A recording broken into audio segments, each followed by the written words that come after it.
This is a world that worships strength determined by rings, where every child must undergo an ability test as soon as they turn 8 years old.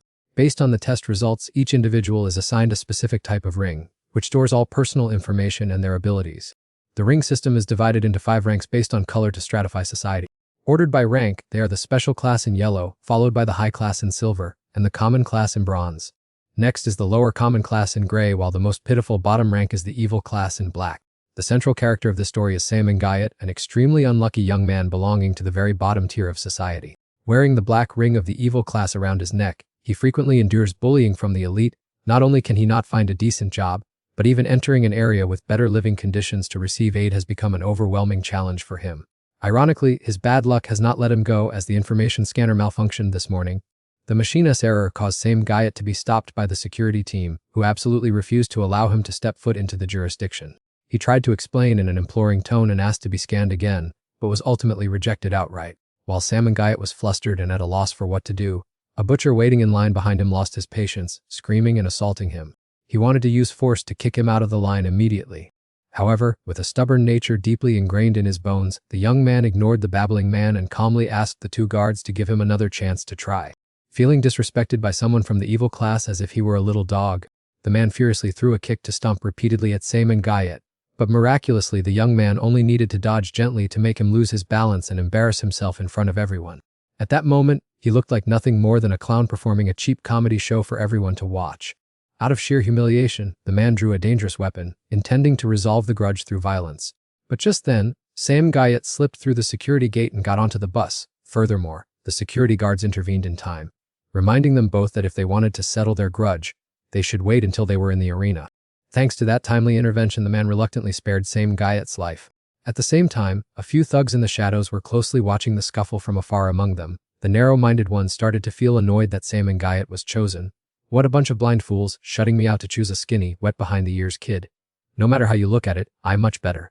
But then again, having a mix of strong and weak makes the fight more interesting, doesn't it? Just think about it, if this kid gets beaten to a pulp in the ring, the viewership will definitely skyrocket. While the crowd was mocking Salmon Guyot, a strange man suddenly spoke up to defend him. It is precisely because there are too many idiots like you that those without abilities are classified into the evil class and toyed with like playthings by ability users. You should feel lucky that you weren't chosen so you can live a little longer, you morons. Being insulted to their faces, the group angrily barked back, "What nonsense are you talking about? Aren't you also one of those who got rejected? Don't you dare walk away, explain yourself." One of them was about to step forward to cause trouble but was stopped by another, who suddenly realized that this man's face looked quite familiar. Everything gradually became clear when the man swept his hair back, revealing his entire true face. The 2 men were shocked to realize that he was the undefeated king, Tan Thien, who had won 8 consecutive victories in the arena. After that, Tan Thien calmly got onto the vehicle, leaving the 2 failures frozen in utter shock and bewilderment. In another direction, Salmon Guyot had settled into his seat on the vehicle, but instead of worrying about his highly uncertain future, he was concerned that his friend at home would find out he had snuck off to the arena. Right at this very moment, Salmon Guyot accidentally caught the bastard trying to sneak attack him, so he dodged and brushed it aside in time. The noise was quite loud, causing the passengers on the bus to turn and look, but the madman still refused to stop. On the contrary, he closed in more and more, forcing him to fight back. The situation at this moment was a bit disadvantageous for Salmon Guyot because he could not waste his stamina and had to deal with him quickly if he did not want to affect the upcoming rounds. However, if he made a move right now, there was a high chance the crowd would see through his abilities, making him a thorn in their side. While the young man was still hesitating about what to do, the wealthy Tan Thien suddenly rushed over and landed a punch right on the other guy's face, to Salmon Guyot's astonishment. Then, turning to chat with the driver, Tan Thien said that he would have to rely on his brother driver for a lot of help on this trip. "Just drop me off here, there is no way that guy will be able to wake up." It took a few seconds for Salmon Guyot to recover his senses and grasp the reality before him. With just one clean blow, Tan Thien had knocked out the big guy, so if he had to face him in the arena, he would be done for. Despite being very anxious, Salmon Guyot still expressed his gratitude for the help just now. Hearing this, Tan Thien only smirked and told him not to thank his opponents, since they had not faced each other in the arena yet, so he had just lent a hand to settle the trouble. Before long, the bus carrying Salmon Guyot's group had made its way deep into the Kuveni hot area. Just as the glittering and magnificent cityscape appeared before his eyes, a country boy visiting the city for the first time like Salmon Guyot could not help but feel overwhelmed. This place was truly a prosperous haven for the high society. It was worlds apart from the shabby slum where he lived day by day. Right after that, Salmon Guyot followed everyone into a highly bustling arena to prepare for the competition. Since it was his first time setting foot in this place, he just stood there in a daze, observing all directions in the waiting hall. Among the crowd of people hustling back and forth to prepare for the arena, Sam and Guide accidentally noticed the losers being piled onto carts and then ruthlessly thrown straight into a shredder by the staff without mercy. Witnessing that cruel and bloody scene, Sam Guyot could not hide his shock and sorrow. The defeated players were treated no differently from garbage, and then Sam Guyot was guided to the waiting room to prepare. Here he not only ran into the bastard who had caused trouble earlier, but also saw the familiar faces from the bus again. At this moment, he realized that everyone in the room seemed to have armed themselves with their own weapon. Some held knives, some wore brass knuckles, and others used clubs and batons. In short, everyone had a weapon in hand, while Sam Guyot alone had absolutely nothing. In his heart, he knew well that the knockout rule meant there were 7 contestants but only 6 weapons. The order of choosing weapons was calculated based on the winning rates predicted by the audience. Whoever had a higher rate would get priority first. The one with the rock-bottom winning rate would have to enter the arena empty-handed, and unfortunately, Sam Guyot was the unlucky youth who got that bottom-ranking title. Even though he was clearly at a disadvantage in his current situation, he still comforted himself that this might be for the best, because no one would bother to guard against an empty-handed guy sitting at the bottom of the rankings, choosing instead to focus only on the top, especially when Sam Guyot was still extremely wary of Teen Thain, the figure who was sitting regally on the throne of today's match. While he was engrossed in his calculations, a tattooed young man with a 35% winning rate suddenly stepped forward and took the initiative to start a conversation. Even though he had deliberately ignored him, that brat was still extremely stubborn and kept interrogating him about his relationship with Tan Thean. In addition, he speculated that Sam Guyot was a hidden expert because, according to his observations, Tan Thean only paid attention to those who were truly influential. He even used a weapon to threaten him to force a confession, but unfortunately Sam Guyot was too unruly, so in the end he couldn't extract any more information. Before long, the showdown officially began, and before stepping into the arena, every contestant was forced to wear equipment distributed by the organizers to increase the entertainment value of the show. However, they had no idea that those unique pieces of equipment were actually mini-bombs. Although most of them felt extremely resentful for not being warned beforehand, in the end they were just nobodies, so they didn't dare to complain or refuse outright. On the other hand, this was a single-life game where a single mistake could cost everything, so many began to hesitate, unsure of whether to withdraw or continue. Only a few extraordinarily gutsy young men like Sam Guyot didn't think twice, calmly accepting the bomb before proudly stepping into the arena. The rules of the game were extremely simple. 7 people would have to battle each other for a brief 15 minutes, and whoever remained standing at the end would take home the entire prize. Specifically, the rules made it clear that anyone who dared to hold back would be immediately blown to pieces. Right now, in the VIP observation room, many spectators were eagerly watching and betting on who would be the one to have the last laugh. Initially, the vast majority were convinced that Sam Guyot would be the first one eliminated because he looked thin and was completely unarmed, but they quickly realized they were dead wrong. That was because, from start to finish, Sam Guyot did not launch a single attack at anyone. Yet, by some incomprehensible miracle, he still leisurely evaded all of his opponent's attacks in an extremely smooth manner. Nevertheless, his striking power was so weak that even if a blow landed, the opponent would only suffer superficial scratches without being hurt at all. What's more, because he accidentally struck too hard, he injured his own finger and was mocked by his opponent as the weakest of the bunch. What kind of farce is this? It doesn't hurt at all, ha. But with his sassy mouth, he was never afraid of anyone and immediately snapped back, though in reality, it was actually just an accidental slip of the foot. While both sides were glaring at each other, preparing to go all out, the bastard who had caused trouble earlier suddenly ambushed Sam Guyot's opponent and declared that Sam Guyot was his prey. It seemed he was still bitter about the humiliating incident on the bus, so he took this opportunity to settle the score to vent his anger. At that moment, there were only 10 minutes of match time left. On the arena floor, a young man was so panicked that he wet his pants, whimpering to be let out, completely oblivious to the catastrophic consequences awaiting him. According to the rules, anyone who dared to quit halfway would have their bomb collar activated by the staff below, blowing them to pieces. Witnessing that gruesome sight, quite a few people were scared out of their wits. Meanwhile, a few faces, like the tattooed player, appeared extremely calm, as if they were already all too familiar with these kinds of bloody battles. At the same time, Sam Guyot and that bastard were still busy playing a game of cat and mouse in the arena. Even so, the current situation was extremely disadvantageous for Sam Guyot, because his opponent was superior in every aspect, and if he kept up this evasive style of fighting, his stamina would be exhausted sooner or later. On the other hand, he couldn't drag out the time until the very end of the match either. In a critical moment, Sam Guyot racked his brain to recall the training sessions with his brother Arthur in the past. Thanks to making a living in the wilderness, the two brothers had never slacked off for a single day in owning their combat skills. At first, Sam Guyot's strength and moves were extremely weak, but then he improved day by day and completely evaded all of Arthur's attacks in an extremely skillful manner. If in the past Arthur could still land a few punches, now he could barely even touch the hem of his shirt. Although it had to be admitted that Sam Guyot's reflexes were incredibly sharp, continuing like this was not a good strategy, because no matter how good he was at dodging, he could not win. Therefore, Arthur was determined to teach his younger brother offensive moves while also forcing him to do physical training. Everything kept happening as if it were jinxed. Because of this, after a long period of hard training, Sam Guyot did not seem to improve at all, to the point that Arthur himself found it extremely incomprehensible. His younger brother's reflexes and evasion speed got better day by day, but his muscle strength completely stagnated. Many times he suspected that this was related to the mysterious woman wearing the god-level bracelet, who often appeared in Sam Guyot's dreams, but every time he brought it up, he was brushed off by him. Watching his younger brother work so hard without seeing any improvement, Arthur had to comfort and encourage Sam Guyot not to lose heart, because at least the enemy could not hit him, and if he encountered danger in the future, running away as fast as his legs could carry him would be fine. And so Sam Guyot grew up under the peaceful protection of his disabled brother, but having to hide behind Arthur's back all day made him extremely resentful of his own useless incompetence. Therefore, he desired a breakthrough even more and refused to succumb to fate, even if he had to risk his life in front of this unpleasant guy. Sam Guyot was determined not to back down. Going all in, Sam Guyot seized the moment the other guy left his flank exposed to rush in and launch an attack. And yet, he brushed off his punch as easy as pie and tossed him away like a piece of garbage. Even the crowd watching in the stands was bewildered by his fighting style, which was aggressive at times and weak at others, leaving everyone questioning reality and wondering if he was hiding his trump card to prepare for a finishing blow. At the same time, a person wearing a high-grade silver bracelet suddenly pried all the way to the boarding house where Sam Guyot and Arthur were staying. Returning to the contest in the ring, just as the aggressive guy in the yellow shirt was about to knock out Sam Guyot, the tattooed young man suddenly threw a strange object toward him.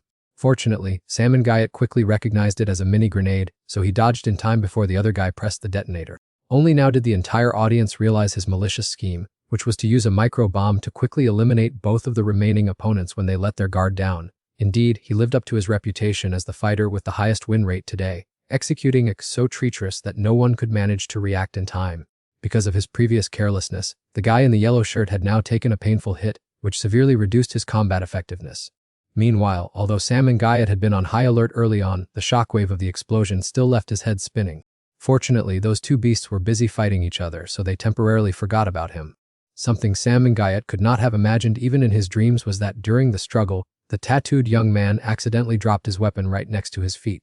Immediately, the guy in the yellow shirt frantically screamed at Sam Guyot to grab the gun and put some lead into the tattooed young man to save him. But one look at Sam Guyot's contemptuous gaze was enough to know that he had absolutely no intention of helping. Only then did he truly panic, begging and kowtowing while promising to give all the prize money to him. Despite the others pleading until the very last moment, Sam Guyot refused to get involved in this cooperation.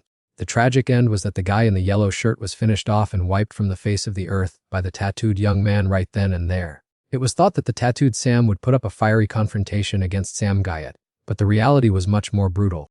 A person who had been lurking in the shadows for a long time suddenly grabbed a firearm and gifted him a few lead bullets, sending him straight to the afterlife to reunite with the unfortunate man in yellow. At the same time, right outside the arena premises, a mysterious young man was quietly monitoring all of Sam Guyot's movements. He then activated his special ability, plunging the entire city into a massive blackout, pushing tens of thousands of residents into extreme panic in the dark. Meanwhile, the area inside the arena seemed to remain safe and sound, so no one knew about the incident happening outside.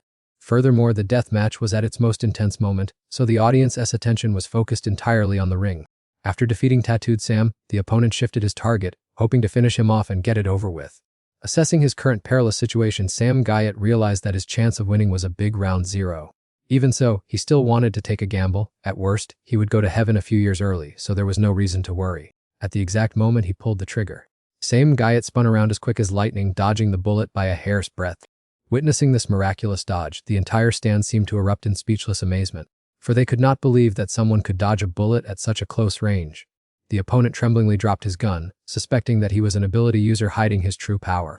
However, Sam Guyot began to show clear signs of exhaustion, and Chager seized the opportunity to launch a relentless attack. Fortunately, he still had a little strength left to defend against the blows, because as long as he was slightly quicker than his opponent, he could fully utilize momentum to turn the tables. But right at the moment he was about to deliver the fatal blow to finish off the enemy, Sam Guyot suddenly froze as he felt a terrifying pressure rushing toward him. With the match nearing its end, Sam Guyot's sudden halt left the audience completely bewildered. At that very moment, the entire power grid of the arena suddenly collapsed completely. While the crowd was still in a frenzy, Tan Thian realized that this was the work of an ability user. In the center area of the ring, the explosive device attached to Saman Gayat's neck was disabled by the electric waves, forcing the deathmatch to stop. Even so, he could not afford to let his guard down, as his intuition told him that someone dangerous was approaching. The operators ordered a suspension of the match and told everyone to return to the waiting room. But the culprit had already quickly arrived before Saman Gayat could leave. "Aren't you going to thank the savior who saved your life?" Saman Gayat at that time could only wonder what the hell was going on. They didn't even know each other, yet he was acting overly friendly. Before he could even ask the stranger's identity, he fainted, causing the other young man to shake his head in disappointment at his weak physical condition. With no other choice, he had to carry Saman Gayat out of there, ignoring the obstruction from the staff in the arena. Meanwhile, Tan Thian seemed to have sensed the stranger's aura and vaguely guessed that Saman Gayat was the key to changing the situation.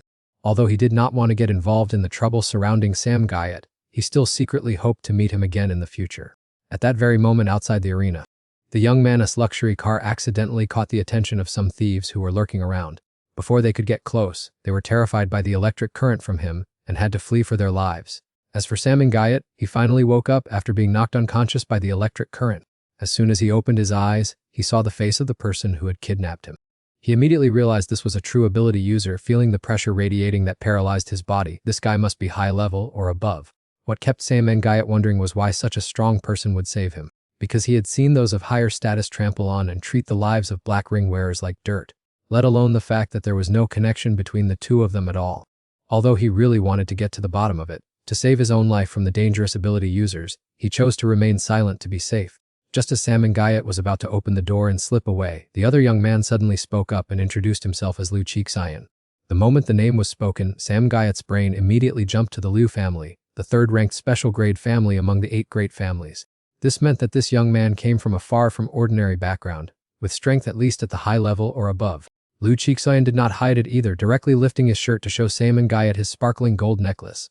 He warned him that it was best not to think about escaping, because from now on his life was under his control. Liu Chixayan did not even hesitate to call Saman Gayat the child of the god. Seeing his bewildered face, he slowly explained a legendary rank far beyond the gold special grade, called the god grade. A person who reaches the god grade threshold is more than capable of taking on a 100-person lineup of gold special grade users. That is also why god grade entities are considered to be almost immortal. Only then did Saman Gayat remember having heard the legendary name Liu Tongden. Hearing Liu Chixayan reveal that it was his great ancestor caused him to freeze for a few seconds. Then, with his humorous brain, he began to deduce that he was the child of the god. The child of the god is the child of Liu Tongden, and since Liu Tongden is Liu Chixayan's great-grandfather, it follows that I am this guy's great-grandfather. Unable to let the other party distort the genealogy any further, Liu Chixayan hastily corrected that the legend he knew was just an unreliable garbage version. To date, the world has only recorded exactly 3 individuals who have reached the divine level since the dawn of creation, and his great-grandfather Liu Tongden is among them. The woman Bun Recaps possesses the power of foresight and immortality, along with a man who suddenly vanished from the earth shortly after being deified. It turns out that Saman Gayat himself is the biological flesh and blood born from Lady Vu Gayat's own painful labor. Upon hearing Liu Chixayan say those words, Saman Gayat immediately burst out laughing, thinking the other was delusional. After all, he was just a bottom-tier nobody at the very lowest level of society, so how could he possibly have the blood of the gods? Even if he were high on ecstasy, he would never dare to dream of a scenario as fantastical as this. However, just a moment later, the image of the mysterious woman who frequently appeared in his dreams flashed through his mind. If Liu Chixayan's words were true, she could very well be his biological mother. Seeing Saman Gayat's face constantly changing expressions, Liu Qiai understood perfectly that the boy had thousands of questions, but due to the urgent time, he had to promise to explain everything in detail later. After all, the most urgent matter right now is to secure Saman Gayat's safety first, as his face has already been widely broadcast on the live television system across the entire jurisdiction. Soon, assassins from the City of Heaven will swarm in to hunt him down at all costs. Liu Chixayan himself can sense a bloody battle about to be triggered, dragging numerous underworld factions into the fray. Soon, the two left the jurisdiction behind and headed straight for the squalid slum where Saman Gayat had been taking refuge with his closest brother. On the way back, noticing that Saman Gayat was unusually quiet and contemplative, Liu Chixayan took the initiative to start a conversation. He asked why Saman Gayat had been foolish enough to rush into the death qualifiers when his own strength was so weak, which was no different from suicide. Hearing this, Saman Gayat did not bother to hide his desperate situation, admitting that he had risked his life because he was so desperate for money. While walking, Saman Gayat suddenly asked to stop in front of a small mechanic shop to buy a few items, but when the shopkeeper asked for the money, he froze in embarrassment. He then turned to stare at his companion as if giving a silent signal, Just as Liu Chaixian was about to glare and scold him, he was shut up by Sam and Guyat's sharp moral reasoning. What are you looking at me for? Do I look like I have money? Didn't you promise to take responsibility for my life? Hearing those words, Liu Chaixian could only resignedly accept playing the role of a mobile wallet for the young boy. While waiting for the shopkeeper to bring the items, Sam Guyat slowly confided that he was buying this for a close friend named Thuan, who was originally from the low-class district and had no reason to suffer in this exile, but had insisted on staying here solely because of him. My goal in participating in the arena was to gather enough money to buy this prosthetic arm for him, so that Thuan can live a normal life and proudly enter the jurisdiction to find a decent job. In contrast to Sam and Guyat's innocence and carefreeness, Liu Chaixian appeared extremely pensive, as he knew all too well that the recent tournament would turn the fates of many people upside down. Before leaving the shop, Liu Chaixian did not forget to warn Sam and Guyat that anyone associated with him at this moment would become a target, and if he truly cared for his brother, it would be best for him to find a way to cut off contact immediately. Hearing those weighty warnings, Sam and Guyat appeared defiant and tried to avoid the issue. Let me go back and explain the situation clearly to Thuan first before deciding, okay? Besides, I still have countless questions for you. Not long after, the two figures finally arrived at Sam and Guyat's small dilapidated house. As soon as he stepped off the vehicle, Sam Guyat didn't bother to be patient. He clutched the mechanical gift and dashed straight into the house to give it to his brother, eager to show off the secret of his special status and looking forward to the other's shocked expression. Because of his frantic haste, just as he crossed the threshold, Sam Guyat tripped and stumbled over an obstacle on the floor. Bending down to look closely, it turned out to be Thuan's prosthetic arm. Before he could even recover his wits and process what was happening, a cold voice suddenly sounded in his ear, sending a chill down his spine. You've finally shown your face. I've been sitting here counting every second waiting for you. If I hadn't witnessed this with my own eyes, I would never have believed it even in my dreams. Hiding in this wretched, impoverished corner where those with special abilities disdained to set foot was indeed an incredibly smart move. What an honor to witness the bloodline of the gods with my own eyes. With those words, the lights in the room suddenly flashed, revealing a horrific scene before Sam and Guyat's eyes. A blood-covered Thuan lying motionless in a pool of blood on the floor. That shocking moment completely shattered Sam and Guyat's sanity, leaving him unable to process any further sounds. Meanwhile, the cold-blooded killer continued to babble endlessly about being the first to find the descendant of the gods and the one to get closest to divinity. The more he spoke, the more frenzied he became, using his dirty boot to stomp hard on Thuan's motionless body. That brutal sight drove Sam and Guyat mad. He shrieked and lunged toward his brother with heart-wrenching pain. That bastard even ruthlessly spat out bitter insults, saying Sam and Guyat was nothing more than a piece of trash. It is truly shameful to possess the blood of the gods yet cry over a mere mortal. With those words, he immediately began to abuse Sam and Guyat, brutally torturing him. Next, once he was absolutely certain that the victim could not fight back, that body was now as weak as an ordinary humaness, this scoundrel began to doubt his own abilities, wondering why a descendant of the gods could be so useless. Despite the torrent of abuse, Sam Guyat remained as still as a stone, deeply submerged in the grief of losing Arthur. Seeing that he was completely helpless, the man summoned all his strength to strangle him, intending to take his life. Just when it seemed everything would end there, unexpectedly, the protagonist made a spectacular comeback. At the very last second, in a hair-raising moment of life and death, Sam Guyat's consciousness accidentally wandered into a realm of oblivion, only to be pushed directly into a black hole by a similar entity. Instantly, that mysterious soul seized control of the body and taught the villain an unforgettable lesson, leaving his opponent with no time to react, causing him to take the full force of the heavy damage. Only then did the culprit vaguely realize something was amiss. That Sam and Guyat seemed to have transformed into a completely different person, from his overwhelming aura to his terrifying power. Overcome with fear, he quickly fell to his knees, vowing to beg for mercy, and this time he would certainly pay a heavy price. While his mouth uttered words of regret, deep down he was only waiting for a vulnerability to launch a counterattack. Unfortunately for him, Sam and Guyat was now on a whole new level, so he couldn't hope to touch even a single strand of hair. Just when he thought he was about to achieve his goal, he suddenly realized he had completely lost control of his own body due to a manipulation spell. Soon the dark ego hidden within Sam and Guyat continued to punish the despicable man without a shred of mercy. First throwing him far away, then following up with a hard crash straight into the wall, before using telekinetic powers to control everything around to hunt him down, despite enduring a relentless, breathless barrage of attacks. Even after taking such a severe beating, he still tried to drag his battered body to dodge and find an escape route.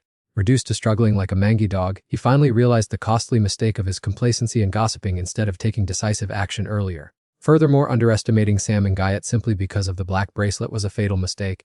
While fleeing in a frenzy, a glimmer of hope suddenly flashed through his mind. Recalling that the manipulation ability has a range limit, he deluded himself into thinking that if he could just slip outside, his life would be saved. But life is never that simple. The moment he stepped foot at the door, Liu Chaixian suddenly appeared, blocking all of his escape routes. While his brain was still frozen in shock, Sam Gayat had already closed in from behind and grabbed him by the neck like a chicken awaiting slaughter. At this point, even gods would be helpless. No matter how much he squirmed, that grip remained as solid as a rock. In fact, the crushing force was so intense that the sound of neck bones shattering could be heard clearly. In the end, he had to taste the bitterness of defeat, officially bringing his wretched life to an end. After defeating the enemy, Sam Gayat threw the warrant aside and turned to look at Liu Chixoyan with a wary gaze. Seeing that situation, Liu Chixoyan thought that Sam Gayat was going crazy. Thinking that the opponent would rush in to fight him to the bitter end, he didn't expect the boy to suddenly collapse and faint immediately. This made him extremely puzzled because, no matter how one looked at it, Sam Gayat did not match the prophecy about the child of the savior. Not long after, Sam Gayat finally woke up, and as soon as he opened his eyes, he took action. He immediately called out Athoan's name, hoping that it was all just a bad dream, but before his eyes was the cold corpse of his older brother. Standing outside the door and hearing the commotion, Liu Chixoyan knew he had woken up. Perhaps because the pain was too great, Sam Gayat only silently went to Athoan's side to hug him for the last time, before personally sending his beloved brother off to the afterlife. Witnessing that pensive look, Liu Chixoyan did not stop him or say anything, letting him handle his grief on his own. Next, Sam Gayat dug a hole under the tree with his own hands to bury Athoan and then sat there dazed for a long time. He sat from the scorching sun until sunset fell, and perhaps, in a brief moment, Sam Gayat, who was sinking into depression, suddenly saw the silhouette of Athoan return to encourage him to quickly lift his spirits. Every gesture, just as when he was alive, made Sam Gayat suffer even more. But no matter what, he still had to live on, so right after pulling himself together, he went to Liu Chixoyan with tearful eyes and bluntly demanded to know if Athoan's death was caused by himself. Hearing this, Liu Chixoyan admitted it right away instead of trying to hide it or uttering empty words of comfort. Although this situation was not his choice, according to him, what needed to be done now was not to torment himself but to grow stronger so that the tragedy would not happen again. In short, Sam Gayat was forced to become powerful, thereby changing his own destiny and that of countless others. Finally, Sam Gayat could only sorrowfully look back at his once familiar refuge, and Athoan for the last time before getting into the car to leave with Liu Chixoyan, officially embarking on the rising journey of the child of the Thuan family. Sitting in the car, only then did Sam Gayat remember the bizarre incident when his soul left his body. Clearly, at that time, his body was possessed by someone while he could only watch helplessly. The terrifying part was that the person looked exactly like Sam Gayat but possessed a terrifying power that completely surpassed other mutants. For a few split seconds, Sam Gayat even secretly thought that if he had been that person from the beginning, perhaps Athoan wouldn't have lost his life. Even though it was just a fleeting thought, it still made Sam Gayat feel extremely uneasy, because even he at this moment was at a loss as to why he had come up with such a bizarre idea. Right after that, instead of taking him to a fixed place, Liu Chixoyan drove around the exiled slum. Finding it strange, Sam Gayat spoke up to ask what on earth he was plotting. Only then did Liu Chixoyan slowly reveal his intention to him, that they needed to find a building with a prime view to use as an operations base. After a roundabout journey, Liu Chixoyan finally spotted a high-rise apartment building located right in the middle of this slum. The catch was that this was the base of the notorious Black Bear Gang, which specialized in smuggling supplies and prosthetic limbs. Seeing two gatekeepers carrying firearms, Sam Gayat started to lose his nerve and advised Liu Chixoyan to slip away quickly for safety. With a master-level ability user like Liu Jichuan, this rabble is nothing more than a joke. Just step back and let me handle it. With me here, there is nothing to worry about. No sooner had he finished speaking than he unleashed a lightning strike, knocking the two thugs guarding the door straight to the ground. Not yet satisfied, this great hero charged straight into the depths of the building. Taking on the entire Black Bear Gang by himself, he roasted them, forcing them to run for their lives. This performance, which seemed to belong only in action movies, ended quickly in just a few minutes, leaving Sam Gayat frozen in astonishment for a few seconds. Having absolutely no idea what was going on, but seeing that Liu Jichuan had cleaned up the hideout, he only had to grab his backpack and move in. Meanwhile, the remnants of the Black Bear Gang, after being thoroughly beaten by him, huddled together in a hidden corner of the slum. They were utterly bewildered, unable to comprehend why a super-tier ability user would come here to disrupt such a small gang when there was clearly no grudge between them. And that person is special tier, right?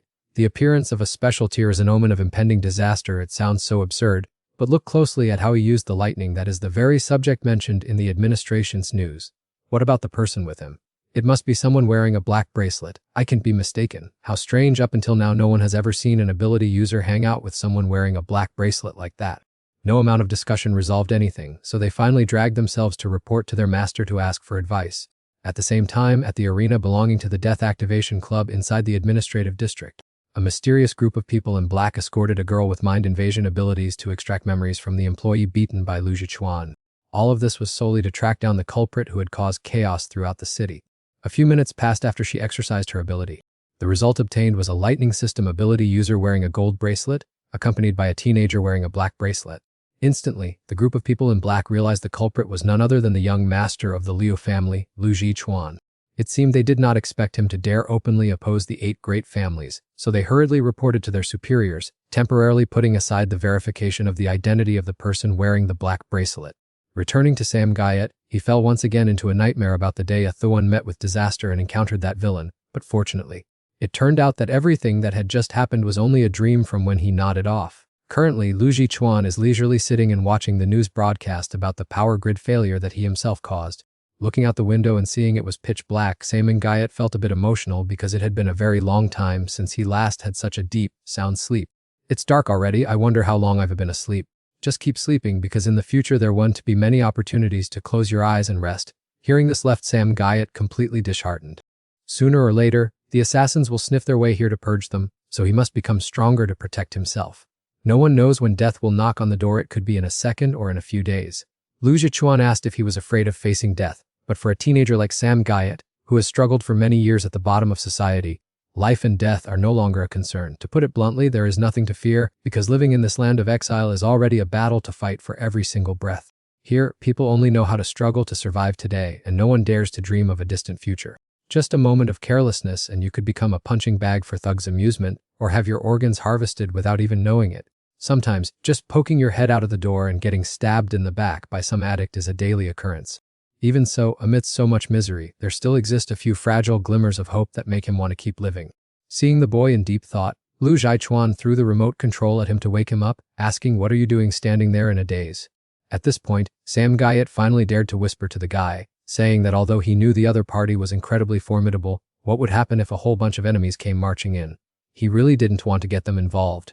Hearing the boy worry about such trivial matters, Lu Chexian could only give an implicit, wry smile. Then, he casually revealed to him that in fact he wasn't the only one acting alone, and there would be a few other figures involved as well.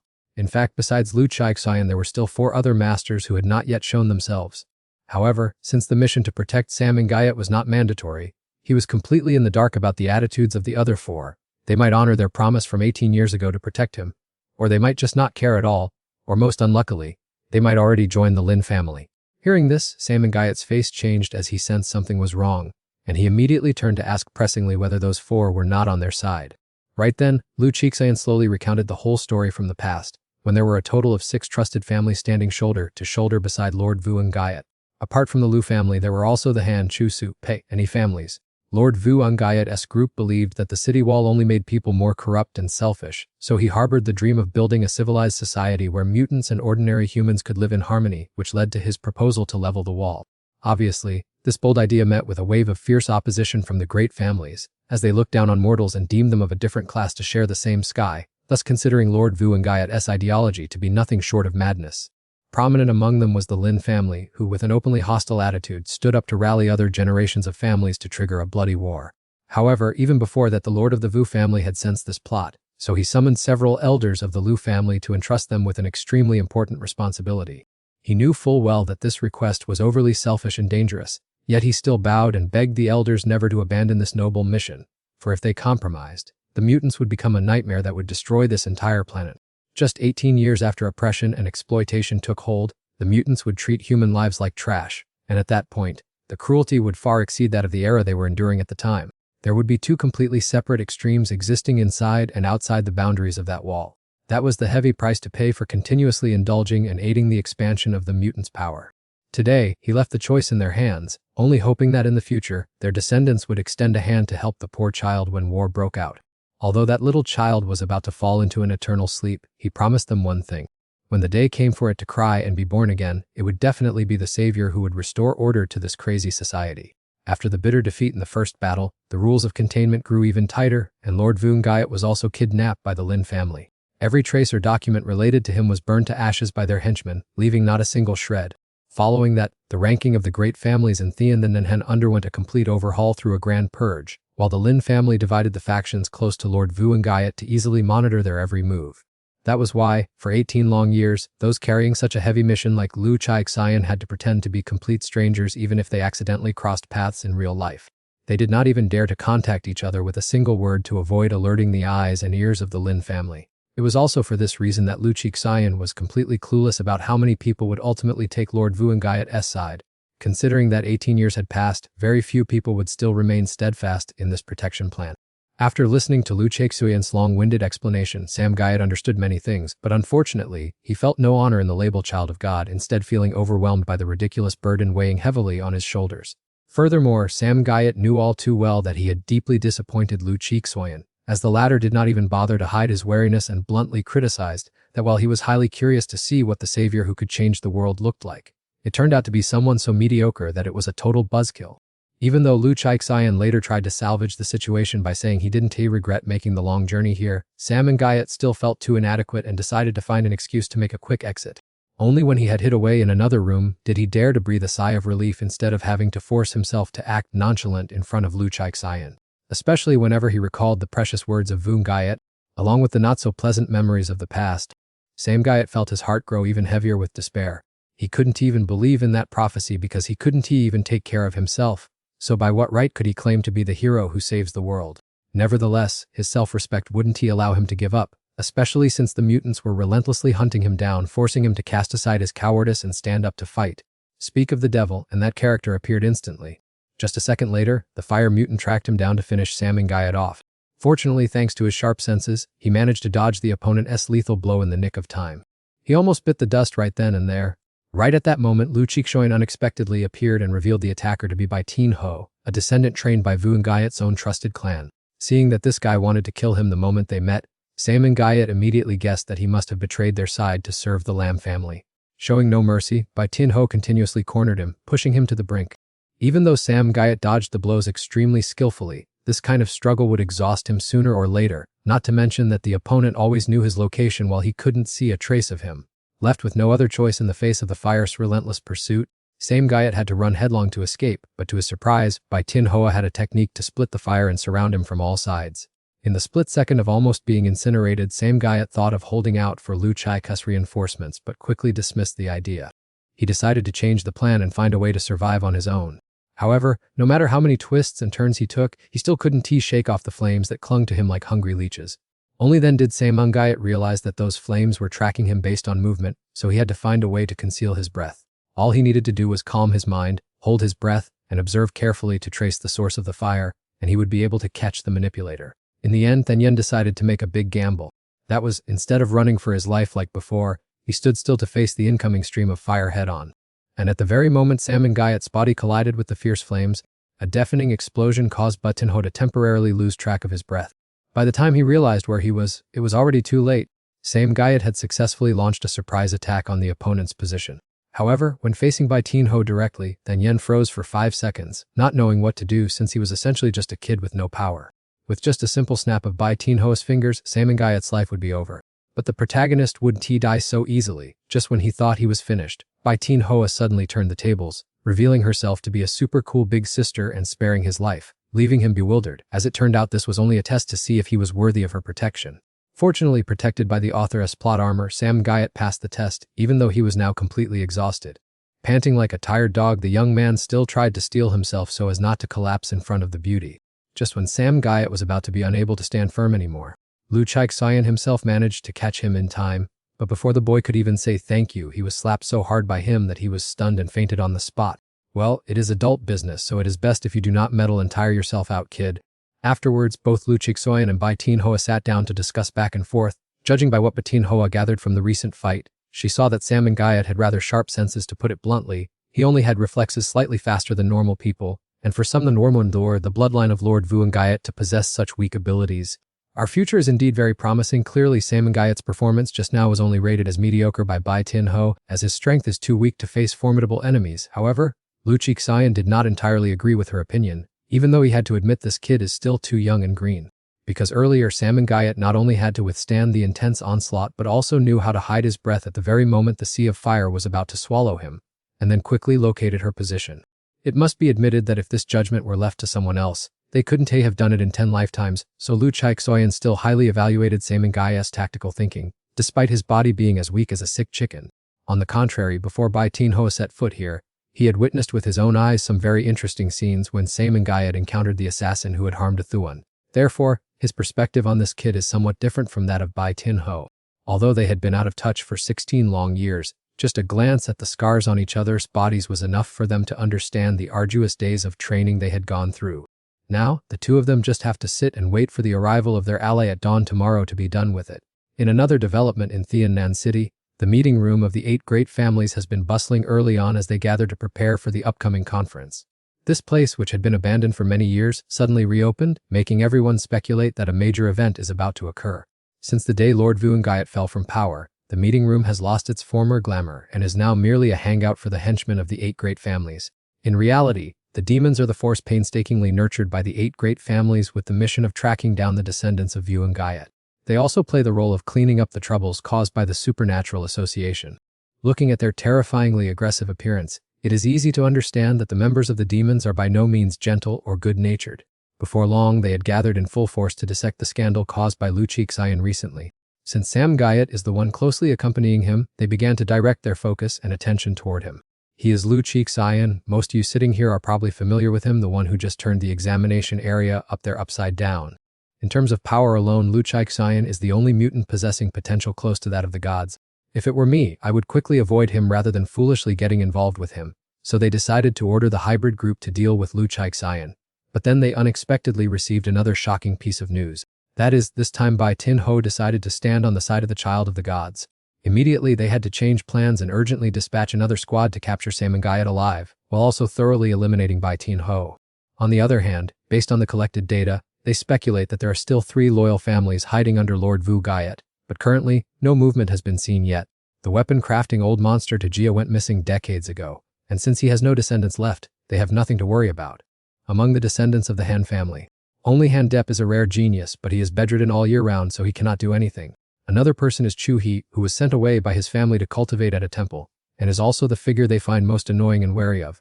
To be safe, they even sent someone to visit the Chu family to threaten them, forcing them to continue to suffer in silence and ignore it instead of trying to help Lu Chixayan.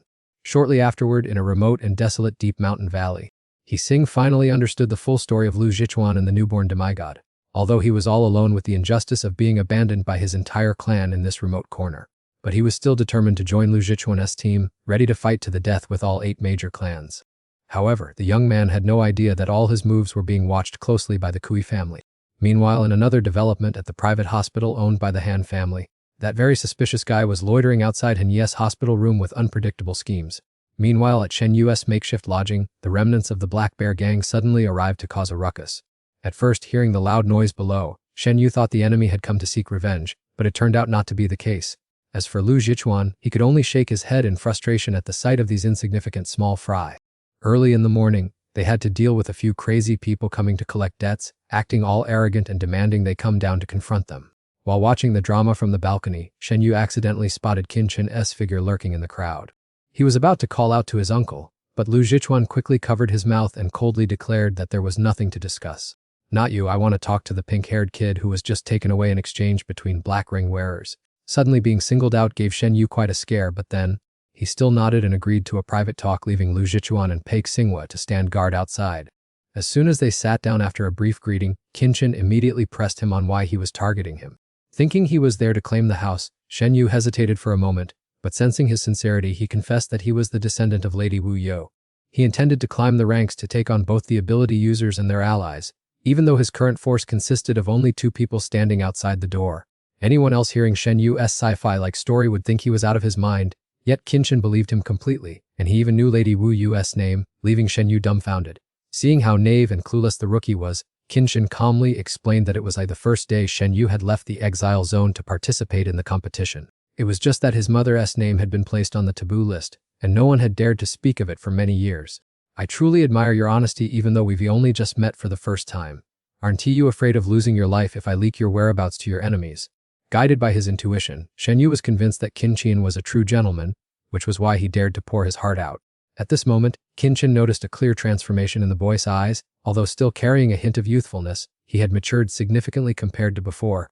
To repay that straightforwardness, Qin Chen decided to reveal a key clue about his missing mother.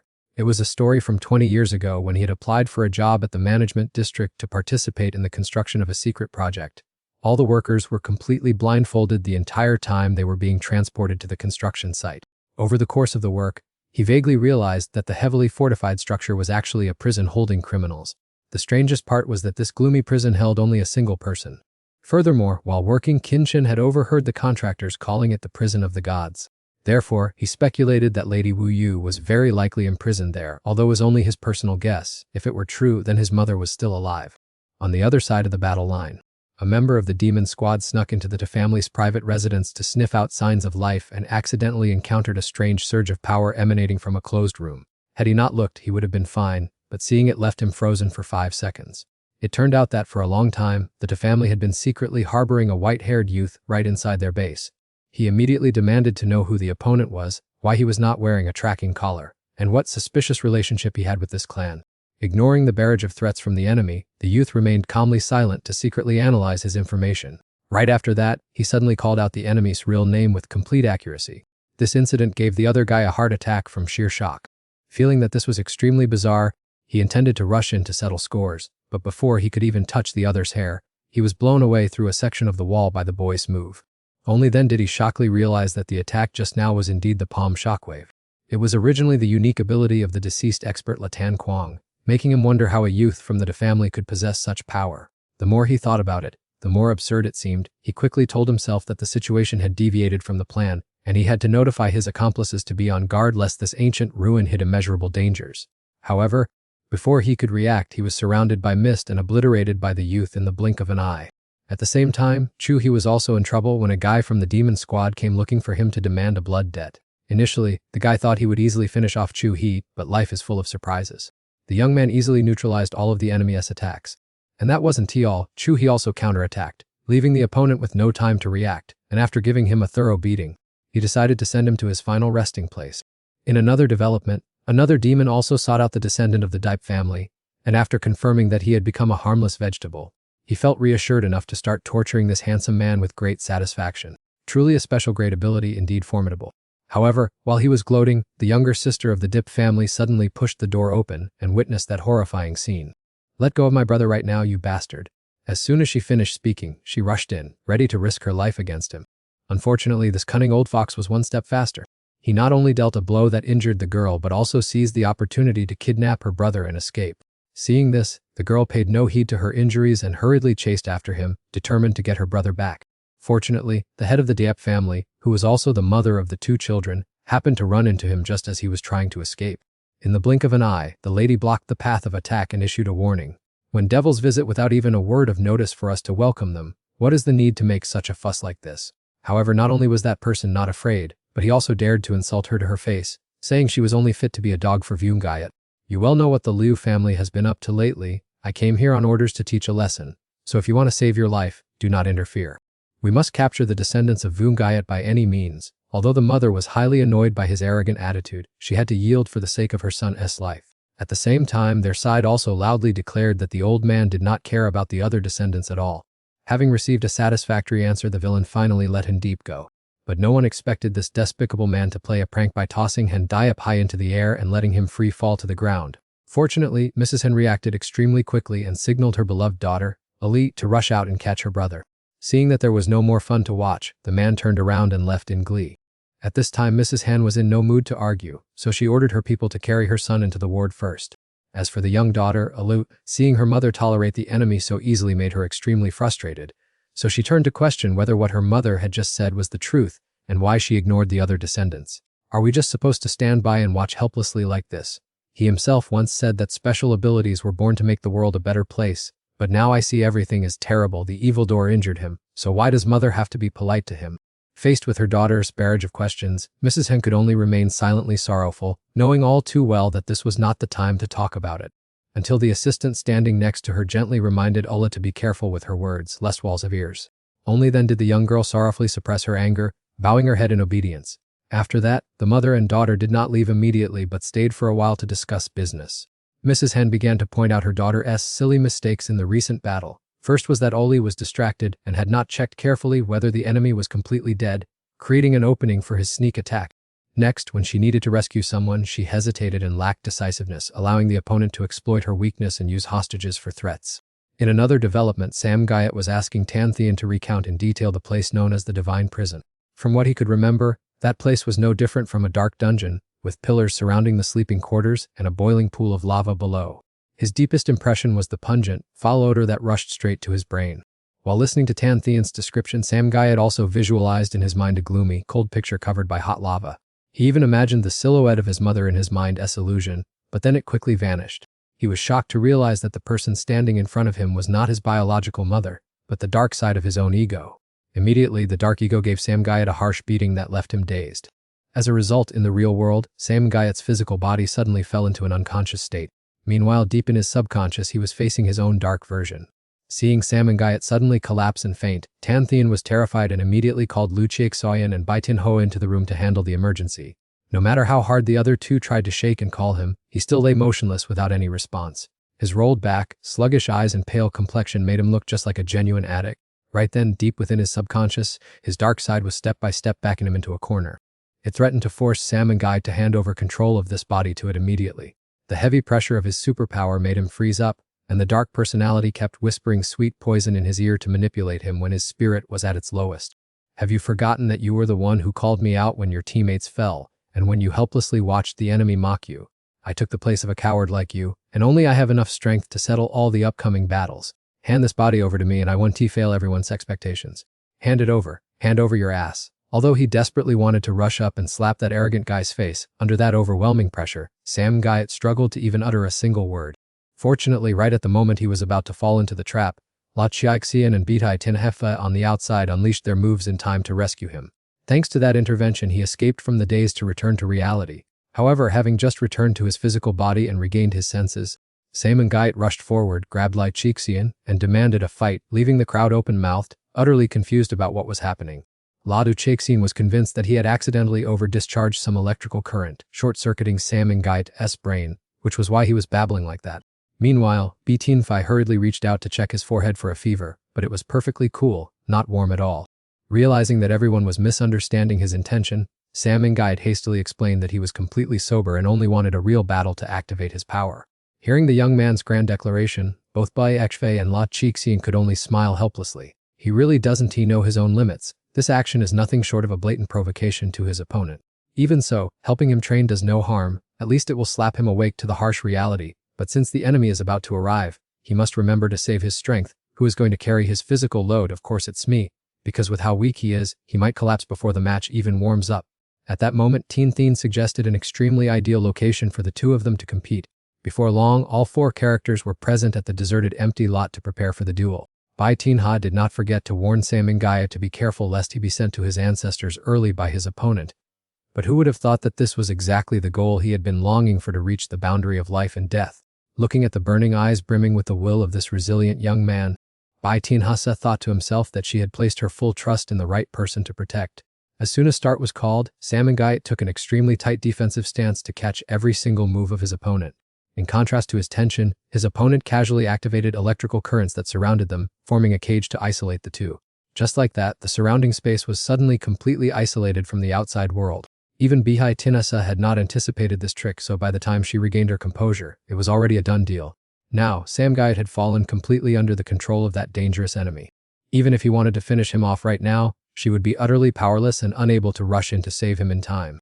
Open your eyes wide and admire the true power of an ability master. Yours truly is the absolute peak. While Samgayat was still bewildered and disoriented, before he could understand what was happening, Liu Chixuan closed in and ambushed him, leaving him no time to react. As a result, the young man was blown dozens of meters away and lay motionless in a corner. Samgayat quickly realized that with his amateur level, he could never see through Liu Chixuan's attacks. He could even use just one finger to make it game over for him. A situation just like a newbie who has just left the starting village running straight into the final boss. On the contrary, Liu Chixuan had absolutely no intention of holding back, even though Samgayat was seriously injured. Hey, get up, my warm-up hasn't even officially started yet. At this moment, outside the sealed area, Batinho was frantically attacking the barrier to save Samgayat's life, but it was in vain as it did not budge or crack at all. Witnessing that offensive sight, even an experienced veteran like Tan Thien had to admit that Liu Chixuan was the strongest esper he had ever known. He truly deserved the title of the character closest to a god of all time. Bai Tinho still remembered the exam 18 years ago as if it were yesterday. At that time, the entire arena was completely shaken by Liu Chixuan's power, to the extent that everyone present then was convinced that a new god had just appeared. Even up to the last moment, the system only displayed a special grade gold ring, but everyone was still extremely astonished by his ability. Bai Tianho herself at that time also admitted that Liu Qixuan was extremely formidable.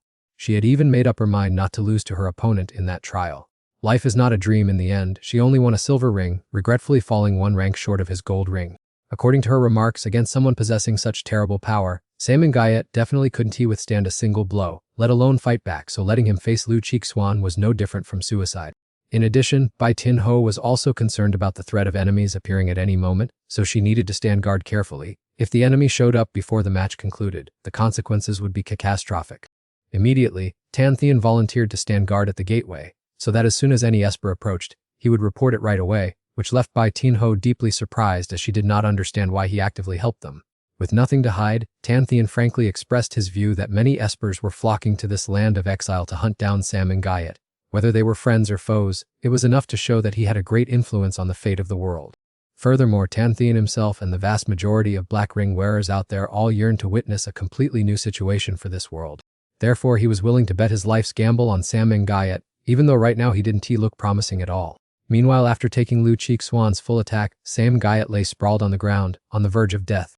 In return, he had accidentally fallen into a semi-conscious state and could feel the presence of his dark self. As soon as they faced each other, that guy started to play sweet-talking tricks, using all sorts of sweet words to entice him to surrender control of his body to him. Seeing that the gentle approach failed, he immediately painted all kinds of gruesome scenes to psychologically intimidate Salmon Guyet. Hurry up and beg me, because you are essentially just a coward escaping reality. Your stubborn opposition to me will bring no benefit whatsoever. Imagine how those mutants will torture you. Half dead, they will treat you no differently than their own flesh and blood, imprisoning you and then devouring you alive and drinking your blood to satisfy their anger. So just give it all to me, I will level everything and wipe out those mutants for you. Although the opponent's trump card sounded very convincing, from beginning to end he remained as sharp as a tack, knowing full well the brat in front of him was just an imposter because he dared to forget Arthur's instructions.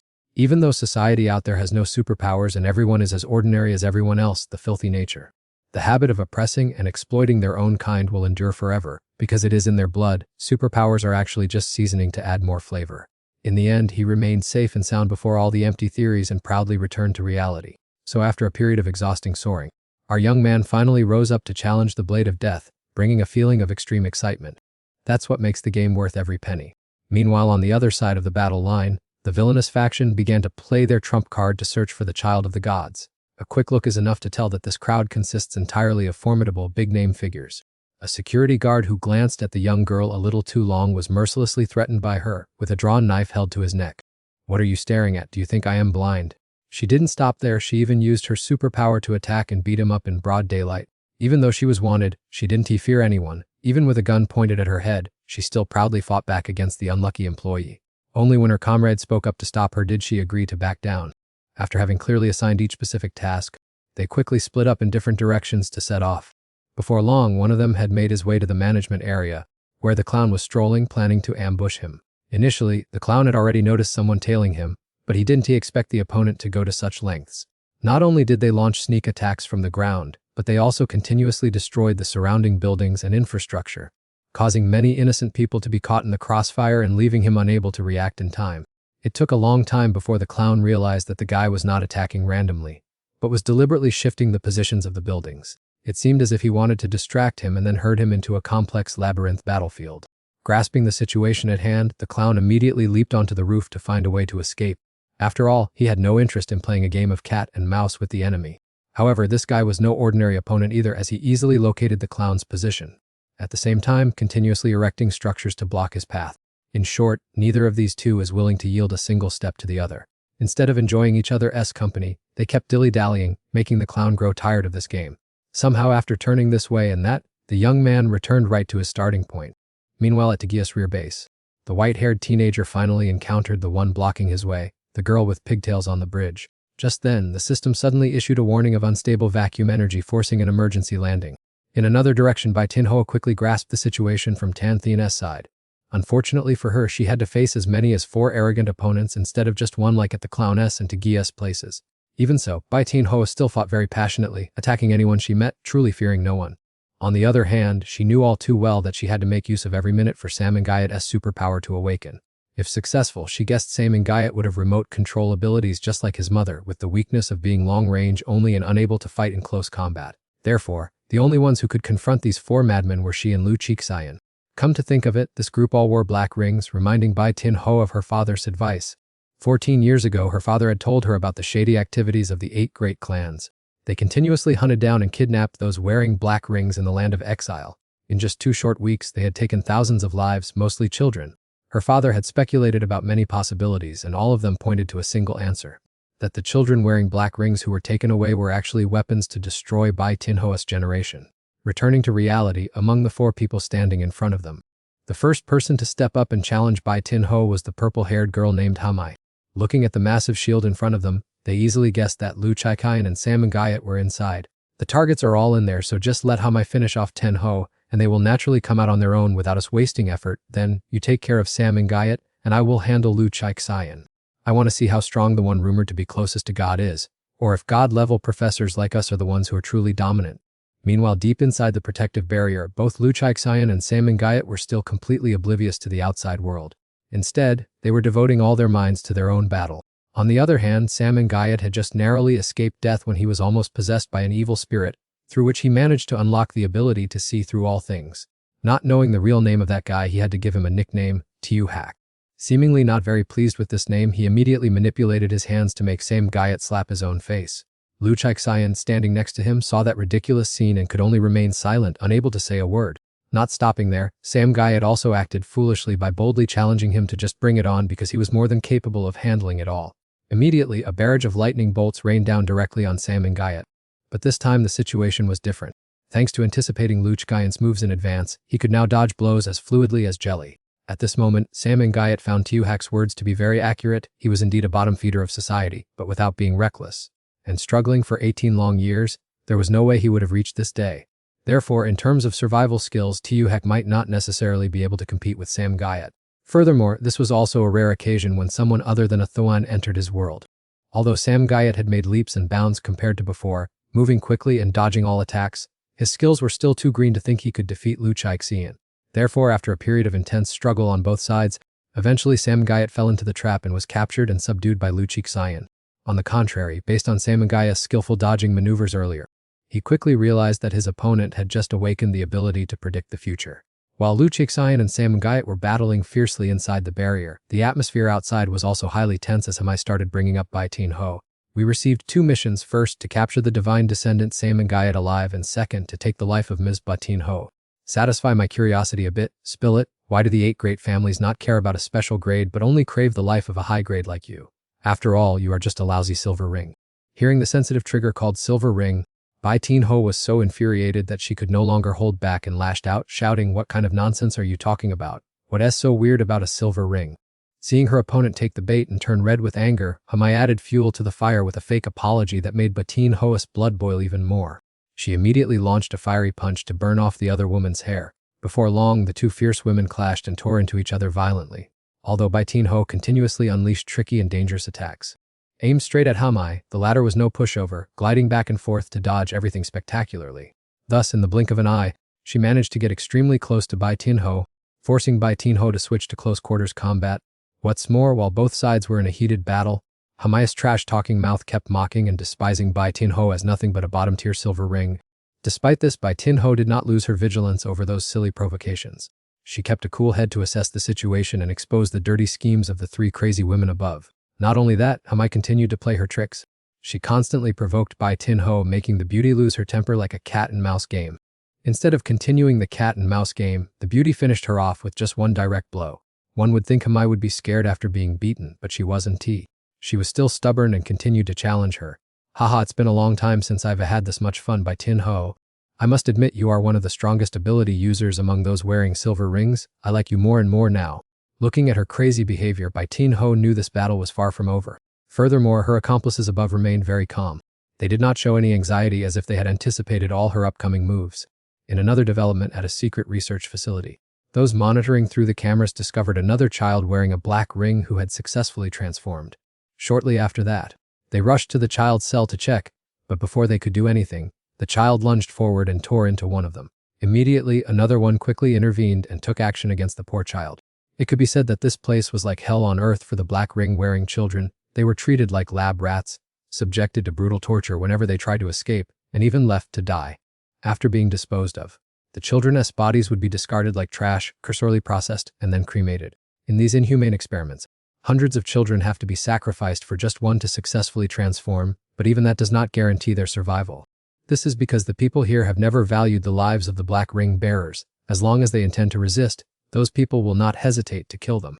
According to the old man working here, the crematoriums here have been operating day and night for over a decade, and the people here have all long since gone mad. The black ring bearers are too naive, thinking that having a special ability would change their destiny. They wish to escape from here to gain freedom, but a black ring will always just be a black ring. Returning to Bai Tinhoa's battle on this side, despite being heavily injured and surrounded by a wall of fire, Hamai still stubbornly refused to submit. Seeing this, Bai Tinhoa also lost all her patience and demanded that she quickly use her special ability to fight.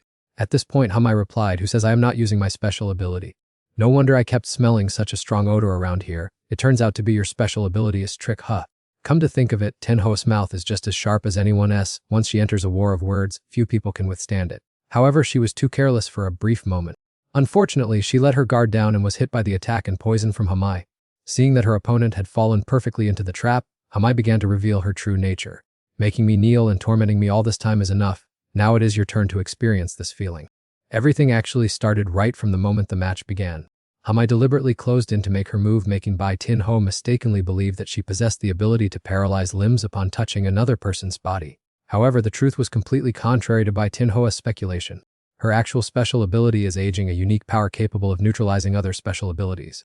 Right then, her accomplice, Du Kuang, suddenly recalled the memory of their first meeting at the research center 18 years ago. At that time, both of them were just children around 8 to 10 years old being held at the detention camp. All the children there had their heads shaved and were herded together into a public bathroom. Among the detained children, Hamai was the most eye-catching face due to the crisscrossing scars all over her body. "Hey, is that weird thing on your body an infectious disease? It looks disgusting."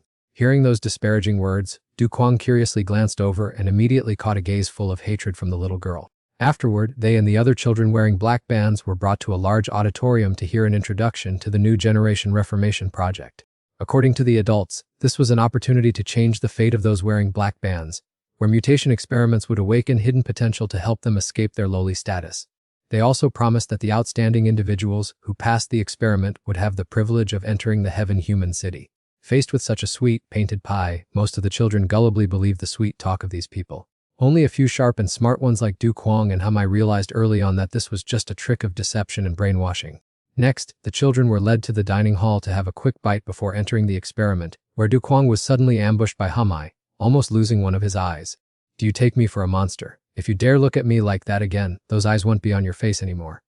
It turned out Hamai was still bitter about being stared at in the bathroom, so she came back to retaliate. Fortunately, the security staff appeared in time to use electric shocks to stop it, otherwise, Du Kuang would have certainly been blinded this time. Before leaving, the security guard did not forget to threaten that the experiment would take place in an hour, so they shouldn't waste their energy fighting but should focus on eating if they didn't want to suffer the consequences. Although he found her exceedingly aggressive and reckless, he couldn't bear to leave her lying there, so Du Kuang still approached to ask if she could get up. As a result, as soon as he lightly touched Hamai, she brushed him off and ran away out of sight, leaving him frozen and utterly confused. Seeing this, his friend Thien Lan, sitting nearby, revealed that Hamai might have belonged to the Silver Fox gang before being captured and brought here. Very quickly, all the children were brought to a specialized area to complete the procedures before officially starting the mutation experiment process.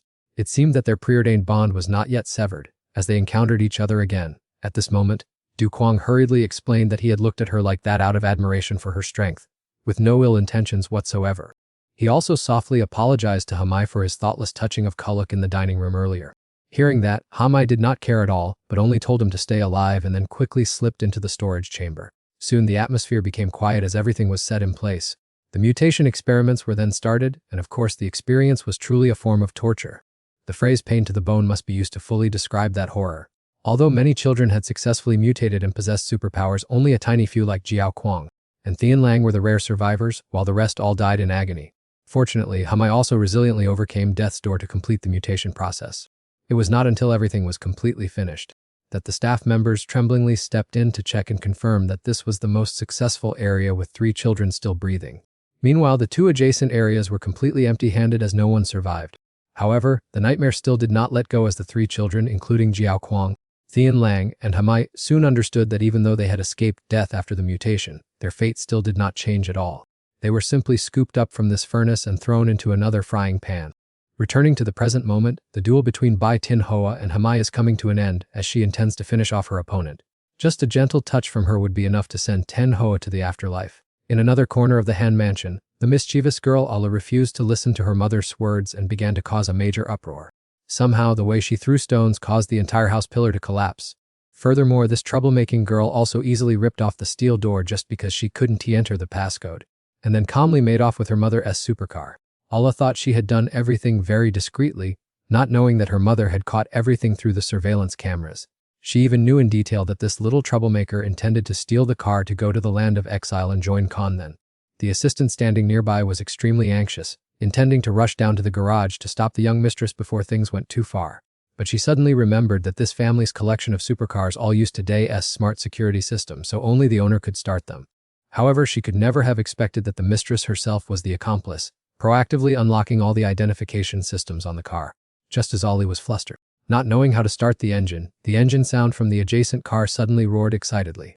The wild system started running and control was transferred from Han Dipe to Han Ali.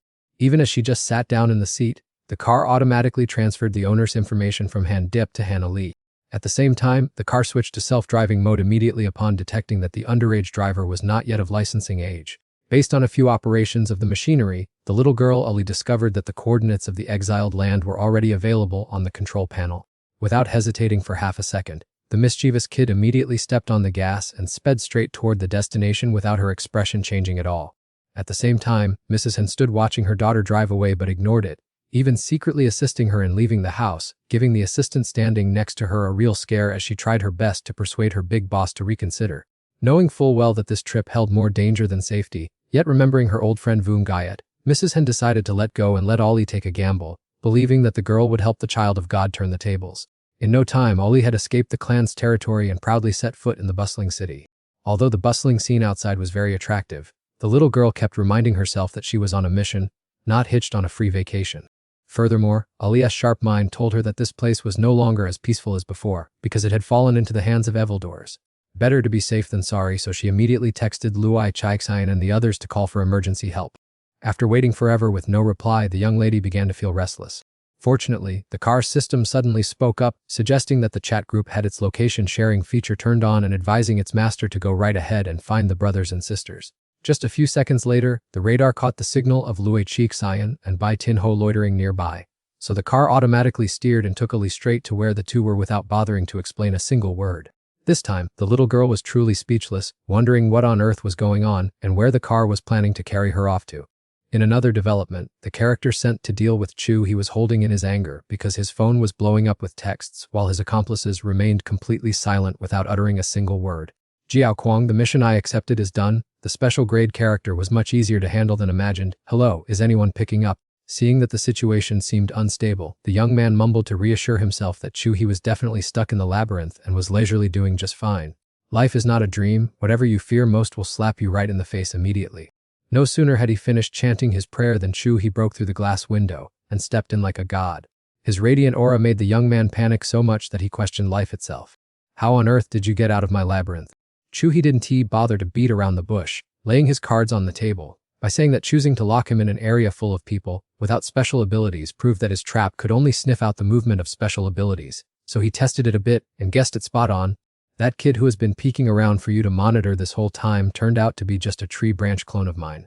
Looking at the blade pressed against his neck along with Chu He's affectionate gaze, the young man understood that he was completely out of options and prepared himself to get beaten to a pulp. After putting away the sword, Chu He began to force him to confess how many members were in his accomplice's forces. Why did he dare to wander around here all alone while the others were hiding in some corner? And the biggest mystery, why did the Black Ring have special abilities? Unfortunately, Chu He hesitated and did not finish him off, giving this slippery guy the opportunity to use his special ability to blow up a nearby workers' building. This double-cross forced Chu He to stand at a crossroads, whether to continue pursuing the enemy or turn back to save the innocent workers. Left with no choice, Chu He had to regretfully choose the latter option, as human lives are always the #1 priority. Taking advantage of Chu He's departure, he called Dake in a panic, who was busy drying the robot teenager. Kwaiti, what is it that makes you call so much? I am busy as hell here. The situation has reversed. I am rushing to your place right now. Go ahead and come over, but don't you dare come near to ruin my fun. Observing the current situation, it seems the robot boy is being backed into a corner by that woman. Right at that moment, his internal machinery continuously reports energy activation errors, and the signal keeps flickering. On the other side, Chuhi didn't bother to pay attention to that annoying guy anymore, instead dispatching his flock of birds to guide the distressed group of people wearing black rings. As for himself, he rushed straight into the ruined construction area to carry out rescue work. Since the building is at risk of collapsing at any moment, he had to mobilize all his superpowers to evacuate everyone at breakneck speed. Although he ran until he was out of breath, a few people were still trapped. Fortunately, the pet birds arrived just in time to assist. Thanks to that effort, Chuhi and his flock of birds rescued all the workers just before the entire block of concrete collapsed. However, a little girl was still trapped inside simply due to her mother's carelessness.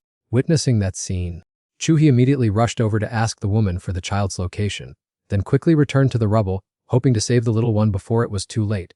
At this moment, right inside the ruins, the child was lucky to survive by hiding in a sturdy warehouse. However, because the water from the broken pipe was rising, the situation was extremely critical, and if she wasn't saved in time, she would drown before he arrived. Moreover, the only exit was blocked, making escaping on her own impossible. Therefore, the little girl tried to reach up to the hole in the ceiling, but unfortunately she couldn't reach it. Not only did she fail to escape, but the little child also fell into the rising water. Perhaps due to extreme panic, she kept struggling, which inadvertently caused her body to sink even deeper. Just when it seemed she was about to die, Chuhi appeared like a savior, pulling the child from the jaws of death in the nick of time. Then he quickly brought her out of the dangerous area safely. This time, the child's ancestors must have worked overtime to help her survive such a disaster. After performing a few reassuring actions and guiding the child to go find her mother on her own, Chuhi could finally feel at ease to handle the next troubles that awaited. From another perspective, the robot boy was still being forced into an extremely difficult situation by the old woman that day. However, he had no intention of retreating, instead determined to fight her to the bitter end according to the programmed commands in his system. Takai issued a warning demanding the opponent stop and leave immediately, stating this was the final warning and would not be repeated. Except for Sam Gayat, Lord Vungayat is more than capable of handling all other individuals with special abilities. Unfortunately, just as he was about to unleash his finishing move, the energy system in his arm malfunctioned, dragging along a series of other energy cores into paralysis, making him completely lose the ability to attack Thaka. Seeing her opponent in a miserable state and posing no threat, Thaka laughed even more triumphantly, appearing extremely delighted. The reason she could be so confident was that she possessed a superpower capable of disabling all mechanical devices. Immediately after, she decided to deliver the final blow to finish Takai, but he quickly forced a shutdown of the entire system before her energy could destroy his internals. Witnessing this, Theka couldn't help but be astonished, unable to believe that a machine like him could resist her power. She even developed the intention to dissect him to see what secrets were actually hidden inside the precious son of the family's weapon master. However, before that woman could make her move, the vehicle carrying the naive young troublemakers arrived at that very moment. In another development, Lu Jichuan has vaguely realized that Sam Gayat's newly awakened ability is predicting the future. Thanks to that ability, he was able to dodge the opponent's attacks with extreme ease. Suddenly, Sam Gayat's mind caught a glimpse of an image where Lu Jichuan was pierced through the body by the enemy and then exploded to pieces. He immediately panicked and lost control, begging him absolutely not to step outside if he didn't want to lose his life. Despite the unusual reactions and the haunting warning of death from Sam Gayat, Liu Jichuan still appeared indifferent and even suspected that his ability was not yet fully perfected. Nevertheless, Sam Gayat still firmly asserted that he had not misseen because he witnessed him about to be killed by the enemy. He earnestly tried to stop him. Witnessing that serious attitude, Lu Jichuan fell silent for a moment as if believing him a little, but being a proud genius by nature, as someone hailed as being close to the gods, how could he back down just because of a few small fres out there?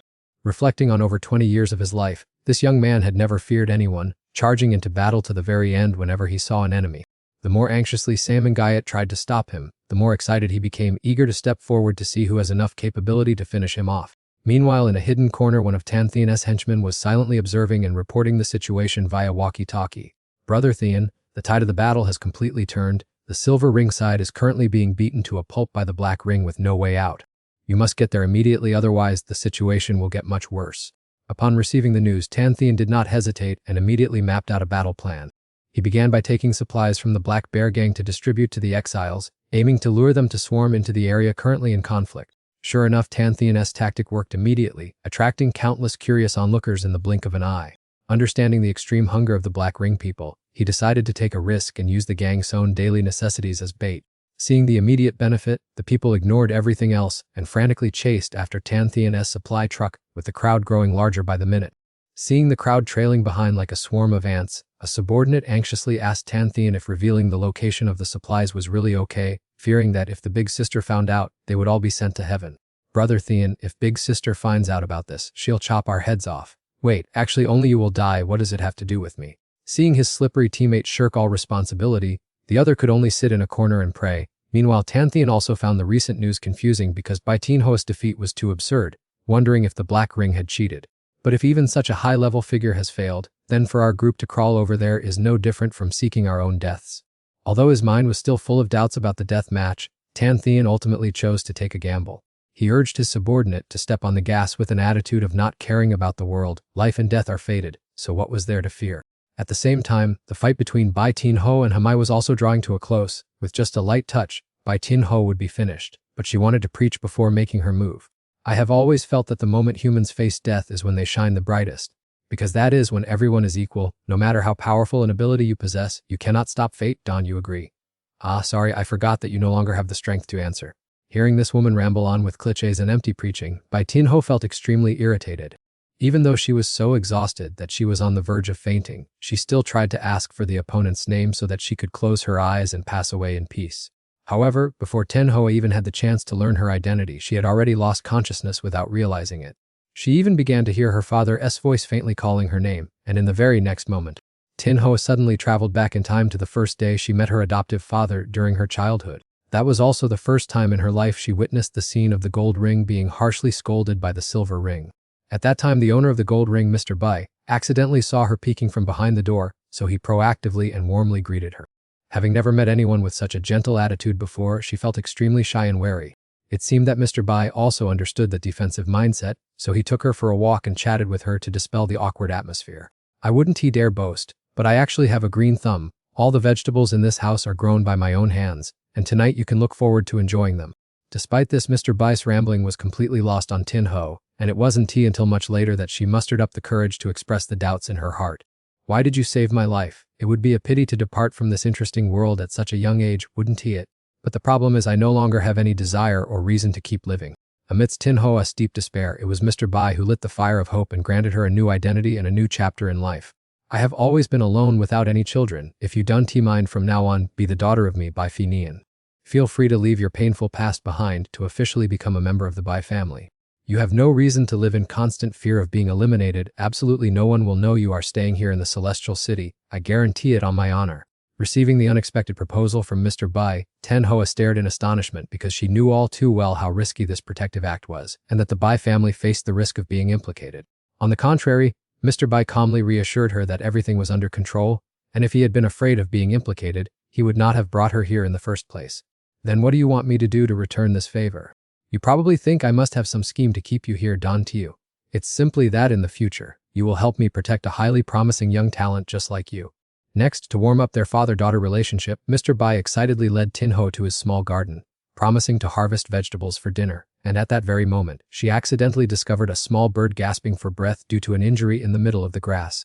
Seeing that its chance of survival was hopeless, she was about to end its life early so it wouldn't have to suffer and writhe in pain. Instantly, Mr. Bai rushed to stop the little girl's act of taking the poor young bird's life.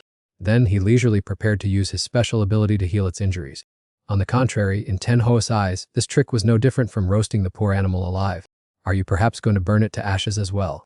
Hearing his daughter ask such a naive question, Mr. Bai could only chuckle and patiently explain the 9 elements: metal, wood, water, fire, earth, wind, lightning, yin-yang, and sound, and how anyone who possesses superior special abilities can easily manipulate these elements at different levels. And that in this celestial city, the number of top-tier masters is as vast as the stars.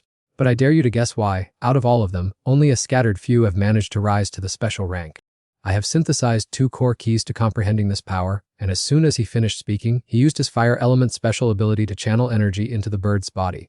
Not only did it quickly heal the wound, but it also helped the bird spread its wings and fly freely as before. Witnessing that miraculous scene left Tinho wide-eyed with amazement because she had never seen anyone control such a magical fire. And she secretly guessed that this must be the legendary flame of resurrection that neither harms living beings nor fails to heal all injuries.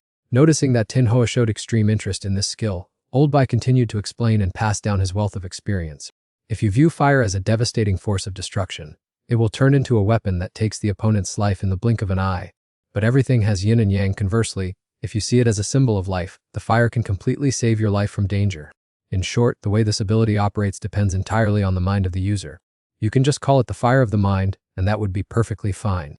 From the moment the truth shone in her heart, Tin-Ho made up her mind to inherit and pursue Old Bai's path of fire mastery. Right after that, Old Bai happily took her on a tour of all the rooms in the villa and introduced her to the servants so they could get to know their new young mistress. At first, everything was indeed extremely difficult for Tin-Ho as she could only conjure a tiny spark of fire, while Old Bai would occasionally go too far and almost roast her alive. Despite this, Tin-Ho had no intention of surrendering or flinching in the face of difficulties.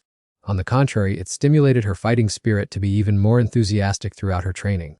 To encourage the young girl's spirit, Old Bai frankly reminded her that fire was not her innate ability, so if she wanted to catch up to others, the only way was to work extremely hard. For that reason, during the subsequent period, Tin-Ho put all her effort into honing her abilities frantically and relentlessly.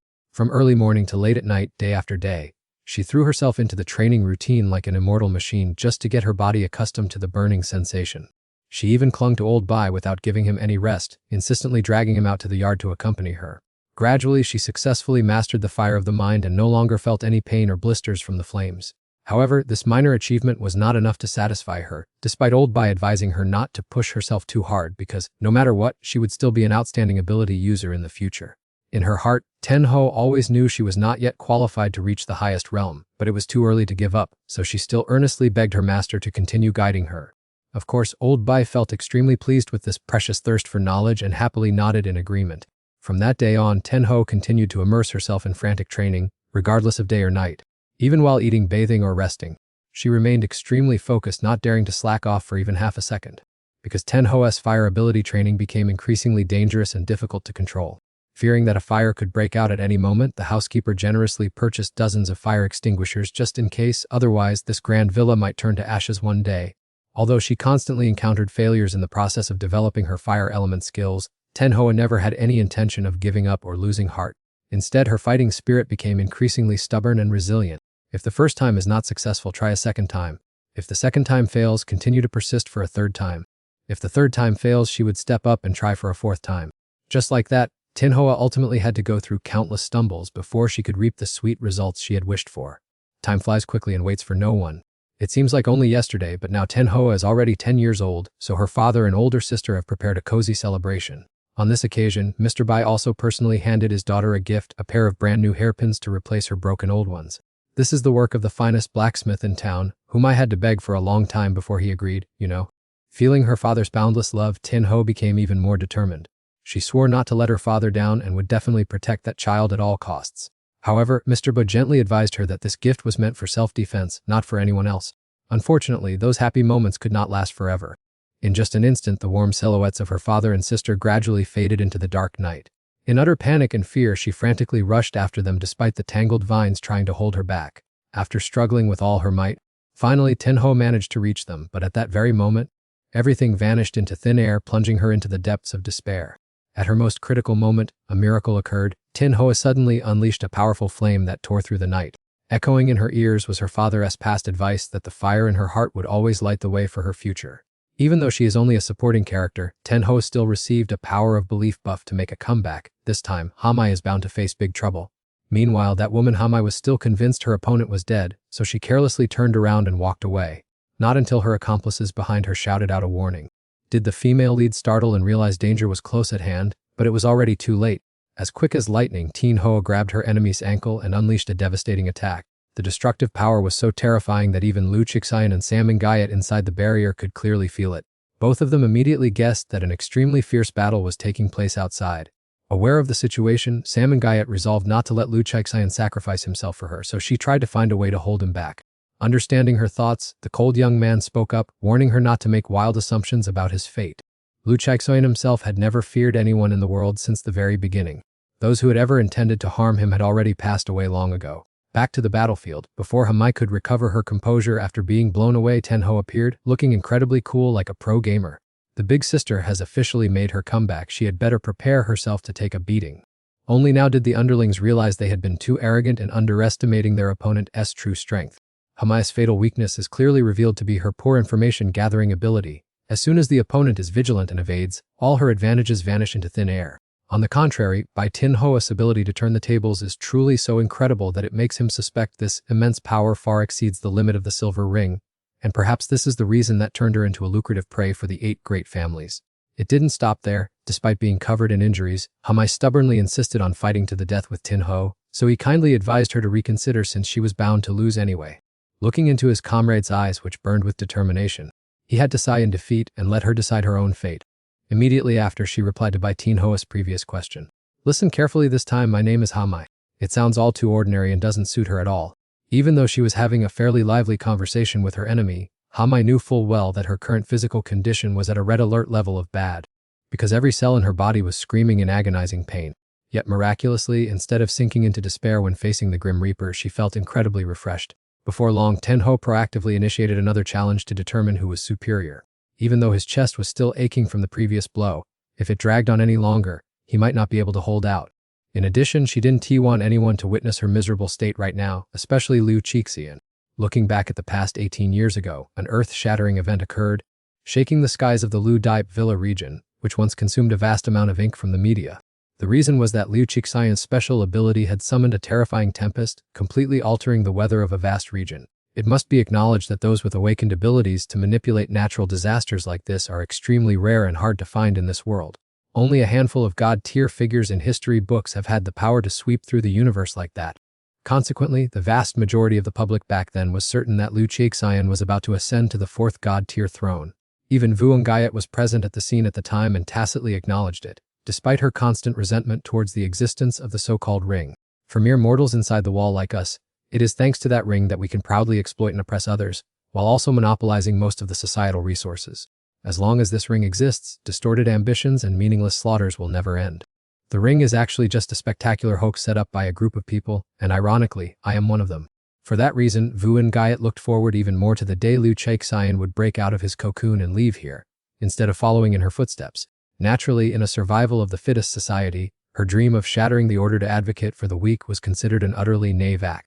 Not to mention that also stepped on the toes of the major family's interests, so not everyone agreed with Vu Ngayat's reformist ideology.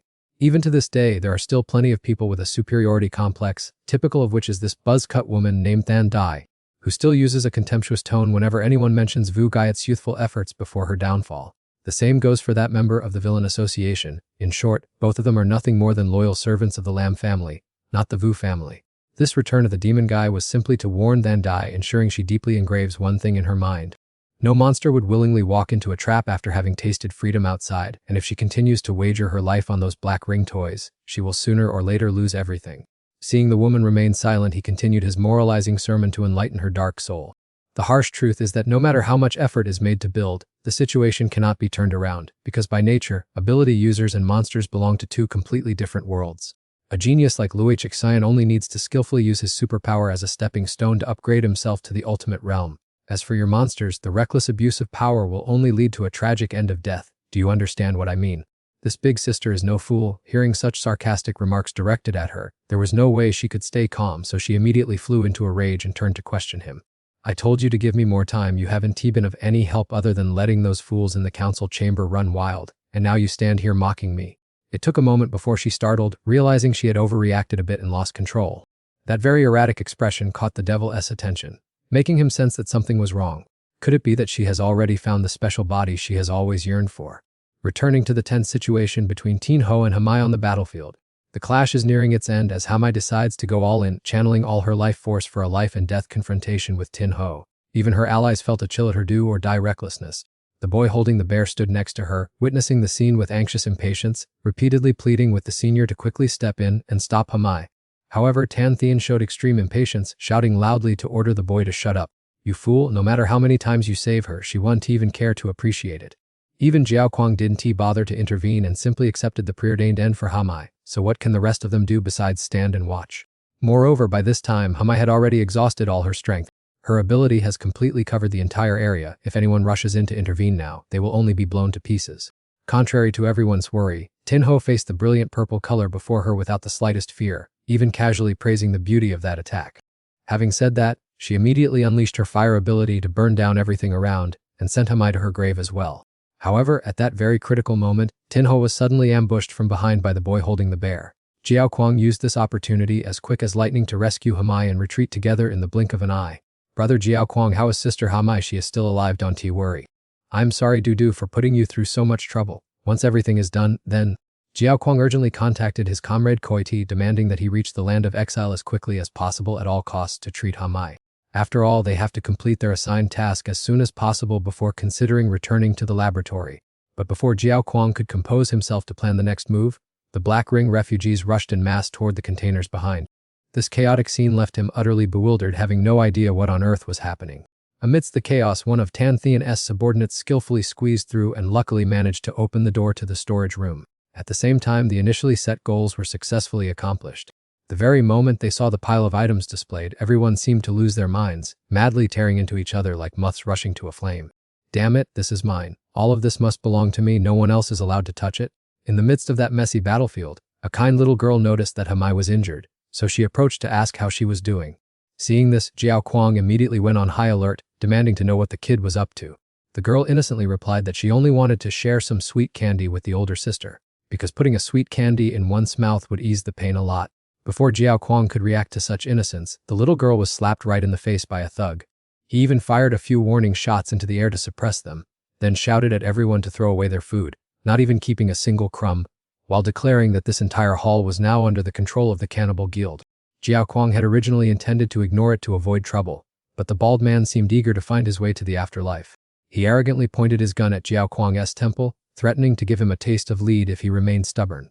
Jiao Kuang looked at him with utter contempt, wanting only to say that he wasn't afraid at all, and to go ahead and shoot if he dared.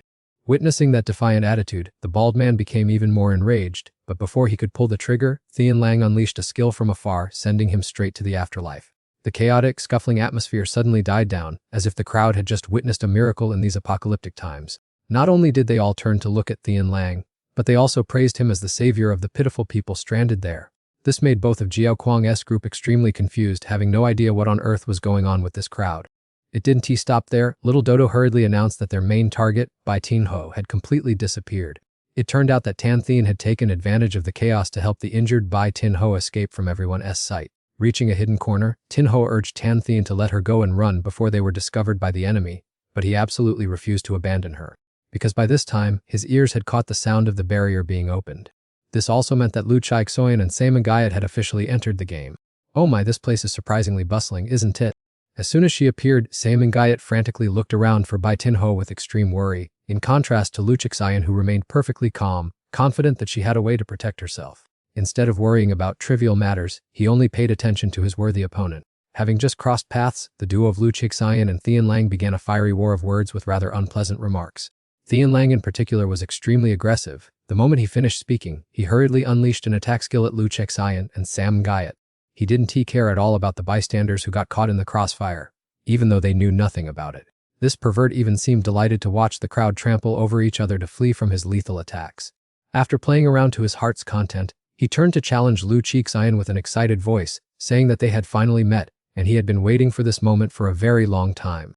Witnessing Thian Lang's reckless actions, Jiao Kuang had to remind him, because if they blindly rushed into a fight now, he could no longer guarantee Hamai's safety. You guys should show a little gratitude. After all, you are the ones who understand his background the best. Lu Chaixoyan's sudden and puzzling statement compelled Saman Gayat to question him. What on earth did he mean by that, and why should they be grateful to him? No longer bothering to hide it, Lu Chaixoyan decided to reveal the shocking secret to him. Listen carefully, Saman Gayat, those people wearing black bands originally possessed special powers by absorbing the blood of Lady Vu and Gayat to survive.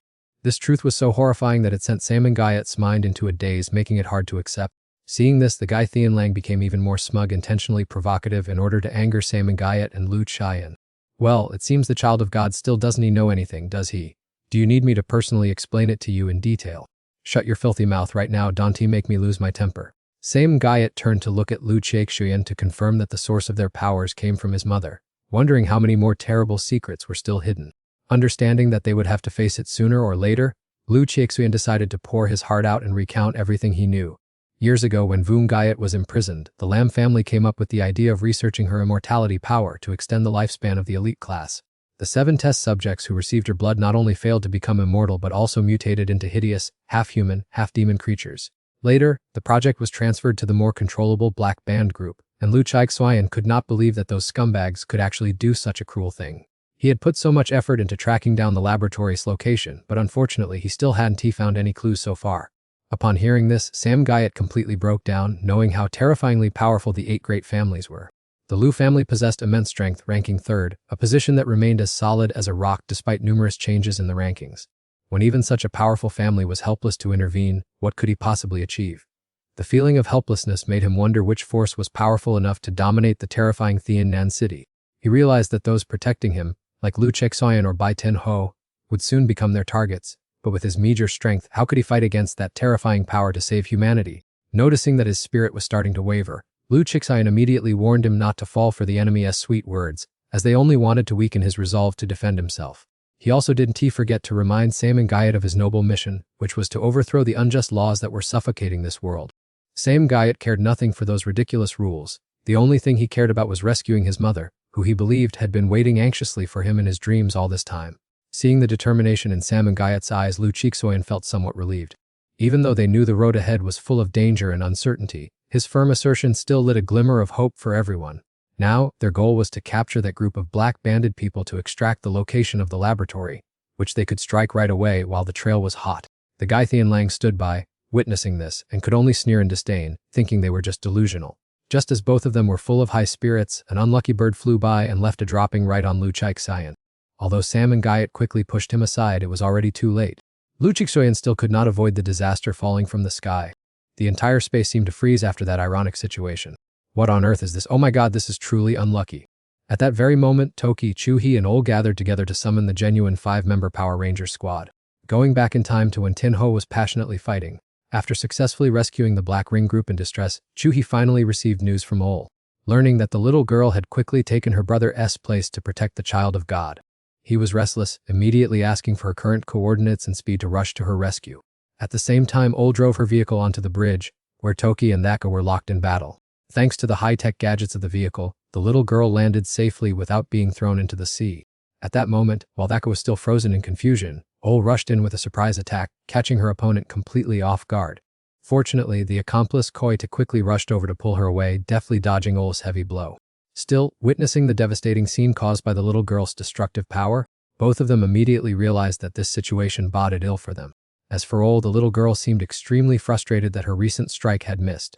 Fortunately, Toki snapped out of it in time and noticed the newly arrived ally. He then used his special telepathic ability to scan the surrounding situation. Quickly grasping the situation, he discovered the whereabouts of the lurking enemy. Realizing Koita's trick, he quickly warned Ol to be careful under her feet. Sure enough, just a split second later, Koita used his superpower to collapse the sturdy structure of the bridge. He plotted to submerge the entire group into the deep sea. Fortunately, Toki had anticipated this scenario, so he managed to pull Ol to safety before the bridge span collapsed. Nevertheless, both of them still ended up in a difficult dilemma. They were stuck right in the middle, unable to go forward and unable to retreat. More seriously, this bridge span was already highly unstable and would completely collapse in less than a minute. From Toki's observation, the distance from where they stood to the safe zone above was quite far. Furthermore, if they fell into Thaka's line of sight, the power would be cut, but her ability was harmless to Ol, so he planned to throw the little girl over first, on the condition that the girl had to hold on by herself, as this golden opportunity would only come once.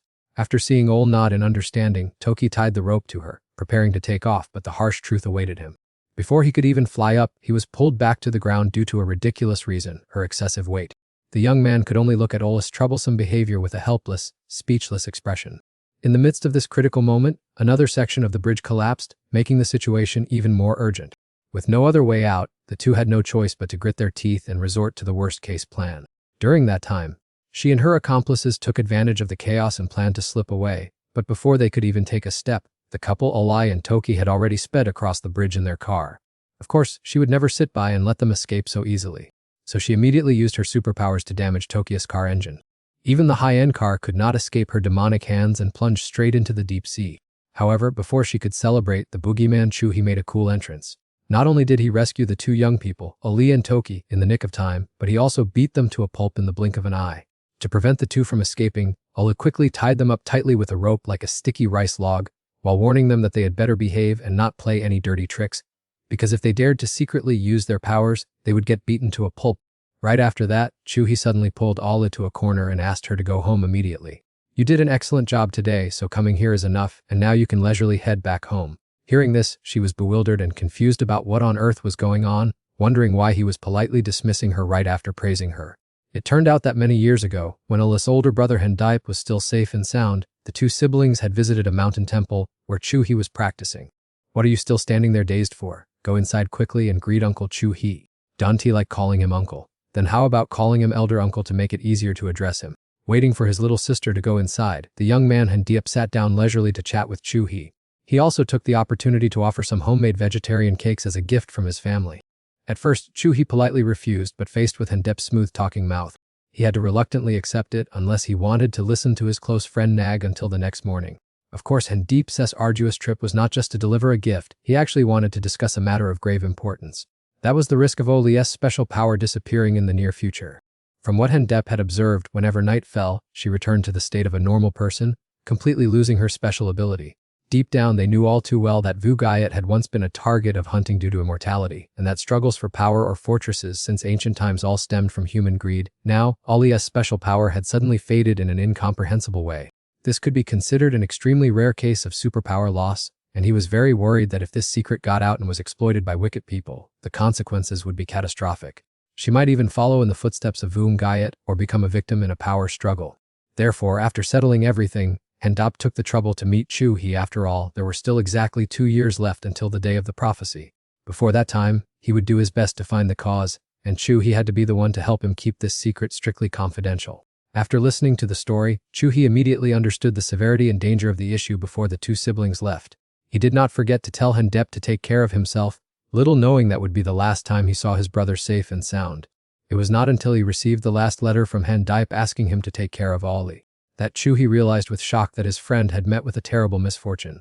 Back to reality, Chu-hee tried his best to persuade the little girl to quickly run back to the Han family to save her life, but the situation at this moment seemed quite gridlocked. The simple reason was that this troublemaking little sprout had absolutely no intention of listening obediently. On the other hand, realizing that the old path was completely blocked, Chu-hee had to settle on a plan to let Ali accompany the group for a stretch, waiting for the car's original system to activate another emergency exit to take the kid away. Along the retreat route, Chu-hee promised to continuously stay connected and monitor by phone, only stopping once the girl had safely reached her destination. Who would have thought? Olive flatly rejected the invitation to get in the car and snapped back right away. Brother Chu-hee, please treat me like an adult. I am well aware of what fighting entails and fully understand the high price of failure. I came here after careful consideration, so please stop treating me like a weak little sister who needs to be protected. I am Han Ali, the possessor of a special great ability, volunteering to shoulder the mission of protecting the child of God on behalf of my brother. At that moment, Chu-hee felt as if he saw his own past self reflected in the girl's shadow. Seeing her brother still hesitating, the little girl immediately deployed the sweet and cute faction's ultimate move to tear through his final solid defense. The storm was about to break and the game was coming to an end. With no other options, Chu-hee had to go along with the little one's wishes, silently offering a prayer of apology to Han deep in his heart. Well, whatever, keeping her right by his side could also be considered protecting her. Immediately after, the trio of Chu-hee, Lee, and Takai quickly scrambled into the battle vehicle ready to rush to Sam and Gaiet's coordinates. But before they could even warm up their seats, the smart car suddenly started throwing a tantrum. Not only did it turn off the hands-free mode, but it also pouted for being abandoned and almost drowning. Seeing such a snobbish car for the first time, the entire group was left utterly speechless. Nevertheless, little Ali was still extremely cheerful, saying that even if the car couldn't drive itself, it didn't matter because their group now had big brother Chu-hee to carry them. Having said that, the little girl innocently turned her face to plant a seed of hope, asking Chu-hee to take the wheel. However, the painful twist was that Chu-hee was completely clueless about driving. In the end, they had to rely on Takai to be the driver, while Chu-hee could only huddle in the back seat, muttering prayers for safety. With the new driving configuration loaded, driver Takai began the countdown to speed off. Seeing the robot drive the fancy car, Ali excitedly asked if his brain was connected to the internet to search for knowledge at super speed. Upon receiving a nod of confirmation, the kid showered him with praise, saying Takai was so awesome, just like a walking supercomputer. Seeing Takai's all-around dominance, Chu-hee took the opportunity to ask him to hack Koida's phone to uncover more secrets. In another development, every tiny movement of the Jiao Kwang group, Kai Ti and Thaka, both Hamai and Thian Lang had been in the sights of a super-ability clairvoyant from a prestigious clan from the very beginning, without having the slightest clue. These mongrels are so pathetic, I don't know what got into Lord Thich Then Dai to waste money feeding this bunch of useless freeloaders. Looking at the man with the eye technique who was throwing a temper tantrum, the devil standing next to him spoke up to remind him to stay patient and keep lurking, because the good show their master was waiting for had not yet officially begun. Hearing that, the clairvoyant sensed a juicy scoop and immediately started teasing and coaxing the other to reveal more. This time, the devil didn't beat around the bush and directly revealed that the family head had personally chosen the 6 of them. However, since the head kept his cards so close to his chest, even an insider like him was in the dark. Although outwardly calm, the devil was deeply frustrated, guessing that there must be some hidden connection or secret ability among the 6 of them that he was unaware of. Every time we discuss things, he is so cryptic that we have to guess, and he even handed over the management of the research lab to an outsider. Seeing the crazy guy next to him about to fly into a rage, the clairvoyant made an excuse to turn back and watch the target so he could slip away quietly, avoiding becoming the scapegoat. Back at Sam and Guyat's location, the trio of Chu-hee, Ali, and Takai had finally arrived, dragging along Koi-T and Thaka, who were bound tightly like cylinder sticky rice cakes. Although everyone had just reunited after a long period of disconnection, looking at the current situation, Chu-hee and everyone tacitly understood that this was not yet the time to chat and catch up. Except for the unlucky Lu Jixuan, who had just been defecated on by Chu-hee's bird, no one had any words of complaint left. At this moment, Jiao Gong also began to realize that his 2 accomplices had been captured. However, instead of acting immediately, he silently signaled the boy Dodo to find a way to approach Pei Xinghua and discreetly ordered Tian Lang. Immediately, the 3 of them, including Sam Guyat, Lu Jixuan and Chu-hee, soon felt the killing intent from the opponent, so they hurriedly warned Julai and Su Kai to be highly vigilant. Besides, they had to watch the hostage very closely, absolutely not loosening the ropes. While Sam and Guyat was still guessing Lu Jixuan's next move, he was already 1 step ahead of him. He immediately erected a lightning barrier to reinforce defenses. He himself rushed straight forward to confront the opponent face to face. Right after that, Tian Lang cast his special ability to attack them. He intended to use distracting tricks to rescue his accomplices, but Yu Li quickly read his move and blocked his scheme. However, Tian Lang did not care much and only focused all his strength on attacking Lu Jixuan. To follow up, Lu Jixuan was no amateur either. Most of those attacks could not even touch a single hair of his. After playing around with each other from a distance, the 2 young men switched to close combat for added drama. Standard men just use their fists to talk to each other. If you punch me, I must return the blow to be fair. In short, neither side would yield a single inch. Fighting with hands and feet was one thing, but the foul mouths of the 2 young men were also no joke as they continuously traded barbs, still unable to determine a victor. Show me whatever tricks you have, don't waste any more of my precious time. What are you being so cocky about? Do you think I'm afraid of you? Just like that, the more they fought, the more aggressive they became, and the more they swore, the higher their spirits rose. Initially, Tian Lang intended to use his ability to manipulate black dust to ambush Lu Jixuan, but unfortunately for him, Lu Jixuan realized this and countered immediately. Don't think that transforming into a demon form can fool me and make you win. Your skill level is still very green and immature, kid. Right after that, Jixuan rushed forward without hesitation and landed a powerful punch on him. This blow was so strong that the building behind them seemed to collapse completely. Of course, Tian Lang also suffered serious injuries after that strike, and he looked bitter because he was suddenly completely outmatched. If I hadn't been distracted by controlling the black dust and dealing with the rest of them, there is no way you could have injured me, you bastard. Right at that moment, he yanked out the precious sword that was firmly embedded in his body and leaped up, determined to fight Lu Jixuan. But this time he was wiser than before. Instead of continuously dragging on a fight with just one person, this guy aimed straight for Ol's 2 teammates to drag them away while she wasn't paying attention. On the other hand, because Ol was still gripping the rope tightly in her hand, when the other guy dragged those 2 away, she was also dragged along. Fortunately, our little troublemaker was still safe and sound, quickly using her strength to pull the hostages back toward her, determined not to let the heavenly wolf succeed in his plot. Moreover, Takai, standing nearby, also rushed over to reinforce, so the situation seemed temporarily under control. However, in the midst of this intense, head-splitting fight, the old wound on Ol's shoulder suddenly ripped open and started bleeding.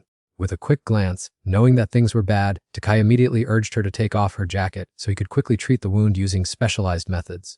Even so, Ol stubbornly refused and insisted on keeping this a secret until they had finished off the enemy.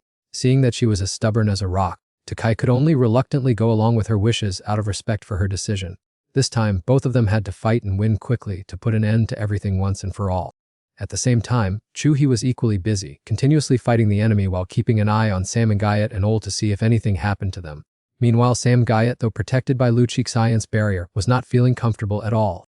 The reason was that his dark personality had emerged at this moment, using harsh words to manipulate his mind, making everything extremely frustrating. That arrogant Lu Jixuan is looking down on you, locking you in a narrow cage and turning you into a weakling who can only stand and watch. What are you waiting for? Why not take this opportunity to prove your capability to them? Don't you see that what I am saying makes perfect sense? Just let me take action and this ridiculous farce will end immediately.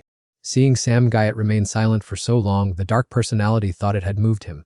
But who would have expected that this guy would completely ignore all those sweet words? On the contrary, he remained clear-headed to fully comprehend reality, distinguish right from wrong, and snap back that he indeed was the weakest person here, and there was no denying that, as they were the main targets. In fact, everyone knew he was the weakest link in this battle. But despite being outmatched, They still fought the strong and left him out of it. Logically speaking, how foolish that action was. Moreover, from the beginning of the battle until now, Samangai had always carried an irrational anxiety whenever he met Jiao Kuang's gaze. At this moment, he suddenly remembered the conversation with Lu Cheeksayan when they were both still inside the barrier.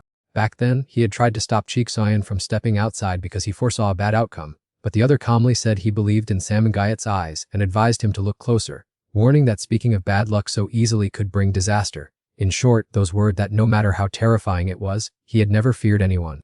So there was nothing to worry about. Seeing Samangayat muttering to himself, the dark personality lost patience, stepped forward, and demanded, "What the hell are you babbling about? Spill it quickly. It's so noisy, get lost and stay out of my sight." Rejected coldly by Samangayat, the dark personality had to retreat dejectedly. Now, with the psychological burden lifted, Samangayat seemed to have understood his own heart and realized his true value. He was just exaggerating. In reality, you are not that useless. Just as he realized the truth, Samangayat was suddenly dragged into a hallucinatory realm completely separated from reality. Looking at the terrifying, ruined space in front of him made his mind panic and fill with fear. What gave Samangayat the biggest headache was that he had ended up in this godforsaken place without knowing why. While his mind was in turmoil and he didn't know what to do, he accidentally touched a strange clump of black dust. Samangayat immediately surmised that perhaps because he had not controlled his ability well, he had accidentally slipped into this dimension. There was no way he would just sit there and wait to die. He decided to take a risk and explore the surroundings to find a way out, and suddenly ran into a child. Although he felt its appearance was somewhat bizarre, curiosity drove him to step closer and speak up to warn it. "Kid, this place is full of dangerous special abilities. Follow me out of here right now. Can you stand up on your own?" As soon as he finished speaking, a warning bell rang out screechingly, and besides, the child just sat there numbly without reacting, making him incredibly anxious. "Little brother, follow me out of here right now. Hurry up," but in the very next moment, the alarm sound suddenly went silent. The child, who had been silent until now, suddenly spoke, startling Samangayat. It said that anyone who could enter his 5th level of consciousness was certainly not as ordinary as they appeared. Hearing the child say that, Samangayat was startled and let go of his hand immediately. Then he cautiously asked directly who it really was. Looking as if it had no intention of hiding, it frankly introduced its name as Jiao Kuang. After speaking, it raised its head and looked straight into his eyes, deliberately showing off its strange, unusual eyes. It also revealed a shocking truth that it was also a child of God just like him. While Samangayat was still stunned and had not yet digested all that information, the boy dragged him to another dimension. It made the excuse that the previous place was not convenient for the two of them to have a talk. Just a blink of an eye later, the two of them appeared at the old warehouse where Samangayat used to stay with his older brother, Athuan.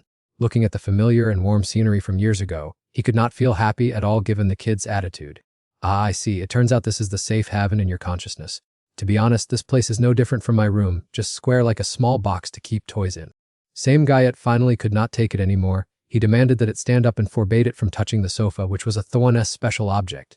Just at this moment, he suddenly heard a gunshot.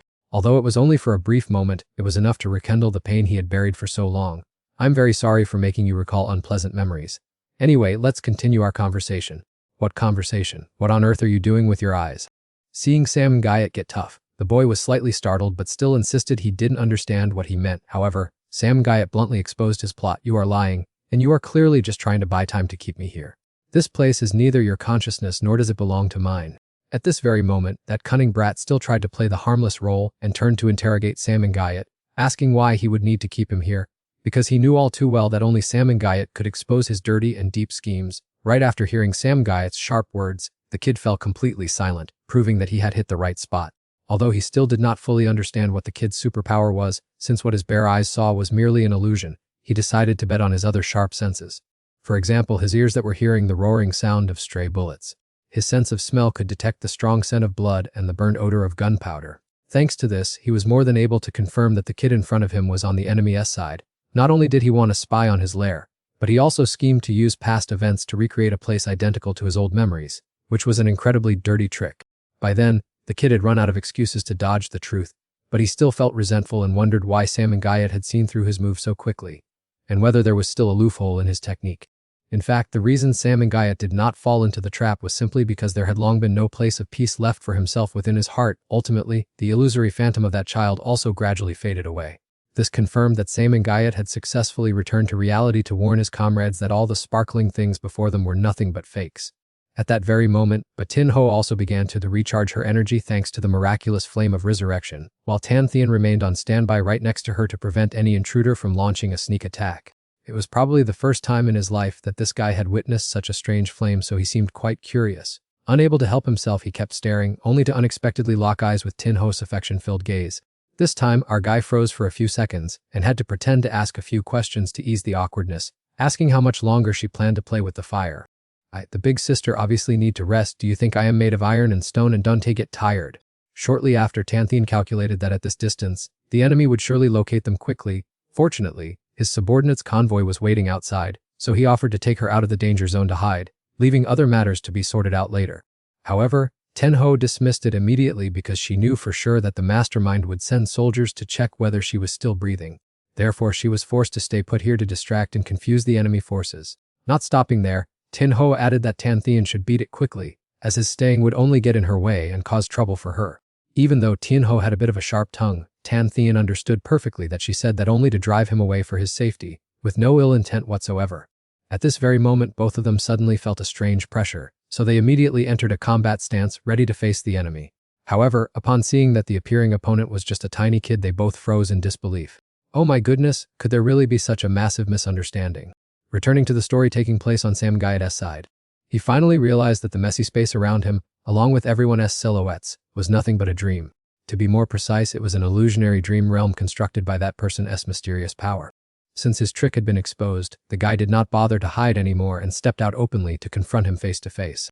I didn't expect you to realize this was an illusion. Kudos to your sharp mind, but seeing everything around you turning to dust, are you really not afraid at all? It's just a fake show, so what is there to be afraid of? It seems your ability is to lead others by the nose into a dream. As long as the prey does not wake up, they will be trapped there forever with no return. But once people know it's a script, your control is as good as useless. Perhaps drawing too many people into the trance is limited, which is why you put on a dream within a dream trick to hold me alone, using consciousness traps to cause interference and stall for time while I wander in here. Did I get that right? In fact, according to the guy, Sam Gayat had not guessed completely right either, because from the start, he had no intention of using this shallow dream shell to trap anyone for too long, but was only aiming to buy time to rescue his cornered comrades. However, what shocked him the most was his ability to unleash such intense energy, because just a few days ago he was still an ordinary, unknown nobody, yet now he possessed an alarmingly sharp perception. Hearing that, Sam Gayat immediately retorted that this crazy thing actually had nothing to do with supernatural abilities. Even if you were just an ordinary person, you would still be more than capable of seeing through his bizarre dream, because simply he did not want to accidentally drag his good friends around him down with him. What an arrogant person, but anyway, this illusionary space is about to collapse, Sam Gayat. What a pity we have only been talking in a dream so far, so I really hope to have a chance to chat in real life. And now, the moment to return to the harsh reality has arrived. Hearing this guy boast made Sam Gayat's skin crawl, but fortunately, he didn't have to listen anymore and could go back to wake his friends up. Instantly, everyone finally woke up. Even Tianlan escaped from the dream instead of being heavily injured from the fight with Lu Xian. However, what Sam Gayat's group absolutely did not expect was that these vile people would play dirty by using an illusion to harm the little girl and escape. Perhaps due to the psychological manipulation effect of the virtual space, everyone let their guard down and was completely unaware. Even the child was injured without feeling any pain at all, and it was only when they returned to real life that everyone was shocked to find out. Seeing the youngest of the family in such a state, both Lu Xian and Chu He lost their temper, ready to charge in and settle scores with those bastards to avenge her. In that critical moment, Takai quickly ran to the little girl's side. Then, he immediately activated his healing ability to stop the bleeding and treat the wound. At the same time, he gently comforted her so that she could calm down. While Sam Gayat's group was in a chaotic frenzy like a late afternoon market, the culprits stood outside gloating over their pain. It turned out that right from the very beginning of the battle, the entire team had unknowingly fallen into Jiao Kuang's illusion trap. He had used a secret signal to covertly indicate that the battle situation was highly unfavorable, saying that it was necessary to drag everyone into the same dream to hold those people back, and then let his accomplice Tianlan take on all four of them alone: Lu Xian, Chu He, Takai, and the little girl, while the ringleader himself turned to deal with Sam Gayat alone. Initially, when closing in on Sam Gayat at a short distance, Jiao Kuang showed carelessness because he did not look intimidating at all. But just as he swung his hand intending to harm him, he was suddenly hit by a fatal blow from Lu Xian's barrier. This was indeed a situation beyond expectations, as rarely could anyone use their abilities while asleep like Xian. Not stopping there, Sam Gayat also began to show signs of resistance, making him even more astonished and changing his perspective. Seeing that the situation was unfavorable and it was difficult to overwhelm both Sam Gayat and Xian, Jiao Kuang had to change his plan to rescuing his two allies, and then ordered them to quickly get the hell out of there because this joint effort had run into trouble and could not last any longer. In fact, Jiao Kuang only intended to retreat quietly and peacefully, but that woman that got true to her nature refused to stay quiet. Perhaps out of resentment for being caught earlier, she flew into a rage and shot directly at the child to vent her anger. And that was also the very moment when Sam and Gayet, in the dream realm, accidentally heard the gunshot ring out. Even in the dream realm, though everyone, including Sam and Gayet, felt that time was passing by extremely slowly, in reality only a few fleeting minutes had passed. Returning to the present, after completing the preparations, the instigator informed Jiao Kuang that they could continue the game. This meant that a fair contest would officially begin immediately. However, the situation at this moment seemed to have leaned completely to the disadvantage of Sam Gayet, as Oli had sustained a rather severe injury and needed Takai's treatment. Fortunately, the emergency hemostasis for her abdominal wound had helped her temporarily escape critical danger, but the greater concern was the injury to her shoulder. Hearing about the severity of Oli's injuries, Chuhi suddenly felt deeply remorseful, blaming himself for not being able to protect her thoroughly as promised to Han Diep. As an older brother himself, he had been irresponsible, neglecting his duties and letting his younger sister suffer in pain. Watching her writhe in pain, a sense of helplessness welled up inside him, leaving him with no choice but to soothe and comfort her. Right at this moment, Sam and Gayet also quickly ran over to them to check on Oli's condition. But before he could take more than a few steps, he was attacked by the black dust from Thien Lang, making the situation even worse. In another development, Tan Thien was also struggling with Kid Dodo's stuffed animal to protect Tin Ho. Even though it was just a toy, this beast had been enhanced with a special ability, making its strength quite persistent and formidable. Not long after, it directly attacked Tan Thien's side and took away one of his teeth. Despite this, the guy was not deterred at all and became even more fired up, counterattacking it. "Damn it, you dare to break my tooth. Today I will show you what the power of an 8-time consecutive champion of a true king is, making you open your eyes and see." But just as Tan Thien was about to deliver the decisive blow to the stuffed animal, Ten Ho suddenly ran out of energy and asked him to pay attention to the other side, only to discover that the kid's special ability was giving love, a type of special ability that inherently causes harm to oneself. This meant that even though it was not the one directly taking the hit, it would still suffer the same damage as the stuffed animal. At this point, Tan Thien finally understood why Kid Dodo's face was so bruised, as if it had just been beaten by someone. If that was indeed the case, how could he bring himself to harm a child? Left with no choice, he had to ask Tin Ho, "Hey, it seems there's some connection between it and that rabbit which is happy all day long. I hit the rabbit and it gets hurt, what should I do now?" Tin Ho also began to realize why Jiao Kuang had sent this kid alone. It turned out he had calculated long ago that they wouldn't have the heart to harm a child. On the other hand, she noticed that it didn't seem to feel any pain from the previous punch, and to verify this assumption, Tin Ho decided to ask it, "Hey kid, what's your name?"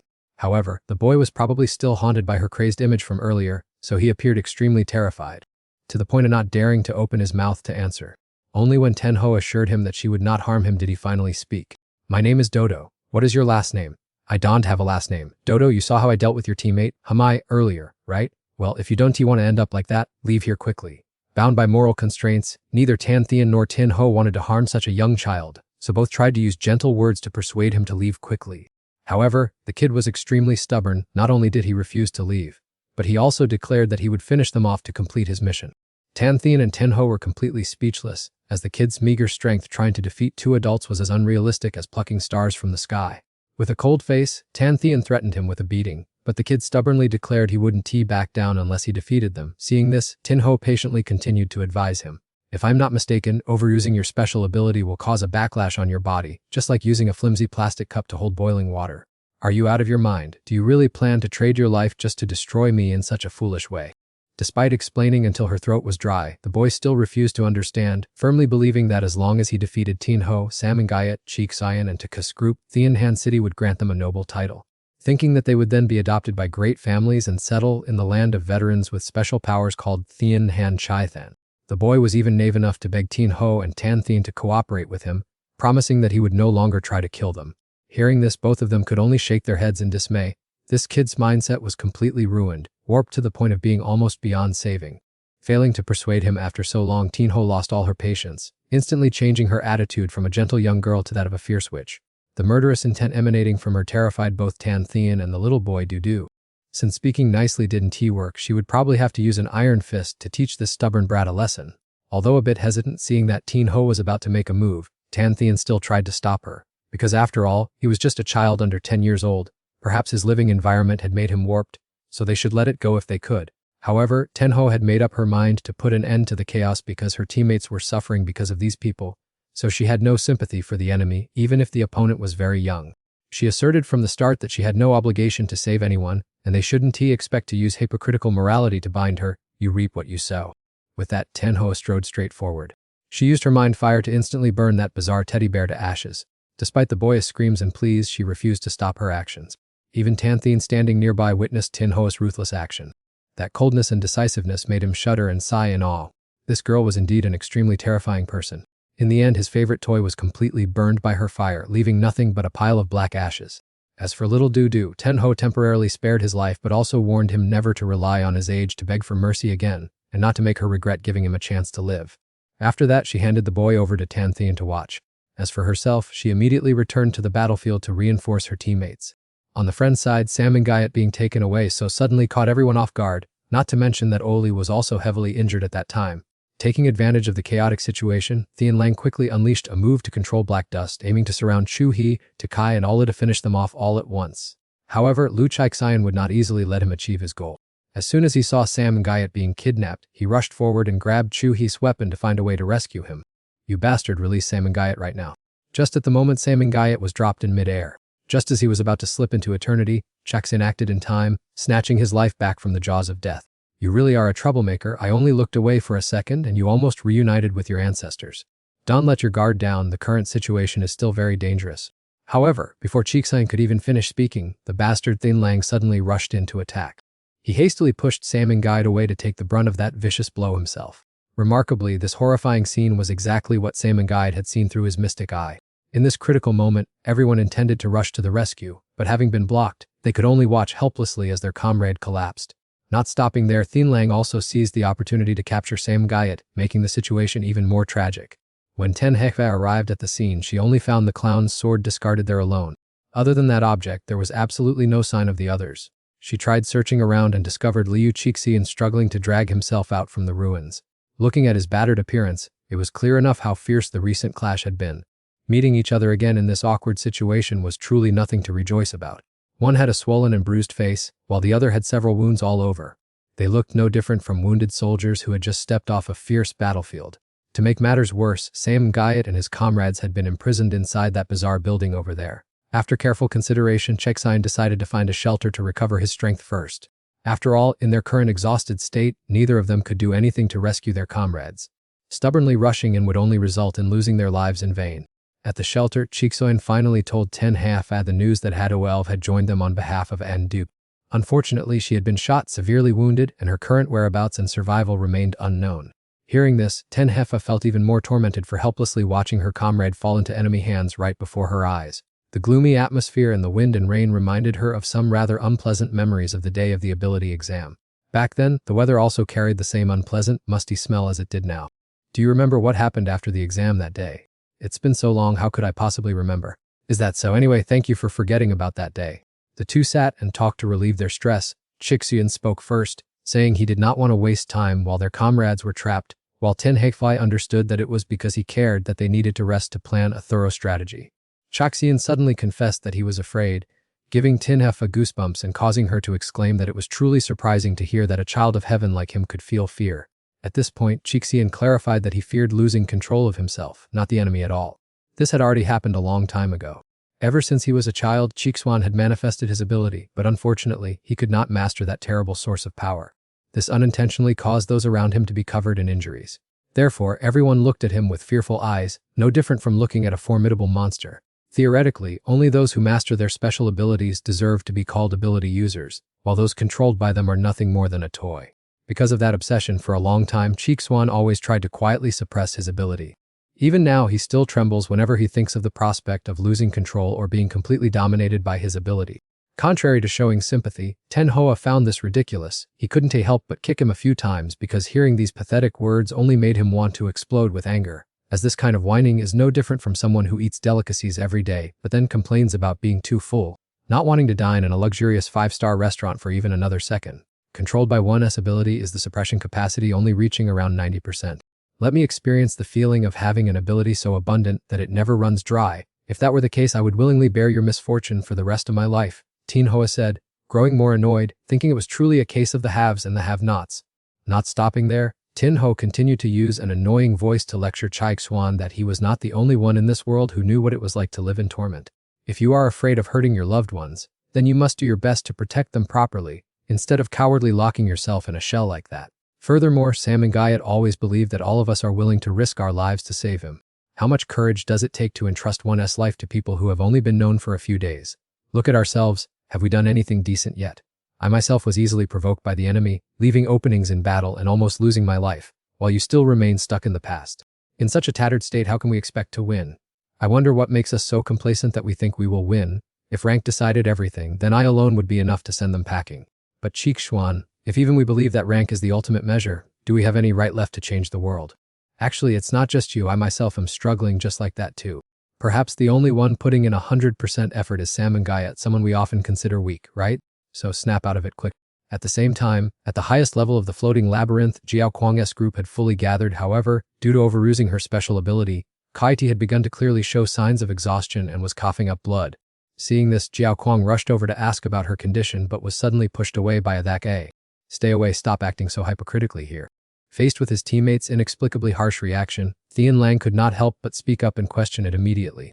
At this point, she did not bother to show any respect or hide anything anymore, exposing everything. It was Thich Than Dai, the laboratory manager, who had secretly met with Jiao Kuang many times, and she also warned everyone to be on guard against him. I advise you all not to rush to trust this close friend, otherwise, none of us will survive the next few years.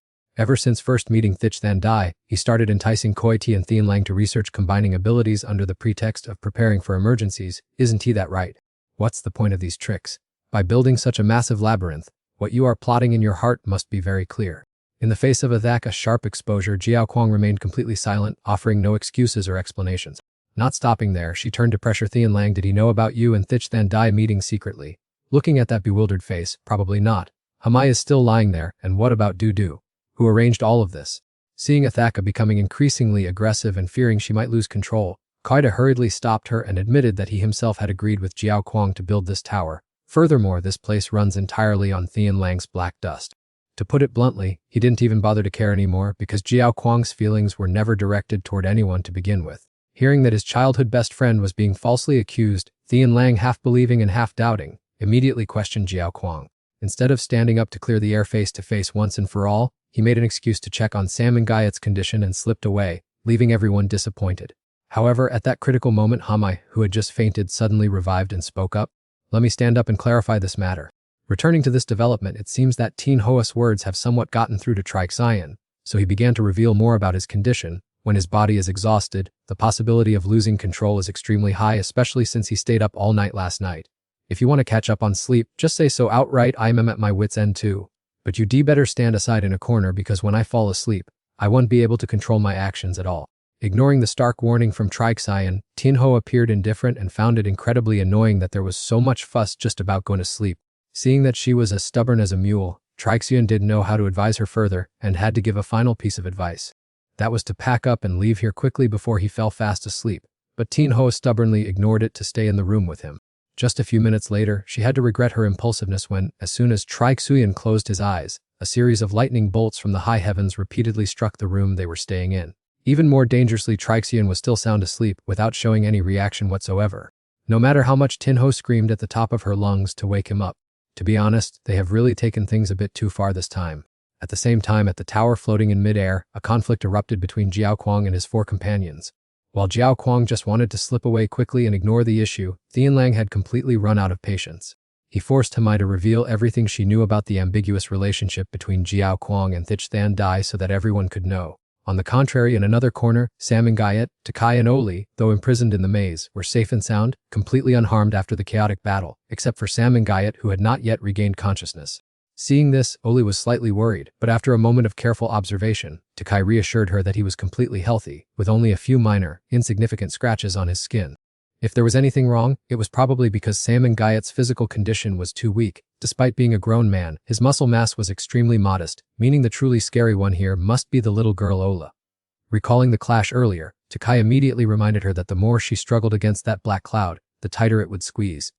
And she should have realized that when it touched her. Furthermore, relying on your strength to struggle would only make the injuries more severe, so learn from this experience and assess your limits first when facing a perilous situation next time.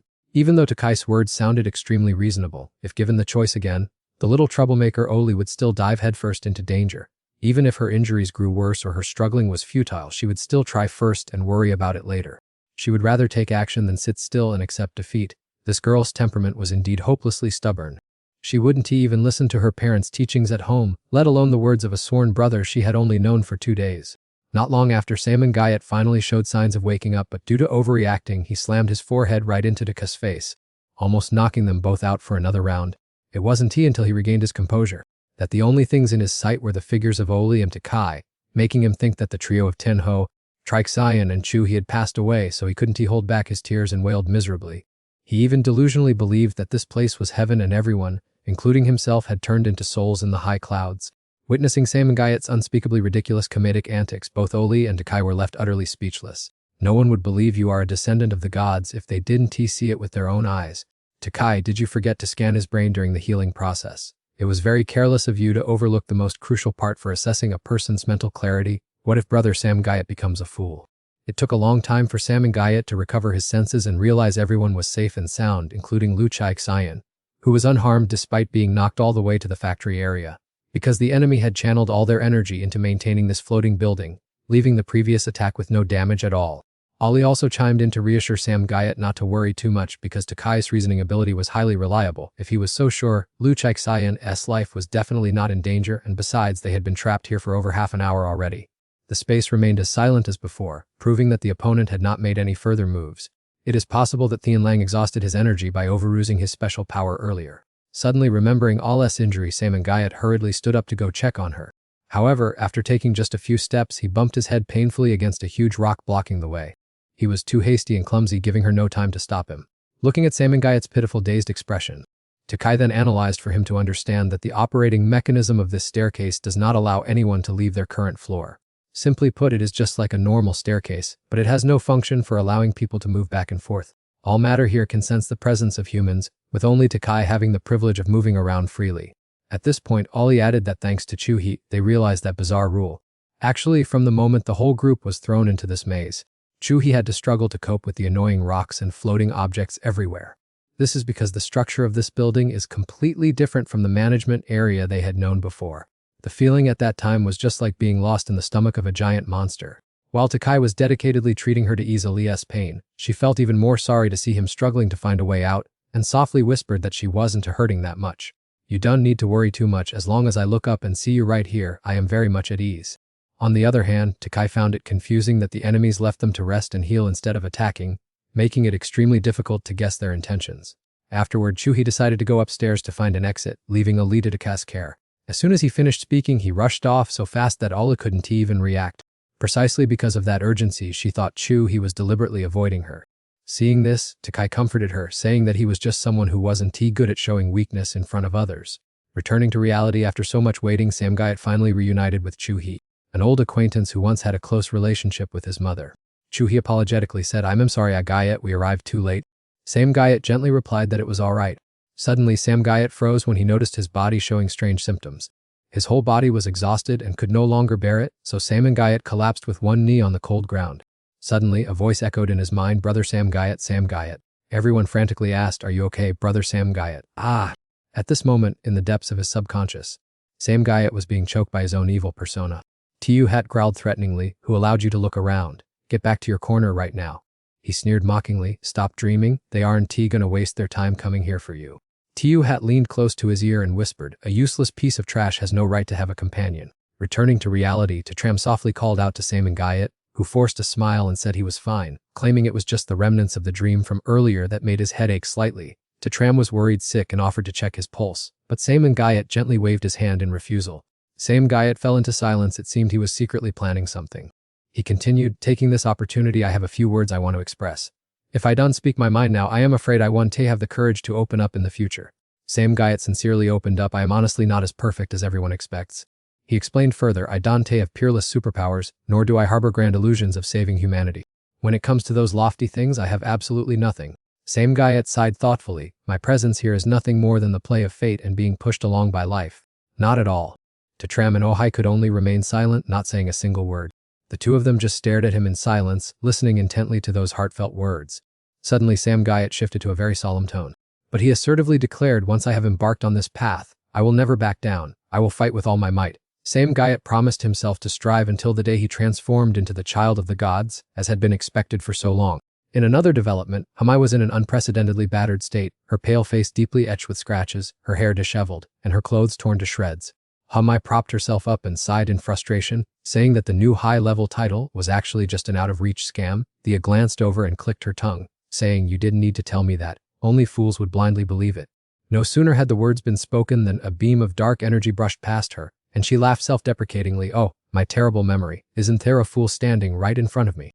Although that shot didn't scrape the skin, it accidentally trimmed a few locks of her beautiful hair. The enemy coldly warned, "My next shot will go straight into your skull." Hamai hung her head dejectedly. "Well, I thought that by exposing the deceptive tricks of that virtual title, I could keep myself sober." More of this fake philosophy again. Thian Lang asked with an irritated side eye, "What on earth are you still hiding, Hamai?"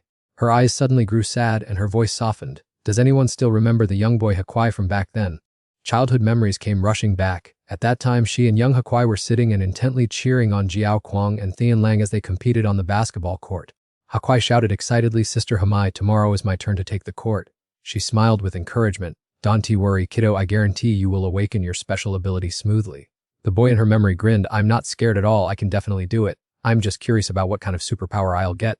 Hamai inquisitively probed, "So what kind of superpower would you like to have?" This conversation took place in the second year after the trio of Hamai, Jiao Kuang, and Thian Lang successfully awakened, right when the research institute had just taken in young Hakwai. The boy pretended to point his fingers like a gun, pursing his lips to mimic explosions. "Pew pew, shooting lasers like this, doesn't it look awesome?" Perhaps because their names sounded quite similar, she had always paid special attention to him, treating the little boy like her own younger brother. Right then, a security guard ran over in a hurry, caught Hakwai, and said, "Hey kid, Hakwai sneaking out to play again. How many times have I reminded you? This place is not for you, go back to your room immediately." The boy pouted in protest. "What does it matter? After tomorrow I be more than allowed to set foot in here." Forced to return, Hakwai sadly said goodbye to his sister, promising to meet again tomorrow afternoon. The girl waved, reminding the little one that he must show up. As he walked away, the toddler still turned his head to tell his sister to wait, when suddenly a voice of warning rang out from behind, telling Hamai not to get too attached to that child. Jiao Kuang spoke harsh words, saying that getting too deeply involved would only bring pain when the time came to part, the truth being that Hamai knew all too well that Jiao Kuang was not wrong at all, but she still ignored it, saying that one must have faith to live. In truth, she was desperately craving a bit of family warmth, even if it was as fragile as a soap bubble. The next day, she patiently sat waiting outside the football field, straining her eyes but seeing no sign of the child. Unable to give up, she kept staring blankly at the entrance, her mouth softly calling Hakwai's name in hopeless anticipation. Running to ask the manager if Hakwai had passed the critical stage, the man confirmed the boy was fine. Seeing her press for his whereabouts, he said the child was undergoing a more thorough examination because only cases of good evolution received such priority, so that mysterious testing lasted for 4 whole days. During that time, Hamaya's spirit sank completely. She remained all by herself, not caring about eating or talking to anyone. While she was feeling down, a familiar small figure suddenly appeared. Before she could rejoice, she heard a very familiar voice calling out, "Sister."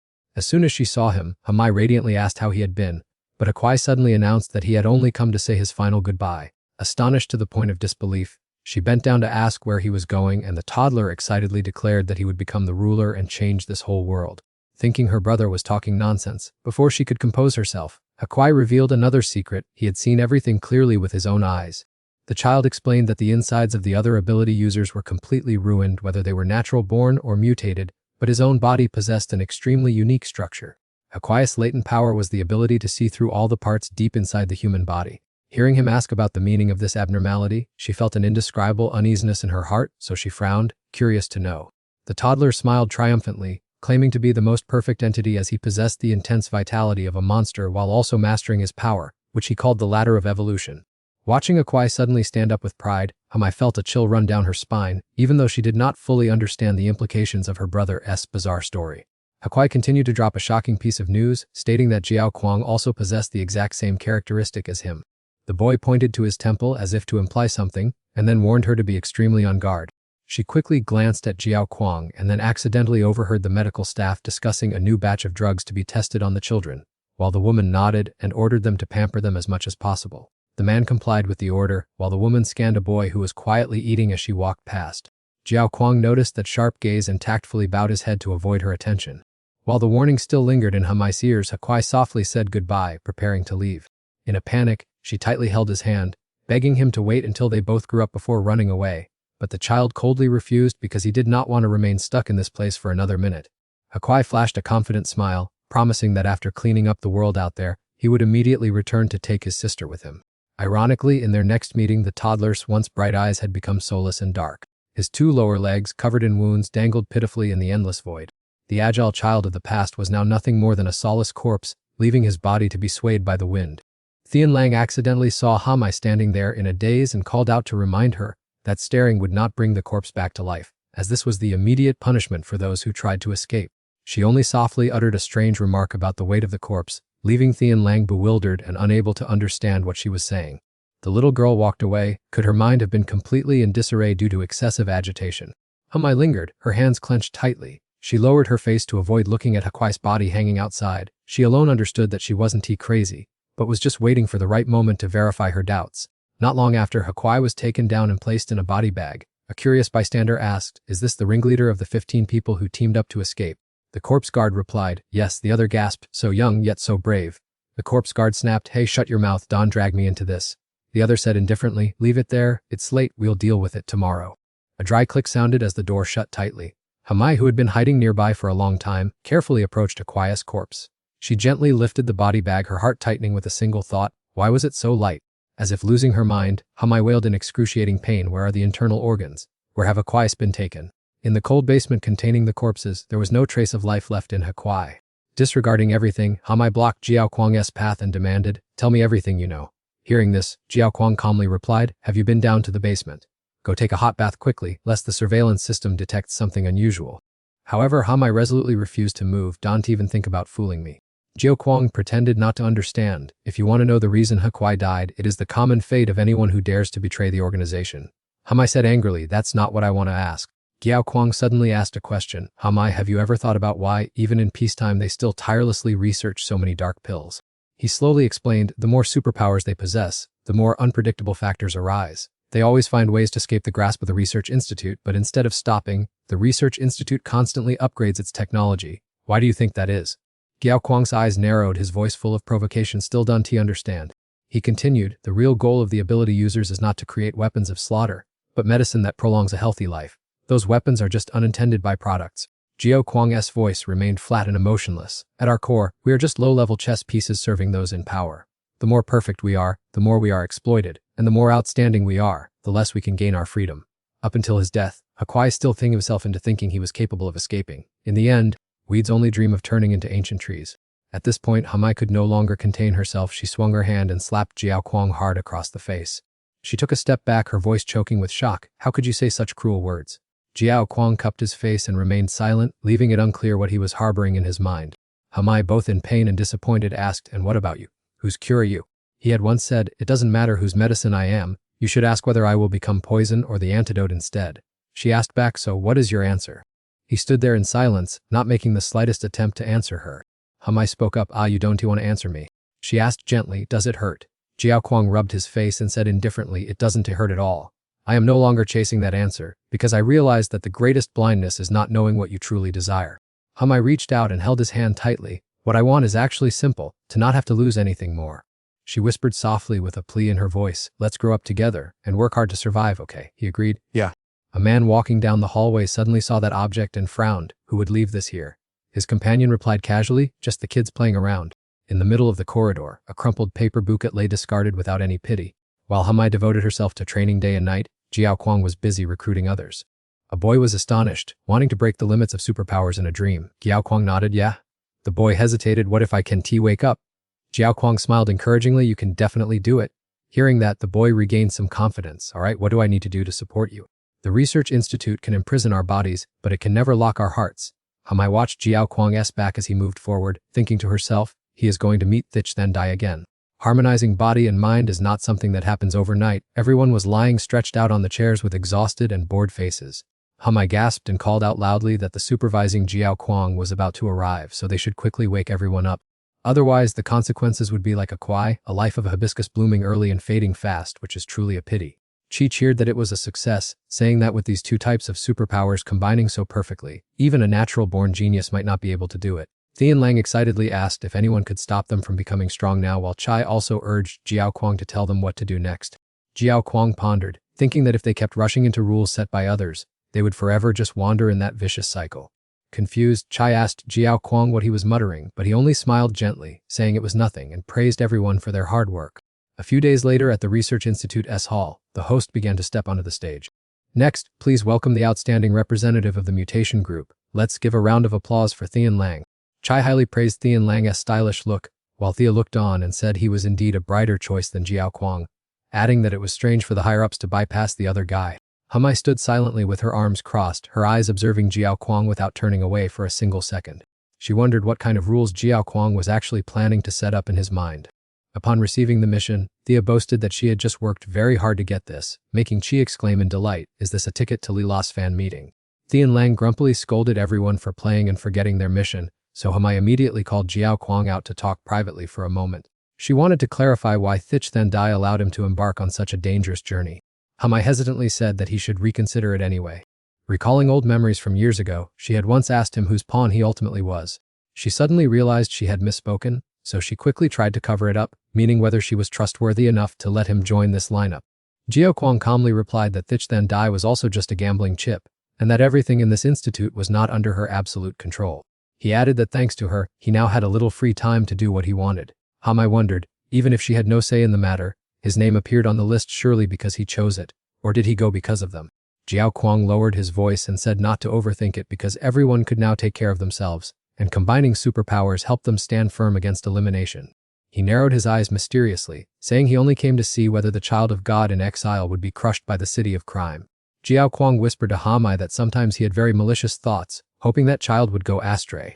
His voice carried a hint of malice. While everyone expected him to change the world, he had long turned into a soulless sinner in life. Jiao Kuang gently continued, perhaps if everything became that bad we would feel more at ease. Hamai was astonished to see that someone like Jiao Kuang also harbored such strangely dark thoughts. A hand slowly reached out, plucking a leaf from the branch of the tree of light. The tree quivered slightly, making the foliage sway gently in the wind. Jiao Kuang muttered that he had some regrets as his days here were about to end, leaving Hamai stunned as she asked about the ending. She suddenly changed her tone. Capturing the descendant of the god is the final opportunity for our faction to prove the usefulness of the Black Ring. Jiao Kuang exclaimed in shock, so that's how it is. He pondered thoughtfully, I should have realized this sooner. This isn't hard to guess either.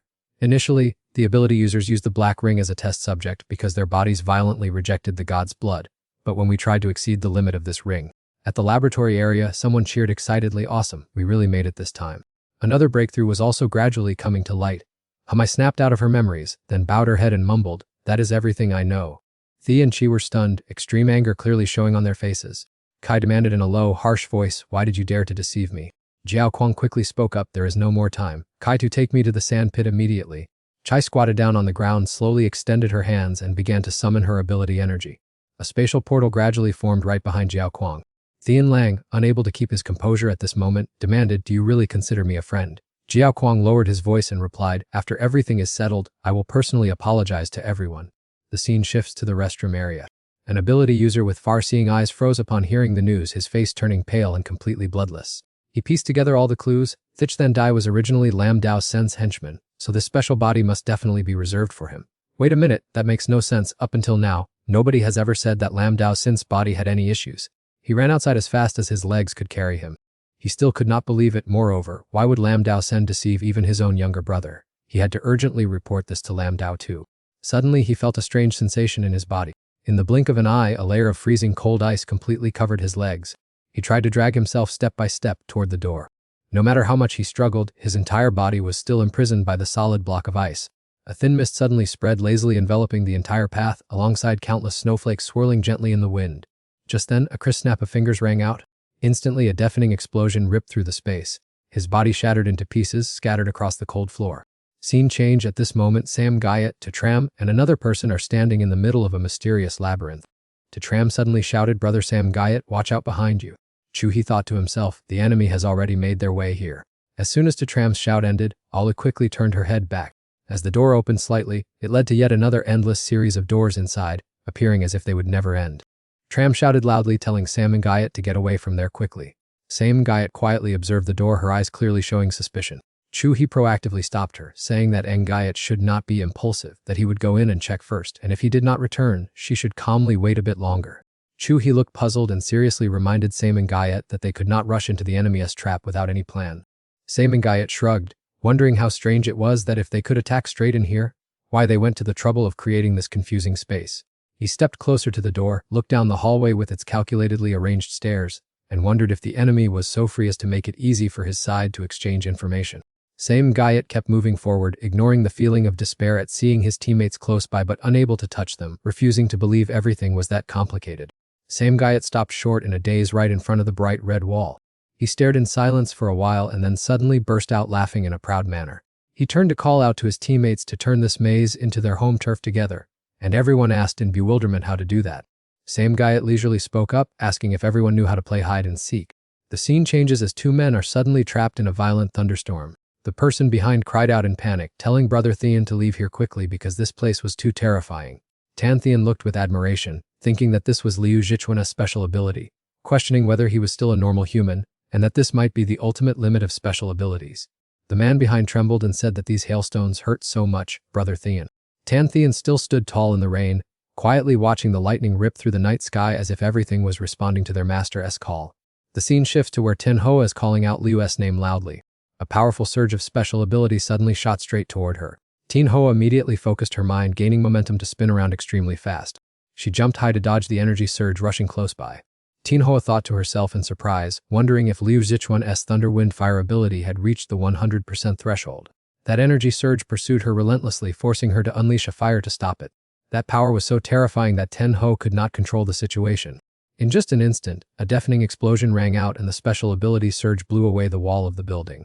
Tin Hoa grumbled irritably that if he didn't master this source of power soon, he could forget about saving Sam Gayet, and even he himself would be crushed by it. She felt as though she was close to her limit of endurance and could not hold on any longer. The razor-sharp energy was like invisible blades cutting into Tin Hoa's flesh. Determination shone in Tin Hoa's eyes. She told herself that Liu Zhichuan must keep going and prove that he would not harm his friends. Thinking this, she gathered all her strength into the fire burning in her hand. While straining to resist Zhichuan's fierce lightning, she secretly hoped that he must succeed. Suddenly, a blue-white bolt of electricity struck straight down from above onto the spot where Xian was standing, cutting off the attack and leaving Tin Hoa dazed. The rain gradually subsided, the battle area was shrouded in thick smoke, the building was now just a pile of ruins, and Tin Hoa stood frozen in place, staring down.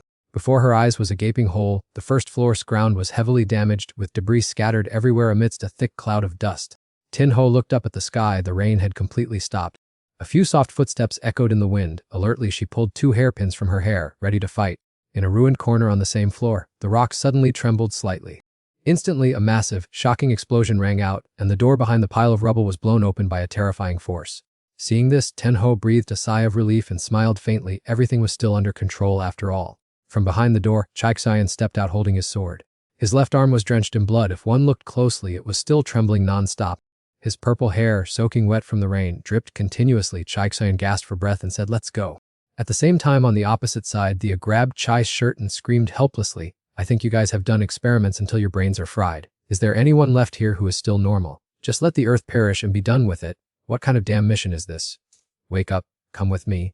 The man whose shirt was grabbed replied dejectedly, "Where can we go? We don't even have an identity to go anywhere." He looked at the grimacing Thea and added, "We were neither recognized by the ability users nor are we pure descendants anymore." I frowned. "Even if recognized by the ability users, we wouldn't be pure black rings either." She sighed, "Whichever path we take leads to nothing." Chai tightly held the ticket, "But it doesn't matter, at least this belief will follow me to my grave." Thea angrily kicked him, "Get out of my sight." Thea turned around and called after him, "Where are you going now? Haven't you had enough of living, or are you in a hurry to seek death a second time?" I mused, by Tin Hoa. Thea asked back in shock, I continued, "Didn't he already do it? He broke the deadlock, didn't he?" Her eyes became determined. "Why can we do the same?" Thea yelled in frustration, "Fine, just go then. This is absolutely ridiculous." Extremely bewildered, Thea said, "I find this even more ridiculous than this whole damn thing." She muttered, "I don't know why I even care about that girl's life or death. Sooner or later, I'll be dragged down to an unjust death by these people anyway." A hand reached out and grabbed the doorknob. Dao Quang spoke up in surprise, "The fog is so thick." Thien Lang pushed the door open and stepped out. Before his eyes now was nothing but a dense, shrouding fog. Thea exclaimed in annoyance, "What the hell is going on here?" Tram lowered his head, recalling, "Sam and Gayet, are you planning to play hide and seek?" Sam and Gayet replied, "Yeah, earlier Tram said that within his energy source he has a fog manipulating ability, right?" He suggested, "Tram, I want you to create a fog." Same Guyot outlined the idea of a guiding mist that would only appear at the next 3 battlefields to avoid detection by the maze controller. Can you do that? Tram nodded instantly. Of course I can. The clown pointed out a flaw in the plan. In Guyot, although this method obscures their vision, once we act, the noise will expose our position immediately. Same Guyot spoke up. What we want to utilize is the sound. He wanted to prove his plan was sound. Tram, with your current ability, you have that function, right? Tram was stunned. Huh. Same Guyot lowered his head in thought. Those with massive superpowers often rely too much on that strength, forgetting the harsh truth that everyone is just a mortal. Same Guyot clenched his fists. He tried to suppress his panic. Same Guyot, don't be afraid. You can do it. You and they are just the same. And what humans are best at is turning on a recording, utilizing every mundane thing to create a chance of survival for themselves. The sound of Chu-hee's footsteps, the sound of Ali's footsteps, the sound of Same Guyot's footsteps. Volume spatial audio playback mode. Thien Lang frowned upon hearing the noise, scanning the situation. He whipped around to another direction. There was a noise over there as well. Sounds appeared everywhere. 4 people. No, 7, 11, 14. Chu-hee swung his fist and rushed straight at Thien Lang. Thien Lang was caught off guard. His face took the full force of Chu-hee's thunderous punch. Chu-hee followed up with a powerful kick, sending Thien Lang flying forward. Then he stood quietly in place. Chu-hee said in a deep voice, if my knife were here. But this is fine too, let's play a real game. At that moment, Thea was also hit. She fell to her knees, clutching her stomach in pain. Cough. Thea roared in anger, show your face, you brat. How dare you use these chains to sneak attack me? Left, right, no, where on earth is it? An irritated voice rang out, who are you calling a brat? I have a proper name, you know. Ollie glared, now is the time to settle the score for the bullet you just gave me. In another hidden corner of the labyrinth, a horrific explosion had just swept through, which turned out to be caused by Dao Quang. He stood silently looking at the ruins in front of him, in this game of hide and seek. Dao Quang suddenly threw a punch. We are the ghosts, but also the ghost hunters. Dao Quang listened intently to the sounds echoing from all directions. Suddenly he detected a few suspicious spots. A wind-tearing punch suddenly lunged forward. Luckily, Dao Quang managed to tilt his head and dodge it in the nick of time. He spun around to gather momentum, preparing to counterattack. Dao Quang silently located the opponent's exact position. A flash of panic crossed his face. Are you hiding here? These trivial things are so useless. Dao Quang widened his eyes, trying to search for Same Guyot's figure. Same Guyot flew straight over. No need to waste effort looking. I am right here. Dao Quang couldn't react in time, taking a full palm strike straight to the face. The punch sent him crashing to the ground immediately as he lost his balance and fell over. Same Guyot remained firmly in a defensive stance, looking incredibly cool and extremely relaxed. He grimaced, crying out in agonizing pain. At that moment, Dao Quang sat slumped on the ground, clutching his cheek in utter confusion because he actually didn't feel any pain at all. How strange, why does this feel like a mere scratch? Dao Quang wondered to himself. Is that all you've got? I thought you were the favorite child of God, but it turns out you are not even worth my time. He flew into a rage, losing control and wondering by what right that guy could say such a thing. Dao Quang recalled the rumors people used to spread. His special ability was just like his, with everything from the ultimate technique to the aura bearing a resemblance. He is highly precious, the most perfect copy of Lord Bun Recaps. It's just a pity he carries the lowly status of a black ring. Exactly, even if he is cast from the same mold as Lord Bun Recaps, what divinity would ever accept this kind of trash as their child? Snapping back from his memories, Dao Quang sneered in contempt at Same Guyot's pathetic power. Being this weak, who could he possibly protect? That strange noise rang out again at just that moment. Dao Quang looked around cautiously and then suddenly took a stance to strike. With such a weak attack, throwing 100 of them wouldn't matter. Right at that moment, Thien Lang, like a madman, continuously unleashed countless deadly blows. Anger rising to his throat, he roared in fury. Go and rule the underworld. Thien Lang clutched his side, his face contorted in immense pain. The thick dust rose, making him sneeze and cough uncontrollably. The ultimate technique he had just unleashed had drained most of Thien Lang's physical strength. Wiping away the droplet of blood trickling from the corner of his mouth, Thien Lang sneered. So what if the gold ring experiment went well? I'll show you the strength of our side. A laugh rang out. You're celebrating a bit too early, kiddo. Thien Lang looked up to see his pupils instantly constricting. He was stunned to see the clown suddenly hovering right above his head. Immediately after, a fierce gale erupted violently, sweeping away everything in the vicinity. In another corner outside the labyrinth, Tenho and Lu Chixuan were engulfed in a sea of dense smoke. Chixuan reached her hand forward, ready to activate her special ability. Tenho hurriedly waved her hands to stop them. Wait a moment. She frowned slightly. What if I go too far and hurt the Same Guyot squad? Then what? She pondered. We shouldn't be reckless when we don't know where they are yet. We must think of another plan first. Shifting the scene to Hamayas labyrinth, Xuangsat exclaimed, what was that just now? An earthquake? The reply was no, it was probably just the shaking of Hak Tran causing the tremor. He was anxious. How strange. Is the battle on the Thien Lang side really that fierce? Just then Hamai received a call from Thea. A terrifying scream echoed from the other end of the line. Go find the robot quickly, Hamai asked blankly. Thea shrieked. The labyrinth is full of traps, don't you know that? Kaitu, you're so useless. Go find that robot right now. Thea cursed angrily as her phone was stomped to pieces. What bad luck. It turned out to be Ali, who was leisurely walking closer. Thea pressed both hands against the ground, straining as she tried to lift herself up. She could only use her weak hands to struggle to drag her completely paralyzed legs. After much struggle, Thea finally managed to lean her back against a wall. She gritted her teeth to suppress the pain. My ribs are all broken. This brat is as strong as an ox. I don't know what she swallowed to have so much strength. If only I had practiced my special ability diligently before. Thea's expression immediately changed. So you finally decided to show your face. Ali casually replied, to fight you. Why would I need to borrow the mist's power? Thea sneered sarcastically, pain bone deep, but still likes to act noble. Why didn't you just step out fair and square in the beginning? Now you're reacting all preachy. People with innate abilities like you always love to skulk in the shadows. Ali gripped her collar tightly, making Thea shriek in pain. She rolled her eyes. If you've got the guts, just finish me off. What's the point of torturing me like this? Ali hesitated for a moment. Thea continued to provoke her. What's wrong? Never got your hands dirty before, you coward. Ali replied thoughtfully, no, I am sparing you because this much punishment is already enough. Thea was dumbfounded and exclaimed, what? Ali spoke slowly. With your marksmanship, that shot could have easily taken my life, but you purposely missed, didn't you? The young girl released her grip on Thea's collar. Consider this me showing mercy and sparing your life today. She then coldly warned, but if your gun barrel ever dares to point at my teammates in the future, I swear I will chop you into 100 pieces. In another corner of the labyrinth, Thea was struggling greatly, wondering how she could have been so foolish. Sitting up high, he coldly kept his eyes fixed on the situation below. Thea turned pale, her eyes filled with horror at the scene before her. Young Tram was rapidly unleashing intense energy blasts toward Thea. The opponent continuously rained down attacks, leaving Thea with absolutely no time to react. Loud explosions burst out in rapid succession. In the end, Thea was hit and injured. Unable to take it anymore, he had no choice but to let go and fall. I stepped on the sphere to gain momentum and burst forward. An arm was hurriedly stretched forward. Locking onto the target, it rushed straight toward Thea. With a cold expression on his face, he sped toward Thea. Thea was in extreme panic, enduring his absolute limit. He thought to himself, could it be that I have to lose my life here today? I quietly touched the tortoise-shell-shaped sphere in front of me. It turned out that Chai had managed to crawl inside to hide. He breathed a sigh of relief, terrified because he had almost been blown to pieces. Nevertheless, Chi was still highly vigilant, wondering where that machine had gone to be so silent. Unable to suppress his curiosity, he took a deep breath and stealthily crawled toward the gap in the tortoise shell. Just as he peeked outside, he jolted back in shock. Right on the other side of the gap, Tram was already standing and waiting, his cold gaze piercing straight at him. Why was Tram suddenly standing there like that? Chai trembled and cried out, thinking this was driving him crazy. If he couldn't even beat his opponent, how could he fight against the robot? Bad luck was truly clinging to him. Then he suddenly noticed the gap. Wait, there was no need to fight it, right? Wasn't it enough to just make the mist disperse? Once the mist disappeared, a duel with light daggers would surely guarantee victory, after which he could slip straight back to Hamaya's side and she would protect him. He was truly the smartest person in the world. Tram stood there helplessly, staring intently at the tortoise shell. Suddenly a sound rang out, and Tram turned his head to look. The hazy mist began to thin out gradually. A black tornado was billowing and heading toward him. The scene shifted to a darkened sky, as heavy raindrops poured down over the bustling streets of the administrative district. The traffic light suddenly turned red. A long line of cars braked hard and came to a stop one after another.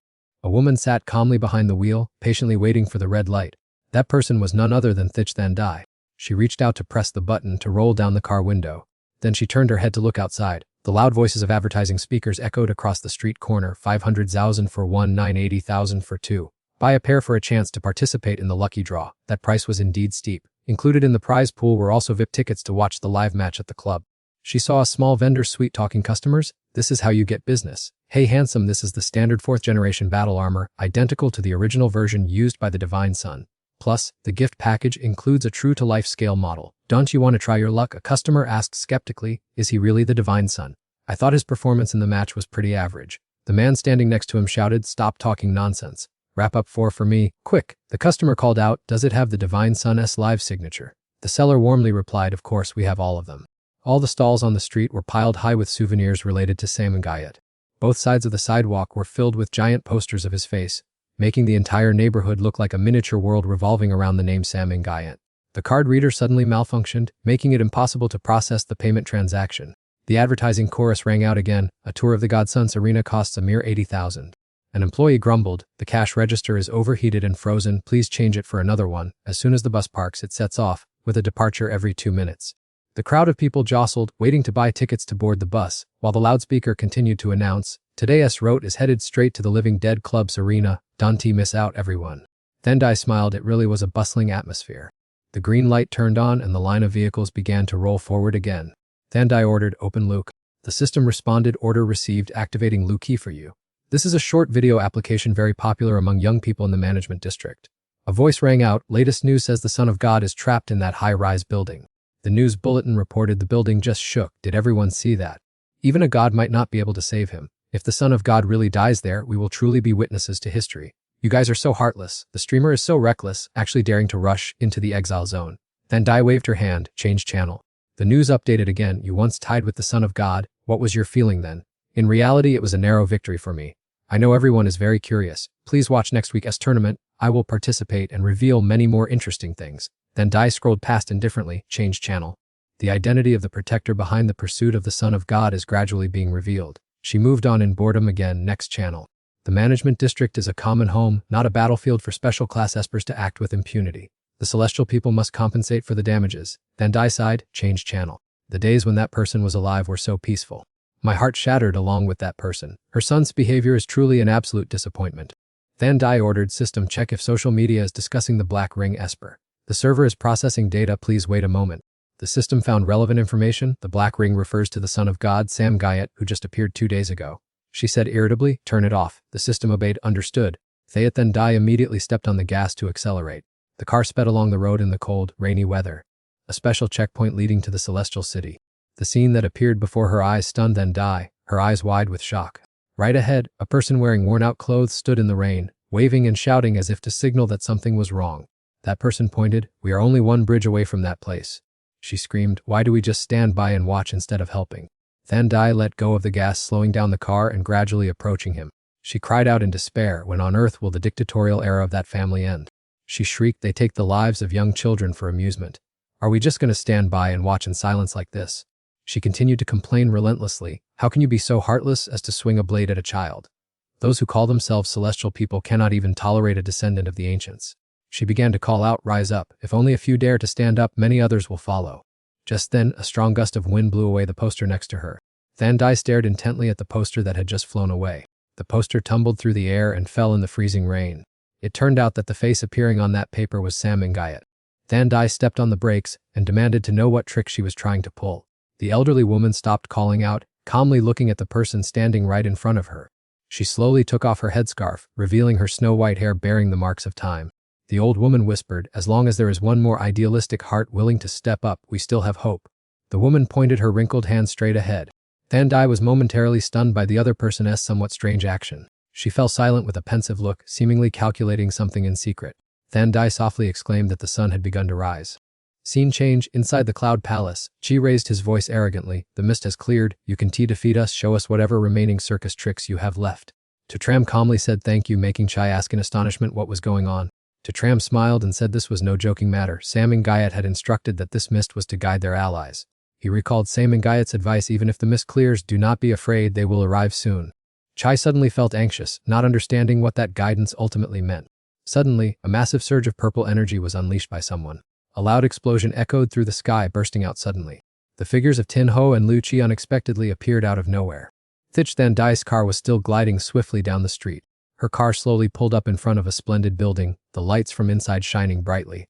The young man politely asked if he could park the car in basement B3. Dai agreed to the request, and he replied it was no problem before the server brought the coffee. Dai pushed the door open and leisurely stepped inside. She furrowed her eyebrows slightly, carefully scanning the indoor scene. Inside, many people were gathered and crowding around. A professor stood in the middle of the crowd, lecturing to everyone in a deep voice. Dai quietly pulled up a chair and sat down next to Lam Dao Sen. She remained silent, focusing on absorbing every word of the lecture. It seemed that Dai had a highly important matter to report to Mr. Lam. She turned around and whispered, "I have a very important matter I would like to discuss with you." Dao Sen gestured with his hand, signaling to wait and finish listening to the ceremony first. Dai gently squeezed her hand and whispered her assent. The ringing of the bell signaled the end of the lecture. Dao Sen ordered to bring the professor home safely, and Han immediately replied, "Yes, master." Assistant Kiki asked if the professor could come to share more book reviews next week, and the professor happily accepted immediately, saying it would be a great honor, and cheerfully reminded the professor to watch his step down the stairs. Before long, Dai went straight to the main point. Mr. Lam had used her medicine to build a new army. She wondered whether those people belonged to the silver ring or the gold ring, which had already been completed. Then Dai pleaded that, given the opponent's stature, they should use their own people to be safe. She bowed her head in worry, thinking that for a major mission like capturing the child of God, they had to choose whichever team was guaranteed to win. She hesitated for a moment, then looked up with searching eyes. At that very moment, she met the cold, sharp gaze of Assistant Kiki. Dao calmly placed the empty cup down on the table and smiled and said to pour the tea, and Assistant Kiki respectfully replied, "Yes, master." Without wasting any time, the cup of fragrant tea was filled to the brim again. Then Dai continued to analyze that capturing the child of God was only to test his body. After all, she could conduct the experiments instead. But the Black Ring ability users were already far superior to ordinary people thanks to the fruit of nature. She stammered and asked again if, as long as he said the word, her creations would return safe and sound. Dao sneered, mocking if that was her attitude when asking others for help. Then Dai bowed her head low, pleading with Mr. Lamb to show mercy. Dao narrowed his eyes at her and let out a sarcastic laugh, and asked if she liked fairy tales, then told her to just open it and take a look. Then Dai shyly replied that she did not have time to read books, but Dao coldly ordered her to open it. Then Dai was stunned to see blank, pristine white pages. Dao took a sip of tea and calmly told her to look closely. As if by magic, line after line of text on the pages slowly became clear. The story revolved around a courageous knight. After overthrowing the tyrant, he naturally ascended the throne as king. However, not long after, the new king realized a shocking secret.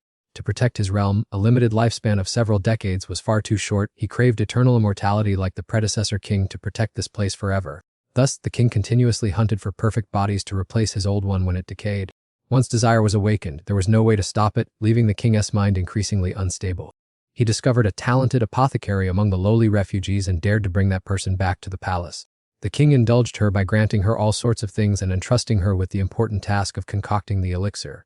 Who would have thought that the apothecary, far from being grateful for that favor, harbored intentions to assassinate the king, sending him into an eternal sleep to seize his body and take his throne?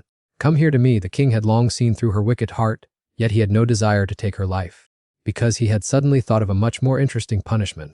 Dao slowly analyzed that the apothecary had lost because she forgot a core point. He smirked and gave a faint laugh. How could anyone in this world pull the wool over the king's eyes? Then Dai angrily roared that this was just a deceitful, fabricated story claiming to protect the realm, was actually just an excuse for personal ambition, and besides. Her face darkened as she retorted, "You just said the king bestowed his favors upon her." She demanded resentfully, "Do you mean executing 9 generations of her family, or decapitating her mother and wrapping her head as a gift?" Then Dai screamed heart-wrenchingly, forcing her family into a vain title of glory that she didn't even care about, "Yet you dare to say you gave her everything. Have you ever asked her what she truly desired?" As Assistant Kiki was about to put her hand into her pocket, Dao raised his hand to signal her to stop. He spoke calmly, "Then Dai, keeping the family members who still have some utility value is more than enough." Then Dai asked in despair, "Are you willing to discard even that special body just to torture me?" Dao looked coldly straight at her. "No, that's not it. I just enjoy seeing your look of despair, just like right now." Then Dai bowed her head and stood in a daze. "Now you are satisfied. Can we end this farce already?" Assistant Kiki reported in a low voice, "Master, our squad has completely surrounded the outside. We await your orders. Do we need to act immediately?" Dao stared intently at the computer screen. "It is no longer necessary. There's no one left there anyway." He picked up the receiver and murmured, "How long has it been since we last spoke to each other, you two elderly gentlemen?" From the other end of the line, a voice replied, "Boifi Nian here. It's been nearly 20 years, big brother. I've been missing you like crazy." Dao replied casually, "Since you miss me that much, just come here and meet me in person." He suddenly changed his tone to a pensive one, secretly cuddling the item I just threw away. "What are your intentions?" Hearing Dao cold words, Boifi Nian started in shock and immediately hung up. Dao coldly ordered Secretary Kiki take over and raise the Bai family to the ground. "Yes, master." The scene shifted to a completely different place, where Boifi Nian was laughing gleefully. "Just wait and see that old pervert spit blood from anger." He frowned and called out, "Have you been able to contact Hendong yet?" Liu Chao Nam shrugged and replied, "She adamantly refuses to pick up the phone." "Just forget it, Hendong is more than capable of defending herself. Let's not become a burden to her." Boifi Nian exclaimed, "This kid looks exactly like Lady Vungayat in the past, doesn't he?" Chao Nam nodded in agreement. "Indeed, just like her in her youth. I still remember that in the beginning, she also had such soft, weak hands. Who would have thought she would become so powerful later on?" Chao Nam expressed excitedly, "Indeed, I really look forward to the day he grows up."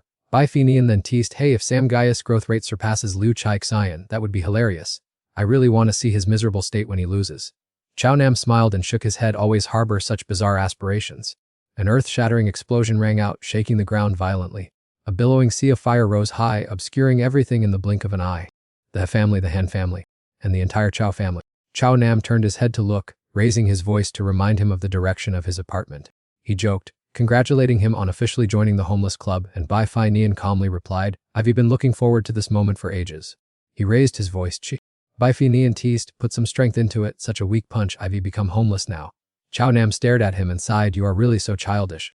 Chao Nam suddenly thought back to the words he had just uttered, calling him childish. Chao Nam shouted out, "Hang in there, Tam Gayat." The scene changed to the labyrinth and Trixien spoke up, "I was worrying about a lack of entry, who is being so considerate." To Tram replied immediately, "The one hiding in the turtle shell over there." Tri's voice echoed from inside, "How impolite." Trixien bowed his head low and suddenly his superpower erupted violently. To Tram asked in bewilderment, "What's wrong with that guy?" And Tin Ho said warily, "It's just the side effect of leveling up, just leave him alone." Trixien returned to his normal state and asked, "Where did Tam Gayat go?" To Tram broke into a cold sweat, "This is bad, at a time like this we must absolutely not let them break in." The magical door suddenly and slowly revealed itself right in front of them, and he muttered, "There are really too many tricks." Trixien curled his lips into a sinister smile. Instantly, he threw his superpower straight toward the turtle shell, and the protective barrier was quickly penetrated by Trixien's power, enveloping the entire surface. Lying inside the turtle shell, Tri bore the brunt of it directly. He screamed in agony, his body convulsing repeatedly as he rolled back and forth in helplessness. Tri fell into a state of utter panic. To Tram stated coldly, "Prepare to fully charge." Tri cried out in horror, "Help, save my life." Elsewhere, Jiquang gently wiped away the trace of blood at the corner of his lips, his gaze still as icy and sharp as before. He called out loudly as he took his steps, "Tam Gayat." Jiaquang slowly scanned every single small corner, persistently following the smallest traces to find out where Tam Gayat was hiding. He narrowed his eyes, "Not here, the fog has completely cleared. What trick are you going to play next? Or is it like this?" Jiao Kuang taunted, "You don't even have a next plan, do you?" Tam Gayat stared at his red hand, having assumed all along that since Jiao Kuang possessed a mind control ability, his physical strength must be very weak, but to his surprise, his stamina and reflexes were not inferior to Uncle Tan Thien's at all. Not only that, but they were even slightly superior to his. Jiao Kuang continued searching, "Come out of here, hiding is useless anyway." Tam Gayat thought anxiously, "If I show my face now, I'll definitely fall into a trap and be dragged right back into the dreamscape again. He is already on guard, he definitely won't use just any ordinary dreamscape to deal with me, not to mention the tricky weapons in his hands." Tam Gayat. Jiao Kuang started to get irritated, "My patience has its limits too." Tam Gayat pondered, "Even if I can dodge the barrage of bullets, the dreamscape is still full of traps. I dare not guarantee with 100 certainty that I can remain conscious in this situation. Losing control of this body seems to be only a matter of time. No matter which way I calculate, in the end, it still leads to a dead end. Now that things have come to this, there is nothing left to lose." Sam Gayat screamed, "Hey, Jiao Kuang." He questioned him, "Spit it out, where are you guys holding her? You can even take care of yourself, yet you bother to worry about that." Jiao Kuang smirked disdainfully. Sam Gayat stopped dreaming about rescuing her. He coldly declared, "The heavy price paid today is something she brought upon herself." Jiao Kuang threatened, "If not for some mercy, your friends would have died long ago, and now you would be just a lonely person with no one to help." He tried hard to convince Sam Gayat, "Look at the truth, even powerful gods must submit when faced with humans full of evil intentions. That is the destiny of the Supreme Being, and at the same time, the price to be paid for great power." Sam Gayat slowly spoke up, "Jiao Kuang, I still remember vividly what you said in the dreamscape, that both you and I carry the blood of gods." Jiao Kuang nodded in confirmation. "That is obvious, the sacred bloodline is running wild in my veins." Sam Gayat uttered each heavy word, but no child could glare at each other and just stand by watching their mother in chains without taking any action. As soon as he finished speaking, Sam Gayat grabbed the stone and rushed like the wind toward Jiao Kuang. Jiao Kuang sneered, "Still the same old trick. No matter how many times you replay it, you can do anything to me." In the blink of an eye, Sam Gayat closed in and used all his strength to hold Jiao Kuang tightly. Feeling pain, Jiao Kuang shouted loudly, "Let go of me now, what kind of trick are you playing?" Sam Gayat fiercely replied, "If you refuse to tell me where my mother is, then let me find out myself." Right after that, he gathered his strength and bit hard into the back of Jiao Kuang's hand. Jiao Kuang roared in anger, "Let go of me right now. I only have this one chance, mother, please manifest and help me so that I can see your face." Jiao Kuang still frantically resisted to break free from Sam Gayat's hold, shouting, "Let go quickly." He quickly grabbed Sam Gayat's bleeding hand and squeezed it hard, gritting his teeth. Jiao Kuang threw a devastating punch, "You have no right to rummage through my memories." Patches of bright red blood began to soak a section of the dirt yard. Sam Gayat's arm trembled from the bone-deep pain, but he still tried to force it up again. Quick as a flash, Sam Gayat seized the opportunity and used both hands to lock Jiao Kuang's head tightly. Jiao Kuang ridiculed, "What a ridiculous joke." Without further delay, he delivered another extremely powerful kick straight to Sam Gayat's abdomen. Taking the full force of the fatal blow, Sam Gayat was in so much pain that he coughed up a mouthful of bright red blood. Jiao Kuang quickly turned the tables, using his hand to choke Sam Gayat's neck. Jiao Kuang sternly warned, "If you have any sense, surrender now. If you dare to move an inch, I will end your life right away." Sam Gayat clicked his tongue, telling himself that even going to the afterlife wouldn't matter. His arm still clung tightly to Jiao Kuang's stubborn head. Jiao Kuang flew into a rage, veins bulging across his forehead. He gritted his teeth, clenched his fists, and beat Sam and Guyot with all his might. Losing all sanity, Jiao Kuang repeatedly rained down punches, causing fresh blood to splatter all over the floor. Jiao Kuang screamed surrender. I told you to give up already. Why do you have to be so stubbornly persistent? Why doesn't your body have a single scar of someone who has tasted suffering in the exile zone? Why are your eyes so clear and innocent? Taking the full force of that brutal beating, Sam Guyot was completely exhausted and unable to move. Jiao Kuang suddenly stood dazed in shock, wondering what crazy thing he was doing. Sam Guyot's fingertips twitched slightly. He mustered all his strength to lift his arm. Quickly taking advantage of the opening, Sam Guyot immediately touched Jiao Kuang's forehead. Sam Guyot's goal was finally achieved. He gradually seeped into Jiao Kuang's mind, where there was a house painted in stark white. Jiao Kuang was driven mad, unable to stand Sam Guyot's extreme stubbornness. He immediately activated his special move called Sweet Dream. You'd better sleep soundly in that wonderful illusion and never hope to wake up. Falling into the dream world, Sam Guyot found himself adrift in a pitch-black sky, leaving his thin body to free fall into the bottomless abyss. Sam Guyot tried to hold tightly onto Tiuhak's hem but only received a cold brush off. His evil alter ego turned back, sneered, and spat out a scolding remark, how foolish. Back in reality, Sam Guyot lay motionless on the ground, while Jiao Kuang struggled to scramble back up. Jiao Kuang's eyes widened as he stared. Hey, Sam Guyot. Tiuhak, who had now awakened, sneered, slow as a turtle. Why did it take you so long to use your move? Startled, Jiao Kuang immediately drew his gun and aimed it straight at the person in front of him. He growled threateningly, you are definitely not that Sam Guyot. Who on earth are you? Tiuhak gleefully admired his power, a round sphere of energy gathering in the palm of his hand. He smirked and said, hey, you cheap knockoff. Tiuhak panicked and shouted, if you beat him to death, what on earth am I supposed to do? Jiao Kuang was dazed and confused, so Tiuhak retorted, aren't you the one who claimed to be the child of the gods? Jiao Kuang froze and couldn't move, so Tiuhak leaned close to his ear and whispered, slowly enjoy this feeling of ecstasy, baby. As soon as those words were spoken, a thunderous explosion ripped the labyrinth apart. An entire corner of the wall collapsed into a heap of rubble, obscured by thick smoke and dust. Sam Guyot quickly used his superpower to make the rocks and stones hover in the air. Injured by the shockwave of the explosion, Jiao Kuang struggled to crawl out from the pile of rubble. Tiuhak's hazy figure was leisurely approaching. Jiao Kuang's face darkened as he shouted, heal. Tiuhak pouted and mocked, dream healing, is that it? He mimicked the other's earlier posture. Is it something like this? Jiao Kuang was so angry that all the color drained from his face. Tiuhak laughed out loud and told him not to be so tense, saying he was just imitating him a little, before adding, your ability is nothing.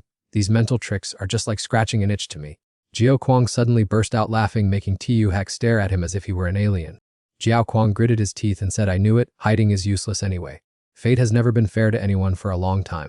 To put it bluntly, the more you struggle, the more pathetic you become. Jiao Kuang drew his gun lightning fast, loaded it, and aimed straight at Sam Guyot. Pulled into the illusion, Sam Guyot shouted in panic, is anyone here, help me. He frantically called out everyone's names, Liu Chixai, Tenho and Chu He, where is everyone? Feeling that the surroundings were completely filled with seawater, he knew this must be a dream scene. Sam Guyot carefully scanned the space around him. Even though he knew very well this was a dream, why hadn't he woken up yet? He might as well focus on finding a way to escape first. After walking a long way until his legs were sore, he still hadn't seen a single turn. Could I have chosen the wrong path? The seawater kept rising, making his body heavier and heavier. He quickly slapped himself hard a few times to wake up. Sam Guyot brushed aside his fear and told himself, you have to pull yourself together, Sam Guyot. He kept marching forward blindly, telling himself, I will definitely find a way out. Sam Guyot choked back tears and called out, Athuan, where are you? He suddenly turned pale when he realized that Athuan was truly gone. What am I babbling about? When did the seawater rise all the way to my chest? It seems like my mind was completely out of control just now. Time between dreams and reality is not at all synchronized. Sometimes, in just a blink of an eye, the water level rises from the knees to the chest. In just a moment, my memory has become scrambled. If I linger here any longer, sooner or later my mind will be in turmoil and I will lose myself. How do I escape this dreamlike place with no way out? Think quickly. I must find a way. If every dream has an escape route, then I will get out, just like in Sam Guyot's own dream. He asked himself, but how could he penetrate his own dream now? Sam Guyot stood rooted to the spot, trying to find a way to wake up. He muttered softly, maybe I should try dying once to see. Sam Guyot scolded himself for being foolish, even though it was only a dream. Taking such a risk was truly too reckless. He stared intently at the water as if silently planning his next move. Sam Guyot took a deep breath and threw himself into the water, deciding to take a gamble to see what would happen. As his body gradually sank into the sea, he told himself that he must enter his personal dream to escape the manipulation of this place. Water rushed into his throat, causing a horrible sensation, but the desire to return to reality still burned intensely in his mind. Above the water, the surface became turbulent with white foam. But then that agitation gradually subsided. Everything around him quickly returned to an unusually quiet state. Finally, Sam Guyot returned to reality. He coughed violently as soon as he woke up. Looking at his trembling hands, he was amazed because the sensation in the dream was so real, as if his body had actually just experienced death. Suddenly, he looked around to observe his surroundings. He quickly realized that this was indeed the setting of his own dream, though he had thought he would appear in a more familiar place. Sam Guyot's hand gently touched the pure white curtain. The moment he drew the curtain, the cold operating table was suddenly revealed before his eyes. The horrific memory of that year rushed back, the screams of the child blending with the irritable shouts of "Don't move and shut up." The culprit was brandishing a scalpel and a syringe containing a strange liquid. The adult Sam Guyot stood watching his childhood self struggling in despair. Back then, he had cried and begged someone to come and save him. But all efforts were in vain. What was meant to happen would happen, and the blade had already begun to descend. That terrifying memory suddenly stopped at that moment. Suddenly, a voice rang out, causing Sam Guyot to startle. "Quick, search for him." The guards were actively hunting for the target wearing a gray shirt, jeans, and canvas shoes. This mysterious intruder had to be captured or eliminated immediately. At the same time, from inside the secluded room, Sam Guyot secretly peeked outside and accidentally overheard the bodyguards in gray shirts and blue pants whispering among themselves. He astutely realized that the group of people seemed to be mentioning him. Could they really be talking about him, the main character? Seeing that the situation was not looking good, he decided to make a quick escape. It was so baffling to still be pursued in his own dream, but he should just find a way out of this place first. Right at the moment, Sam Guyot slightly cracked open the room door. Before his eyes was a deep, yawning abyss. If he fell down there, he would be smashed to pieces, so he gave up on that. There had to be another, more feasible way. Out in the hospital hallway, several nurses and a few elderly people were busy, who messed with my locker. That was a limited edition lipstick. "Excuse me, nurse, could you please help me back to my room?" A short-haired nurse hastily put on her coat and walked straight into the elevator. 2 security guards strode past her in an instant. Suddenly, an old man called out after her in a trembling voice, "Hey, young lady."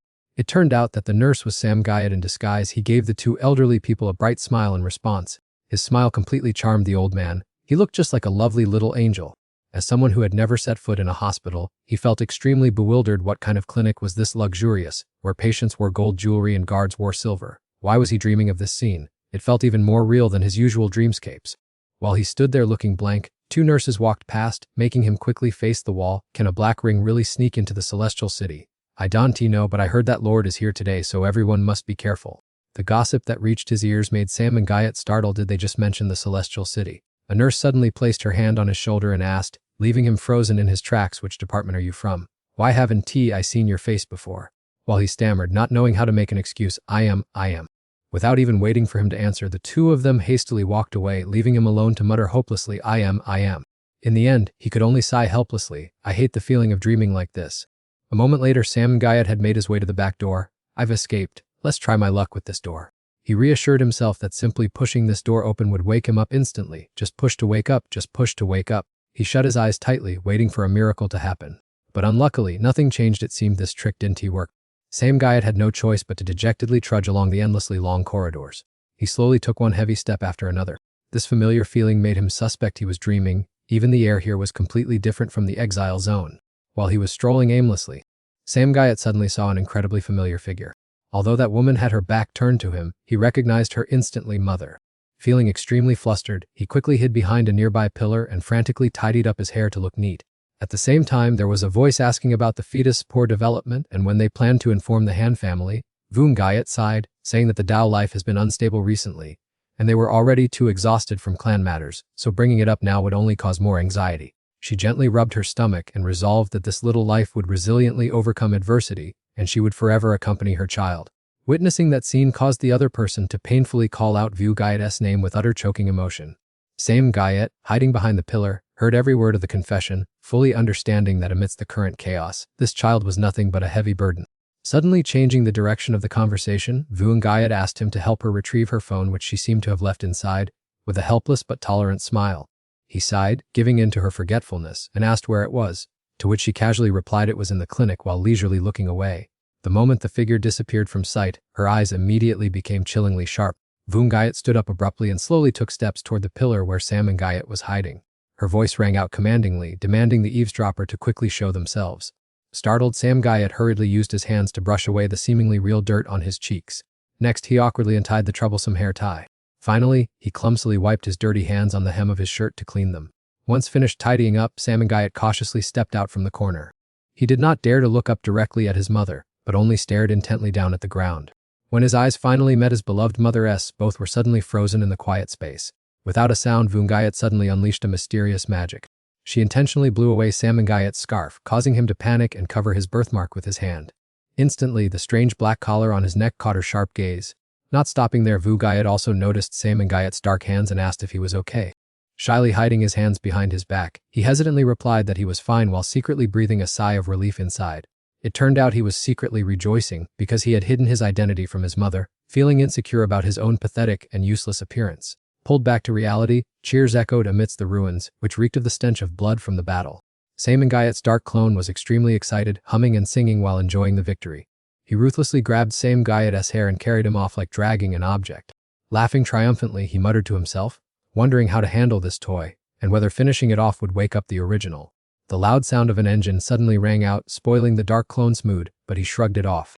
He decided to finish off Samangayat quickly, sending him to the underworld first and dealing with the rest later. His sinewy hand tightened around Samangayat's neck with terrifying force.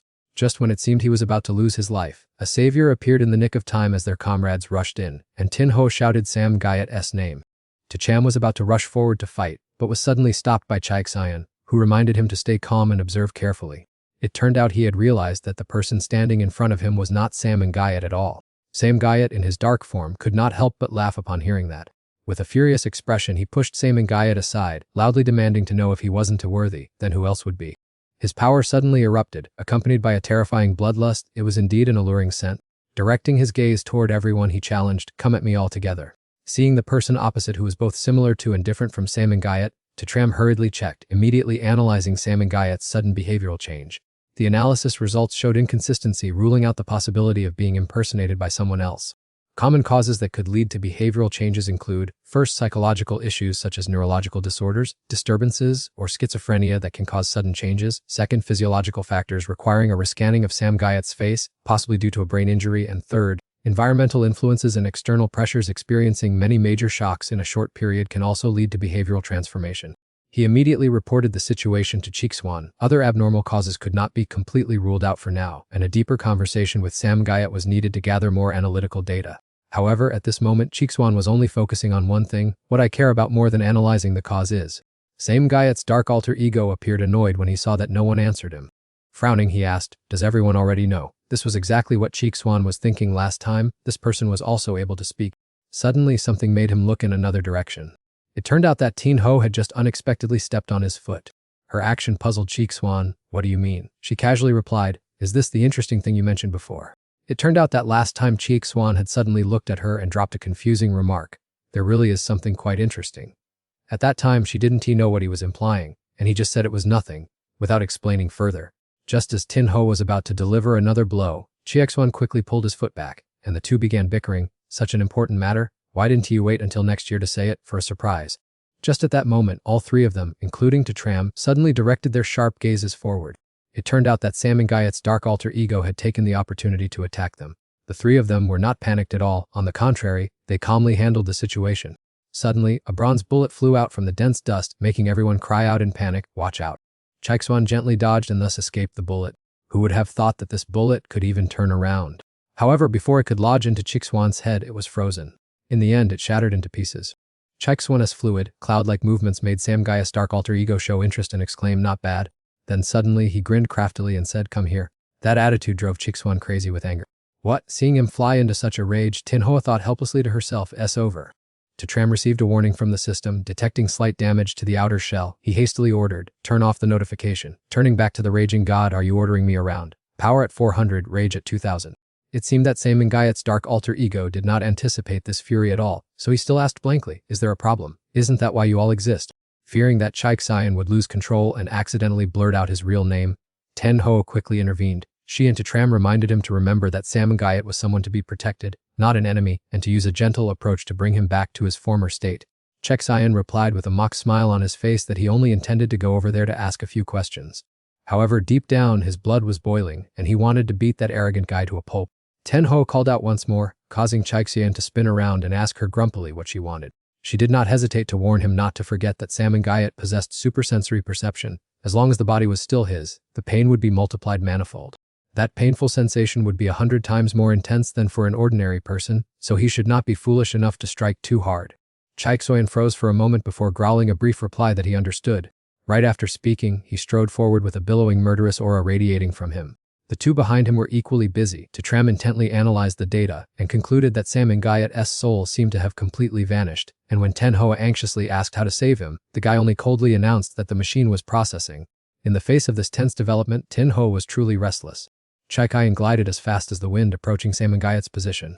He channeled all his terrifying power into his tightly clenched fists. On his lips right now was a cruel and bloodthirsty smile. Instantly, a punch of terrifying power was thrown straight at Samengayat's dark alter ego. Far from being afraid, the opponent seemed extremely excited to receive it. Debris of soil and stone flew in all directions across the area after the collision. Chiksoyan delivered another vicious blow, sending Samengayat's alter ego flying far away. The two frantically rushed at each other like wild beasts. Tricky and dangerous strikes were continuously and relentlessly unleashed. At that very moment, Tram suddenly exclaimed that he had detected a life signal. He cast his eyes toward the unconscious Samengayat and quickly took action, taking advantage of the moment those two were engrossed in battle to sneak in and rescue the victim. Tram's movement technique was so mysteriously fast that no one could have anticipated it. As soon as Samengayat was placed in safety, Tenhua hastily asked about his condition. Tram replied directly that there were 7 severe bone fractures caused by energy aftershocks. Without any mercy, Tenhua slapped Samengayat hard on the face and urged him to wake up quickly. She repeatedly demanded to know about the strange things that had just happened to him. Samengayat slowly opened his eyes and said with a chuckle that even they wouldn't have expected that guy to look like that. Not wanting to argue further, Tenhua pressed her sword hilt against his wound and threatened that if he didn't want to be burned alive, he had better tell the truth quickly. Samengayat sincerely confessed that the other guy had fallen into a deep sleep because he was hit by his dream manipulation ability. Sensing something unusual, he irritably asked her what on earth she was trying to do. Tenhua was using her ability to awaken Samengayat's primary personality and subtly scolded him that she was treating him, and since he himself made him sleep, he must take responsibility for waking him up. However, the dominant personality pouted and said that it was all in vain, as once this single-target dream therapy is cast, there is no turning back, and even if you send me to heaven, he will dream the eternal sleep.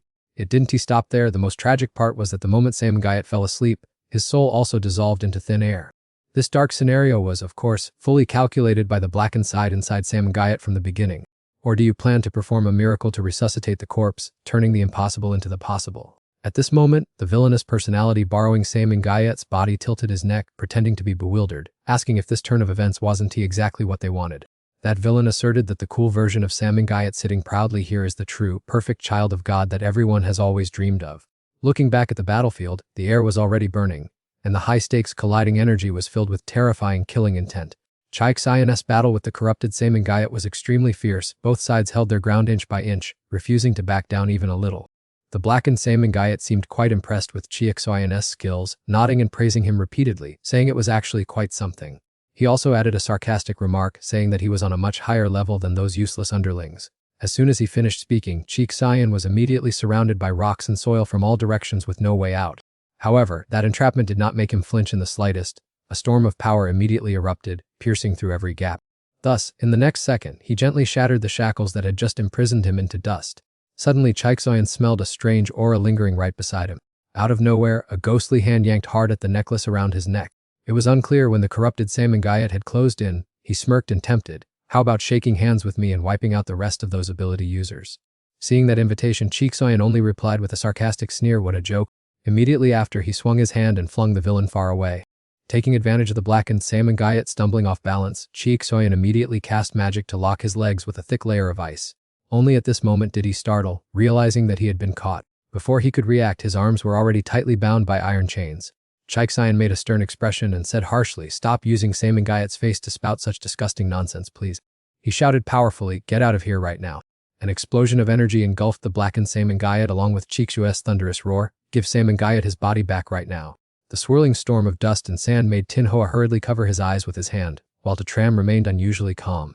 Then an unexpected situation occurred, causing Tenhua's face to pale in shock.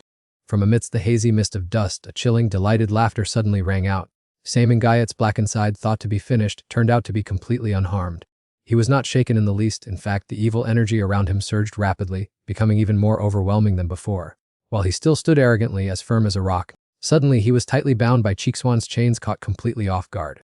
He had snuck up behind Chiksuan's dark shadow without anyone noticing, then said in a cold voice, "If that were really Sam Guyot, he would definitely have known I was standing here." Now, in the eyes of Sam Guyot's dark alter ego, there was nothing left but extreme anger. Replying to him was Chixuan's anxious yet determined look. "Once you return, I will definitely apologize to you in person, Sam Guyot." Immediately, he channeled a massive surge of power into the chains.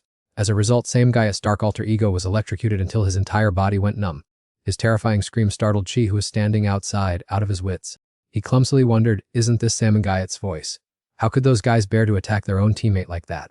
Right at that moment, other loud noises echoed in from the main entrance. Thea was carried in by Ollie on her shoulder like a sack of rice, grumbling and swearing loudly, "Put me down right now. If you're going to do this, you might as well just kill me and get it over with. Do you hear me? Let me go." Ali was so annoyed by her that she had to threaten, "Keep screaming and I'll break your other leg too." Just then, spotting a familiar face, Chai frantically called out, "That, look, it's Thea." Recognizing his voice, Thea looked up and replied, "Is that you, Kai too?" Seeing the familiar face again moved Chai so much that tears welled up. "Oh, Thea, my dear Thea." A moment later, Ali tossed Thea to Chai to catch, instructing, "Hold on to her tight, her leg is broken." Hearing this, Chai asked in shock, "What, did you really break her leg?" Ali admitted without hesitation, "Yeah," while Thea groaned, "Oh, it hurts so much, be a bit gentler." Who knows what Ollie had just sensed, but she suddenly stood up straight, on high alert. Looking at the magic circles floating in midair, she recognized them immediately. It seems brother Liu Chixuan has arrived. While she was worrying about her teammates, wondering about Chu Hie's situation, Thea and Chi were busy chatting and taking the chance to vent their anger. "How did you get injured?" "Liu Chixuan's group did it. What absolute bastards." Suddenly, a loud explosion echoed throughout the space. It turned out that Ollie had just punched the wall hard to warn the two chatterboxes. "I heard everything. You are forbidden to speak ill of them." At that very moment, she also felt a very familiar presence approaching, its brother Chu Hie, echoing from the entranceway. The sound of blood dripping onto the floor blended with Ali's call, "Brother Chu Hie, is that you?" Indeed, the person standing at the door was Chu Hie, his hands covered in blood. The birthmark on his neck faded away and he softly replied, "Yes, it's me." Chu Hie's footsteps approached very slowly. He stepped inside and said gently, "I'm right here." He immediately demanded, "We must leave. In just a moment, this entire place will go up in smoke." Outside, that structure was still hovering in midair. The voices of the reporters on the scene buzzed with excitement. "Is that building collapsing?" "Dear viewers, can you see clearly?" A hunter, despite wearing a thick face mask, still couldn't stand the smell emanating from the tower. "It's a pungent smell that stings the nose. Even standing this far away, I can smell it clearly." Meanwhile, thousands of comments were popping up on the live stream. "It looks like someone's shadow just flashed by, right? There's someone there." "Shimmer, look quickly. Shimmer is really brave, standing so close to film. Aren't they afraid of catching the pathogen?" "Turn the camera to show us the face of the child of God clearly." "Who cares about looking at the scenery surrounding the building? Doesn't everyone see how incredibly magnificent this scene is right now? It looks like a life or death battle is about to break out at any moment." "Shimmer, there's a figure up ahead. It seems they've discovered something." "There really is someone there. Point the camera at that guy so we can see."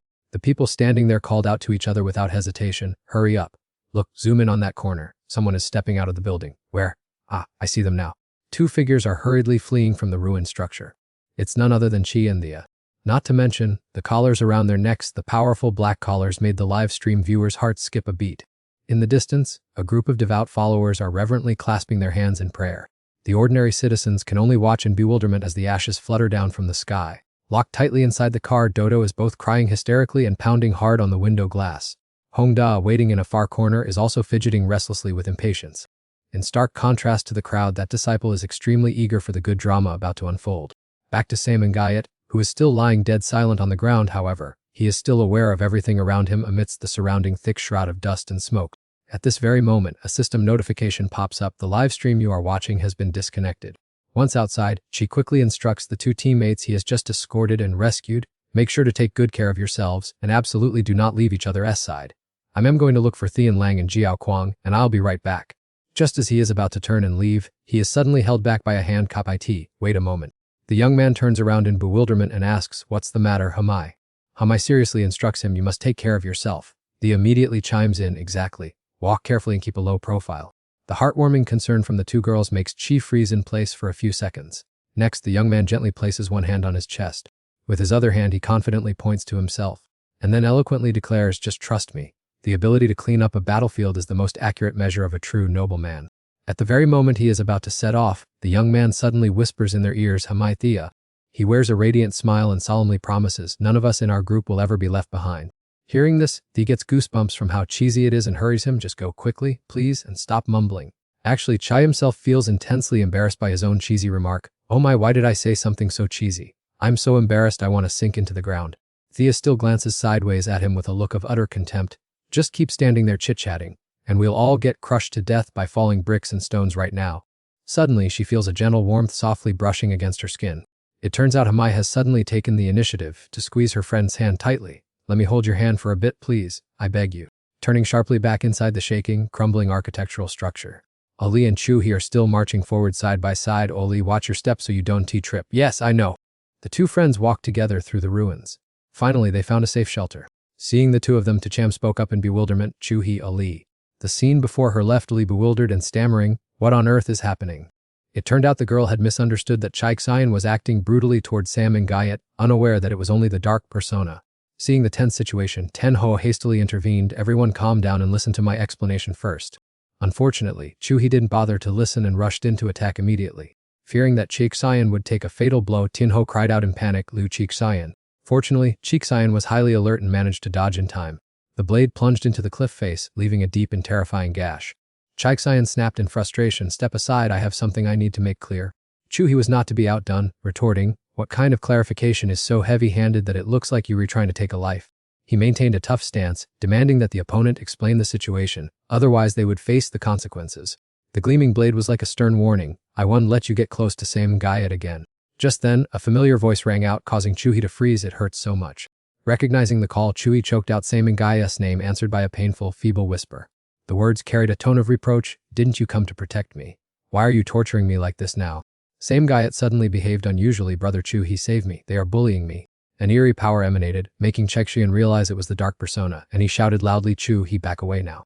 The man stood up, wearing a defying smile, what's wrong, was my acting convincing? Feeling bitter from being beaten by Chaik-Sayan, he muttered, I thought I was about to get kicked out, what a relief. Sam Gayat's dark persona glared at the group and growled, I am giving you one last chance. He threatened Sam Gayat's former comrades. Either follow me or... Tacham immediately sensed a wave of danger warnings coming. The system screen flashed continuously, warning overload, beginning memory replenishment protocol. Tacham's body suddenly convulsed wildly, worrying Tinho. Tacham Ali also asked in panic, what's wrong with you? In Tacham's head, the shattered pieces of memory were gradually coming together. Welcome, everyone, to the dojo tournament. I am Handhu. If you are sincere, I as your master will accept you. Why does everyone have it but me? I wonder how lively this place has been over the past 18 years. Don't you see that this ginkgo forest is just like me, keeping the oath of protection enduring the cold wind? Well, let nature take its course, I am fine on my own too. As a genius, you need a sharp weapon, all the more to defend yourself. Loading more memories, this option is temporarily unavailable. About 14 years ago, when many disciples gathered, it was also the time when the autumn scenery was the most beautiful of the year, with the brilliant yellow of the leaves. In that large courtyard, the clown kept following closely behind his old master. As they walked, the master asked, Son Tich, do you remember what I told you? And the boy answered immediately, yes, after leaving the mountain, many people will watch my every step. I must keep my distance from my friends. The master suddenly stopped and the clown also froze in his tracks. Then the boy corrected his words, old friends that is. The master was helpless, not knowing what to say, Son Tich. The clown quickly and cheerfully admitted his mistake. I am sorry, master, I must keep my distance from other members of the clan. The boy tugged at his master's robe and the master whispered, Son Tich, don't you blame me for being too strict with you. The boy also continued to walk, I understand, master. The master kept repeating in the temple, I can protect you, but when you go down the mountain, that is other people's territory, you must be extremely careful. Actually, I know very well that every year you use the excuse of participating in the competition just to meet those two friends. The master continued to advise him, but you must promise me, this year is the last time. The clown was not listening attentively, but was looking in another direction, Uncle Tu. Ahead under the ancient tree was Tada. Seeing Tada, the boy quickly made an excuse, Master, I remember I forgot something in the car. Please go into the inner hall first, I'll be right back. The master was surprised, did you bring something down the mountain? The clown lied, yes I did. On the bare branches, only a few withered yellow leaves now remained. While Tada was still absorbed in the scenery, the little clown called out, Uncle Tu, over here. Tada looked towards the clown who was hiding behind the large tree trunk. He recognized him, little clown, the boy happily greeted him, Uncle, long time no see. Tada looked affectionately at the clown. Our little clown still looks so handsome in monk's robes, getting more and more like big brother Fong Vu. Uncle Fong Vu, murmured the clown. He motioned, oh right, little clown, I have a gift for you. The boy reminded him immediately, Uncle Tu, did you forget again? You didn't say anything, how could I guess your intention? Tada could only cough dryly. He stammered, taking the box from behind his back as he spoke, I knew that you were about to compete, so I brought you a gift. Tada said cheerfully, here. The clown was surprised, a gift for me, he handed it to him, yes, here. The clown was delighted, can I open it? Tada, still hesitating, said, "Of course, it's specially for you." The boy placed it on the ground and opened the gift box. Inside was a short sword. The clown couldn't help but gasp in surprise. The boy picked it up and, still unable to believe it, asked, "Are you really giving this to me?" The shiny blade appeared before the clown's eyes. It was too beautiful. Tada looked closely at the boy. "Do you like it?" Chuhi's eyes curved into crescent moons with delight. Suddenly he froze, a flash of sadness appearing on his face. Chuhi put the gift in the box. "I cannot just accept this lightly." He comforted him. "Don't refuse. It's just a saber. No one will blame us." Tagia awkwardly searched for an explanation. "This is just a token of my appreciation," and Chuhi replied, "I understand that well." Then he said, "Then I will gladly accept it," while Chuhi felt a bit puzzled, wondering why Uncle Ta gave him a saber. He gently stroked his head. Tagia looked at Chuhi affectionately. "Because you are a gentle boy, you need a sharp blade to protect yourself." He blamed himself. "I am sorry, I'm not very well spoken," but he waved his hand. "It's all right, I really want to hear you speak more." Chuhi cherished the gift box in his hands with great respect. He stated firmly, "Uncle Ta, I am willing to use my life to protect this gift." Wanting to ease his tension, he laughed. "No need to be so serious. I will give you many other things in the future," but he remained determined. "I will definitely become someone worthy of this saber." At the arena, a large poster of Handip hung right outside the door. A security guard called out loudly, "Is there anyone who hasn't entered yet? The opening ceremony is about to start." Inside the arena, the audience was waiting for the program to start while the sound engineer continuously tested the mic. "Hello, 1, 2, do you hear me clearly?" With all preparations complete, Handip started the program. "Welcome everyone to the Dongvo Duong Youth Tournament. I am MC Handu. I'm sure you must be tired of hearing me read the rules for the past 3 years. His voice echoed across the stands. "No matter how bored you are, I still have to repeat it one more time," and Chiexuan felt sick of hearing it. He instinctively glanced to the left.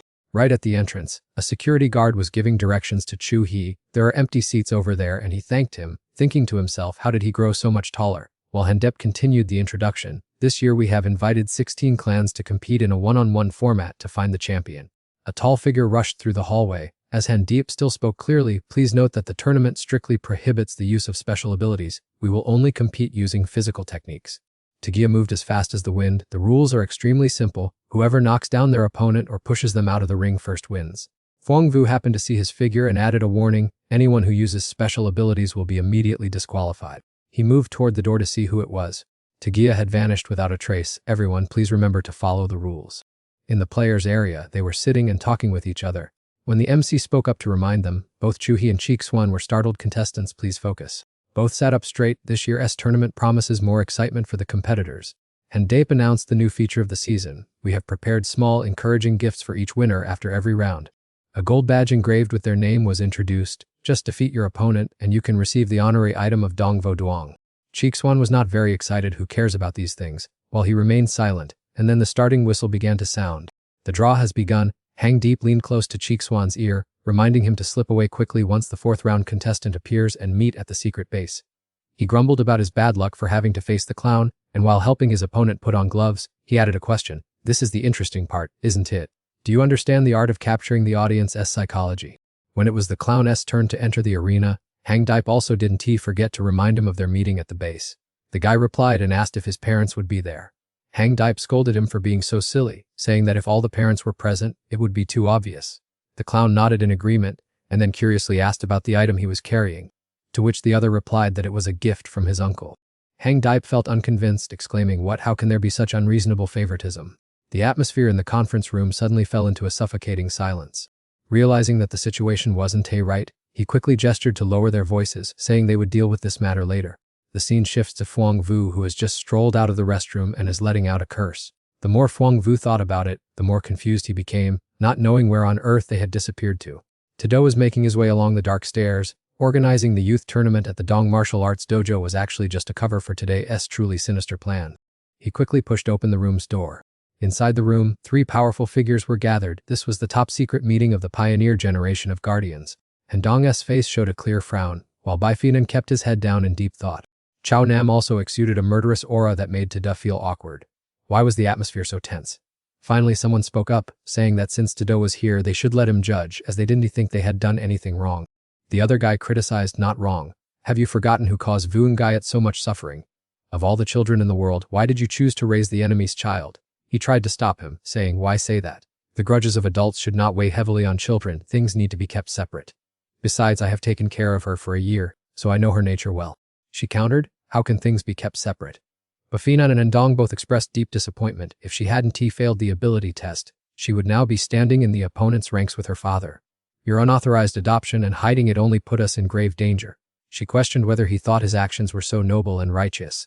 He remained silent, and the other guy added, "You are turning our 4 years of patient endurance into a joke." The sound of the clock hands in the room kept ticking steadily. Tada stood nearby trying to diffuse the tension, thinking he had to say something, had to speak up. And Dong put his hand on his stomach, "A whole long year." She exclaimed in a tired voice that, because he had been with the girl for a year, he had developed feelings for her. And Dong directed all his frustration at the other. "We, as parents, live every day in the fear of losing our child. Have you ever thought about that feeling?" She held her phone and called Feng Vu, but there was no response from the other end. Bai Finan still tried hard to protect his person. "I admit that I should be ashamed before everyone, but I am not ashamed before the child." He tried to convince them. "She is just a child under 10 years old and cannot choose where she was born. Done, we want to save the world. If we can save the world, why not reach out to a child? She is also a part of humanity. If Voon Gayat were alive, she would definitely support me." Having said that, Chao Nam slammed his hand down on the table.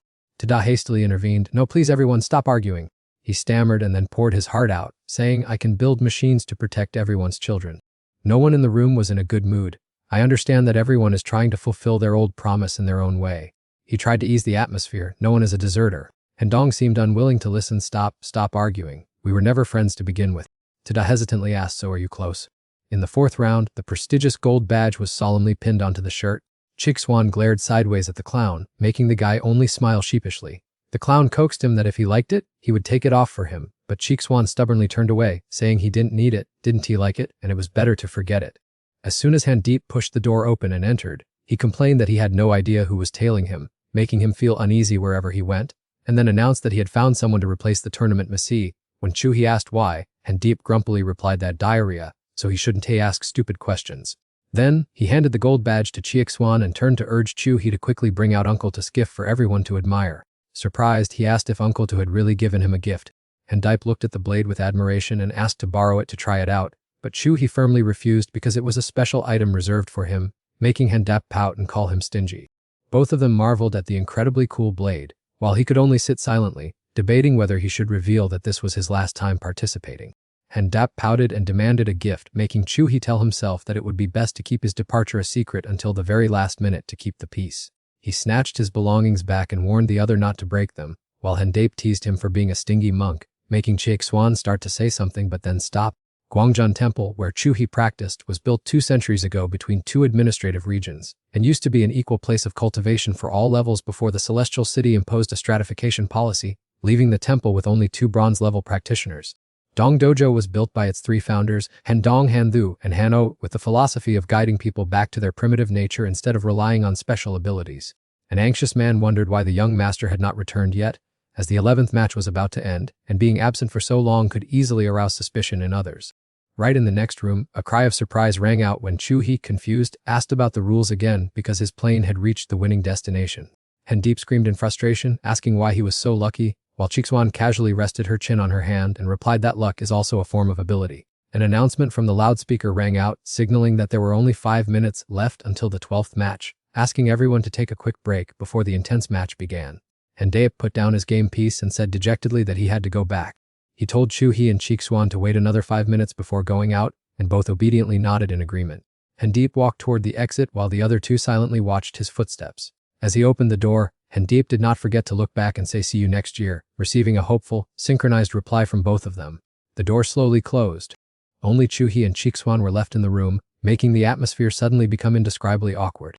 The 2 of them stood frozen in place, neither saying a word, not knowing what to say to break the silence. Finally, Chixuan took the initiative to ask about his change in height to dispel the awkwardness. Chu He stammered an explanation, and then mentioned how much quieter the place had been since Han Tho left. Chixuan called his name, causing Chu He to ask blankly what was wrong. Chixuan looked down at her name tag and sadly announced that she would not participate next year. Chu He also sighed, admitting that he was in the same situation. Chixuan immediately changed her attitude and asked why he hadn't said anything earlier. Chu He feared that Han Tho would hear, so they both nodded in mutual understanding. This open conversation made the atmosphere between them much more comfortable. Ha ha ha. Realizing they were making too much noise, both of them quickly gestured to each other to keep quiet with a shh. Chu He felt sad and worried about when they would meet again, but Chixuan reassured him that Han Tho would soon find a way to bend the rules to reunite with them, which put his mind at ease somewhat. Chuhi urged Chiquan not to reveal his training to others. Chaiksign is putting on airs. Don't think beating me in this physical fitness competition is a big deal. Chuichu retorts, to be precise, that's 3 times already. Chaiksign asked, by the way, do you use a mobile phone yet? Buy a new one right away. How can you live without a device these days? The loudspeaker announced urgently, it's almost match time. Whoever hasn't registered yet, hurry up, the 12th round is about to start. Choose teased. Want to do another round?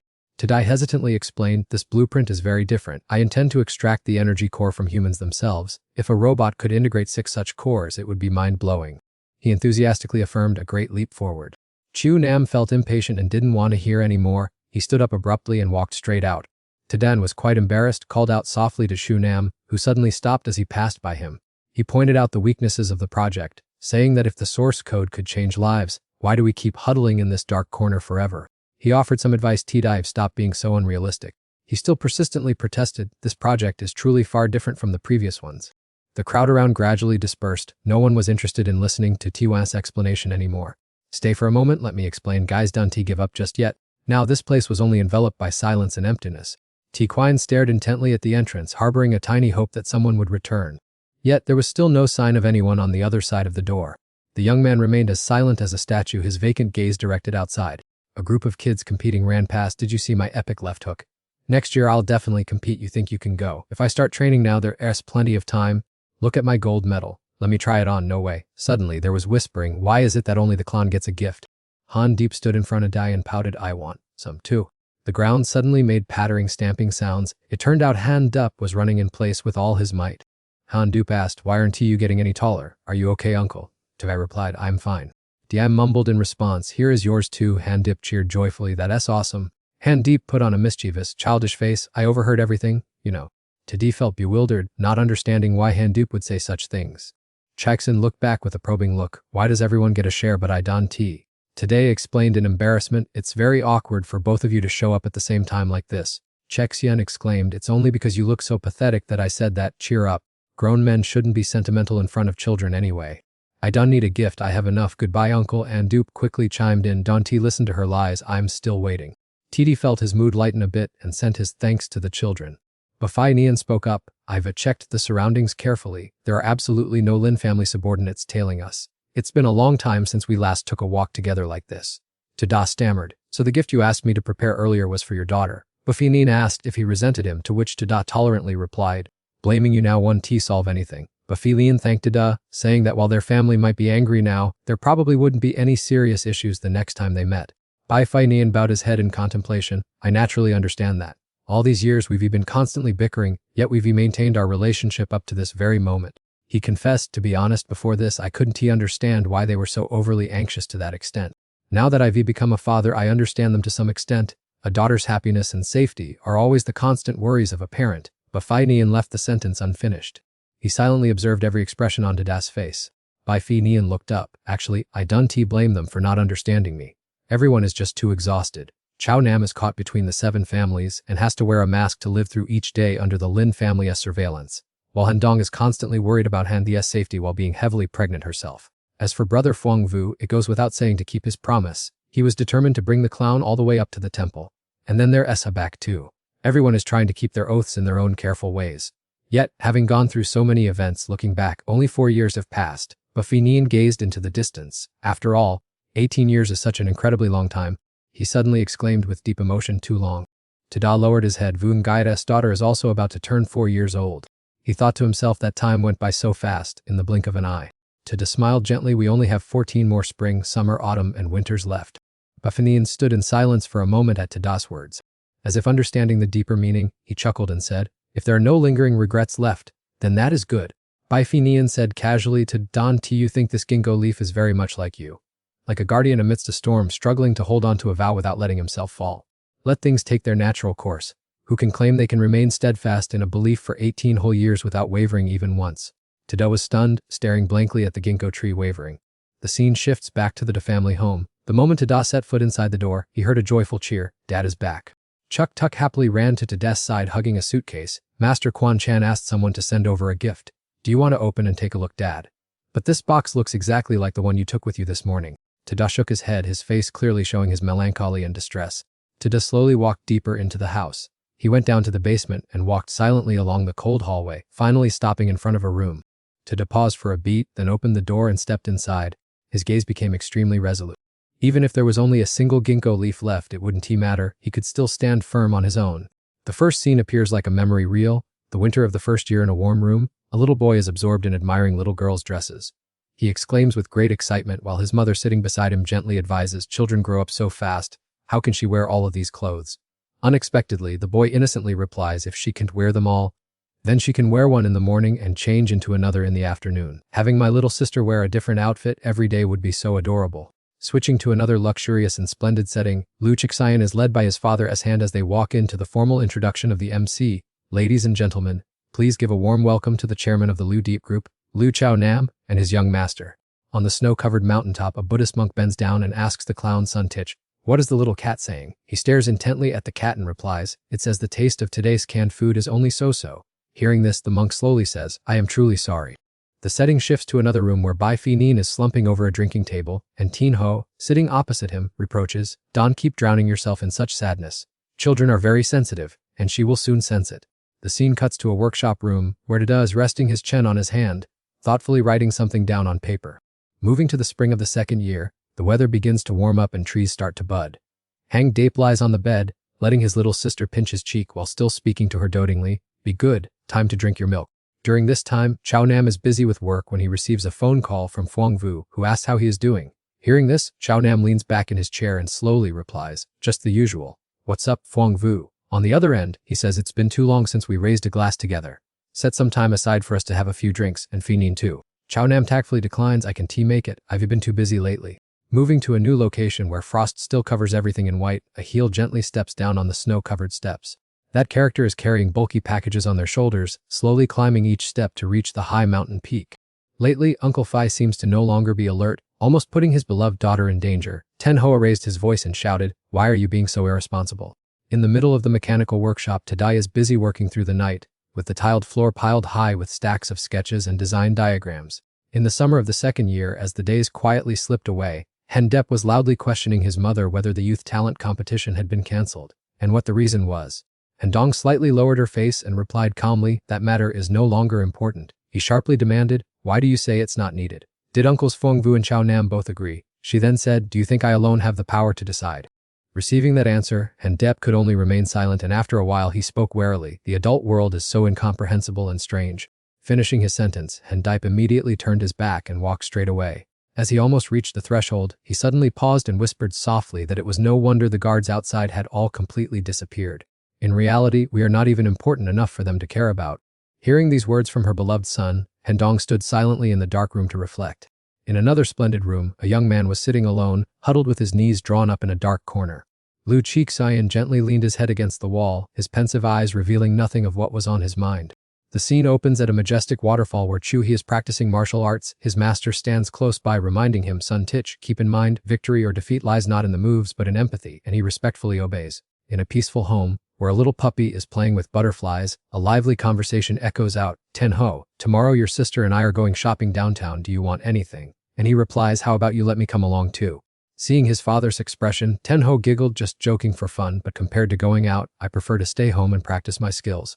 Inside Tada's workshop, Tuk Tuk is still diligently cleaning up and sorting through the piles of documents and diagrams.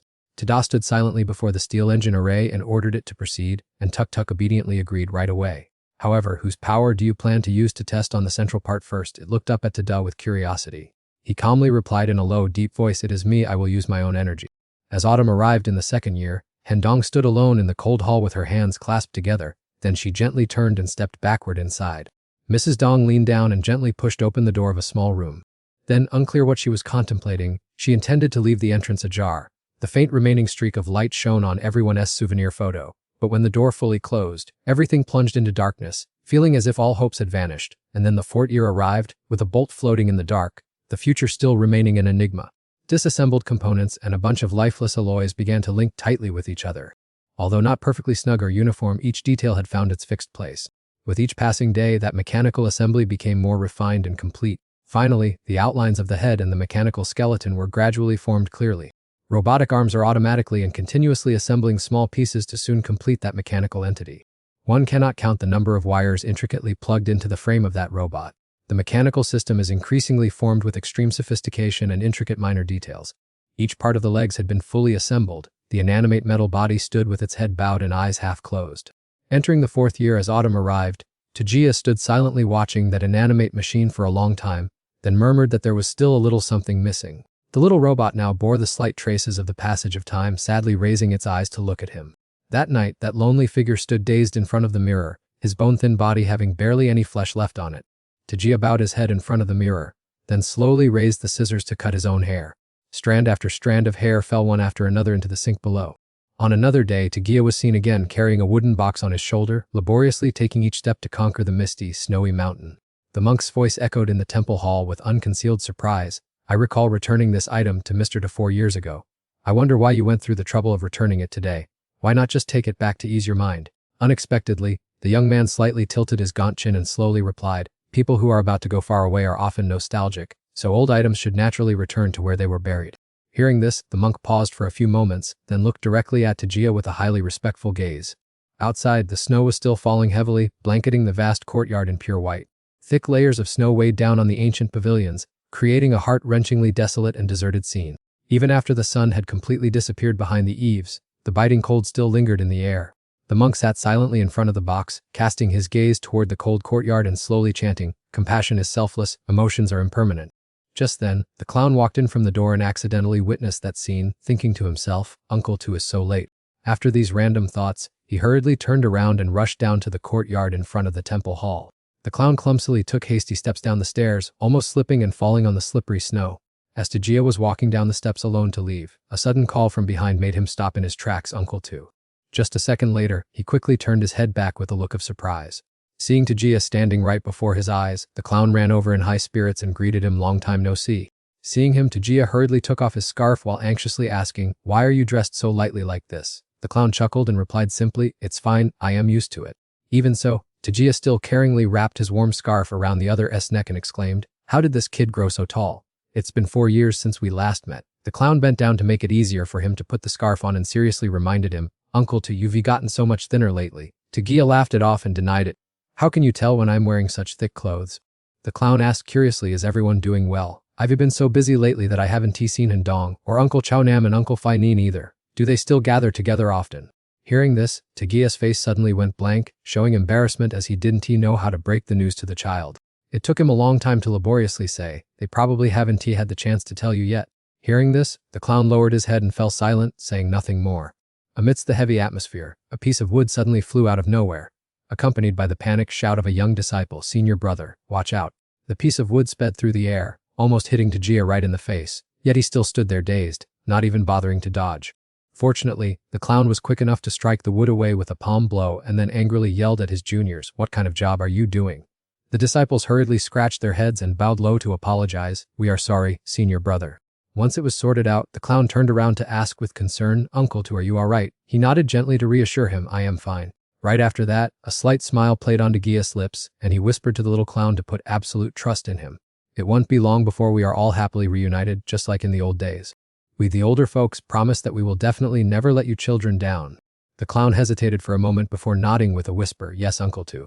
The camera immediately switched to another angle, where Hendip stood dumbfounded with shock. Standing right in front of him was Tajia, next to the dream car he had always longed for. Excitedly, Hendip rushed over to touch and admire the supercar, then shouted with joy, is this gift really for me, am I dreaming? Seeing his reaction, Tajia smiled and replied, I must keep my promise, mustn't I? Hendip immediately rushed forward, threw his arms around Tajia, and yelled, Uncle Tu is the best. I am the happiest person on earth. Tajia chuckled, gently patted his back and asked, are you really that crazy about the car? Hendip grinned and explained, no, it's not just about the car, although it is indeed very cool. Suddenly remembering something important, he let go of Tajia, saying, I almost forgot that Uncle Tu hasn't met my little sister yet. Let me call her out to say hello to you right away. Please wait a moment. With that, he dashed straight into the house. Tajia stood behind in silence, watching Hendip's retreating figure, his face showing a heartbreaking loneliness. Moments later, Hendip cheerfully walked out carrying a baby, reminding his sister on the way to call him Uncle Tu, and the child immediately stammered, Uncle Tu. However, as he looked out at the yard, Hendip suddenly froze. Before his eyes, only the car remained while Tajia was nowhere to be seen, leaving him to call out in bewilderment, Uncle Tu. In the workshop, the machinery hummed tirelessly during experiment number 1873, as Tuk-Tuk asked if father was feeling lonely, to which Tajia surprisedly asked why. Tuk-Tuk immediately replied that if he weren't lonely, why would he build a new robot, and if having her wasn't enough. Tajia thought for a moment and gently said that Tuk-Tuk was the unique one of this family, making the house lively, but this new being has its own mission just as he has his own responsibility. Hearing this, the robot firmly declared that its mission was to protect Tajia. Time flew by and they reached experiment number 19921 when Tuk-Tuk asked Tajia if being activated 263 days before her younger brother automatically made her the older sister. He gently nodded in agreement, and she curiously asked further if her brother's protocol was much more complex than hers, because he would be sent to battle. Tajia did not answer immediately, but asked instead why she was so talkative today. Tuk-Tuk explained that father needed to chat often to maintain his communication skills, that daily banter was extremely necessary, and that she would feel very hurt if he remained silent, to which he only murmured a casual response to brush it off. By the 283rd experiment, the father and daughter began to rack their brains for a name for the new robot, with Tuk-Tuk endlessly suggesting a series of names with the surname 2, but Tajia waved them all off with a wary shake of his head. He criticized those names as terrible, so the child sulked and told him to think of one himself. He thought for a moment and proposed Tram, asking, "Does the name Tram sound alright?" Sitting at the computer desk, Tajia looked up at the new being and gently asked if the name was good. The robot named Tram smiled gently and said, "Yes, father," and at that very moment, a notification flashed indicating that the system had automatically started saving the footage. Startled, Tajia waved his hand to stop it, demanding to halt the recording and completely destroy all data related to this birth, prompting Tram to ask in confusion if that meant erasing all traces of his father as well. Tajia gently placed his finger on the delete key and pressed it down, nodding to emphasize that any moments involving himself must be wiped out especially clean. Immediately, the central screen displayed a confirmation that all experiment logs had been completely cleared. At the same time, an auxiliary screen next to it flashed a warning that the energy core was insufficient to meet the startup standard. Right at that moment, Tuk-Tuk pushed the door open, entered the room, and gently informed him that all preparations were complete. Tajia slowly turned around to look at his two beloved children and warmly suggested, "The weather today is breathtakingly beautiful. Do you two want to go outside for some fresh air with father?" A moment later, in the celestial city, right at the garden in the sky, the scenery was as beautiful as a painting. While laboriously climbing the stairs, Tuk-Tuk grumbled to Tajia, "Dad, why didn't you design me long legs like Tram? Climbing is so tiring, I'm out of breath." Hearing his daughter's question, he only smiled and admitted it was his own shortcoming. Right at that moment, Tram stepped forward and offered to carry Tuk-Tuk up. Unexpectedly, Tuk-Tuk turned around and started lecturing him, "You must address me as big sister. You have to call me big sister, do you hear me?" Standing behind and watching the two little angels, Tajia heard Tuk-Tuk exclaim excitedly, "Dad, it's the first time my little brother is stepping outside, and it's also the very first time our family is taking a walk together." He only curled his lips slightly into a gentle smile and softly hummed in response. Holding hands, the father and his two children stepped onto the lush green grass, gazing out at the vast city in the far distance. Tuk-Tuk skipped forward and cheered with delight, "Oh wow, this is so awesome." Then, she raised her hand and pointed toward the distant castle lit up with fireworks, marveling, "Look how lively and bustling it is over there." Seeing his daughter's curiosity, Tajia slightly lowered his head and spoke slowly. "Exactly at this time 8 years ago." He paused for a few seconds, looking up at the massive structure in that direction. "Our side tasted defeat." Tagia's voice dropped with sadness, leaving Tram standing behind him bewildered and surprised. He raised his hand toward the front and continued to pour his heart out, "Right at that very castle. In that magnificent place, I personally witnessed the celestial city officially change hands. Since that time, every year on this day they throw a grand lively party. My heart is truly filled with resentment." Tagia's thin hands clenched so tightly that his blue veins stood out. Scene changes to the luxurious banquet atmosphere inside the palace, where the guests were boisterously raising their glasses, the sound of toasts echoing in extreme excitement. In stark contrast to the lively atmosphere around him, Chao Nam alone sat quietly, not even bothering to touch his chopsticks or glass. Instantly, a sarcastic and mocking remark caught his ear, "Sitting in this seat for 8 whole years, aren't you tired of it yet? Don't you want to join in the fun with me, my friend?" The speaker was none other than Dao Xin, who asked Chao Nam with a grin. Without even waiting for a response, Dao Xin proactively raised his wine glass to toast Chao Nam. "Come on, let's have a drink." Chao Nam remained motionless, his icy gaze staring intensely at the man opposite him. Seeing this, Dao Xin let out a scoffing laugh and continued, "How heartless. It was a waste of my effort to prepare your favorite dish." Immediately, a servant brought over a tightly covered dish and placed it neatly in front of Chao Nam. A split second later, the lid was lifted, revealing the mysterious object inside. The guests around the banquet table immediately focused all their attention on that object, whispering and debating what kind of dish it was. Chao Nam's face darkened as he stared at the necklace in front of him, while Dao Xin's mocking laughter echoed in his ears, asking if he was satisfied. "What dish should I serve next?" he muttered while gently poking the grilled beef on his plate with a fork. Everyone at the banquet bowed their heads in fear, none of them daring to utter a single word. Dao Xin slowly picked up a slice of fresh tomato, placed it on Chao Nam's plate, and then spoke, "That makes one." Second, a round slice of potato was added, placed right next to it. Third, a fresh green sprig of vegetable was the next item served, and then for the fourth and fifth rounds, the disciple rhythmically picked up each item one by one and filled Chao Nam's plate. Not long after, the center of his plate was scattered with bits of food. Chao Nam suddenly spoke in a low voice, "That is enough." He stared intently at the food in front of him, his pupils bloodshot with bright red veins. Witnessing that reaction, the disciple immediately put down his fork and burst into a highly hearty laugh. Chao Nam's hands beside his wine glass clenched tightly in endurance, but he soon relaxed them and picked up his wine glass. Chao Nam raised his glass, stood up, and announced in a very resounding voice, "My congratulations to the Lam family." As soon as he finished speaking, he drained his wine glass down his throat. The bright red liquid had a faint, metallic smell like blood. As darkness began to blanket the entire city, Tajia and his two children still stood silently, watching the distant palace. Only after a long time did he say, "We should go home." Tonight promised countless tasks yet to be completed, and Tajia's eyes suddenly became more determined than ever. The scene shifts to a grand, magnificent mansion still shimmering with lights in the middle of the night. Inside the workshop, Tajia was affectionately stroking Cham's hair. The child was currently lying still in a glass chamber. Deep into Gia's eyes flickered a profound sadness and loneliness that could by no means be hidden. Right after that, he quietly moved toward his personal desk. It seemed that Tajia was focusing on writing down some important content. Each stroke of handwriting that appeared contained the most essential instructions. "My son Cham, father has prepared 2 directives for you. The first directive is to deal with the worst-case events 10 years from now. In the event that all your protectors betray you or are no longer there, no matter how arduous and perilous the journey ahead may be, you must persevere with your mission. Protect Vuongayat and her child.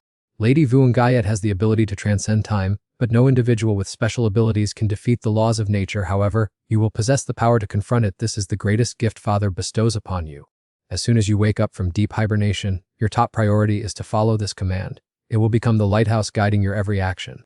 Tagia's hand still calmly glided across the keyboard as he continued to instruct Cham that if the situation developed beyond expectations, he must immediately execute the second command. At that moment, a notification suddenly popped up, which was Cham's query, "Father, how will I know when to stop the first command?" Seeing those words, Tagia immediately left his seat and walked quickly toward Cham's position. He placed one hand onto Cham's left chest while putting the other over his own heart and whispered, "The answer lies right here." Cham lay deep within the machine chamber with his body attached to numerous cables. A very special metal heart was installed on the left side of his chest. In another location, Tuk was also sitting silently in front of a computer screen to control the data streams. The screen continuously displayed the next tasks to be processed, such as establishing a sterile environment, heart extraction surgery, body reconstruction, and then performing the transplant into the host. Tuk gently turned its head upon seeing Tajia stepping toward it and softly called, "Father." He gently stroked its head and entrusted it with the instruction, "I am counting on you for everything in the later stage, Tuk," and it quickly nodded in agreement, "Yes, I remember." A moment later, Tajia lay neatly on the hospital bed with many machines pointed at him. He was preparing to enter the fateful surgery. The glass door gradually closed. Tajia inside said nothing but silently directed his gaze straight ahead. Tuk was busy operating the external system, maintaining absolute silence. Soon, it tiptoed over to Das' bedside and whispered, "Dad," to which he replied with a soft hum, and then Tuk asked if doing so would make him happier.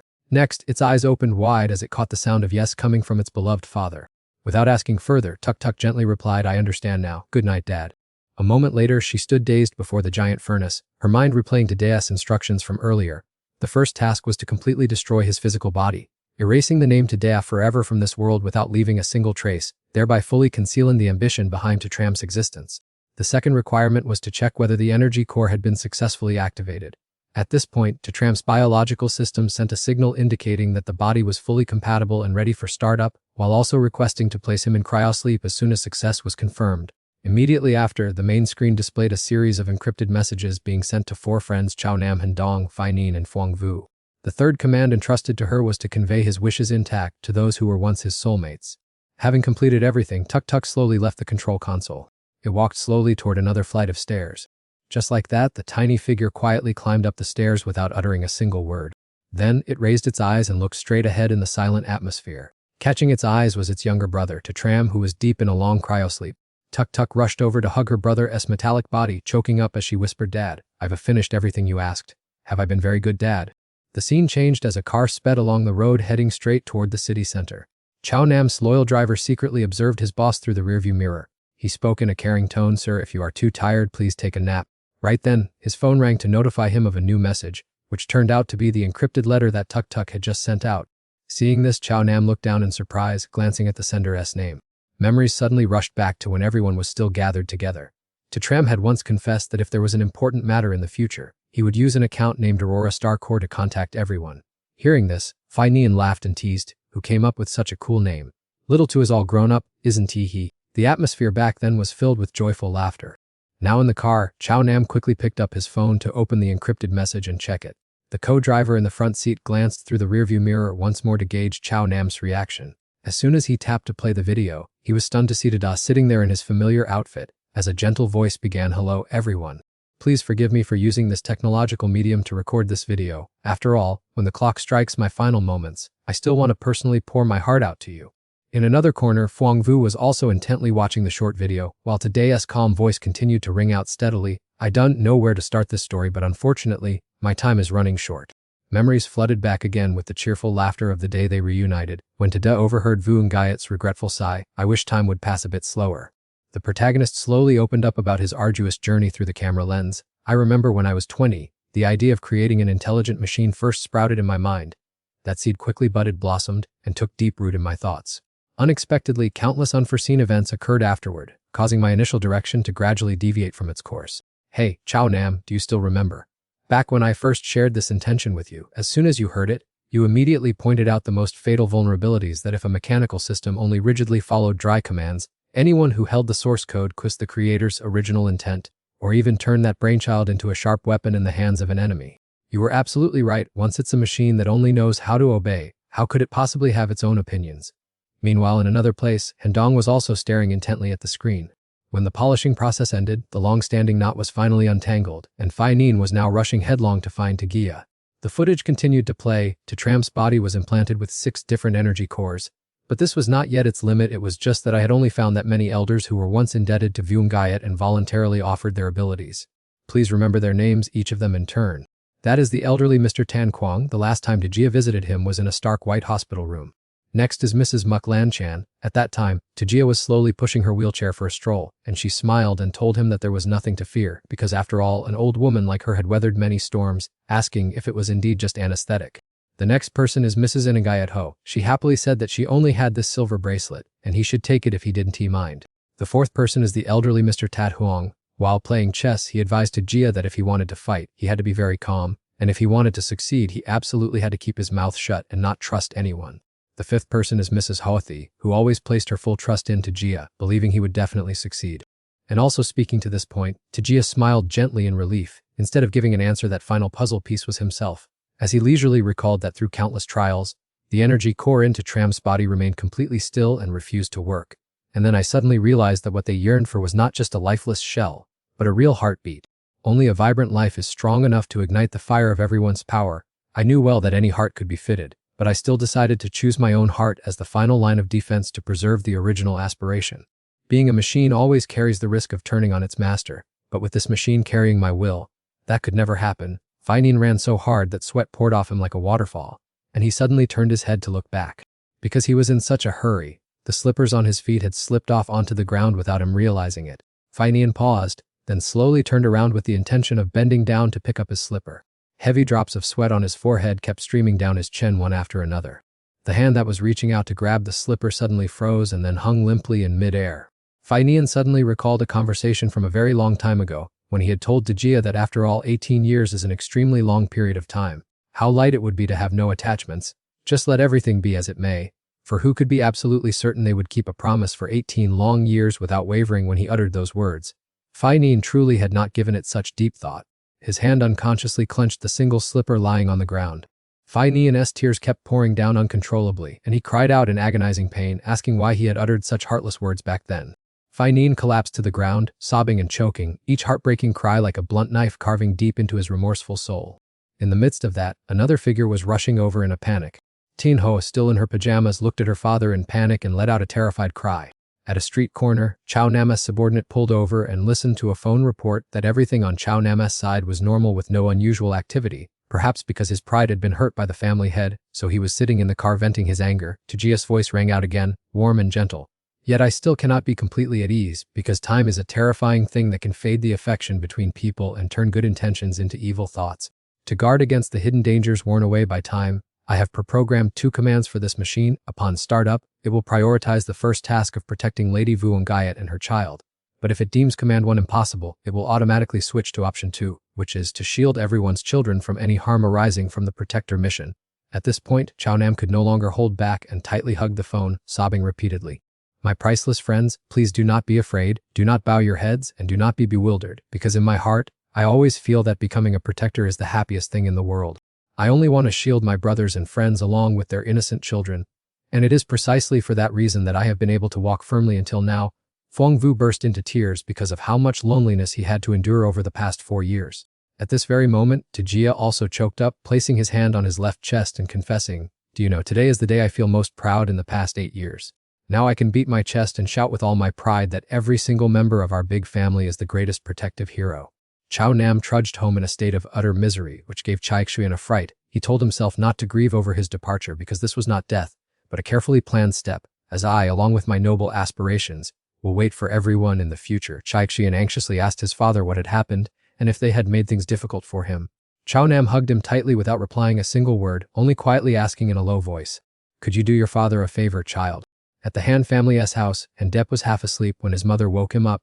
He rubbed his eyes and asked what was wrong, Mom. Seeing Hendong on the verge of tears, Hendipe angrily asked who had bullied his mother and told her not to cry anymore.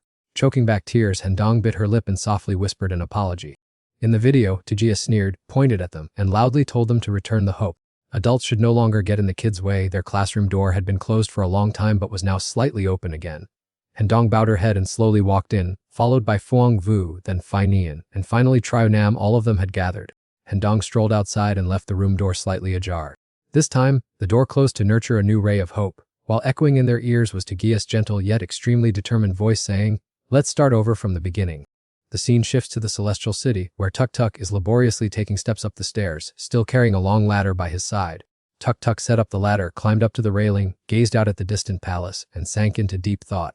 Just a split second later, Tuk Tuk threw himself straight down into the deep abyss, where the freezing winds were still howling to the bone. A series of parameters flashed through Tram's mind.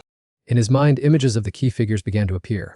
Tram immediately singled out the 2 most important people. These were his ultimate targets. Next was the list of loved ones Tram needed to shelter and protect. Looking at the data sheet, Tram noticed an anomaly in Thuongayat. He then questioned whether he should remove this protection target. Tram's left chest tightened as his heart beat rapidly. He closed his eyes tightly, letting his thoughts carry him away. A moment later, Tram slowly opened his eyes, which had just turned light blue, and firmly declared that he wanted to protect everyone. Returning to reality, Tenho turned to ask Tram if he had fully recovered, and he replied briefly that he was fine now. Ali, who had been standing next to him and keeping her eyes on Tram this whole time, noticed him rummaging for something at his waist. Then Tram turned and told her that he had a way to save Thuongayat. At this moment, Allah blankly wondered if his gaze seemed very different from before. Immediately, he held out a small capsule in front of her. Ali asked in surprise how to use it and what it was, and Tram calmly replied that it was a nanorobot. "Don't worry too much because Thuongayat will be safe and sound," he said, gently patting her head with a robotic arm. With those words, Tram threw himself forward, heedless of the danger. The very next second, his eyes widened as he activated the mist technique. The atmosphere was quickly enveloped in a hazy mist, while echoing from somewhere was Thuongayat's faint, mocking laugh. He grumbled to them, asking how long they planned to play this petty game, as he was already sick of it. At this moment, Tram's heart turned glowing red and beat continuously without stopping. Staring straight ahead with wide eyes, he mumbled, "Activate the second energy source." Seeing Tram look so serious, Thuongayat frowned slightly and stood ready to rush in and attack. In the blink of an eye, Tram teleported and appeared right behind Sangangayat, thanks to his unique ability. Sangangayat reacted very quickly, realizing someone was launching a sneak attack, and hurriedly whipped his head around. He glared at the opponent with a speechless expression, cursing in his mind that they were such a nuisance. From another perspective, Tin Hoa squinted to observe the situation and thought to himself that having no injuries meant it wasn't necessarily bad. If it were someone else, they would probably have rushed. But every single move of Tram was carefully calculated. Right then, Sangangayat angrily swung his hand to slap Tram's face, accompanied by an insult calling him a stupid robot. Quick as a flash, a hand suddenly lunged forward and firmly grabbed Sangangayat's wrist, to everyone's astonishment. Seeing this, he froze for a few beats and then looked up to see who dared to intervene so boldly. It turned out to be Chu He. For some unknown reason, he had rushed out to stop Sangangayat's hand. Chu He clenched his teeth and snarled, threatening him not to dare run amok. Tram stood frozen on the spot, his eyes wide with astonishment at this highly unexpected block. Recovering his senses, he teased that, as expected, He was still as soft-hearted as ever. Hearing Tram say that, Chixuan frowned in annoyance, thinking to herself whether he was still in the mood for joking. Tram turned and told Chu he just let him be attacked, it was fine, leaving the latter frozen, unable to understand what he was plotting. Tram's eyes sparkled with confidence as he explained, "Trust me, I have a way to help Sang and Gayat, who is deep in a deep sleep, feel the real world again." On the other side, Sang and Gayat sneered arrogantly and told them they should choose their own ending. "If you want, let's go to the underworld together." And as soon as he finished speaking, he used his ability to lift all the surrounding bricks and stones into the air. Contrary to the tension of the others, Tram appeared extremely relaxed and muttered to calculate the exact timing. At the same time, the chip he had previously snuck into Sang and Gayat's body began to flash with flickering electric sparks. Just a split second later, it exploded violently right inside his body before he could react. A wave of bone-deep pain suddenly spread through his body, making Sang Gayat jump in panic. The bricks and stones hovering high above also lost their controlling energy and came tumbling down to the ground. Sang and Gayat gasped for breath in shock, vomiting violently again and again. The people around knew exactly how to seize the golden opportunity to launch a simultaneous attack, while Sang and Gayat in the center was still screaming in pain. Tram swiftly rushed forward to support Sang and Gayat's writhing body and shouted his name loudly. Holding him close in his arms, Tram finally began to slowly explain the situation to everyone. "Just now, I used my teleportation ability to implant nano-robots into Sang Gayat's body. No matter how strong his ability is to suppress the pain, these robots will still take the opportunity to activate their ability and transmit all sensory signals back to his brain." With a bit of activation equipment, Little Black used his will to force Sang and Gayat's severely injured body to work in overdrive, while suppressing most of the pain. But the nanorobots will fully transmit 100% of the actual pain to the brain, causing Little Black to completely lose control of this nearly collapsing shell. He is suffering the worst backlash, which is a heavy price to pay for abusing his ability without caring about the consequences, and yet, Sang and Gayat, slumped on his shoulder, still tried to crack a smile. Tram turned to his teammates and said that Sang and Gayat had certainly suffered enough pain, and the next step would depend entirely on his own willpower. In the realm of the unconscious, Sam Gayat was writhing, clutching his head and pulling his hair due to a throbbing ache, in so much pain that he felt as if he could not breathe at all. In that space, Sam and Gayat collapsed to the ground because it was too much to bear. Seeing this, his mother beside him immediately bent down in a panic. Vun Gayat furrowed her brow and asked anxiously, "Are you okay?" "Hurry, sit down here," she said, hastily pulling Sam Gayat to sit down on a nearby chair. By now sweat had poured out, soaking his whole body, and Sam and Gayat kept coughing fitfully without stopping. Standing beside him, she said nothing but gently cupped her hand and patted his back. Immersed in pain, Sam and Gayat gasped for breath after breath, then sat blankly and bent down to look at his hands. It took quite a long time before he could gradually regulate his breathing again. Realizing this, Vun Gayat asked again, "Are you feeling any better?" Sam and Gayat did not reply but thought to himself, what was that headache just now? Could something have happened out there? Tiu had one to harm everyone, will he? I can't hesitate any longer, I must find a way to sneak out of here immediately, he thought, clenching his hands into fists. But just a moment later, Sam and Gayat looked up at her side with a confused expression, hesitation clear in his eyes. The mother was standing in a daze right before his eyes, leaving Sam and Gayat's heart in an inescapable state of turmoil. Vun Gayat gently patted his shoulder and comforted him, "Don't be afraid, I won't hurt you." Then she asked, "Have you gotten lost here?" Hearing this, Sam and Gayat hung his head and thought deeply lost. After a while, he spoke slowly, "Yes, it seems I really am lost. I'm frantically searching for a door to return to the real world, but this place is a vast maze, and no matter how fast I walk, I can't find a way out." Hearing that, Vun Gayat asked curiously, "What does that place look like?" Sam and Gayat slowly recounted, "It is full of misery and loneliness, a terrifying existence where people are ready to tear each other apart, where they might slaughter one another for a few loaves of bread, and where even if they exhaust all their energy, the only thing they get is helplessness as they wait to starve to death. I could only treat each passing day as my last breath, watching helplessly as familiar faces fell one by one. It is." Speaking to this point, his gaze suddenly became extremely resolute. "A place that the sunlight can never reach." With that, he snapped his head up and smiled faintly at his parent. Vun Gayat was stunned for a moment upon hearing this and then asked, "And yet you still intend to return there?" Sam and Gayat replied firmly, "Because I belong there." Hearing this, she exclaimed in admiration, "I see. What a resolute will." He then asked, "May I ask you a question?" Vun Gayat listened intently. "Sure, go ahead." Sam Gayat then asked, "Do you ever feel like your child is a burden?" Laughing at the question, Vun Gayat leaned back in her chair and replied, "How silly. There is no mother in this world who would consider her own flesh and blood a burden. A mother only ever feels remorseful, fearing she hasn't given enough love to her child. Thinking back, I really am a poor mother." Hearing this, Sam and Gayat grimaced and protested, "Please don't say that. If your son heard it, he would be very heartbroken." She laughed it off and said, "Is that so?" Then Vun Gayat bent down, gently rubbed her stomach and murmured, "I am sorry, my child. I was wrong and I've made you feel sad." Can you forgive your mother's mistakes? Sam Gayat sat beside her, looking at her with a sad gaze.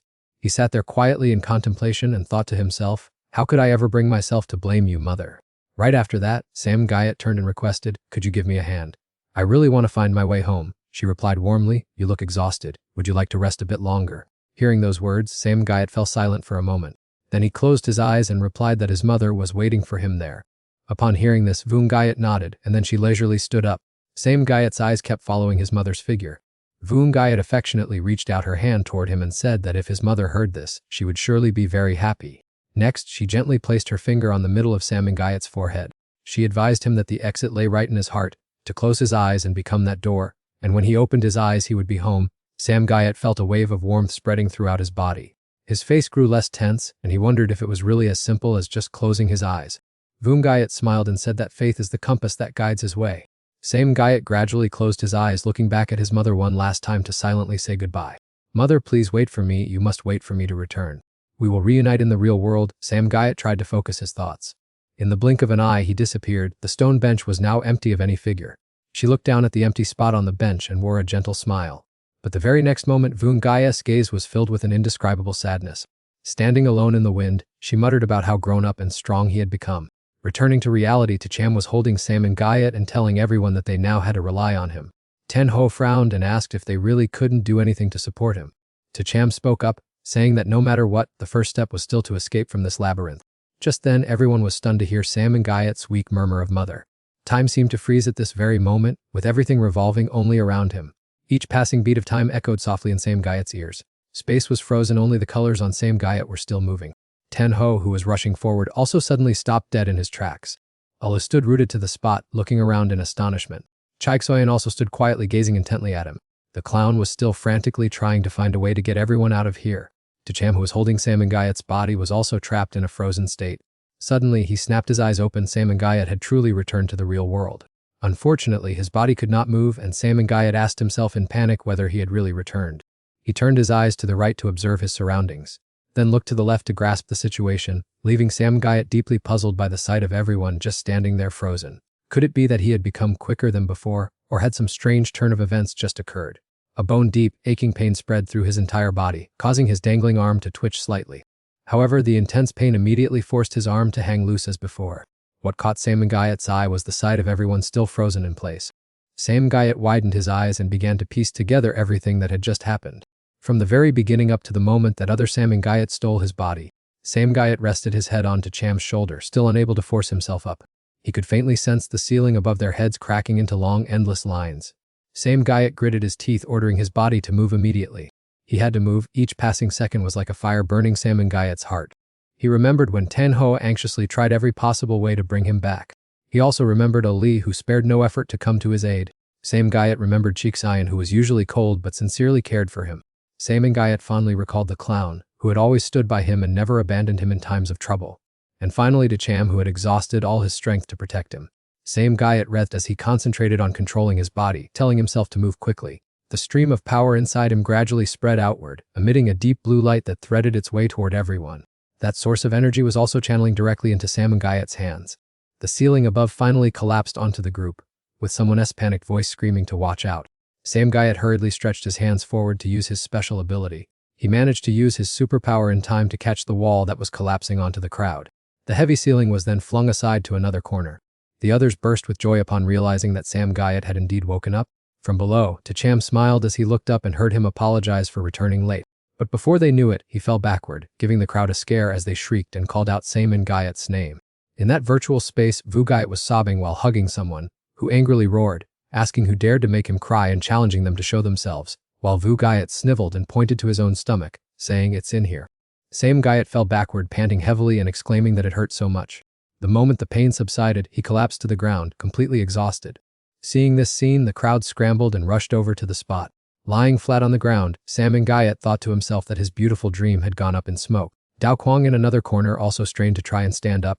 Tram hurriedly lifted Sam Gayat up and said he would pull the nanorobot out right away. Ten Ho jumped in, demanding to bandage him himself, but was flatly rejected because his current health could not handle the immense superpower. In contrast to the bustling scene, Dao Kwang stood alone, staring helplessly at the group of people. Sam Gayat feebly muttered that he was perfectly fine and needed no treatment, which made Tenho lose his temper and scold him for his pointless pride, while Cheek Swan stood by and smiled wryly, saying that with such stubbornness he probably wouldn't die, and only hurriedly urged Tram to act quickly before her brother really died. Ignoring the warnings, Samangayat, laughing while spitting out blood, asserted that he was still very much alive. Standing dazed on the sidelines, Dao Quang quietly watched the crowd. He fell back to the ground in agony, secretly admiring the other for having accomplished something so earth-shattering. Placing his hand on the back of Sam Gayat's neck, Tram seriously warned him that this toy was stuck tight to his spine, so pulling it out would hurt like hell, and asked if he was ready for the pain. His palm suddenly glowed brightly, aiming straight at the back of Sam Gayat's neck. Tinho, standing nearby, also braced himself to transmit warming heat while Olive frantically screamed for brother Sam Gayat not to be afraid. After a mild session of torture, Tram finally managed to extract the robot, causing Sam Gayat to writhe and scream in agony. The culprit casually asked about his condition, only to receive a torrent of complaints from the victim, saying he was aching from head to toe as if he had been run over by a truck and could not move. Hearing this, the whole crowd turned to glare at Chaikswan, making him smile awkwardly and say, "Don't look at me like that, it's your fault for not stopping me," while little Ollie was beyond help, admitting to being culprit number 2, leaving everyone speechless and not knowing how to scold her. Immediately after, Chaikswan's eyes fixed on Sam Gayat and he called out his name. Deep down, he was telling himself to utter an apology, leaving Sam Gayat bewildered as to why the other kept staring at him like that. Just as he was about to say the word sorry, the ceiling suddenly collapsed with a crash, revealing the glowing red sunset sky outside. The whole group snapped their heads up, gazing intently at the magnificent scenery unfolding before them. Tram broke the silence by urging everyone to quickly get the hell out of here. Sam Gayat blinked slightly and glanced toward the far corner of the room. He asked Chu-hee to help support him and lead him over to where Dao Quang was lying. Lying sprawled on the ground, hearing the approaching sounds, he opened his eyes to investigate and told the other to walk slowly and carefully so as not to fall. Chu-hee dragged Sam Gayat over and advised him to just sit here and watch him rather than gossiping too much, receiving a frantic nod of gratitude from the younger boy.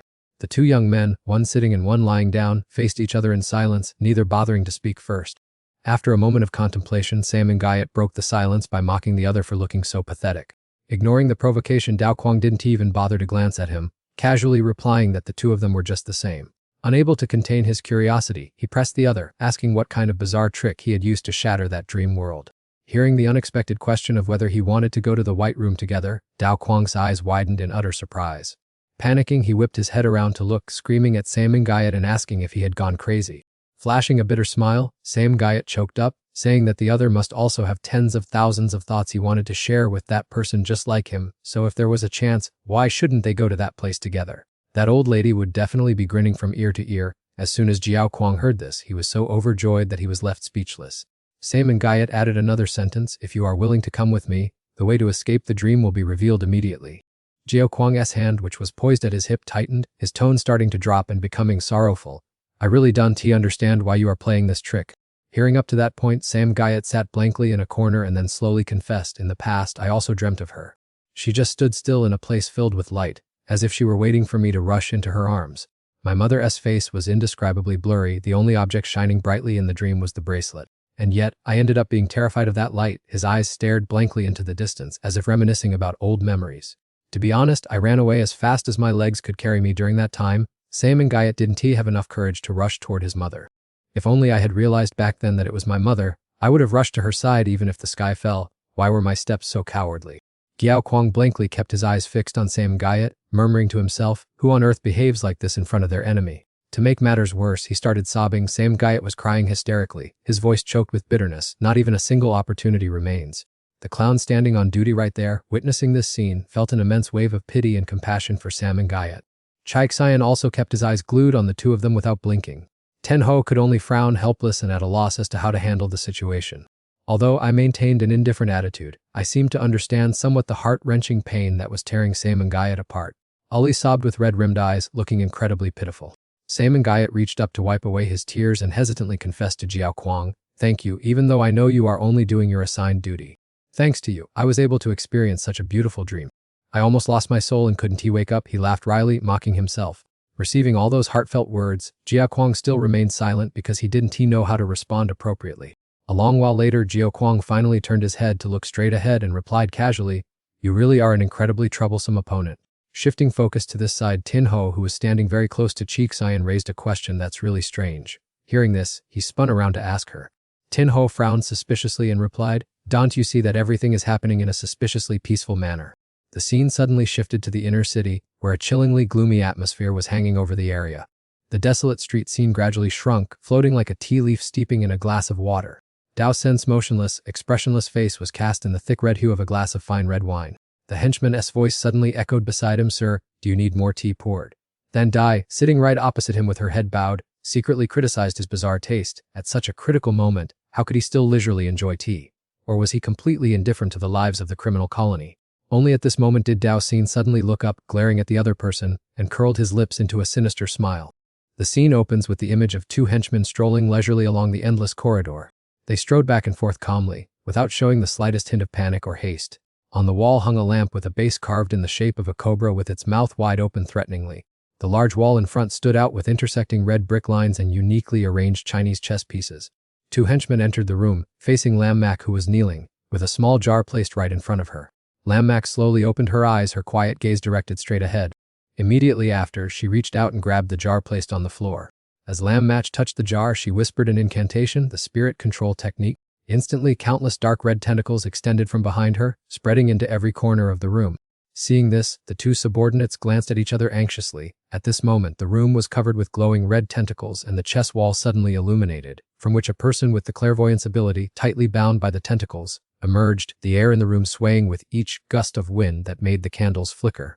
And then everything suddenly fell silent again. When the tentacles loosened around his mouth, the clairvoyant hurriedly gasped for air. In a panic, he begged Lam Mak, saying he had seen through everything and begged to confess it all. Hearing that, she calmly replied, "There is no need for you to open your mouth at all." Having finished her sentence, Lam Mak grabbed a dagger lying nearby and aimed it toward the opponent's eyes. The sharp blade slashed quickly across his eyeballs, giving the clairvoyant no time to react or resist. Lam Mak acted decisively without a shred of hesitation, coldly saying that these eyes were more honest than tongues. The clairvoyant clutched his eyes and screamed from the intense pain that washed over him. Lam Mak remained indifferent and emotionless, saying to the writhing man, "Why scream when you are about to die anyway?" The clairvoyant stumbled to his feet, muttering curses. "What a wicked woman to dare gouge out my eyes! Couldn't you have used a gentler way?"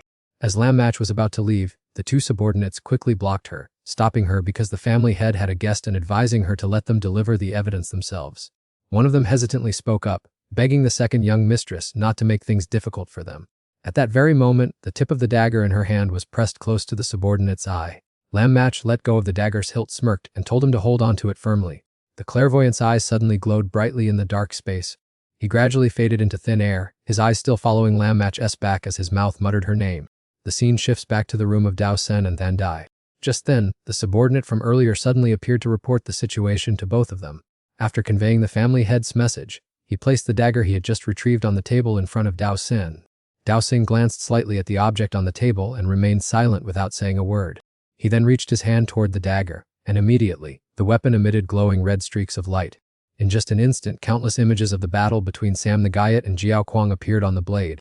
Than Dai turned to Dao Sen and said that this incident was due to her negligence, and that he should send someone to bring Jiao Kuang back, promising she would prepare another experiment to satisfy him next time. Than Dai suddenly froze right in the middle of her sentence. She stared blankly at Dao Sen, seeing him intently watching an indefinite point in the air. It turned out Dao Sen was engrossed in watching the image of Sam and Guyot smiling triumphantly on the screen. He grew suspicious. Clearly the faction had already scattered, so why was that kid acting so gleeful? Dao Sen chuckled suggestively. "Indeed, a child of God, he has never disappointed me."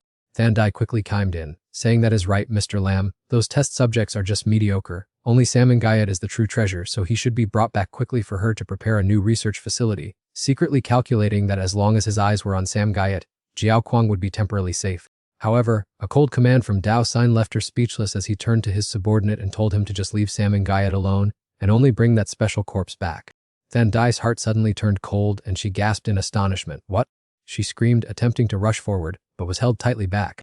"Don't you see his ability is identical to his mother's? What if he is immortal? Isn't he that what you desire most? To be fair, Jiao Kuang doesn't even come close to him. His body is the ultimate target you are aiming for. After all, what are you plotting?" Lam Dao Sen. He was completely lost in his own mind, where intricate red lines resembling a chessboard appeared. Sam Guyot sat below, smirking slightly and saying that he too was curious to know what kind of script the other was writing. Dao Sen silently reached out and grabbed his body. He tightened his grip on Sam and Guyot and replied, "Take your time and guess." As soon as he finished speaking, he flexed his arm, causing the liquid from inside his body to splatter all around. Lam Mak stood right at the doorway, turning his head inward in shock. Tenho, standing nearby, was also trembling, as if she had vaguely sensed that something was wrong. Jiao Kuang and Samengayat remained seated in silence, the atmosphere thick with quietude. A subordinate tiptoed closer and reported, "Master, Ken-sun called to ask if we need to finish off Tenho or not." Dao Sin smirked with disdain. "Spare her life, considered a congratulatory gift for the child of God." The scene shifts to the land of exile. Chai collapses on the steps, gasping for air, complaining that Thian Lang should work out to lose some weight because his shoulder is about to break off, while also demanding to rest because he seems to have sprained his ankle. Both of them lay sprawled on the ground, gasping for breath from exhaustion. Lying on a rock, Thian Lang thought to himself, that clown actually possessed such a terrifying ability. Why did the records omit it, or was it intentionally hidden? In a raspy voice, he said to Chi, "Sooner or later I will send that monk to his grave." Chai immediately scolded him gently, telling him to stop being stubborn and to thank heaven and earth that the monk didn't finish them off. Otherwise they would have both perished on that bridge, while secretly calculating that if he kept struggling to carry Thian Lang along, he would never be able to save Jiao Kuang, so it would be better to take Thian Lang out first and return later. He stood up abruptly to help Thian Lang up, saying he would take him out, but Thian Lang firmly refused and wanted to stay behind to wait for Jiao Kuang. Chai hastily explained, "Carrying you out alone will make me much more agile. Facing Liu Qian is no joke. If you stay here, I'll have to split my strength to protect both of us, which will make it even more dangerous." Thian Lang, now is not the time for pride. Retreating at the right moment is nothing to be ashamed of. In the end, Thian Lang was convinced. Chai warily supported him and grumbled, "Remember to lose some weight later on. You're too heavy," to which Thian Lang could only say, "Shut up." Under the sunset by the beach, the sky was glowing with pale yellow rays of sunlight. However, just a split second later, a cold draft swept in from out of nowhere, causing the surrounding air to freeze abruptly. Thea and Hamai were waiting out in the yard, with Thea grumbling impatiently that they were being far too slow. Without further delay, both of them were tightly locked in a thick layer of ice by that freezing blast of air. Tram reminded everyone to quickly leave the labyrinth, so Chui told Chiksuyan to take everyone out first, leave Jiao Kuang to him, and tell Ollie to stay close to them. When asked where he was going, Chuhi replied that there was still a survivor on the third floor who needed saving. Hearing this, Chiksuyan agreed to split up and told him to be careful, while Chuhi apologized for the inconvenience. Under the crimson sunset at the end of the day, Jiao Kuang softly called out, causing Samengayat to startle and ask in return. Jiao Kuang asked Samengayat how many memories he had seen, and he replied that he had only seen a few faint fragments flash by too quickly to take shape, before adding that they should deal with that later once they were safe. "Silly boy," Jiao Kuang lightly shook her head and continued talking about the mysterious white room. Before the words could even finish, both of them were completely frozen in place. Before those present in the room could understand what was happening, everyone was entirely covered in ice and snow. Lang Tiu crouched in front of Samengayat, then laughed and remarked that he was clearly just a kid. Another person strolled over and added that he had just turned 18 years old. Ken-sun walked in with his subordinates, looking at Vu Dai as if observing a child. Lang Tiu didn't bother to reply, merely raising her index finger to her eye level. She slowly traced her finger along Samengayat's neck and casually said that this looked much better. Ken-sun ordered his subordinate to carry Jiao Kuang on his shoulder, so Lang Tiu stood up and asked why he was leaving in such a hurry without even saying hello to the child of God since he had come all this way. As soon as he heard Lang Tiu speak, he gently snapped his fingers. The layer of ice covering Samengayat's head instantly shattered, and he looked around in panic. Samengayat's eyes widened and his limbs went numb upon hearing Lang Tiu's teasing voice, realizing with horror that his throat was completely frozen stiff. Only after a while was he able to stammer out a few words. Lang Tiu waved her hand and told him to breathe slowly and not to rush, as it was just a side effect of the ice domain, while assuring him that they had only come to say hello and not to cause trouble. Samengayat's gaze immediately locked onto Jiao Kuang, who was being carried away by the subordinate. He was so angry that he clenched his teeth, trying to force his body to move in futility. Struggling to speak, he asked where they were taking Jiao Kuang, saying he was willing to trade anything for the other person's freedom. Hearing this, Lang Tiu couldn't help but chuckle in amusement at his unexpected cuteness. Samengayat still firmly demanded Jiao Kuang's release, while Lang Tiu leisurely stepped closer.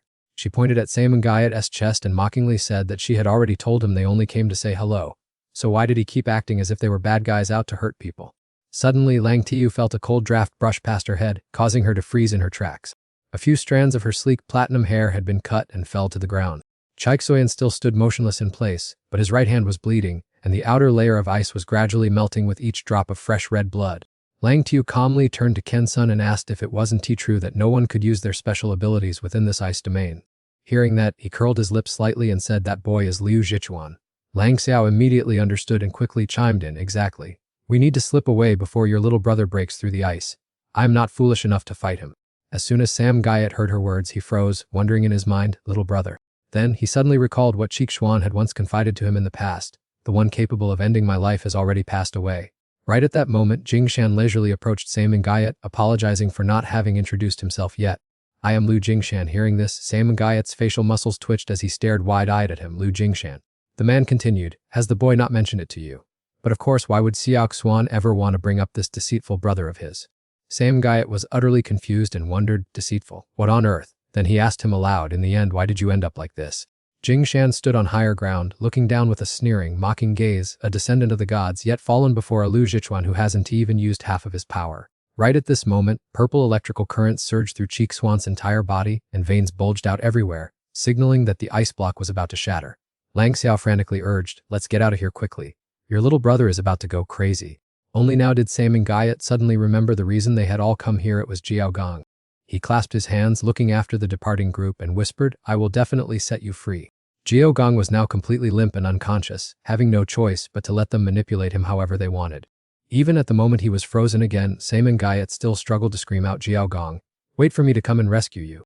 That group immediately slipped away without even turning back for a single second. As they bypassed Chai and Qin Lang, Lang Xiao racked his brain and asked Jingshan, why don't we take these two kids as well? They are two test subjects who can blend superpowers.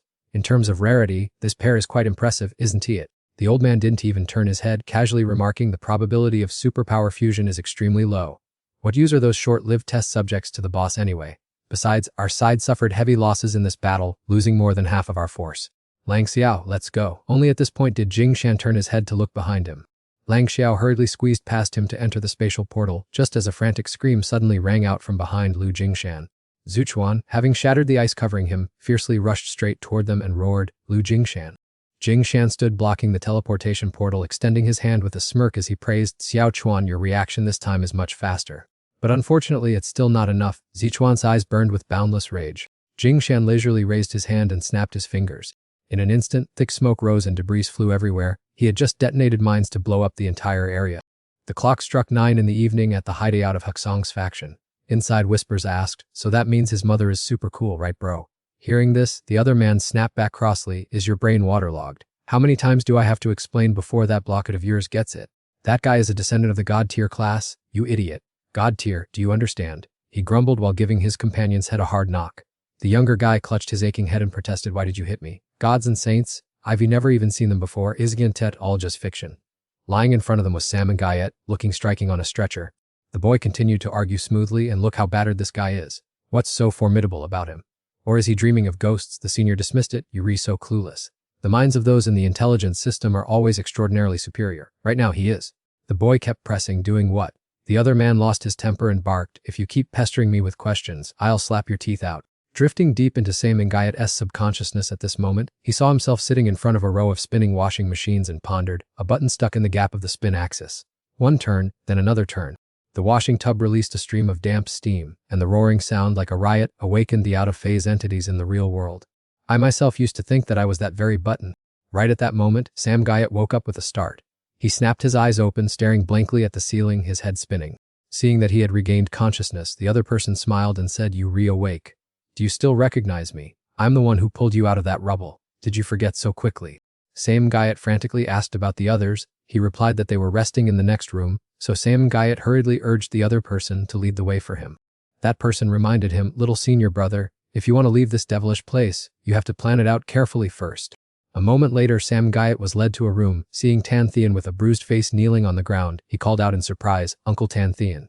He waved his hand and told him to come over quickly. Then he pulled out a paper as long as a kitchen god's petition listing the expenses. Sam Gayat was stunned and asked about the money to repair the building, to which Tan Thian explained that even though Liu Chaixian's faction had captured this place that day, all the windows had been shattered, not to mention the supplies consumed for the diversion, truck fuel costs, store repair fees, and warehouse reconstruction costs, making him dizzier and dizzier the more he listened. Right at that moment, a large hand suddenly grabbed Saman Gayat's chin, forcing him to look up. It was Sister Hung. She leaned down and told Saman Gayat in a stern voice that all of this debt was charged to him, and the 11 people Tan Thian had brought back, including 4 severely injured who needed medication, not to mention daily accommodation fees, making his face turn pale upon hearing the figure of 200,000. Sister Hung explained that it was actually 2 million, and the compensation had to be paid separately. Only when the full amount was paid would they be allowed to step out of the gate. A moment later, Tan Thian, holding his head, stepped out to comfort Saman Gayat, telling him not to worry, as the boss of this house never works at a loss. While Sam and Gayet was busy thinking about something else indeed, Jiao Kwang's name was nowhere to be seen on the list of 11 people. Tan Thian kept mumbling that although the boss was fierce, she was very kind-hearted by nature. Meanwhile, Sam and Gayet was deeply immersed in the chaotic thoughts about Liu Qixian's older brother and Jiao Kwang's mysterious words, getting so confused that he held his head and screamed, causing Tan Thian to break into a cold sweat thinking the price was too high, while Liu Qixian stood leaning against the railing slowly exhaling cigarette smoke. His face was cold and devoid of emotion, his eyes deep as if reminiscing about painful memories. It was a stormy, rainy night and Qixian, heavily injured at the time, was collapsed on horseback. His hand hung limply by his side full of despair and helplessness. Qixian's face was turned down in the pouring rain, his matted hair soaked through. Suddenly the horse came to an abrupt, sudden halt. It let out a resounding neigh and threw Qixian off, sending him tumbling to the ground. His body was covered in wounds, with a long scar etched across his face, and Qixian just lay there staring blankly up at the sky. Returning to the present, Qixian was still quietly smoking, the cigarette in his hand having almost burned out. At this time, Tan Thian and Sam Gayet approached, and Sam Gayet pointed at Qixian, saying to just go to this person for payment. Tan Thian turned to urge him to swipe his card quickly, and Qixian said nothing but pulled out his card and handed it over. Tan Thian quickly completed the transaction, then smiled and said, "Thank you, customer. I am going to report to Sister Hung now." Qixian looked at Sam and Gayet with a serious expression and asked if he knew how much money he had burned through for him over the past few days. In a daze, he bluntly replied that in the future, the amount spent would be even more than that. After that, Sam and Gayet asked directly if the one who could kill him was Liu Ken's son, his older brother, but Qixian immediately denied it, saying that he was not his brother. He asked if he wanted to hear about him, and Sam and Gayet, of course, nodded in agreement immediately. After saying that, Qixian turned and walked into a nearby room, saying this story couldn't be told in a few words. Sam and Gayet stood frozen, thinking to himself, then why did you bother asking in the first place? Seeing him about to push the door open, he ran over in a panic to stop him. Liu Qixian, wait a moment. However, when he looked into the room, he was suddenly stunned into silence. In the room, everyone was gathered. Chu He was recounting his rescue effort with Liu Qixian after the explosion, and upon hearing this, Tenho wondered if she was the fifth person to crawl out. At this moment, Chu He finally noticed Sam and Gayet and greeted him. Qixian grabbed Sam and Gayet's hand, pulled him into the room, and said, "What are you standing there in a daze for? Get in quickly." Qixian sat down on a chair and asked Chu He if he knew how expensive a single dose of medicine was. Without waiting for his answer, he replied directly, 74 million. Sam Gayet hurriedly asked about Tin Hoa's condition to see if everyone was all right and received a reassuring nod from her. Sam Gayet looked around at everyone and smiled gently, almost forgetting that he was no longer alone now, and no matter how difficult things got, there was someone to share the burden with him. Just then, Tram opened the door from the outside and stepped in, and then quickly closed the door tightly behind him. Suddenly, a little bird flew in from somewhere into the middle of the room.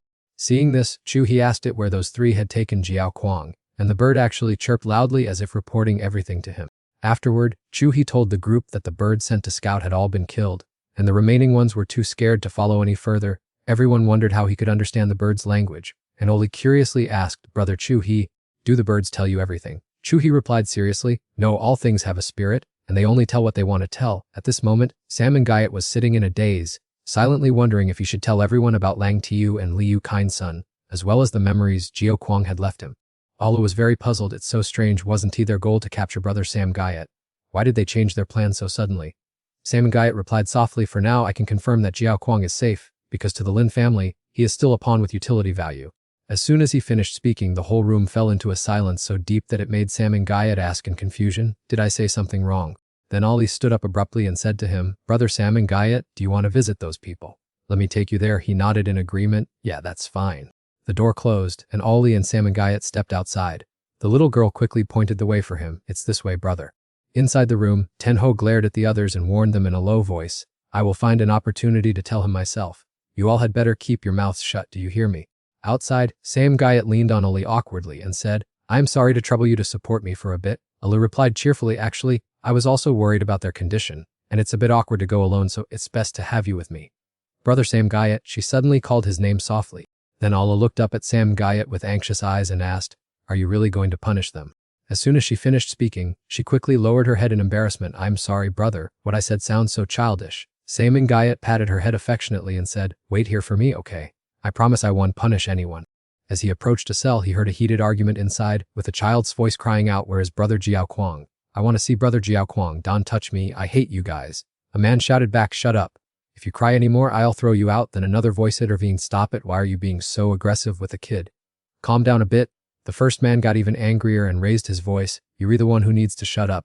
Because you were so slow, we missed it. If we had brought them out a bit earlier, nothing would have happened. The other replied defensively, but my ankle was sprained then, that's why I was slow. Inside the dark and gloomy prison cell, Dudu was sobbing, hugging Hamai tightly and refusing to let go. Standing outside the iron door, Sam Gayat called out everyone, let's sit down and talk for a moment. Thien Lang, who was sitting silently in the room, was extremely surprised to see Sam and Gayat. Sam Gayat, is that you? Suddenly, in his shadow, Thien Lang caught a glimpse of Jiao Kuang's image. He coughed violently, even spitting out blood, making Sam and Gayat anxiously ask, why didn't you dodge? You can vent all your frustrations, but once you are done, you'd better listen carefully to what I am about to say. The harsh reality before you is that you have been abandoned, but on the bright side, you have truly gained your freedom. After speaking, he gently placed his thin hand on the tightly closed cell door. This door was never locked in the first place. You can leave whenever you want, but choosing to stay means you still care about Jiao Kuang's safety. Everyone knows that the last person to speak with Jiao Kuang was me, and the person who saw him being taken away was also me. I can provide highly valuable information to you, but in return, I need you to be honest so we can find more clues. Thien Lang glared at Sam Gayat suspiciously and asked, what basis do I have to put my trust in your words? Sam Gayat frowned slightly, then lowered his head and replied, Thien Lang, we both once carried the Black Ring name, but we no longer belong to that place. It's ironic that now only we can truly understand each other as circumstances. If we can be allies, we don't necessarily have to be enemies. I hope we can sit down and talk properly, and when you have thought it through, feel free to come find me anytime. Allah stood waiting outside, her heart full of anxiety. It was her first night away from her mother and brother, and she wondered if their home was still all right. Why was brother Sam Gayat staying in there for so long? While lost in thought, she suddenly heard a voice calling Ali.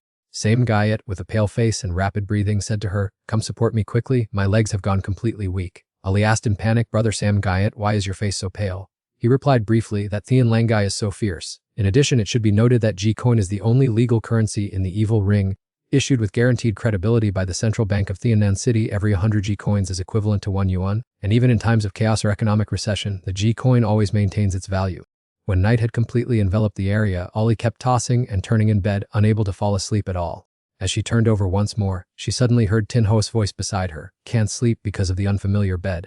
Ali timidly asked if she had woken her up, to which Tin Ho calmly replied that she was already awake. Ali hesitated for a moment and then turned to call out, sister, to which Tin Ho asked what was wrong, and the little girl whispered, do you ever miss home? Leaving Tin Ho unsure of how to answer for a moment. Then she spread her legs and invited Allah to lie down closer, and the little girl excitedly ran over, saying that she would love to. Lying in bed, Allah gratefully told Tin Ho, thank you for rushing in to save me back then, and she asked in surprise, when did I save you? To which the little girl replied, it was when the ceiling collapsed, and Tin Ho laughed, saying it was no big deal. A moment later, Allah whispered again, sister, and Tin Ho replied, yeah, hearing you call me by that name sounds quite natural. To which the little girl asked in surprise if it was okay, and Tin Ho amusedly said, it's up to you then. Allah softly asked what she usually did when she couldn't sleep, so she thought for a moment and replied, I usually think, and before, I even liked to burn blankets whenever I had insomnia, to which Ali asked in astonishment, really? And Tin Ho laughed out loud, confirming, of course it's true, roughly speaking, I've burned down about 30 or 40 of them. The scene shifts to the room of Chu He and Cheekswan. He is sitting on the edge of the bed looking at Chu He, who is lying curled up with one leg sticking out, and grumbles about why he didn't ask them for a wider bed, to which Chu He bluntly replies that he did ask, but there weren't any. Cheekswan didn't bother to say another word, only reaching out to grab the pack of cigarettes on the bedside table. His eyes narrowed slightly, yet they did not reveal any of his inner thoughts. Seeing Chu He sit up, Cheekswan asked why he wasn't asleep yet, and Chu He replied, go to sleep, I'll call you after I finish meditating. Cheekswan picked up the can of coffee, took a sip and declined, saying there was no need, and yet, not long after he had fallen fast asleep before he knew it. Chu He gently used his power to pull the blanket over him, thinking to himself that he had worked hard today. The scene shifts to another room, where Sam Gayat is channeling his special ability to lift a small stone statue, and he asks to Tram beside him how many minutes it has been. Yuri bleeding Sam Gayat, to Tram added, and hearing that, Sam Gayat said he had a slight headache, so to Tram urged him to raise his head, and at that very moment, the statue fell straight onto the table. Sam Gayat tilted his head back and stuffed a piece of paper into his nose to stop the bleeding, telling to Tram dejectedly that when they were in the labyrinth, he could clearly lift the entire heavy ceiling, but now he couldn't even manage a tiny decorative object. So Tram comforted him not to worry because this was just a common reaction during the awakening phase of telekinesis, which most people experience when they are children, then asked if he needed a tissue, emphasizing that even if his ability awakened late through training, everything would be fine. The human body also needs to recover just like a phone needs to be recharged. Modified people are like single-use batteries. Thienlan can unleash an incredible burst of vitality and superpower within a month. Kaito manipulates matter. Hamai possesses absolute destructive power. Theka has pure counter-attribute qualities. And even that little boy named Dudu, they are all willing to trade their lives to exercise their superpowers. On the other hand, those who awaken naturally are like rechargeable batteries. Judging by Chuhi's physical state, he is in great shape, and thanks to year-round training he recovered his combat ability in just a few hours. Next is O Li, and the recovery speed of Yu and Tin Ho is a bit slow due to consuming too much physical strength, while you have just awakened, like a new battery discharging energy for the first time. Do you understand what I mean by that? Samengayat pulled out a tissue and replied that he generally understood. After that, he asked another question, what about Chaixuan, how is his condition? Hearing this, Tram hesitated for a moment and then replied, how should I put it?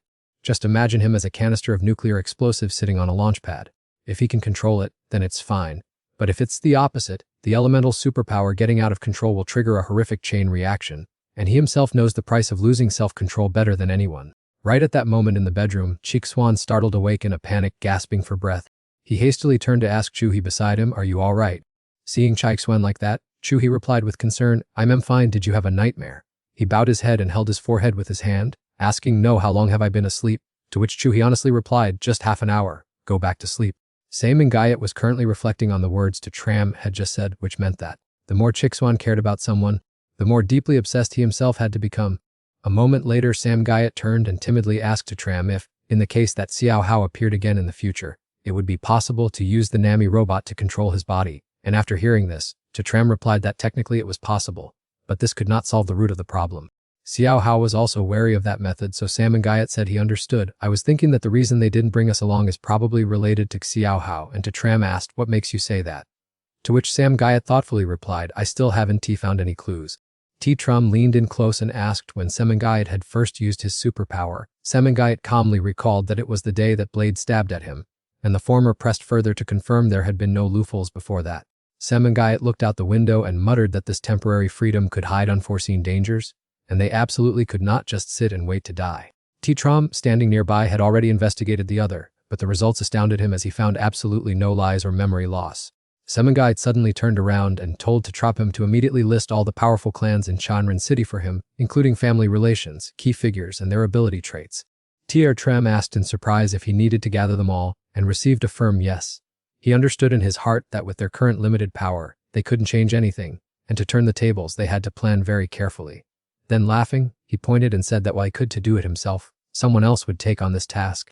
The scene shifts to the room of Thienlan's group. Thea lay lazily on the bed, unable to fall asleep, and began complaining loudly about how boring and wretched the bed was. Then she sat up, only to find that there were 2 empty beds with no one else in the room. Just as Thea stepped out the door, she froze instantly upon hearing Kama's voice faintly asking if she was just going to go straight to the management district and then decide what to do.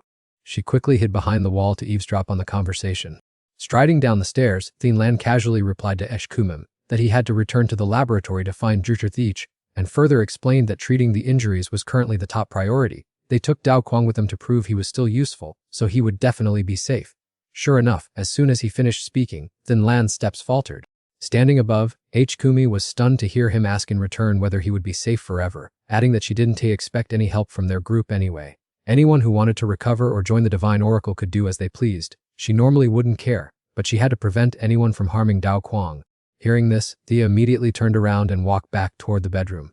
She rushed in to wake Chi up, whispering and urging him to quickly get ready to come with her, warning him not to wake the other guy up. He asked in confusion where they were going in such a rush, to which Thea snapped at him to shut up and just follow her. The two of them hunched over, holding onto the railing to move. Thea urged and advised Chai to head to the management district to find a temporary shelter first and worry about forged documents later, while nagging her partner for being so slow, like a lame person trailing behind her. At that moment, Chi raised his head abruptly and asked anxiously if they were really going to just ignore the others like that. Hearing this, Thea turned around, struck him a few times, and scolded him, asking if he had any independent thoughts at all, whether this was his business or if he had the capacity to handle it, and if being led by the nose by Dao Quang before wasn't enough that he was now letting that poor brat spin him like a windmill. As soon as she finished, a voice suddenly rang out, startling Thea, asking if she was implying that the poor brat was him. Am I really that poor brat? Samengayat stood right in front of them, clutching his chest with a hurt expression. Right behind him stood his teammates, always in a combat-ready stance. Thea instantly lost her nerve and hurriedly grabbed Chai's shirt, urging him not to just stand there like a fool and instead help her slip away quickly. Since it was lunchtime, Sem and Gayat brought some food over and said that the cuisine in this place of exile was a bit harsh. If it wasn't tea to their taste, they should let him know so he could find some canned meat for them tomorrow. Kum politely thanked him and took the opportunity to ask him to buy some supplements since they had to go out shopping today. Sem and Gayat nodded in agreement and looked at Dodo with eyes full of pity for such a knave child. Thea was annoyed by Chai's slowness and urged him to get moving because she was about to starve to death. Meanwhile, Thienlan was lying on the bed with his eyes closed to rest his mind. Seth's voice whispered softly, offering her sincere thanks. Sem and Gayat looked down and asked if she was the one who had advised him to return. Hikumen glanced coldly at him and said that even his departure had already been anticipated by him. In that case, you must have also guessed that the result would be me holding him back. Sem and Gayat silently bowed his head and did not say a word. He thoughtfully told her to rest well as he would bring plenty of supplies soon. On the way back, Oli excitedly asked if they were going shopping today. Sem Gayat nodded and expressed his desire to buy her a gift, but she refused because she had her own money and wanted to give him something in return, making the young man scratch his head in embarrassed confusion. Sem Gayat was stunned, his eyes wide with astonishment at the scene unfolding before him. Hongda said it was a great honor to meet the descendants of the gods and invited everyone into the vehicle. Cheeksoyan sighed in exasperation, while Tacham was curious about whether the vehicle was automatic or required manual steering, and Teen Ho quickly demanded to give it a try. Immediately, the whole group split into two teams and quickly got into the vehicles to depart. Chiksayan was taken aback when he saw Chuhi climb onto the vehicle, wondering why he was sitting facing backward. Chuhi casually replied that his intuition told him to choose this vehicle. On the side of Hongda's vehicle, Tin Hoa muttered as she learned how to control it, while Ala turned pale with worry, asking if she really knew how to drive. Highly confident, Tin Ho asserted that she had played this racing game countless times and always won the championship. As she finished speaking, the sharp sound of a car door shutting echoed, making Tin Ho's hair flutter slightly. Sem Gayat and Oli, sitting next to Tacham, waved goodbye to Tin Ho, saying they would meet at Ngayat Dai, while Chiaxayan expressed admiration for Chuhi's intuition, and the latter advised everyone never to ignore their gut feelings. Tin Ho, with the face of a great demon, signaled for everyone to return, forcing Ali and Sam Gayat to switch to her vehicle. No sooner had Hongda's vehicle started moving than it spun around sharply, causing all three to scream in terror due to this dangerous driving style. When they stepped out of the vehicle, all three were deathly pale, while Hongda casually warned them that the vehicle was experiencing some technical issues. Chaixayan changed the subject by asking for directions to Ngayat Dai. Sam Ngayat quickly wiped his mouth and pointed the way. Ten Hoa narrowed her eyes inquisitively, and Ola looked bewildered because she was hungry. Someone asked Tacham about the strange shirt he was wearing, questioning if it was borrowed from Tan Thien again.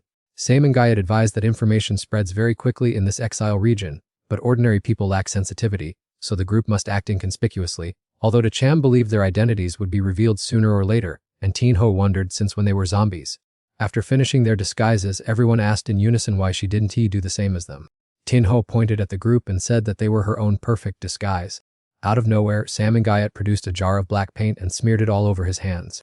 He completely covered the gold necklace he was wearing with the black paint. Sam Ngayat reminded everyone not to draw attention to themselves at Ngayat Dai and absolutely not to use their special abilities carelessly.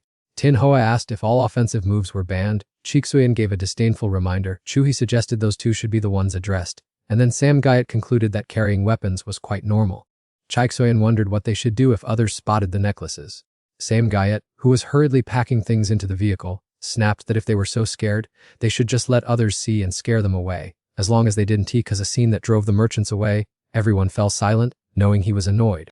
Sam Gayat waved his hand and urged everyone to hurry. Tacham wondered why they had to hide the vehicle, and he replied it was to avoid being flashy, while Chuhi shook his head, finding this action far too slow. A winding trail through the deserted primeval forest led toward a building looming in the distance. After a while they arrived at Ngayat Dai. Sam Gayat looked up and confirmed that this was indeed their destination. Originally a meat warehouse abandoned for 40 years, the place had turned into a bustling black market, but the old name still remained, making Ola skeptical about the goods and Chuhi feel that the name was rather unpleasant. Sam Gayat led the way, telling everyone to just head inside first and then figure things out. A soldier holding a gun closely observed each person in the group as they walked past.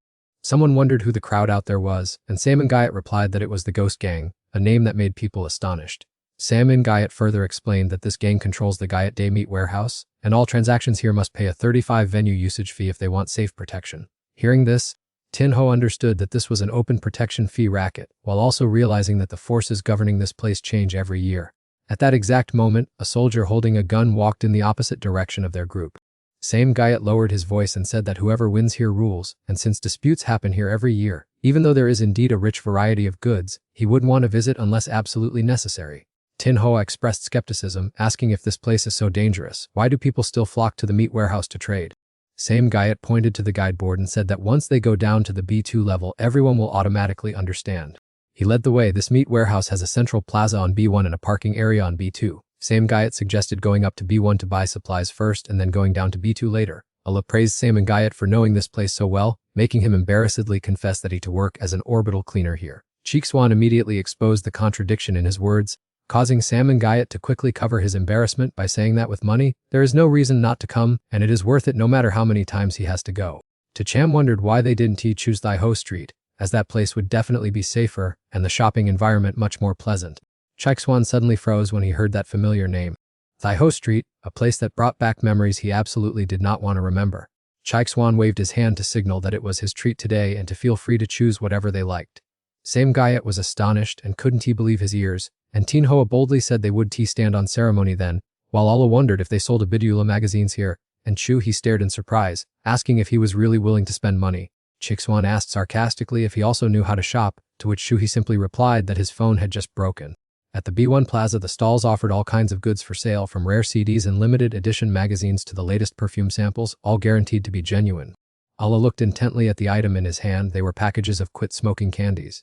The seller warmly greeted the boy. Chu he tried to keep his calm, while Same Gayat grumbled to Cheekswan that he had just caused an electrical discharge incident that made him go completely numb.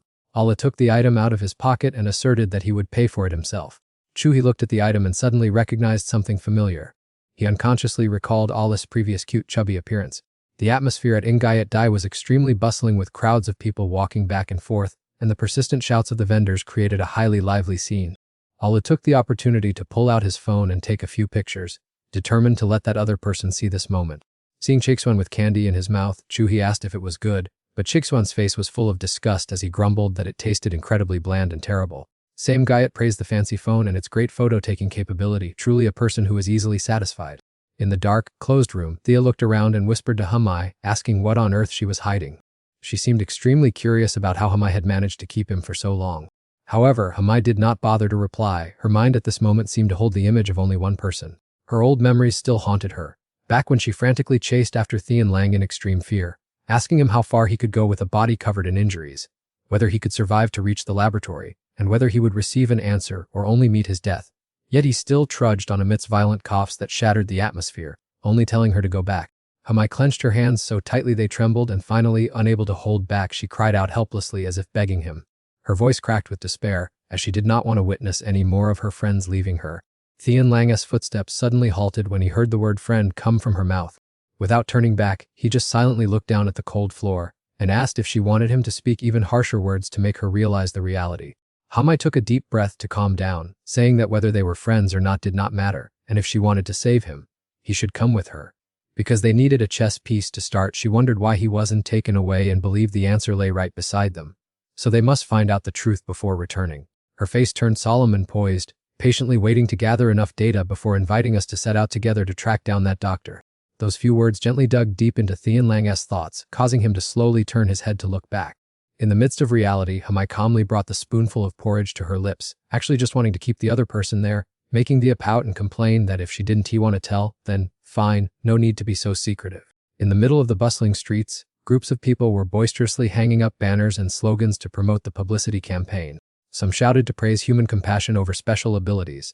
Others held up signs demanding the protection of children's rights, even if a child was lost in the ruins, while a nearby group suddenly demanded that the government intervene to search the exiled land, calling in unison to stop turning pain into a joke. At that exact moment, the luxury car suddenly screeched to a halt at the red line right next to the crowd. The driver gripped the steering wheel and sneered as he looked outside, while the girl sitting next to him calmly said they were just looking for a place to vent. They would forget all about it in a few days, so why care? Just move when the light turns green. Hiding in the back seat, Jiao Kuang sat silently with his head bowed, his eyes completely hidden behind a black silk cloth. Catching the sequence of bustling noises from outside, he turned his face toward the direction where the sound had just come from. The camera angle immediately shifted to a bustling market, where street cries mixed with bargaining voices echoed all around. At the corner of the market, the shop owner enthusiastically praised the outfit for fitting him perfectly like it was custom-made. Sam Gayat looked in the mirror, scratched his head shyly and asked if it was true. The seller then rattled on, boasting that the shirt highlighted his chest muscles. He quickly cut her off, saying he didn't have any chest muscles, leaving her startled before she laughed it off, guaranteeing that wearing it would look absolutely great. Just then, another customer picked up a pile of clothes to ask for the price, and the shop owner hurriedly rushed over, telling the boy to take his time choosing. Sam Guyot wandered back and forth, looking at his reflection in the mirror, his face still twisted in disapproval. His eyes grew heavy. It seemed that what troubled Sam Guyot was not concern about his outfit, but rather some other inner anxiety. Suddenly, a group of friends rushed over, shaking up the whole corner of the stall. Traixuan curiously pried and asked about his sadness, while Tin Ho mocked his tearful mood by saying that someone like him didn't deserve to wear nice clothes, making Sam Guyot startle and shake his head repeatedly. Tram observed his expression, while Ollie smiled brightly to dispel the mood, saying he looked extremely attractive in this outfit, and the clown nodded in agreement, saying it was absolutely perfect.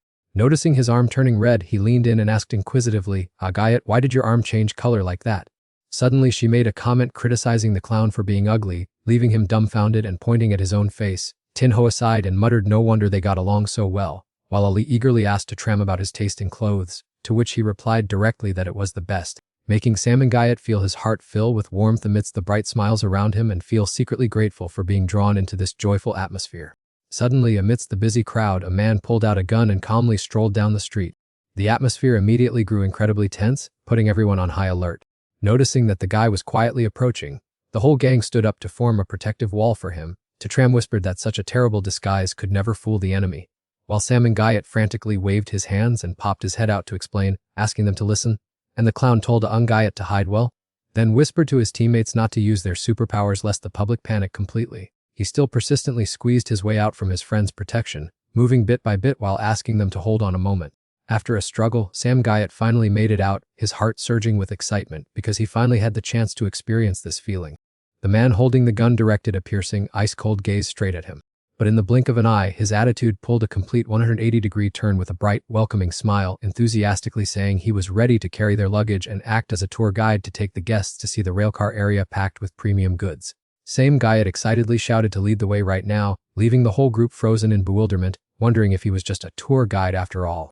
The tour guide picked his teeth, smiled, and commented that they were all unfamiliar faces coming to the meat warehouse for the first time. He casually replied that it had been a long time since he last visited, and back then this place still belonged to the Silver Fox gang, so it made sense they were unfamiliar. Hearing that name, the other guy sneered and judged that Silver Fox only raised a bunch of brats, so how could they compete with this family's influence which aimed to swallow up the entire business in the exiled region?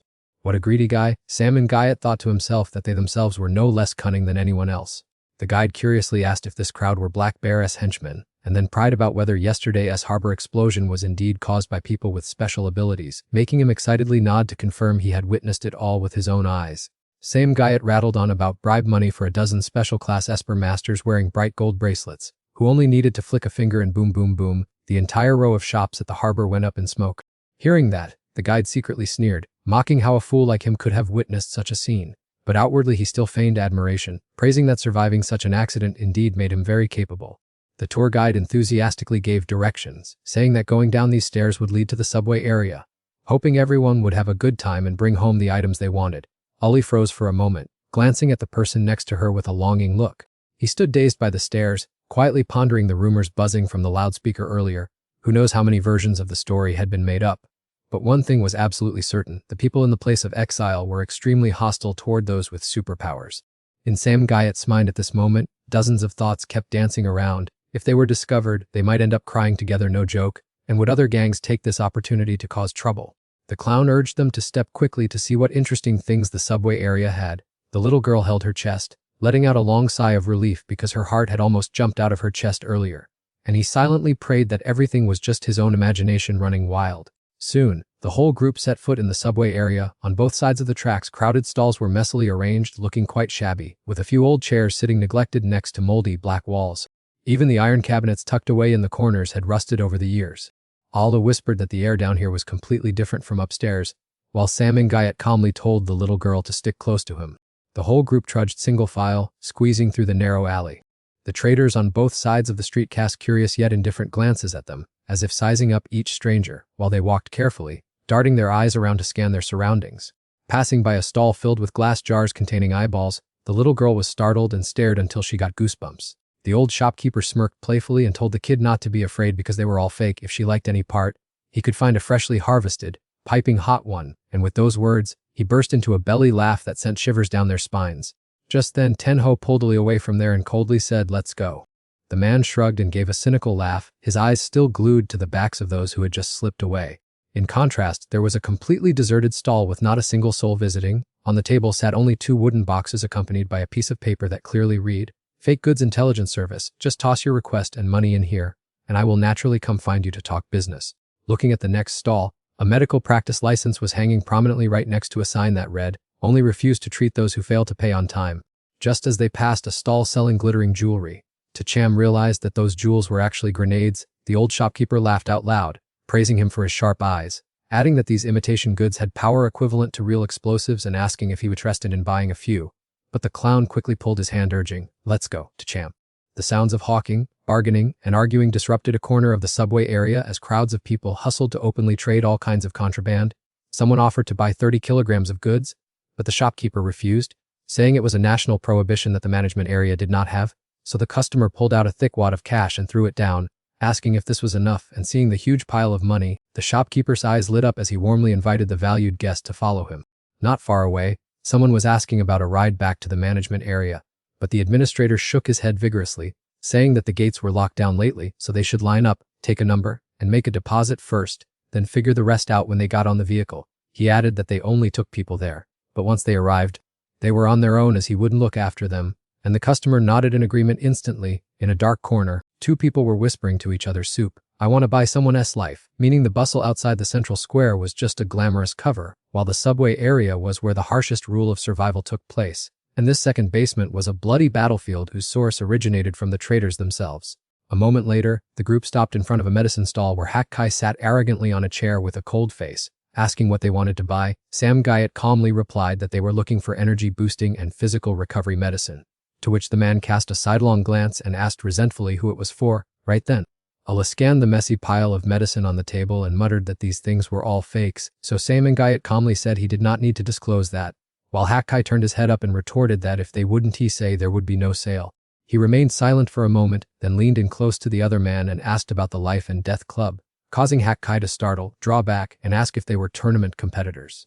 Sam Guyot casually replied, "Do I look like one?"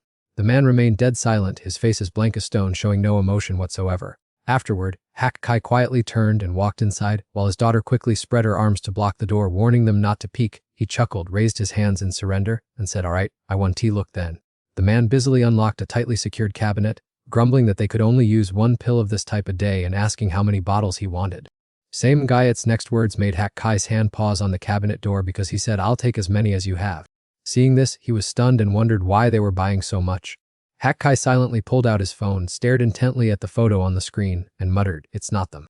Soon, he stuffed a huge bag full of medicine and complained, "Don't you guys know anything? Yesterday Hak Hunk's warehouse blew sky high. They say superpowers were involved, so small-time traders like us have to watch our old lives, as the crime of aiding those with special abilities against the 8 great clans is huge. No joke." And Hak Kai sighed heavily, saying that now the gates to the land of exile were completely locked down, and the residents who wanted to visit home could only stand by and watch in sadness. He muttered that they should also be careful, because if those with special abilities kept causing absolute chaos, the ones who would suffer in the end would still be poor folks like them.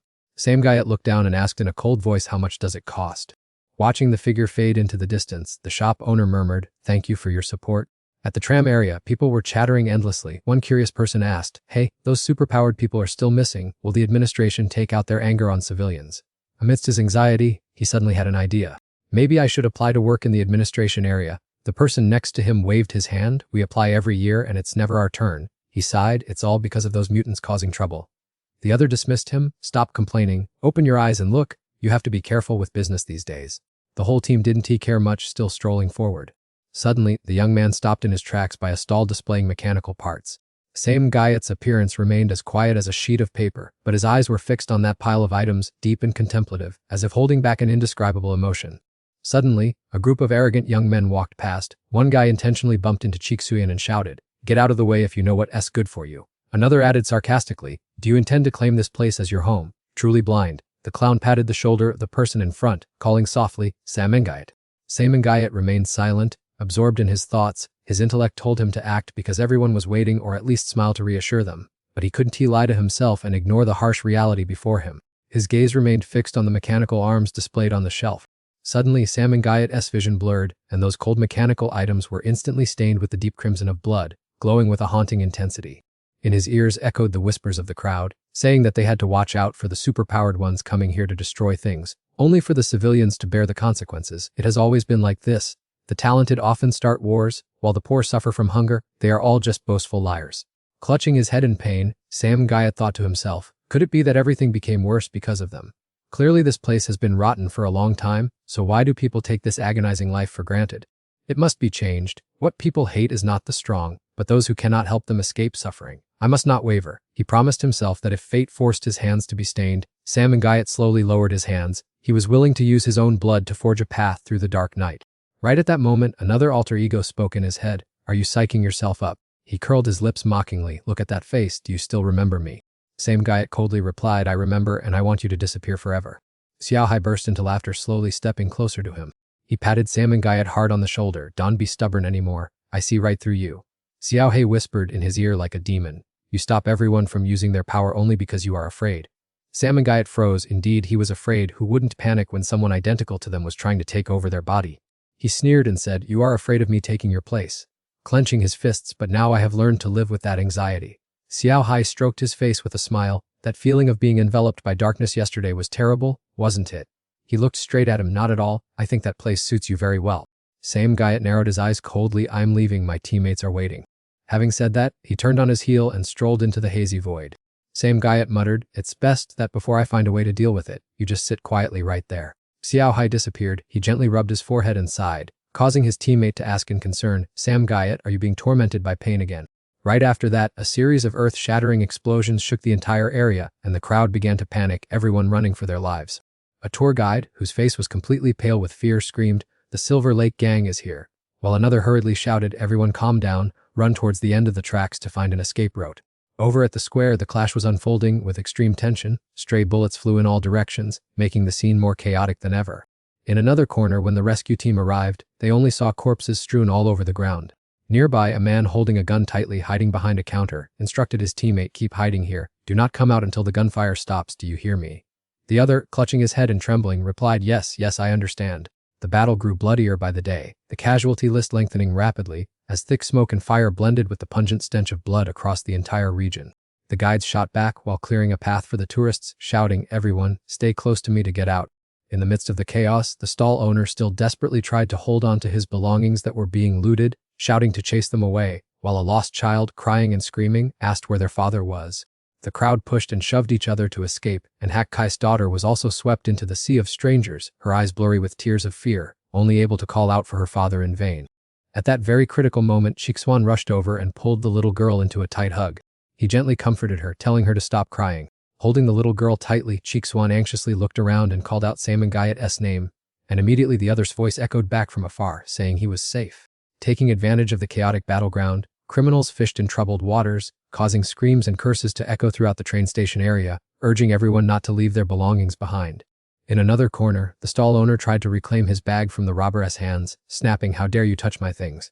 Are you trying to take advantage of the chaos to run wild? With that, he grabbed a wooden stick resting nearby. He struck the robber directly with the stick, causing blood to splatter everywhere.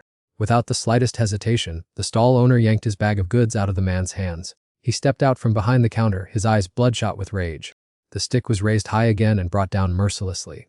The owner's gaze was murderous as he grit his teeth and asked what that bastard wanted. Just then, a heavy iron cabinet above suddenly collapsed. The owner realized the danger and horror, but it was already too late. The glasses on Chu Hie's face suddenly fell to the ground. Without a second's hesitation, he rushed forward to block the iron cabinet with his own body, saving the owner's life in the nick of time. Chu Hie coldly shouted for him to run quickly. Ali also rushed over immediately, using all her strength to support the iron cabinet. The terrified stall owner fled, stammering out his thanks. The little girl looked up at Chu Hie with wide eyes full of amazement, blabbering, Big brother Chu Hie. Ala wondered why he did not use his superpower. Chu Hie calmly replied that the land of exile has its own rules. Even without using superpowers, we still have enough strength to protect others. He continued, saying, Weren't those days of hard training meant to be used for moments like this? Having said that, his eyes turned sharp, and he ordered Chixuan to maintain order so that the citizens could retreat safely, while he and Ollie would handle things above, Chaixuan replied. Amidst the fleeing crowd, Sam Guyot suddenly saw a familiar figure and hurriedly called out, "Big brother." He watched the lip movements of Chu He, who was trying to articulate each word. He opened his mouth to slowly pronounce each word, believe, and then the second word, in. Finally, he looked straight at Sam Guyot and firmly emphasized the word me. After putting those lip movements together, he understood that the message Chu He wanted to convey was indeed to trust him. Those 3 words seemed to revitalize him, sweeping away all hesitation in Sam Guyot's heart. He turned to face the chaotic crowd, screaming with all his might for everyone to follow him, with only a single ray of hope directed toward his big brother left in his mind. He yanked the cloth off the drying rack, subtly reminding her of the moves her brother had once taught her, hoping she still remembered them well. Ollie adjusted her hat, a confident smile playing on her lips. How could she ever forget those things? The two looked at each other and strode firmly up the stairs, each step showing unwavering determination. Before long, they reached the highest step of the passageway. High above, thick smoke and fire rose alongside deafening gunshots echoing in every corner. They glanced at each other, silently confirming their mutual resolve in each other's eyes. Chu He used the cloth to cover half of his face and ordered the advance in a low voice. She nodded resolutely with fiery eyes. Hiding behind the tattered stall, the man loaded his gun while swearing that those brats would never leave this place alive. He peeked to observe the chaotic situation outside, his mouth continuously muttering harsh grumbles. Instantly, he sprang up, roared, and rushed out, shouting to fight the opponent to the death. However, just as his finger rested on the trigger, the weapon in his hand suddenly flew away out of nowhere, leaving him dazed. It turned out that Chu He had snatched the gun before he even realized it. The man only had time to widen his eyes as the figure opposite him flashed past like lightning. He swung his arm, delivering a cold, sharp slash that tore through the air, cutting the enemy's gun in half. Almost instantly, another man suffered the same bitter fate as his weapon was disabled. At that very moment, a bullet rushed from behind, tearing dangerously through the air. Chu He quickly spun around to react, his shooting action incredibly decisive. As soon as his bullet left the barrel, it collided precisely with the incoming bullet, stopping it in midair. In just a split second, he successfully subdued a specific target. Chu He rammed his elbow hard into the opponent's arm, causing the gun in his hand to fall to the ground. Right after that, he spun around and pulled the trigger twice in quick succession, bringing down 2 thugs to the ground. Chu He raised his gun barrel with a sharp gaze, thinking to himself that to catch the bandits, one must capture their leader first. The next target appeared crystal clear in his mind, the leader. After carefully scanning the battlefield, Chu He's gaze suddenly locked onto a spot. It was the very person directly in charge of the Silver Fox gang's raid whom he was hunting down. In another corner, Ollie also closed in on her opponent. Remembering her brother's words, she rushed forward, causing him to dodge in panic. Recalling Chu He's instructions, she focused on aiming at the shoulders, wrists, and legs to strip the enemy of their ability to resist. He stared intently at his opponent, a cold drop of sweat slowly rolling down his cheek. Once he saw clearly who stood before him, his pupils contracted in sheer terror because it was only a little girl. Before he could regain his composure, Ollie delivered a powerful punch that knocked him backward. The little girl's small fist was still clenched tight, and before she could withdraw her force, another guy panicked and quickly raised his weapon to block. He really was stubborn. Before he could even finish his sentence, Ollie dashed forward recklessly, delivering a devastating blow straight to the opponent's head. The little girl looked down at her hand and muttered to herself in self-reflection. She hadn't managed to control her strength this time, as the guy was already lying on the ground, gasping with his remaining breath that she was definitely not a girl. Far in the distance, through the cold scope of the rifle, a target fell perfectly into the crosshairs. Witnessing the enemy collapse after a single precise shot, the man gleefully shouted that the target had been beautifully taken down.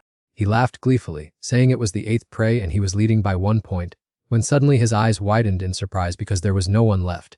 A child's voice suddenly rang out loudly right behind his neck, making his heart leap. 8 more lives, okay. The moment the man pulled the trigger, Alla swung her hand and struck the barrel hard, causing the bullet's path to go astray. The rage inside the little girl burned fiercely. Alla crushed the gun to pieces and laughed awkwardly, wondering in her head if her boss's plan would really save them. In a panic, he widened his eyes, thrashed wildly, and screamed at her to let go, but Ollie glanced at the crowd before her and said their souls had rotted away a long time ago. Back to the clown's perspective, on the cold floor lay a scattered phone, its screen still brightly displaying a message that the escape route had been blocked, and the actors of the Ice Silver Fox were trembling like a leaf, stammering for mercy. The sharp blade was pressed against his neck with bone-chilling cold, forcing them to throw all their weapons onto the ground. The clown emphasized each word firmly, allowing no resistance. Don't make me angry and repeat myself. Drop your guns immediately. The leader of the Ice Silver Fox raid squad turned pale as a sheet, frantically grabbing his walkie-talkie to order an immediate halt. Before long, the hostages had been brought safely and orderly to the assembly point. At the station's emergency exit, the chaotic crowd packed the corridor. A man shouted, urging the vendors to move aside, telling anyone who wanted to stay alive to obediently throw all their belongings into the sack. Amidst the chaos, Tenho supported an injured woman as they walked, whispering to her not to cry because the noise would attract the beasts. The woman bit her lip, hesitantly apologizing for holding everyone back, but she was advised to save her strength. Looking at the mess before her, Tenho frowned and asked Samengayat what to do, wondering if he had any clever ideas to both protect these people and keep their own presence hidden. Thinking of that, she suddenly paused for a moment, her mind drifting away. As endless thoughts continued to swirl in Tenhoa's head, she suddenly found herself looking forward to his next performance. A daring hostage spoke up, asking where they were being herded. One of the men rolled his eyes and replied casually that they were going to discuss big business, urging the wealthy guests to get on the vehicle. The clanking sound of taking off items echoed loudly throughout the emergency exit, urging everyone to quickly strip off their personal belongings and throw them into the bags without delay. At this moment, Cheekswan was secretly channeling his internal energy as several flickering purple lights twisted around his hands, waiting for the right moment to strike. Suddenly feeling someone gently tugging at the hem of his shirt, he quickly turned his head to see. Samengayat still clutched his sleeve tightly without letting go, firmly saying to leave this matter to him. Cheekswan stared in surprise, a dozen question marks popping up in his head. Leave it to him. What nonsense, but a split second later he extinguished that energy. However, after a moment of consideration, he still silently withdrew the glowing superpower. Before long, the black bags bulged, filled with the newly plundered loot. Right at that moment, one of them suddenly froze in his tracks, staring blankly down at the ground. Catching his eyes was a pair of shiny leather shoes. This shoe looked familiar. The man scanned him from head to toe with a critical look, openly showing his disdain, then jerked his chin and ordered him to hand over all his valuables, asking if he heard him clearly. Cheekswan merely ignored him coldly, his face filled with utter contempt. The other guy flew into a rage, immediately pointing his weapon straight at the other's forehead, muttering that he was indeed stubborn. At that moment, he clutched his head, trying to focus all his mind to use his special ability. In the mental world, Tiyuhak grinned mockingly, saying, "You still dare to babble about telekinetic power. Do you think nothing of me? If I keep appearing, you'll hardly make it out alive." Samengayat irritably told Tiyuhak to stop making noise, warning that if he kept being a nuisance he'd regret it, and told him to focus his mind. Suddenly, a sweet lollipop appeared in Cheekswan's hand. He casually peeled off the plastic wrapper from the candy.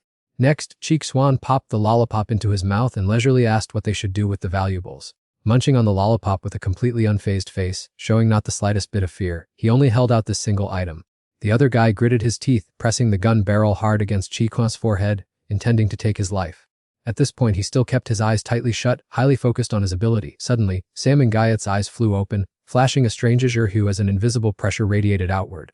Telling himself that the time had come, he whispered to Samengayat, ordering him to fire.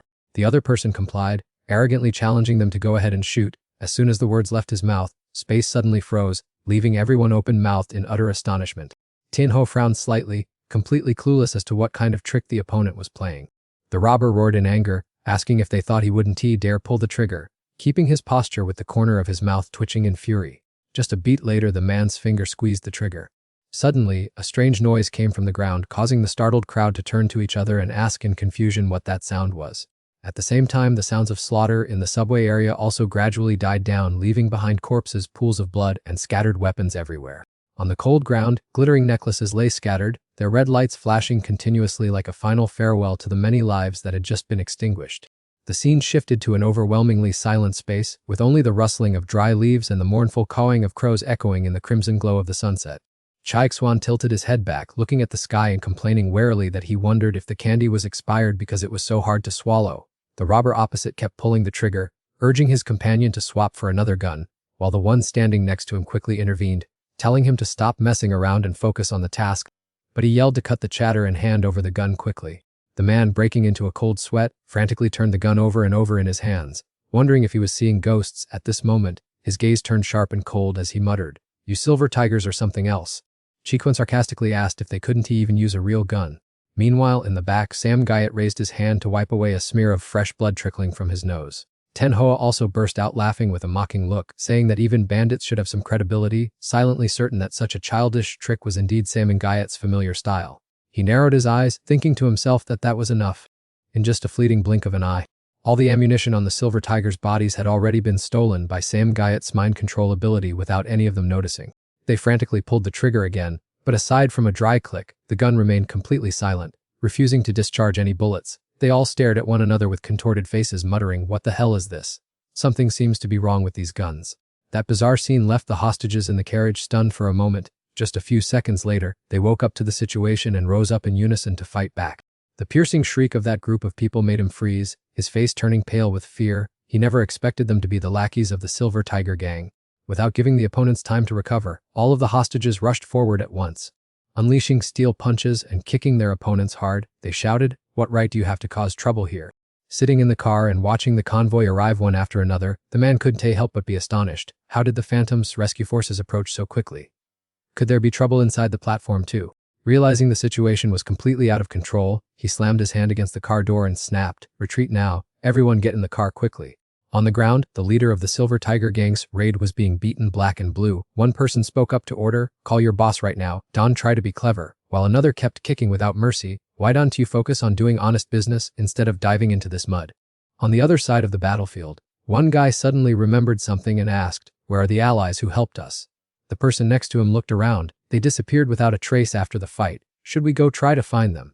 At that moment, countless injured people were lying scattered across the ground, groaning in agony. "My leg hurts so much." Seeing that scene, he waved his hand and left, saying, "Saving lives is more important." The entire railcar area was now in ruins, with fresh blood soaking the ground and trash scattered everywhere. All traces of the melee were still clearly visible. Jokesai and Yulai casually strolled around the scene. He asked anxiously, "Are you hurt at all?" And the young girl quickly replied, "I'm fine." Right then in a corner, a seriously injured man tried his best to raise his arm as if seeking help, a gesture that made Yulai stop in her tracks. Just a few breaths later, the man's arm went limp and fell uselessly onto the cold ground. His eyes remained wide open in a haunting stare, filled with resentment over his own tragic end.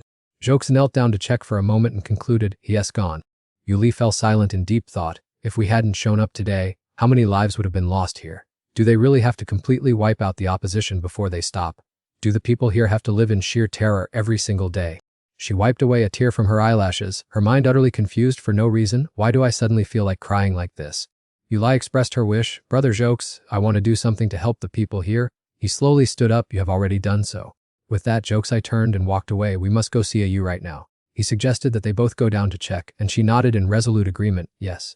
Just a moment later, the two of them reunited with their other comrades. Everyone walked over leisurely, without a single scratch on their bodies.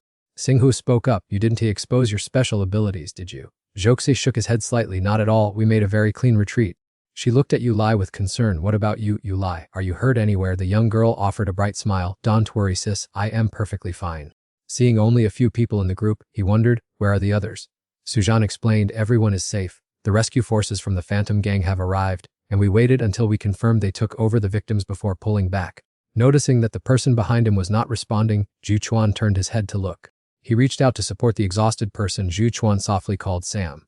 Only then did Sam Yu seem to wake from his daze, as if he had just broken free from the control of an invisible force.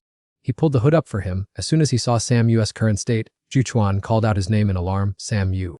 He clutched his neck tightly, his breathing turning rapid and his body trembling uncontrollably. "No, I can't breathe. The smell is too foul, it reeks of stench."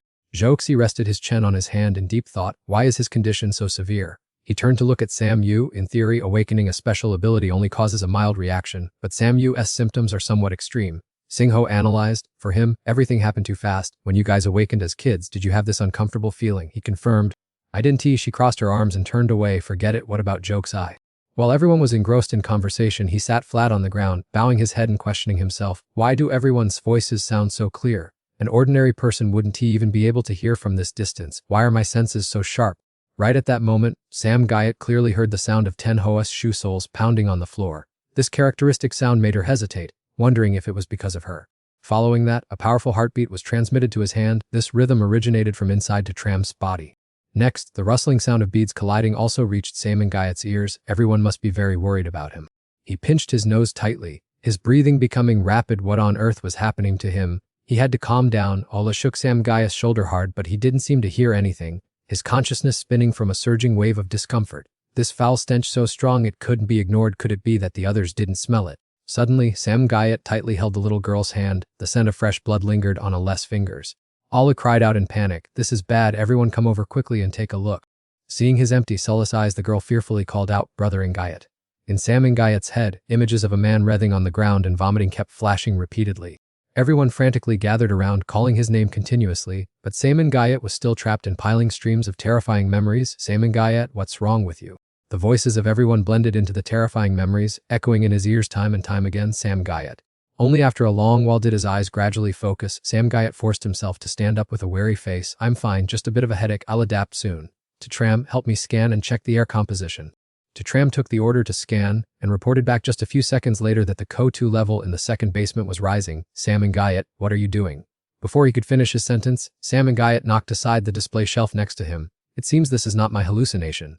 Chaik-Sayan stood dazed, not understanding the situation. Sam Guyot remained silent as he slowly reached out to touch the water stain on the wall, his eyes darkening. Is that so? Immediately, a faint glow emanated from his hand, trickling into the water crevices as if searching for something hidden inside. Alla ran over anxiously. Brother Sam Guyot.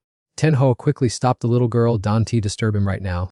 The light grew brighter and brighter, sensing that the time was ripe. He muttered, guide me, let me see. In the very next moment, Sam Guyot's eyes suddenly lit up. I've reached the right place. He stared at the faint images appearing, his cold voice asserting, this is the source of the rotting smell. As everything gradually became clear, Sam Guyot curiously observed the scenery. Is this Ngayat Dai in its early days? That means what I am seeing is a scene from 40 years ago. Right at that moment, he realized the walls had disappeared. Sam Guyot's pupils dilated sharply as he saw an unexpected item.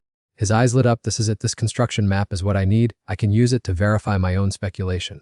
Sam Guyot hurriedly took a step, but his legs felt locked by an invisible power, unable to budge. He looked down at his feet. I can move. As expected, luck is not on my side. Right then, a voice suddenly echoed from behind, interested in this drawing.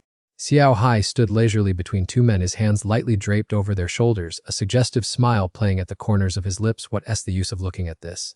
Do you have something to verify? Sam Guyot could only smile bitterly. Him again, I knew it. He spoke nonchalantly. I've told you already, if you use your special ability, I will appear.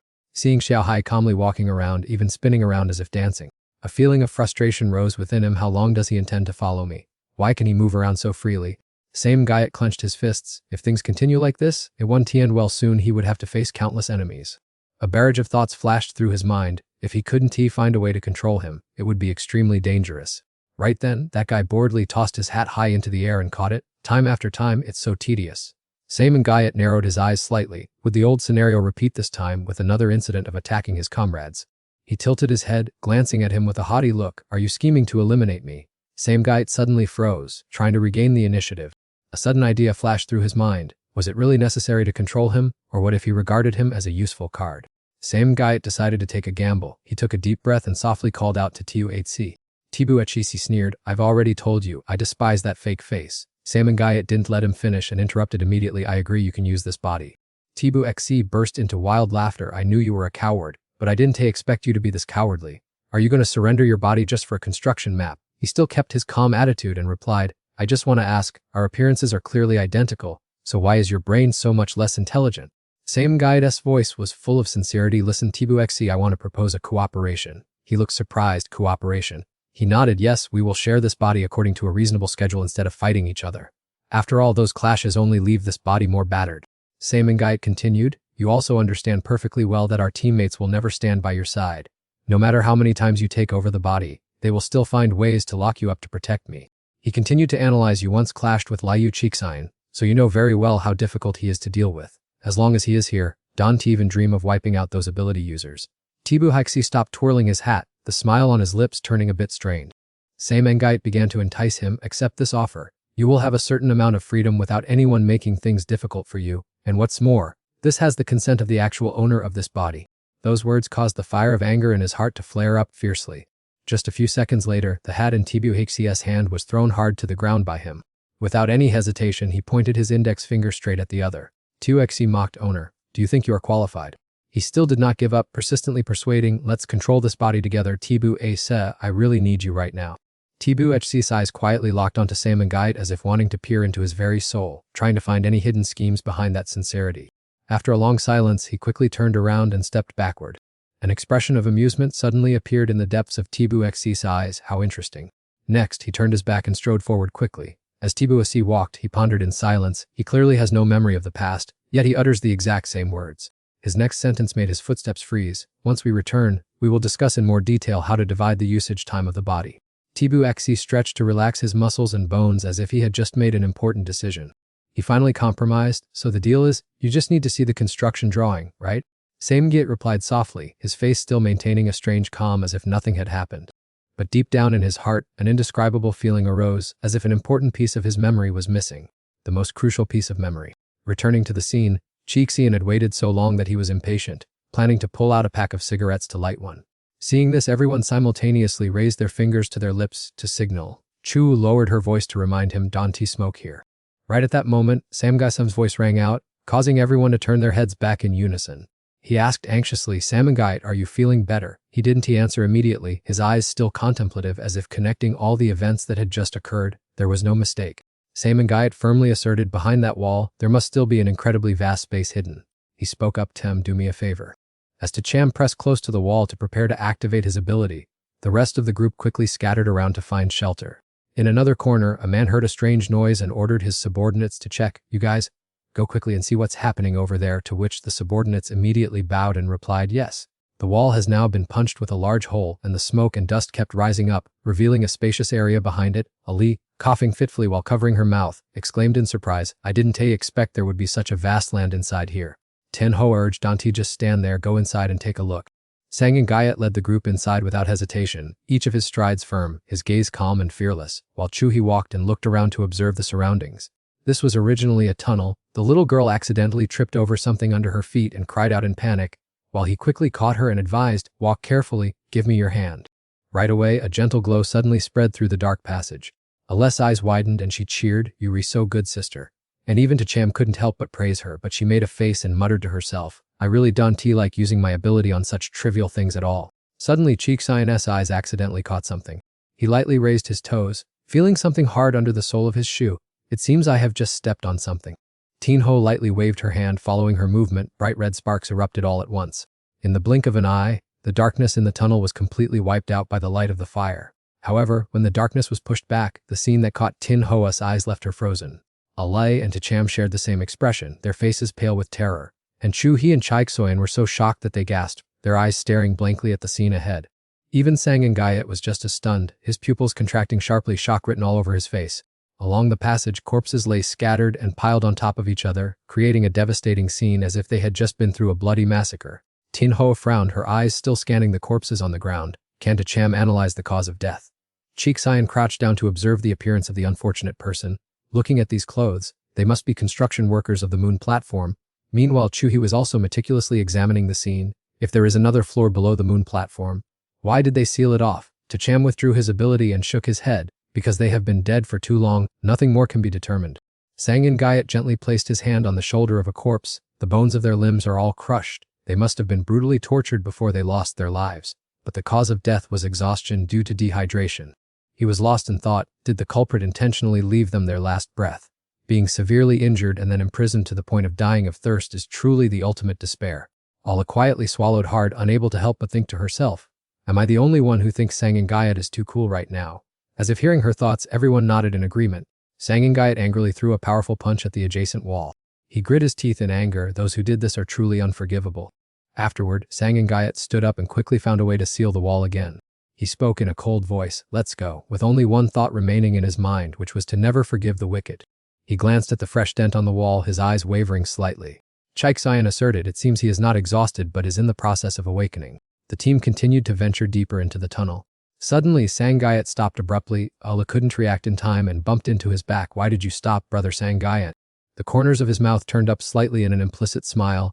"I forgot one thing. How could the moon platform be missing this?" Sangayat emphasized every word, the missing train. As soon as she lightly touched Tram, he suddenly stiffened. Seeing this, Sangayat spoke up to ask, "Can you check if this generator still works?" Without a moment of hesitation, he replied, "Right away, let me take care of it." He said there must be some interesting clues in the cockpit anyway, so why don't we just step inside and explore to see what we find? Before long, everyone was standing neatly in front of a sturdy iron door. Seeing Sangayat use all his strength while the door still did not budge, the young girl stepped forward, tapped his shoulder, and told him to let her handle it. Ali immediately raised her hand to stop them with a serious look on her face, saying, "Everyone had better stand back a bit." As soon as she finished speaking, the crowd had already automatically dispersed far away. Standing at a safe distance, the girl chuckled and asked, "Do you really need to step back that much?" Instantly, a loud explosion echoed through the entire space. Witnessing that scene, he gasped with his hand over his mouth and exclaimed, "I wonder what hand that feeds her every day to make her so strong." Chuhi lowered her voice and said that she was curious about this herself, when Chijian suddenly turned around and asked a totally random question. "Do you want to try arm wrestling with her?" Hearing this, he widened his eyes in surprise and replied decisively, "Me." Tenho gently reminded everyone to watch their steps so they wouldn't trip. Looking through the glass of the train door, Chuhi slowly analyzed. It seems there are no valuable clues in this area. Chixia nodded in agreement. Indeed, it's just all ordinary controls. Meanwhile, in the back, Ali was coughing fitfully due to the dust, so she gently rubbed her back and said, "Just cover your mouth with your hand first." While everyone was curiously exploring the surroundings, Sam Gayat quietly walked over to a sign mounted on the train wall. He wiped away the thick layer of dust with his hand to gradually reveal the lines of text. Just scanning the first few words, Sam Gayat's pupil suddenly contracted and an indescribable panic appeared on his face. Right at that moment, Tram shouted back from afar, "That backup generator is still usable. It's probably enough to activate the power for the Ngayat Dai broadcasting station." Instantly, strange surges of energy rolled and wrapped around the generator. The machine, which had been silent for so long, suddenly shook violently and started up again. The green indicator light kept flashing continuously as if to announce that the power grid had officially been restored. On this side, Sam Gayat called out loudly for everyone to come and see, and Tin Ho turned her head to look with a puzzled expression and asked, "What's the matter?" In just an instant, the whole group gathered in full force in front of the old board. On it were engraved letters faded by the years, stating that the Liu family and their son Liu Cho Nam earnestly hoped the railway would soon be cleared to serve the exile region, and if the train could not operate, they agreed to let this place serve as a shelter for all the residents of the Penal area, signed by the entire Liu family. Chexian stood frozen in place, his brain seemingly unable to process the information he had just read. Sweat poured down him like rain and he stammered in defense, "Don't look at me with those eyes, I am completely clueless." Just a moment later, the backup generator was running smoothly and stably again. Instantly, a mechanical voice rang out clearly throughout every corner of the tunnel. "The Ngayat Dai power system is being restored. Broadcasting will begin for you in 10 seconds. Hearing this, everyone was stunned and exclaimed, "A broadcast." At the same time, in another development, the rescue team was busy clearing the battlefield, with one person calling out orders, "You guys quickly take the seriously injured out first. How's the situation at the back door?" The man on the other side immediately reported that Zesta seems a bit better than ours. Just as he finished speaking, the announcement sounded again. "The Ngayat Day power system is being restored. Broadcasting will begin for you in 10 seconds. He raised his head in bewilderment and asked, "What is this?" And then the system officially entered the countdown sequence, 10. Someone next to him seemed to have vaguely guessed the situation. "Is it time to switch on the power now?" Each beat of time slowly passed, 9. The sound continued to weave through every corner of the train yard, 8, and the system's speaker steadily continued, 7. The emotionless mechanical voice echoed throughout the devastated space littered with bricks, blood, and scattered bodies, 6. The countdown gradually echoed all the way outside the railway area, 5. One person asked with wide eyes, "Do you hear anything?" "There seems to be a very strange sound." The person standing next to him frowned and said, "A broadcast. Could it be that they are broadcasting?" Another person, unable to hide their curiosity, wondered, "Should we continue to watch?" The sound of the system kept lingering, hauntingly echoing throughout the tunnel space. 4. Chuhi stood motionless, directing her gaze straight ahead to wait for the strange thing that was about to happen. 3. Tinho also held her breath, her eyes glued to the screen. Ala widened her eyes because she had absolutely no idea what was going on. 2. Tram also stared upward with extreme curiosity about what was about to appear. In the blink of an eye, the countdown timer had completely stopped at the number 1. Immediately after, all screens in the central station area simultaneously broadcasted an announcement. "Welcome to the platform. We are very pleased to serve you on the train of hope bound for the Kwanghat area. If the train staff had continued to wish us a safe journey, we would surely have been taken to a safer destination." She spoke up to reply. "The entire team at the platform wishes you a truly complete day of experience in the Kwanghat area."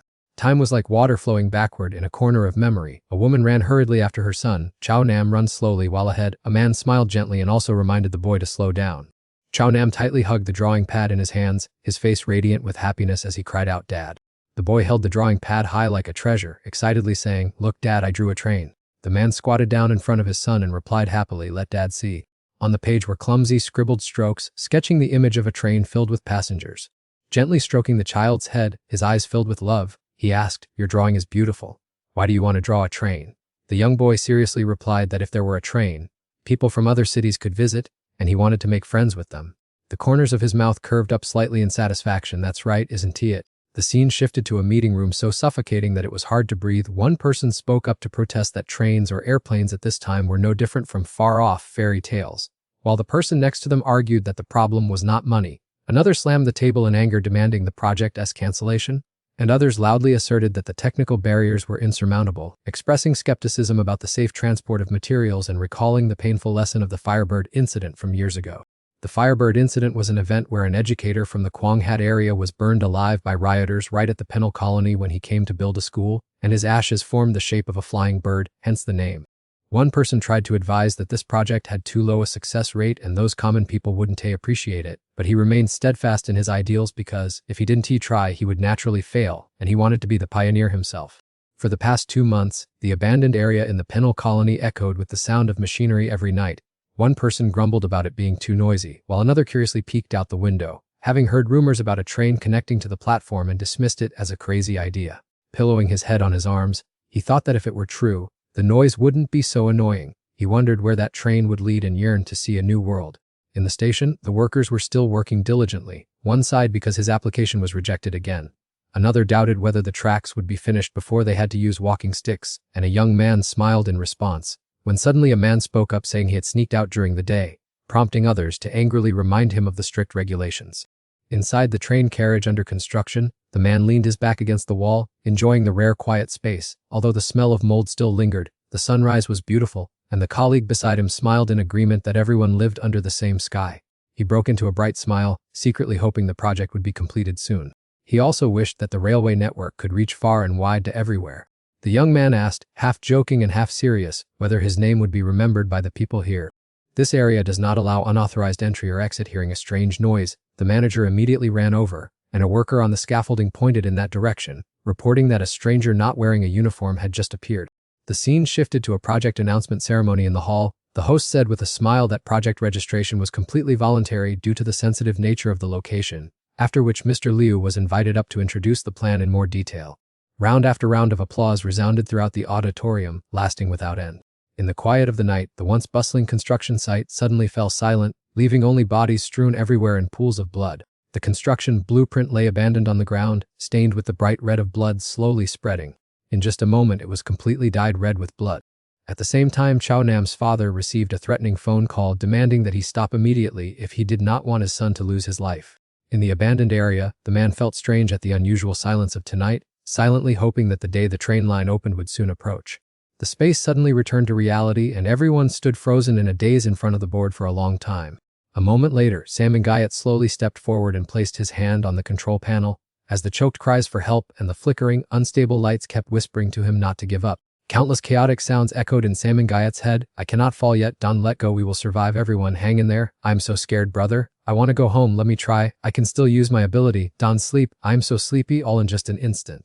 It was as if thousands of wild weeds were piercing through his skeleton and wearing down every fiber of his flesh, causing Samangayat so much agonizing pain that he writhed, but could not utter a word, so he could only call out to Tiuhak in a hoarse voice. As soon as he finished speaking, Tiuhak was already standing right behind Samangayat asking what was wrong.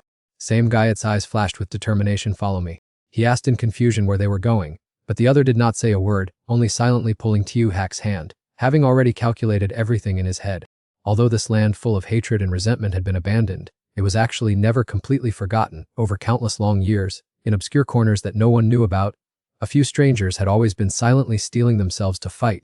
As for me, I want to use this meager ability of mine to halt the spreading injuries. I must find my way back to the origin of both hope and sorrow. In just the blink of an eye, the old scenery unfolded right before the eyes of the two. Tiuhak leisurely stepped up the stone steps and let out a cold snort, not bad either. In stark contrast to his nonchalant attitude, Samangayat was now exhausted and collapsed to the ground, clutching his chest and coughing dryly. Tiuhak curled his lip in mock disdain, saying he barely praised him and he was already like this. He held his head and spoke in a hoarse voice, Tiuhak, I can hold out much longer, to which the other frowned and sneered in annoyance, what a pain. Regardless of everything, Samangayat raised his hand and used a trembling finger to point straight ahead. The entire room suddenly fell into a suffocating silence. Tiuhak widened his eyes and looked, unable to hide the look of surprise on his face. Samangayat did his best to utter each word, pausing due to exhaustion, I'm leaving it to you. The other looked at him in silence for a moment before continuing to walk. Tiuhak grumbled resentfully, he really thinks he's my master, it's so stupid of me to soften my heart for a troublesome bag of bones like this. Before long he reached out his hand to touch the doorknob, wondering why on earth he was doing such a pointless, exhausting task. Tiuhak muttered, how hideous, no ghost would bother to thank you or remember you, what an incredibly foolish busybody. Inside the room, the servant brought a glass of juice and coaxed, young master, please drink it, but Chao Nam was still engrossed in his drawing. I want to finish this drawing first, she advised him sweetly. Be good, if the master comes back later and sees that you haven't teashed your juice, he'll scold you again.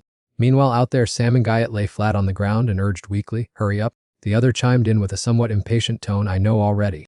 The servant called helplessly once more, "Young master," and only then did the young boy reluctantly stand up and mutter, "I know already." The other continued to urge Tiuhak, and he shouted back in frustration, "Why are you nagging so much?" As soon as he finished speaking, he rushed to the desk covered with drawing papers. Without a moment's hesitation, Tiuhak grabbed the eraser and wiped clean every single sketch on the paper. Right after that, Chao Nam returned to the room. Looking at the stack of blank white paper in front of him, the little boy was momentarily dazed. Chao Nam panicked and cried out, "Where did my drawing go?" Just then, the cheerful voice of a servant rang out from the door, "Young master, the master is back." The little boy jumped for joy, "Dad is back." She hurriedly rushed after him. "Young master," Chao Nam, "run slowly." Not far away, the man smiled gently and reminded, "Slow down a bit, son." Chao Nam held the stack of paper tightly in his hands and ran to throw himself into his arms. "Dad." The boy excitedly held it up to show off. "Dad, look, I drew a train." The man crouched down caringly and said with a smile, "Let Dad take a look." Staring intently at the blank white sheet of paper in front of him, he was puzzled. "There's nothing here." Chao Nam replied innocently, "The train must have faded away." The man chuckled, "This kid is really something." Having completed his assigned task, he quickly returned to find Sam Gayat. "Why don't you just give me this body? It'll save us from having to do these boring, silly tricks." He blinked his tearful eyes with a sincere look. "Thank you." Sam Gayat grabbed Tiuhak's trouser leg tightly. "I'm leaving this body to you." As his consciousness slowly sank into the endless night, a belief still echoed in his mind. "If I cannot light up hope, at least I must find a way to stop this tragedy." Tiuhak coldly replied, "It's useless, Sam Gayat. The past, present, and future run in parallel. What you think is coincidental is actually prearranged." Then, the man gently held his son's tiny hand. "Do you want to draw with Dad?" Chao Nam's eyes lit up. "You have time to play with me, Dad." He smiled gently, his eyes full of affection. "What is a little time? Let's go, son." After walking a short distance, the man suddenly remembered something and turned to ask, "By the way, did you say you were drawing a train earlier?" "Yes, I did." "Well, I've also been harboring a cool idea about a train lately." The little boy opened his eyes wide in curiosity. "What is it, Dad?" He laughed heartily and replied, "It's a secret." Witnessing the familiar scene before his eyes, he became even more resolute. Sooner or later, those people who volunteered would have to embark on that journey of exile. The screech of the drill in the middle of the night would surely recur, and those desperate cries would once again rip through the space. What humans call free will is actually just a small part of a predetermined orbit of fate. Tiuhak casually hauled up his companion, who lay unconscious on the freezing ground, wondering, "When will you give me a perfect, flawless body?" No matter how many times we redo it, the outcome remains exactly the same. Tiuhak looked up at the sky and sighed wearily. Dreaming of changing destiny turns out to be the source of all pain. At that very moment, in a hidden corner of memory, Chao Nam and his father were still gathered together, absorbed in drawing. Then, everything faded away and the sounds also quietly sank into oblivion. He spoke firmly, "Get up, I am taking you home." Tiuhak analyzed, "But Sam Gayat, whether we can change the story's outcome or not is no longer important anyway. No matter how ironic fate may be, a brave attitude in facing it is the most eloquent proof of the existence of faith." He told himself, "Keep stubbornly struggling to make sense of it all, you cowards." The scene shifted. Under a dense canopy of trees, a car was quietly parked close to the curb. Looking across to the opposite side, 2 other cars had already been waiting there for who knows how long. The clown turned to look at the person next to him and asked, "Nobody is picking up?" Chixuan nodded thoughtfully. "Yeah, that's right." He quickly turned off his phone screen, took a deep breath, and slowly released a hazy cloud of white smoke. Chixuan stared intently at the phone in his hand. He rarely misses calls these days, though. The screen was still blank except for the series of messages he had sent without receiving any reply. I wonder what he's so busy with that he won't even pick up. "Hello, please listen to me. Make sure to tell me more about him in the future."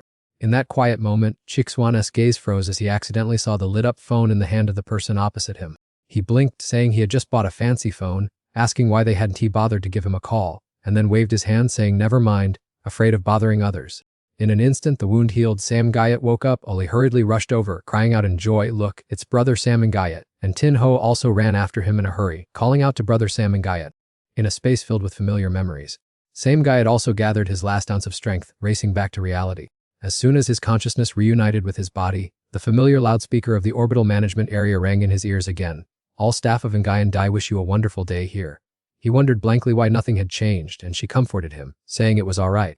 Tin Ho looked up, a faint smile on the corners of her lips, thinking that this tone of voice indeed sounded pleasant, while the loudspeaker continued to blare, "All staff of Ngayan Dai wish you a wonderful day at the management area."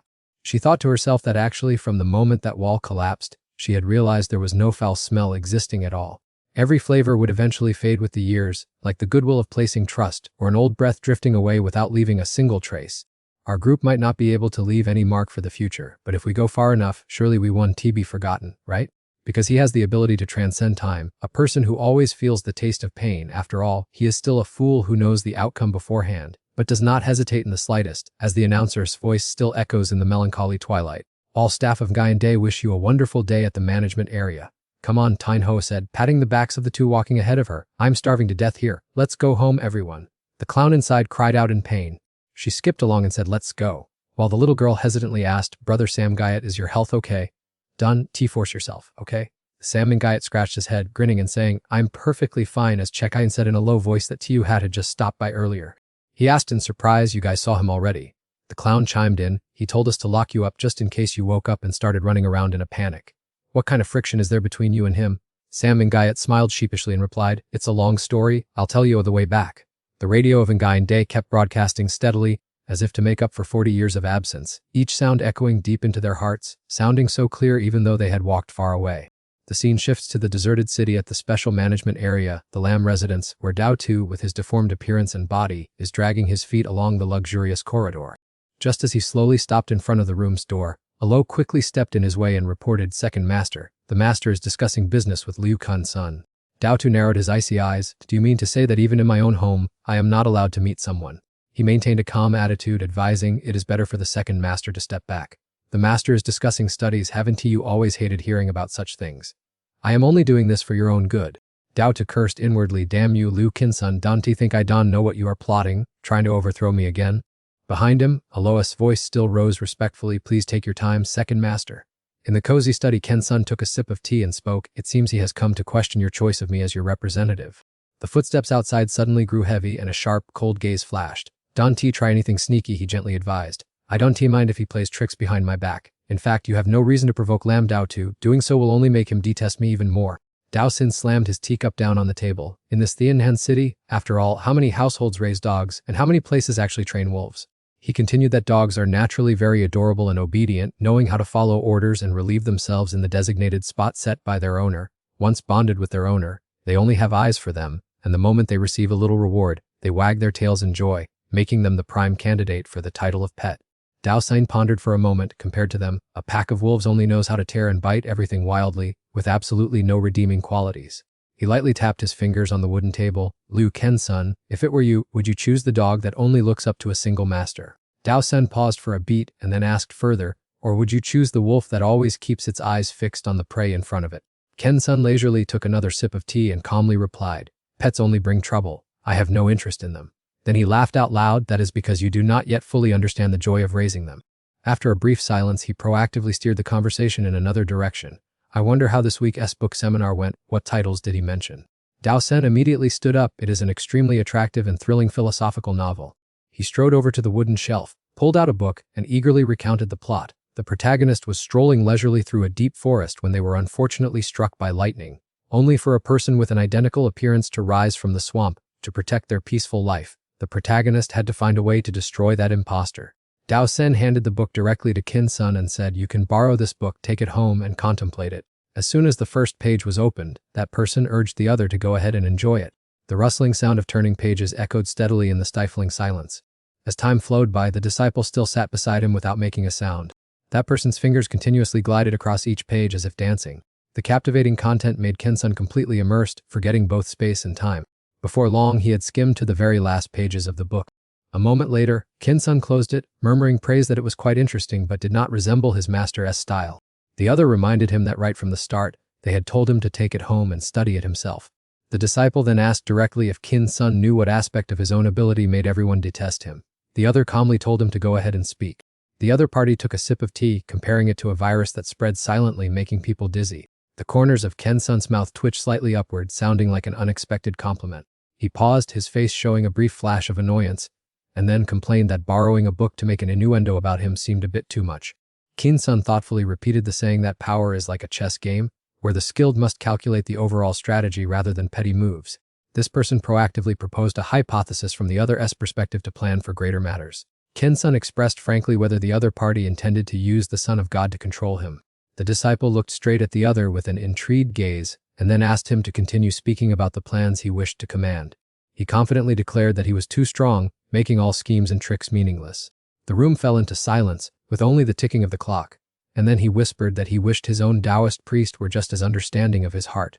The disciple suddenly recalled the recent meeting with Liu Chixayan, wondering if family bonds would awaken any conscience. To which Kin Sun gave a faint laugh, saying there was no point in discussing such things these days.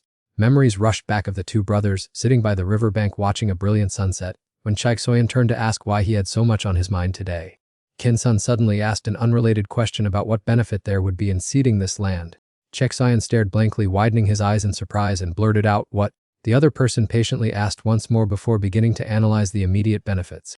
Waiting in vain for a response, Kin Sun casually threw a stone into the water and scolded them, saying they were the ones disrupting the balance, leaving his younger brother stunned, calling out to him. He stood up and extended his hand to invite his younger brother to protect this realm together. Otherwise they would become opposing enemies. Recalling the past, Kin Sun laughed mockingly as the other could not even give a decent reason but still embarked on the wrong path. In that person's heart, only a bitter feeling remained from being painfully betrayed by their own flesh and blood. Back then, seeing Kin Sun prepare to spur his horse to leave, Chiksoyan rushed over to grip the reins tightly, not permitting him to go anywhere. In a panic, he repeatedly asked where he was going and if he knew how much the Lam family resented them.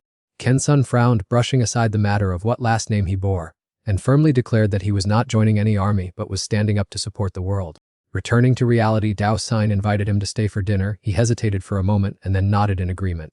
In the blink of an eye, they were all sitting at the table. Dao Tu frowned grumpily as he cut his steak, and the moment his knife touched the meat, he began to complain about everything from the food to the cutlery, nothing being to his liking. He gnashed his teeth and cursed spitefully, saying it had ruined his mood, and Dao Xin gently called out to the butler, "Alo." The old man rushed over and bowed deeply in respect. Dao Tu ordered him to change his plate, and Alo, flustered, replied yes and complied. However, he coldly brushed it aside, saying it wasn't tea necessary, and insisted on eating this very plate. Alo had no choice but to ignore that unpleasant attitude and carefully lifted the plate of food off the table. He flew into a rage, lunging forward to grab the old man's collar and growling to ask if he was deaf to dare argue, while Alo, trembling, explained that it was the second master's instruction. Dao Tu's face darkened terrifyingly, his sharp gaze flashing with anger. He swung his hand, delivering a fatal blow across the old man's neck, causing fresh blood to splatter everywhere. Dao Tu looked down at the man writhing and struggling on the ground. The corner of his mouth curled into a bizarre, frenzied smile, mocking that being too obedient was also quite an eyesore. Alo. Dao Xin still sat there calmly sipping his tea, then casually stabbed the blood-stained knife into a piece of meat and put it in his mouth, enjoying how wonderful it was to have dinner with a loved one like this. Dao Tu chewed ravenously, but no matter how delicious the meat was, it no longer had any flavor. Immediately, he spat the dirty piece of meat onto the table and cursed angrily that the damn old man's blood was also truly foul. He rolled his eyes to look at Liu Kin Sun, sneering with sarcasm, "Congratulations to your Liu family, continuing to trample on the blood and bones of others to climb to the top. Hearing that tone from the representative of the Lam family is truly ridiculous. Do I need to applaud you a few times?" He stubbornly continued to make trouble and spitefully reminded Liu Kin Sun to be more sensible. It took a long while before the guest slowly spoke up in response. The corner of Ken Sun's lips curled up as if trying to hide a laugh. "I truly feel sorry for Dao Sun." At that moment, a brilliant red light suddenly flared up, enveloping his body. It surged up powerfully from beneath the floor, just like lava breaking through the earth's crust. Dao Tu froze in a daze on the spot, his face pale with sheer terror, and Ken Sun told Dao Xin that perhaps it would be better for them to leave first. He leisurely adjusted his coat and politely said goodbye. Dao Xin nodded in agreement, but his eyes still flashed with murderous intent, determined to eliminate that person at all costs. After that, Kin Sun calmly pushed himself up and left his seat. Before leaving, he did not forget to tease the one who hated him to the bone, saying it was nice to meet Dao Tu and that they would play again another time, while Dao Tu gritted his teeth, silently sneering that this petty trick also had its limits. As soon as the guest was out of sight, he turned to question his older brother in a dissatisfied tone. "Why did you let him call you by your name like that, Dao Sen? Your indulgence today will make him dare to walk all over us in the future." Ken Sun strolled leisurely along the outside corridor, and passing by the portrait of the two Lam brothers hanging on the wall, he merely raised a finger in a mocking gesture. Ken Sun lightly ran his finger across the air in front of the neck of Dao Tu's portrait. Dao Tu's resentful scream still echoed in the large room. "Do you value him that much when your own family is willing to sacrifice everything for you? Are we really inferior to someone who is just a superficial acquaintance? I, Lam Dao Tu, am willing to turn into a demon to protect the family. Would Liu Ken Sun dare to do that?" Right next to it is another photo capturing Dao Xin sitting proudly in the middle of the frame, surrounded by the three solid pillars that have built the fortunes of the clans, looking as closely bonded to each other as body and shadow inseparable. By this time, the young man had also finished all the food on the plate on the table. Dao Xin calmly put down his fork, then leisurely reached for a napkin to wipe his mouth. "Dao Tu, being so intelligent, why don't you open your mouth and speak, or are you planning to ignore me?"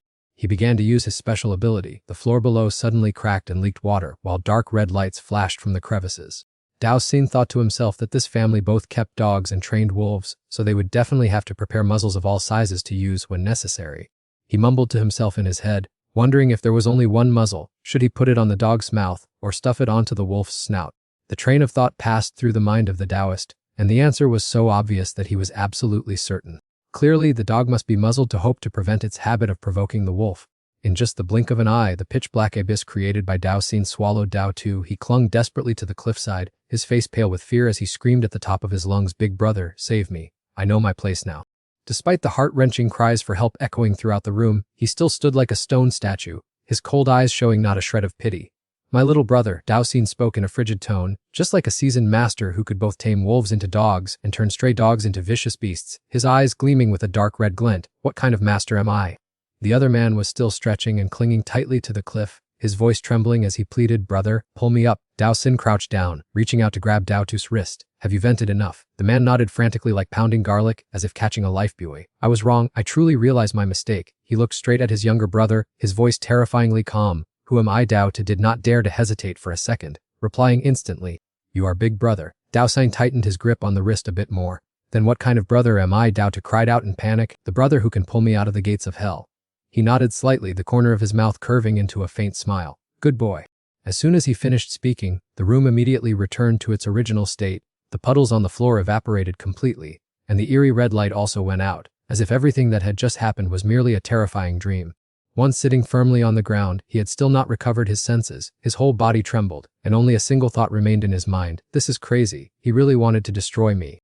Dao Xin calmly spoke, "Have you stopped panicking yet?" Inside Dao Tu's heart, a storm was still raging, unable to swallow the harsh truth, to go as far as killing his own younger brother. "So does that mean I am just a sacrificial pawn to be discarded at any moment?" He suddenly remembered a familiar figure from the past. Back then, Dao Tu held Ten Hoa's hand tightly, dragging her along without even glancing back once.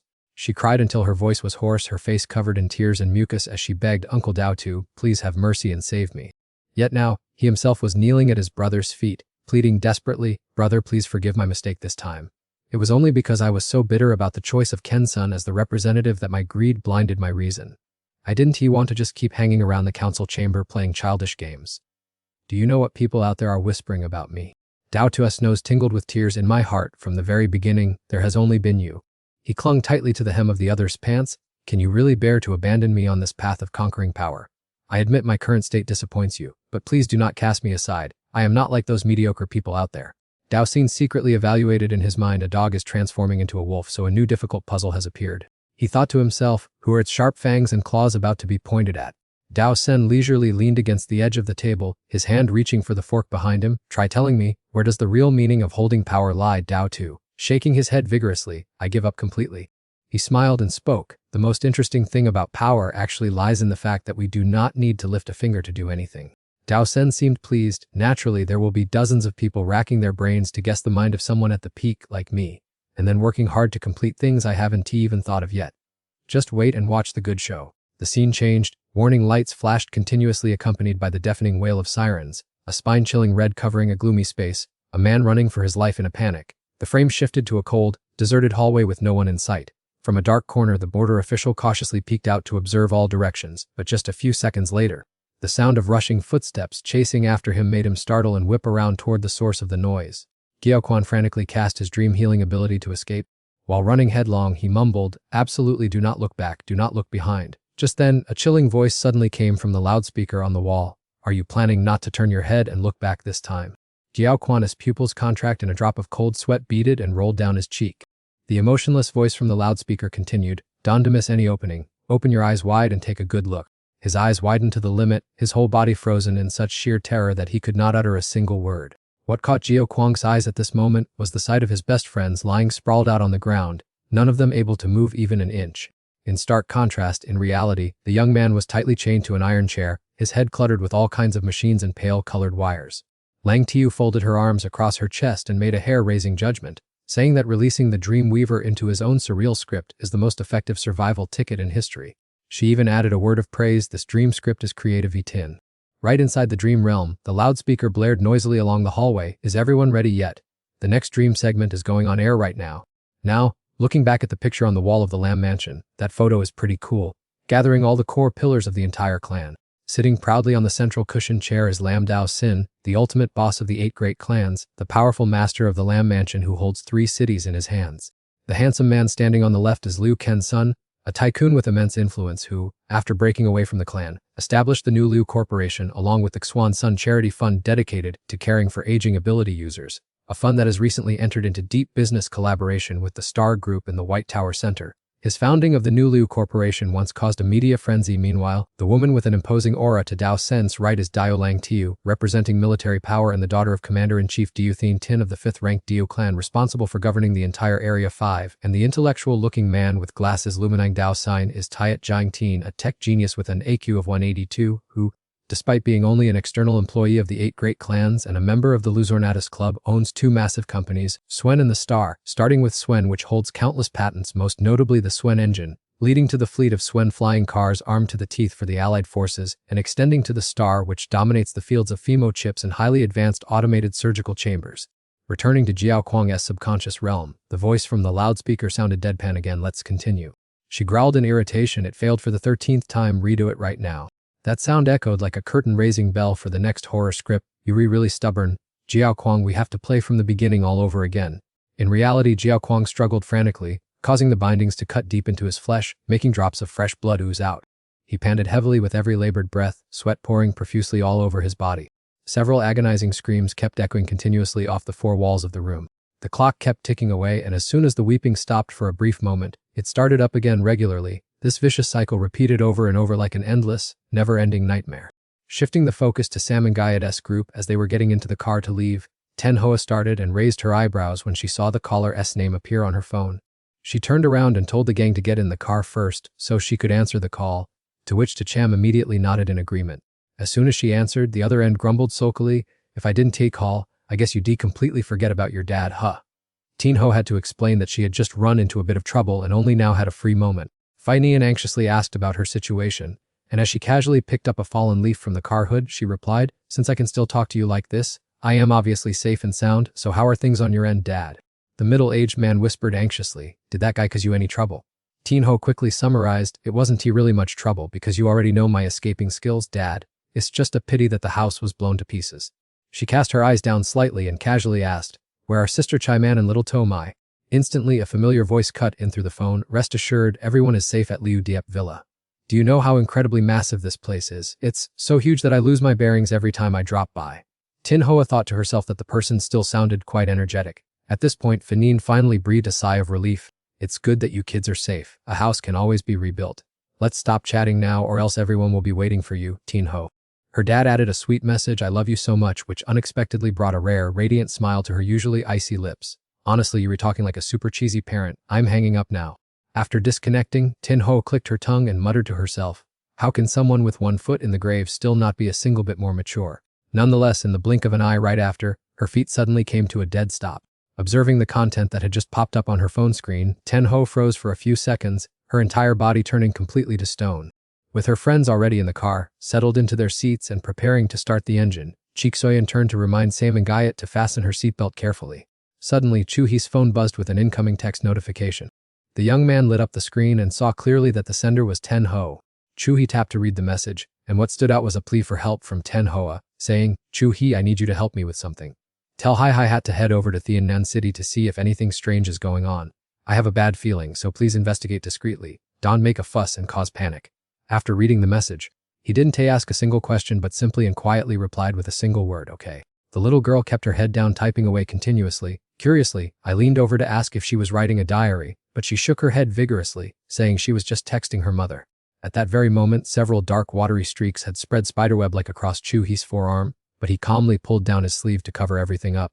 Next, Chu-hee gently ran his finger along the cold, razor-sharp blade, his deep gaze filled with contemplation.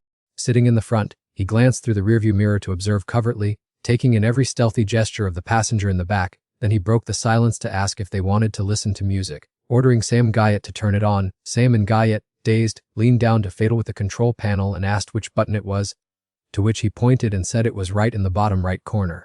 Seizing the opportunity while everyone was distracted, he swung his arm. A few drops of bright red blood immediately splashed through the car window, flying straight toward the flock of birds chirping and roosting on the lush foliage by the roadside. In the blink of an eye, the eyes of each bird suddenly turned bright red simultaneously, their minds completely manipulated. The entire flock of birds fluttered their wings and soared up with a rustle, spreading their wings to glide through the vast sky. At the same time at Louis Villa, the thick red sunset dyed the hills, enveloping the entire estate in a warm color to create an unusually peaceful scene, while out on the corridor Feiran stood dazed, his eyes glued to his phone with a heavy heart. Obviously, on that small screen was the face of his resilient and brave beloved daughter. Meanwhile, countless letters suddenly fluttered down from the air like rain, and Feiran looked up in daze as the wind blew. He clicked his tongue and sighed, his face hardening into a pensive and awkward look. Then, Feiran turned around, walked over, and pushed the room door slightly open, from within which anxious inquiries immediately rang out, asking if the children were all right. He only uttered a short grunt of acknowledgement and then gently closed the door halfway again. After subduing the chaotic emotions in his heart, Feiran took a deep breath, turned on his heel to walk in, apologized for keeping everyone anxious, and then quickly stepped toward his seat to urge everyone to resume the meeting. Feiran quickly pulled a letter from his pocket and calmly placed it on the table, while the person sitting next to him also silently took out an identical envelope with a bright red wax seal. Looking through the screen on the other side, the man saw this and leisurely placed his letter on the table, and immediately the remaining people did exactly the same one after another. Following that, all four of them curiously tore them open at the same time. Just as Zhou Nan opened the letter to take a look, a portrait photo of Feiran suddenly dropped out with a thud. Just a second later, that portrait photo suddenly burst into flames. He stared wide-eyed at the ashes fluttering and falling right in front of his nose. However, the drama that unfolded right after was what truly left Zhou Nan almost open-mouthed in horror. The falling ashes suddenly gathered in mid-air, quickly weaving into a giant projection screen, on which the image of Jing Shan standing proudly before the podium appeared clearly. "My fellow citizens of Chanren City, I am the representative of the leading family of Lin Mansion. Today, I, Jing Shan, would like to officially announce the shocking incident that recently occurred." He paused for a beat and then continued. "The 8 great families have always carried a spirit of great respect and goodwill toward the ancients. We now respectfully invite the descendants of the Wu family to return to Chanren City, hoping to use peaceful means to eliminate all ideological differences." The next words from Jing Shan made his face turn purple with rage as he crumpled the letter in his hand. That our sincere heart was instead met with betrayal and despicable sneak attacks. He forcefully announced that the leader of the 2nd Mobile Unit of the Allied Forces, who was the son of Cao Qiang Cao Dan, had unfortunately lost his life. Jing Shan continued, "Chen Yan, the second most prominent figure of the 8 great families, along with Sai King, have both been severely injured and are still in critical condition." His tone remained monotonous and cold. "The 2 vital bloodline machines of the management district have both been completely destroyed." Jing Shan gritted his teeth and emphasized, "This atrocious incident has resulted in the unjust casualties of over 67 innocent citizens."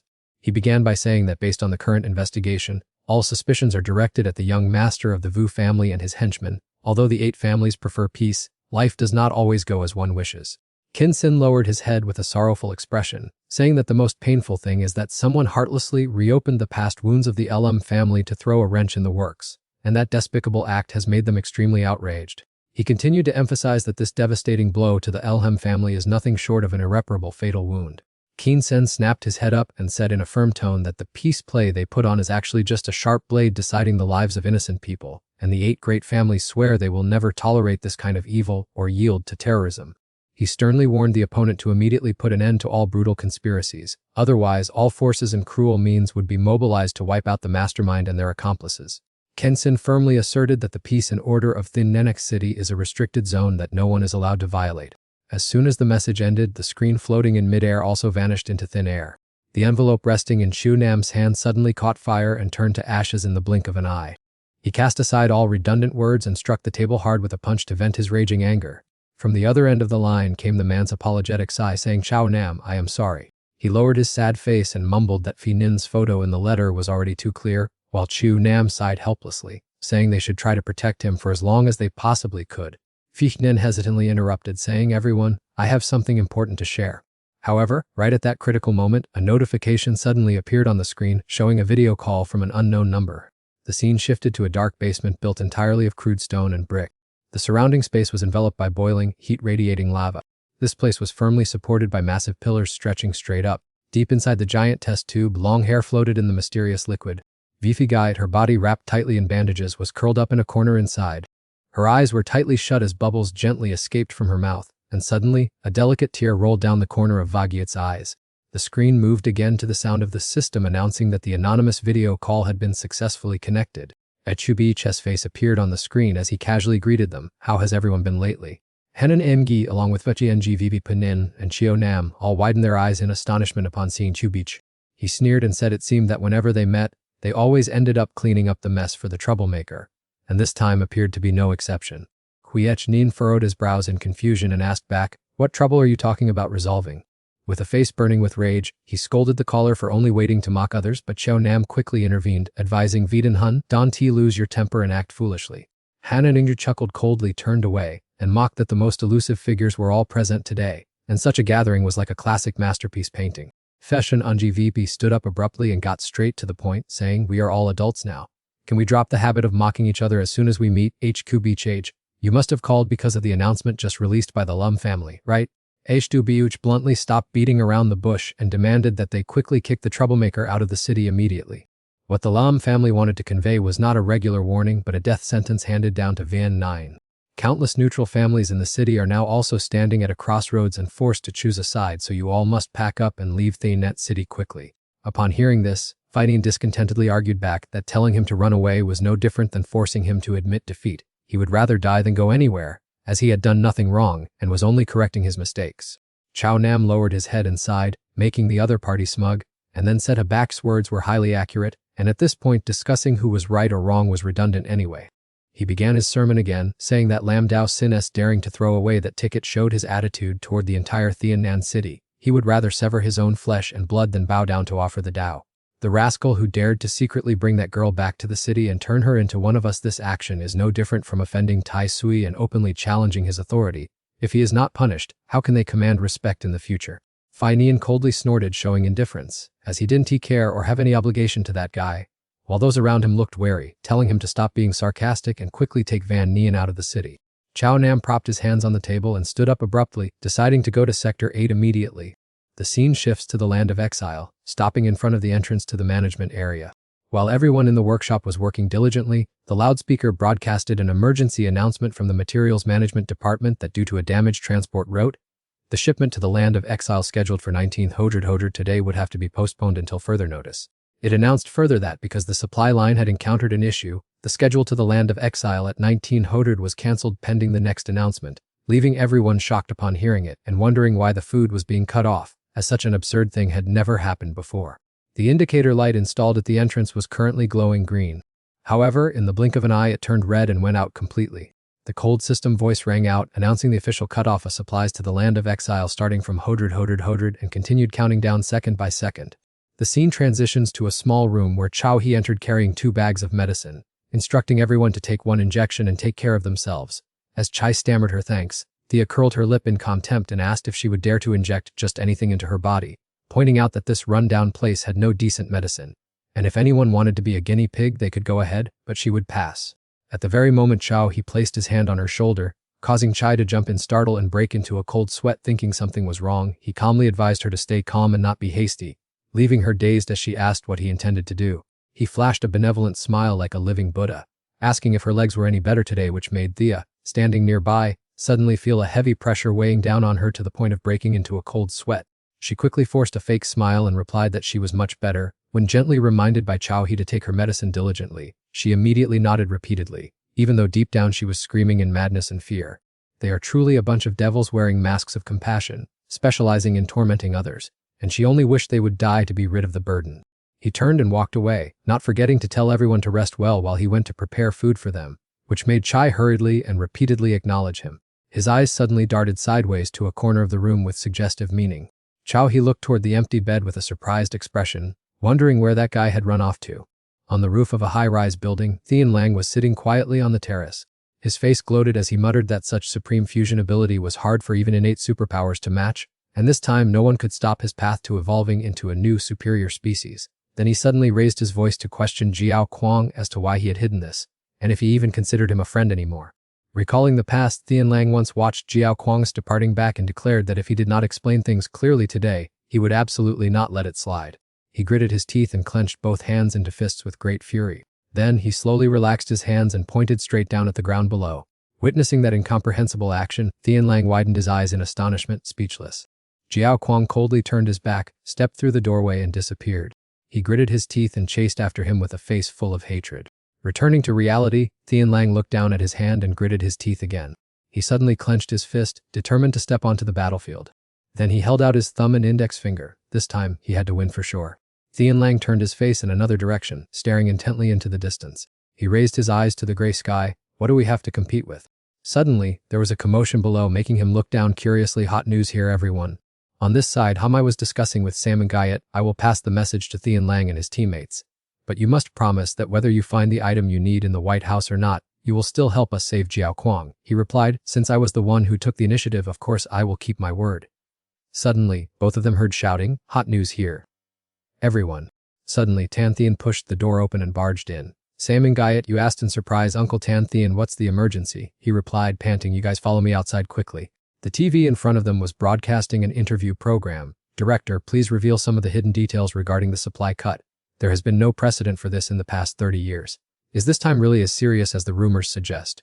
Or has our warehouse run completely out of provisions to support the land of exile? Or is this just a covert directive from above, aimed at suffocating the child of God, who has recently come under public scrutiny? There are rumors that the child of God is residing in the land of exile. Could you give us your comments? The reporter's question is indeed very tough, but please remain calm. As everyone knows, the food factory was recently hit with a heavy blow, resulting in many staff casualties. The damage from this incident is not limited to physical equipment. The core priority is to soothe the spirits of our staff. We will restore the production line soon to complete our mission. When is soon, Director? The public needs a specific timeline. The crowd gathered in groups, talking animatedly. This time, it really opens one's eyes to human diversity. How wonderful. By now, even that hard-to-swallow pig feed is completely gone. Stop complaining. What is there fear? After all, those projects were built by you and that wealthy bald old man. It's not like he bears all the responsibility alone. We are all involved. Enough? Shut your mouths, or I'll lose my temper and break your other leg. The management area has countless food supply chains. Even if output fluctuates slightly, the disruption rate is extremely low. The reporter's suspicions are entirely grounded. Same Guyet's pressuring tactic this time is to trigger conflict between us and the residents of the exile land. If we can find a countermeasure, we'll be kicked out by the locals here in no time, sister. Chaixuan stood in a corner, grumbling in annoyance. It's deafening.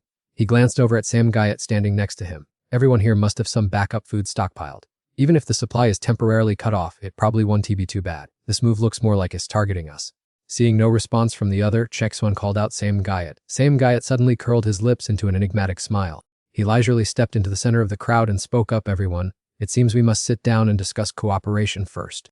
Sister Hung, standing in a corner, called softly, Tan Thian. Her face hardened as she ordered, go prepare right away. Tan Thian nodded, his eyes cold and sharp. Yes, I understand. He then strode quickly to the door, pushed it open, and hurried out. The group of people opposite pouted and glared at Sam Guyet. Wishful thinking again. Who would want to do business with you guys? Anyone who dares to step out of this room later will be grabbed immediately. Oh, my stomach hurts so much.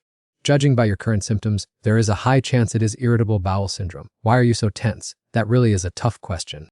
Time flew by. The penal colony had been cut off from supplies for 1 hour, 49 minutes, and 32 seconds. Everyone gathered in the warehouse of the Black Bear Gang to take inventory of their stock. Boss Thian, based on our current reserves, if we distribute them regularly, holding out for 2 to 3 weeks won't be a problem. If the brothers tighten their belts, we can stretch it a bit longer. What about the families of our subordinates? Then we'll need to make a specific headcount list. The Black Bear Gang's warehouse, go inspect it immediately. Tan Thian quickly gave orders to his subordinates. Xiao Bo, distribute all the weapons to the brothers. Make sure everyone has one in hand, and remember to remind everyone to conserve their ammunition. Ali hid behind the wall observing, and thought indeed, just as expected. She ran back to her original spot as fast as her legs could carry her. She spat, what's going on? Allah sank into a chair, panting as she reported, Brother Sam and Guyet's guess was spot on. As soon as they finished searching the warehouse, they started distributing weapons. Looking at their highly defensive posture, it seems they are ready to go to war at any moment. Sure enough, as soon as the rumor of the supply cut leaked, suspicion spread like a virus. Ten Ho, sitting in a corner, reminded him, Sam and Guyet, go ahead and share your thoughts with everyone. Sam Guyet twirled the pen in his hand and analyzed slowly. It's not just the Black Bear Gang, the other factions are definitely sitting on pins and needles as well. For them, supplies can run short for a few days, but they can absolutely never stop being distributed, because it's the only thread maintaining peace among the major powers. He quickly sketched the shape of a chicken drumstick on the ground. Most of the food warehouses in the exile region are controlled by the prominent bosses. Now that the supply has suddenly been cut, the seeds of suspicion will sprout. From that sketch, he drew numerous branching lines. Everyone will start to ask themselves, how much does the opponent still have hidden? What if they can take it anymore and turn to devour us? Or should we make the first move? Once they think this way, war is only a matter of time. He recalled the large established gangs. Those conservative groups will first choose to hold their ground as their supplies gradually deplete. Then, sooner or later, they will move on to Phase 2 looting. Everyone began to grasp the core issue. I see the worst-case scenario is that some factions will skip the initial defensive step altogether and go straight to blatant plundering. Why is that? Because they're afraid of falling behind and being left out, of course. It seems this free-for-all has gone far beyond the scope of a mere fight for food supplies. This is indeed a race against time. Sam and Guyot nodded slightly in agreement. That's right, whoever acts faster will hold the strategic advantage and gain absolute initiative. The clown looked down anxiously. According to recent analyses, I am afraid someone will exploit this chaotic situation to cause trouble and disrupt public order. An armored military vehicle loaded with explosives was ready, prepared to unleash its explosive power right now. They began to blatantly loot and plunder. The chaotic situation made timely detection and prevention extremely difficult. Sam Guyot bowed his head slightly to express his view, while clarifying that the recovery time could not yet be determined precisely. It might take only an hour, or it could last up to 10 days, he replied with uncertainty. Tin Ho and Chaigsoyan spoke in unison with determination. The current situation indeed cannot be clearly determined. He clutched his head in frustration. That's right, someone is exploiting everyone's anxiety in this uncertain situation. In no more than 36 hours, no, perhaps even less than 24 hours, something major will definitely happen in the criminal sector. Maybe everything has already begun right now. Put aside all external distractions, focus on finding and resolving the root of the problem. Calm down, Sam Guyot, take your time and think it through carefully. Suddenly, from deep within Sam and Guyot's mind, the mischievous little black unexpectedly jumped out and hugged his shoulders. Hey, didn't you already have a solution? He mocked, lifting Sam and Guyot's face. Why pretend to be miserable? Who are you acting for? Sam and Guyot frowned and thought himself, something was missing. It turns out it was this troublemaker. Sam Guyot quickly pushed him away. I'm not pretending to be miserable on purpose. I do have a plan to handle the supplies, but I still haven't seen through the enemy's scheme. Little Black tilted his head skeptically. What scheme? Sam Guyot replied with firm resolve. Such a large-scale operation is clearly targeted directly at me. If the enemy is waiting for me to act, wouldn't I accidentally fall into their trap? Moreover, they had the chance to finish me off but chose not to, which implies that as I am alive, my value is much greater than when I am dead. So in the end, where does my true value lie? Little Black rested his chin on his hand, tired of listening to him. So what kind of force am I facing? Just an individual, or an entire syndicate? And what on earth do they want from me? He mumbled and muttered, how tedious, these convoluted things are indeed hard to figure out. Sam Guyot's eyes were full of vigilance, looking through the dense fog where everything became hard to distinguish. This was extremely dangerous, as the enemy's situation remained unknown. He frowned, cold sweat starting to break out, and the most important thing right now was... Sam Guyot slowly recalled each familiar face, starting with Cheeksign. Next was the figure of the young girl, Olay. He recalled the detail of his finger being cut by the knife. He remembered the moment when Sam Guyot, with a still calm expression, was sitting in the car, looking back through the rearview mirror. And then, he suddenly remembered a small but suggestive gesture by Tin Ho, along with a series of secrets everyone was trying to hide. Truly, things were piling up too much. Surprisingly, several strange birds flew over and perched on the windowsill, birds with ash-gray feathers. The clown approached and reached out to receive those birds. What's the matter? He asked softly. After listening to the birds chirping for a moment, his face suddenly fell with deep anxiety. Tin Ho stood up abruptly, turned to leave, and called out decisively, Clown, let's go. We need to talk privately. Chaigsoyan also intended to get up and follow. I was also just about to. But the clown quickly pressed his shoulders down, saying firmly, you stay here. His eyes were cold, casting a subtle, meaningful glance. However, Chaigsoyan still stood up resolutely to leave. It just so happens that I also wanted to use the restroom. Ala turned to gently touch Sam and Guyot and whispered, do you find the atmosphere among them a bit strange? He nodded in response. Something indeed seems off. And it's not just a bit strange, it's actually extremely bizarre. After that, she pointed her hand behind her back and warned, but what's even stranger is right behind me, brother. Sam Guyot was now furiously flailing his limbs like someone who had lost his mind, muttering to himself, don't bother me anymore. Go away, now is not the time to give the body to you, get lost. Ali could only sigh helplessly, oh dear, our brother Sam Guyot really has a whole mental world of his own. The scene shifted back outside, where the clown and Tin Ho were whispering to each other. A few vivid images suddenly rushed back into her mind. The expression on her face at this moment was extremely shocked and astonished. Chua asked about the next plan. Tongkla clenched his fists, determined that he had to return when suddenly an unusual noise rang out, making both of them jump in fright. A shocking explosion echoed from afar. It seemed to Ngai's judgment was entirely correct as the factions had begun to make their move. Chuush loudly called out Tenpla's name while the countdown clock kept ticking. The supplies at the criminal detention camp had been cut off for exactly 2 hours, 21 minutes, and 14 seconds. Sam Ngai was immersed in each of Tibu HCS instructions through the facial recognition system. The entire broadcasting area had connected to the administrative center. Anyone who had ever been involved with him would be targeted by them. If he truly cared for him, it would be best to quickly distance himself. Hiding in a remote corner that the superpowered people despised turned out to be a great plan, and once he woke up, he would surely become the one to reshape the order of the entire world. Even when bumping into each other in crowded places, they had to pretend not to know each other. The superpower family was originally the backer sponsoring food for the detention area, and they were covertly declaring war on the remaining 7 great families to seize power along with countless types of energy cores. Brother Chuachu, it's not like we haven't clashed before. Can the child of God not even defeat a half-hearted fighter like Liu Qixin? Make use of everything normal around you to create your own livelihood, shift positions, and cleverly manipulate matter. Thekyu knew how to counter monotonous things with weapons containing nuclear warheads. If the superpower energy source got out of control, it would cause an incredibly terrifying chain reaction, so relying on muscle power alone was not enough to turn the tide. But first one had to thoroughly understand everything. His eyes flashed with surprise, and then he closed them tightly to ponder. The supplies at the detention area had now been interrupted for 2 hours, 55 minutes, and 38 seconds. Sam Guyot suddenly stood up from his chair without any prior warning. Tibu HC stood behind him, asking what move the opponent would make next, and he calmly replied that he was still not sure if it was an enemy or not. His back gradually faded into the distance with hasty steps to an unknown destination. Sam Guyot left his sketch behind and solemnly declared that he was prepared to fight. Chuachu turned around and saw Sam Guyot waiting, so he curiously asked if he wasn't the one who wanted to learn. He smiled and replied that he had always been standing here waiting for Big Brother Chu too. Sam Guyot looked directly at Chuachu with a serious expression and proposed a conversation about the special superpower that this brother of his was hiding. He looked down and sighed because he was seen through on everything, and asked what the other party wanted to know. Sam Guyot raised his head, getting straight to the point, asking why Big Brother had once fought with Thing Lang in the labyrinth and still came out unharmed. Was it because of that thing? The scene shifted to inside the room as Tinfa pulled the A and pushed her down into a chair, despite her struggling, protesting, and demanding to be let go. She angrily shouted, asking if she could be allowed to rest properly, and if she didn't recover from her injuries and was left with permanent consequences, who would bear the responsibility. Looking at Chixi's obviously annoyed expression, it was clear that severe sleep deprivation was increasing toxins and causing neurotransmitters to become unstable. Teen Haxel's complexion was not much better, with his tightly furrowed eyebrows constantly twitching as he tried to suppress his emotions while the number of people around them kept increasing. Cheksoyan, flustered and sweating profusely, hurriedly covered the mouth and laughed it off, salvaging the situation by saying that this meeting was extremely appropriate and could absolutely start right away. At this time, Hulov turned to ask Tshupim where Big Brother Sam Guyot and Big Brother Chuto had gone, and received the answer that they were standing in the hallway talking.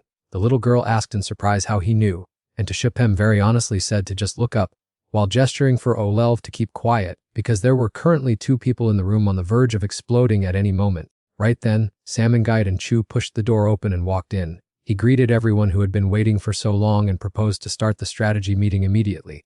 Chuachu returned to his seat and looked up at Sam Guyot standing in front of the presentation board, silently admiring him as indeed worthy of the name of a god since he could come up with a response plan in such a short amount of time. He posted a rather complex picture on the board and asked if everyone found this explanation easy to understand. Tinthian sat lonely below, only able to curse in his heart that he was truly a madman. The entire room was filled with an atmosphere of countless contrasting emotions and expressions from everyone. Sam Guyot called out to Uncle Tinan Thin, asking him to please compile the information just gathered to share with everyone. Yes, the projection equipment immediately started up. This footage was sent to the lounge just 10 minutes ago. The screen showed a crowded scene. Step back everyone, do you see? The group of volunteers is gathering to protest at the gate of the supply warehouse. The crowd raised petitions and chanted. Most of the rioters at this time are workers laboring in the operations area, demanding that food be supplied within the next 2 days and requiring the leadership to show up to consider the people's aspirations, as their relatives in the land of exile are suffering from hunger and thirst. Suddenly, a guy appeared in the video. My message is very brief. I hope our people remain alert. The management pretends to comfort the victims, but in reality, they inflict more pain on innocent people. Brothers at the border, do not fall into the trap of provocation, because the city residents are still supporting you with all their heart. He raised his finger and closed his eyes. May heaven protect the children. Our souls are always oriented toward the Supreme Being. When the footage ended, a notification popped up. The video just watched has been completely erased without a trace. Tanthian looked at Sam Guyot's cold face and said, the good news is that the hearts of the people in the operations area are leaning toward our side. He recalled the old scene. The bad thing was that the entrance had been sealed. Why? Because a large number of residents were heading to supply the land of exile. The border gates were locked tight under the pretext of preventing riots from breaking out. Those stuck there were all trembling and in a state of confusion. Someone held a phone to make a call, looking pale as death. Brother Thean. He stared wide-eyed toward the tightly locked passageway. The doors were completely blocked off. Same Guyet turned around to look at everyone and asserted confidently, "I bet the supply depletion is just a scare tactic." Chaksoyan was curious to know whether he relied on evidence or was just guessing. He smiled suggestively while reminiscing about the past. At that time, Athoan and Sam Guyet were absorbed in examining some food boxes. And Guyet, "Look, the codes on these packages seem very strange." Sam and Guyet wondered what was different besides dry food. He denied it immediately. "Look closely. Today's shipment is labeled C, before that was B, and the older batches were A." Athoan's face was unusually tense. "This letter C must mean it's inventory from ages ago." Sam Guyet joked with a chill down his spine. "Maybe it's recycled spoiled meat waste." Looking at those boxes, they both cried out, "We won't be able to swallow anything tonight. Oh my god, it's so miserable." Returning to reality, with sharp eyes he asserted that they were using the double bottom rice jar trick, meaning that even if the media told half the truth, they definitely kept a secret reserve of food stockpiled. And Guyet confidently agreed and believed our destination was this illusory warehouse. The plan was to split into 3 prongs. One group stays to keep the area secure, another goes to scout the warehouse, and the last group breaks into the stronghold to retrieve the loot. The guy scribbled some draft diagrams. Group 1 would go to sabotage the operations area. Group 2 would be in charge of guarding the border region. Group 3 was tasked with gathering intelligence. Thea suddenly yelled to interrupt. "Wait a minute, are you speaking slang or what? I understand each word, but put together, I can't digest it at all. Where on earth are we finding the goods?" Thea Lang, annoyed, said, "Are your eyes just for decoration?" She screamed in frustration, "Whose side are you on anyway?" And Guyet stood there in a daze, staring at the blank space of the wall right there. Instinctively he raised his hand and gently touched that surface. The partition suddenly shattered into tiny pieces, separating on one side the rise of the descendants of the gods, and on the other, the ruling faction of the current era. Sam and Guyet slowly stepped on the pile of ashes. "In the past we have ignored an important group of subjects. The elites, ordinary citizens, and even the underclass have always intentionally hidden their presence. Those hiding everywhere are all watching this fascinating drama. The border siege is just a trick to blind them, while our true capability is what they are testing." He approached the table and chairs, then muttered that someone was playing a prank on him. And Guyet quickly sat down to see if he would turn against the rulers for the sake of a single town. Innumerable ghostly hands reached out toward the chessboard already set up. They were curious if he dared to let go of this area. Perhaps it was an underground force assisting his mother, or perhaps Sam and Guyet reached into the jar to take a chess piece and thought that whoever set up this game was up to no good. He picked up a chess piece and examined it very thoroughly. Sam Guyet's fingers slowly lowered that chess piece onto the table surface. Back to reality, while Sam and Guyet was still dazed, she suddenly heard her name being called. Tenho crossed his arms and suggested that passing through that door was easy, but sneaking inside smoothly was the hard part. Taking the trail would surely fail, but choosing the aerial route would be a different story, to which the whole group behind him responded in unison. She continued, saying that every corner of this area's airspace was strictly guarded, and flying around there would be like exposing themselves, but He calmly assured them that he would take care of clearing the way. The whole group was startled and simultaneously turned back to look at that guy. He looked extremely determined, declaring that disabling the sky control system should be left to him. The guy turned to ask Chiksayan if he would agree to help, and the other person just shrugged, turned away, and said that since the two of them had already calculated it carefully, why bother asking? Same Guyet hurriedly urged them, saying there wasn't much time left and other minor issues would be discussed in detail on the way, when suddenly she shrieked, demanding to stop.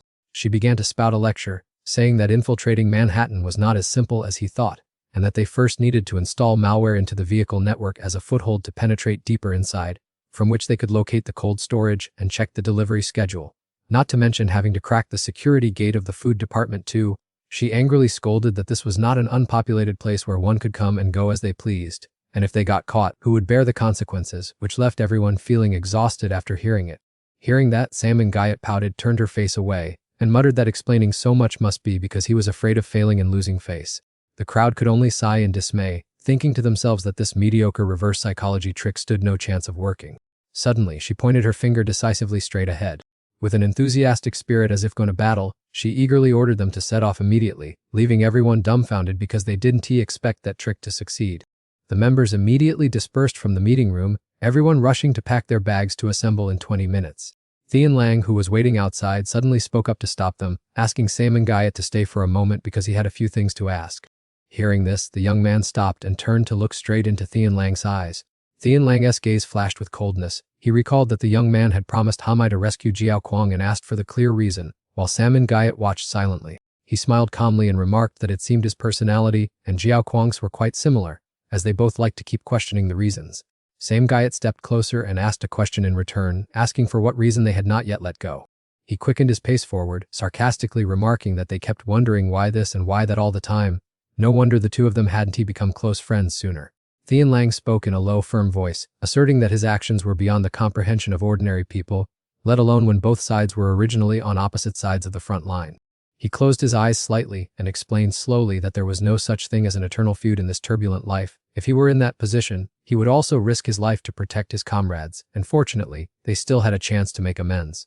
Hearing that, Tian Lang narrowed his eyes in skepticism about the words he had just heard. Sam Gayet held out her hand to propose collaboration, calling on them to put an end to the joke of fate together and make use of the strengths of both sides.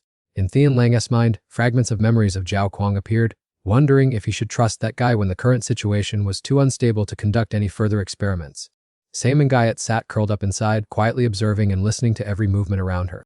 The two quickly finalized the deal with a handshake, agreeing that after the cargo affair was settled they would rescue their teammates together, though they did not forget to sarcastically remark that the obnoxious smile of the person opposite was far from sincere. Right then, the subordinate ran up hurriedly to report that the vehicles were ready, and Tan Thian only nodded to signal that he had understood the situation. Hearing a strange noise coming from behind, he curiously turned his head back to see what was happening. Tan Thian smiled smugly, thinking to himself how wonderful it would be if a camera were here to record this priceless moment. At this very moment, Sam Gayet and her comrades were full of determination, preparing to go into battle with soaring spirits. The clown knelt on one knee to instruct the little girl, "Remember to follow brother Sam Gayet." The little girl obediently replied, "I know, you and sister Tin Ho be careful. See you at the management area." He slowly pushed himself up with his hands and stood up. The clown turned to look straight at Sam Gayet and said, "Sam Gayet, I have one more thing to trouble you with." The other quickly replied, "Go ahead." He half closed his eyes and laughed, "It's not really a bother. Either way, that guy can take care of himself." At this time, Chaik Xian was hiding in a corner listening to the conversation. "I know that after you met Liu Kensun, you must have a ton of questions, and you might even be wavering about Liu Qixian's stance." The clown's eyes flashed with a deep, hard-to-read look. "Maybe I really am meddling in others' business, but I still want to give you a few words of advice." Taking advantage of the time they were talking, Tin Ho had already climbed into the military vehicle. No matter what his family's stance is, right now he still chooses to be here and stand by your side. The clown patted Sam Gayet on the shoulder, let go and said, "Go get to work. All of us will support you with all we've got." He nodded firmly and said, "Thank you, big brother clown." The three vehicles roared to life and sped off as night fell. Chaik Xian excitedly spoke up, "Keep a firm grip on the wheel, everyone. Let's go," then said hurriedly, "Step on the gas quick." Sam Gayet, extremely excited, poked his head out and shouted, "Tian Lang, you guys haven't fully recovered your strength yet. Just keep the situation under control, absolutely do not overuse your powers." Sam Gayet waved his arms wildly toward the vehicle next to him. "Also, Dante, disconnect. I need to update the situation in the exiled lands at any moment, do you hear me?" However, Tian Lang turned a blind eye, ignoring him completely. As for Ten Ho, he was calmly speeding down the road. Suddenly, all three vehicles slammed on their brakes at the same time, burning rubber. Then, each vehicle turned in a different direction. "Go on your own and wait for my location." "Understood. Remember, once you get the coordinates, do not act recklessly, wait for the signal in the sky." "What signal?" "Just wait until the dark clouds roll in, and you will see." 20 minutes later, in a hidden corner of the exiled lands, a group of thugs was forcing some scruffy children to go with them. "Let me go." "Get in the car quickly, move fast. The shop is closed now, so we can sell these goods for the time being. Bringing them back will only waste our food. Who's going to feed them anyway? These brats won't die from starving for a few days." The leader irritably asked, "Is everything done?" The henchman behind him quickly replied, "All done, all done. Let's get out of here, boss." Right at that moment, a voice suddenly rang out, making the ringleader startle. "Where do you think you're going?" A heavy step slowly approached from the darkness, stopping right on the hood of the car. Tian Lang stood towering there in a full mask, and the other man angrily yelled, "Get out of the way." Completely ignoring his arrogant attitude, he said, "Are you guys clear on the situation? Get out of the way." Enraged, the man drew a firearm and muttered, "Damn it." In the blink of an eye, a terrifying surge of power tossed both vehicles high into the air. The rest of them screamed in a panic, "Quick, back up. Run, you guys." The driver fumbled in fear and stammered, "Yes, okay, let's get out of here. Wait, why is the car acting up?" The wheels screeched on the road, but the car remained completely still, refusing to budge. Right behind it, a giant stuffed rabbit was using both hands to stop the vehicle. "Surprised, aren't you?" Tian Lang covered his mouth and coughed a few times, while on the other side, agonizing screams echoed continuously. At that moment, two other men were frantically chasing a mysterious dark figure, shouting, "You think you can escape?" Mai clutched her stomach and laughed uncontrollably, leaving the two men bewildered. "What are you laughing at?" "What the hell are you laughing at?" She gently brushed aside her hair to reveal an unusual smile, thinking to herself that the end of those fools had come, those idiots. A violent surge of power erupted along with the sky-shaking screams of the two men standing there. Flexible strands of energy surrounded the children and gently placed them down on the ground. A sudden shout rang out in Thean Lang's earpiece, reminding him not to forget the instructions from before. At the loading dock, Sam and Guyot continuously adjusted the earpiece due to a poor connection. While the standing nearby thought it was normal, Ali sat quietly in the truck bed watching, and Cheekswan came over to ask why she hadn't left yet, making the little girl quickly jump down. Ali's eyes looked down and she expressed her intention to stay by his side upon receiving Sam and Guyot's consent. Cheekswan took out 2 pills and asserted that the other person's words carried absolutely no weight with him. With a firm expression, he reminded the little girl to find a place far, far away to take shelter for safety. Cheekswan strode toward the truck bed while the little girl kept her gaze fixed on him. Suddenly, his body froze for a few seconds. Immediately after, Cheekswan turned around with a rather hesitant look. He lowered his center of gravity to apologize to Ali for his previous words, then held out his glowing arm to demonstrate how he controlled energy. Cheekswan further explained that whenever he falls asleep, his personal magnetic field causes his energy to go out of control and alter the environment. Suddenly, blood began to seep from his arm, which could harm his surroundings and himself, causing Ali to scream in panic at the wound, but he only told her to stand far away from him. The little girl rushed forward and said he only needed to tell her and shouldn't he have actually done it, which flustered Cheekswan and made him ask if she understood his intention. While he was saying that this scratch was negligible, Allah quickly grabbed some bandages and asked him to give her his hand to treat it. As she bandaged the wound, she asked if he was tired of always explaining things this way, to which he replied gently, thinking to himself that he had just been scolded by a child. Just a moment later, Cheekswan's arm was neatly wrapped in white bandages. He stared intently at his own hand that had just been carefully tended to. The little girl approached him and offered to watch over him, because it would be very cold when it rained. Cheekswan sat comfortably on the mattress and began to lift his legs up. Ali's hand was gripping the bag she was holding tightly. Once he was settled in, he reminded her that she must leave if he fell asleep, and the little girl nodded firmly. Cheekswan closed his eyes, and the fading sound of Ali's voice reached his ears, causing him to gradually fall into a deep sleep. Everything in front of him gradually faded until only a pitch black remained. The supervisors discussed the security situation and then handed over their duties to go rest after their shift. No unusual movement whatsoever appeared on the row of monitoring screens. The people there were still maintaining fairly comfortable postures at their desks. After the other person left, the hidden scene behind was gradually and fully revealed. An energy vortex had appeared unnoticed, and the rotating devices emitted a strange light. Another thing has also fallen into a similar situation. Outside, I rested my hand against the wall. No good. The server was out of control. The decisive step was to have that connect to the local network, crack the car's GPS, and then trace the road of the transport convoy from the other day. Sam and Guyot stepped forward and said to let him try. His palm pressed against the wall to transmit energy. Then he reached out his other hand to grasp hers. She still looked hesitant until he nodded in confirmation, and Sam Guyot immediately urged her to hurry before they were exposed. The 2 hands gently held each other, full of awkwardness. The sensation from the palm of my hand brought me a rather unfamiliar flutter. Suddenly her pupils turned a brilliant blue, signaling the connection. The space suddenly shifted. Had they just teleported? Couldn't that guy see them? He explained that only their astral projection appeared in this place. In reality, her body was still motionless. I secretly gasped in admiration, thinking this act was truly awesome. Sam Guyot pointed ahead and asked if she could intervene from this distance because they could not move at will. The girl looked very confident that it was within her grasp. Her eyes turned purple again, preparing for a good show ahead. The lights on the computer screen suddenly flashed repeatedly. The notification named Thea from the system began to appear clearly on the glass. Sent the command to trace the abnormal convoy to all factions. The notification of task distribution was completed. Effort is being made to connect to the positioning signals of the fleet of vehicles. Activating the security firewall to bypass all technical obstacles. Intrusion complete, currently in the process of deploying the virus into the server. Each car displayed a command panel. The car network had been successfully cracked, and the data scanning range increased to the 13% mark. The screening area gradually expanded to 35% and then reached 46%. Connecting to the cold storage database, logged in successfully, beginning to query each line of the import and export logs. Optimizing the screening time, the search area has now covered 68%. Chaikov, stop rushing me, hurry up. The system suddenly sent out a signal notifying that an intervention is underway. Materials management has encountered a malfunction. The intervention in this server has failed.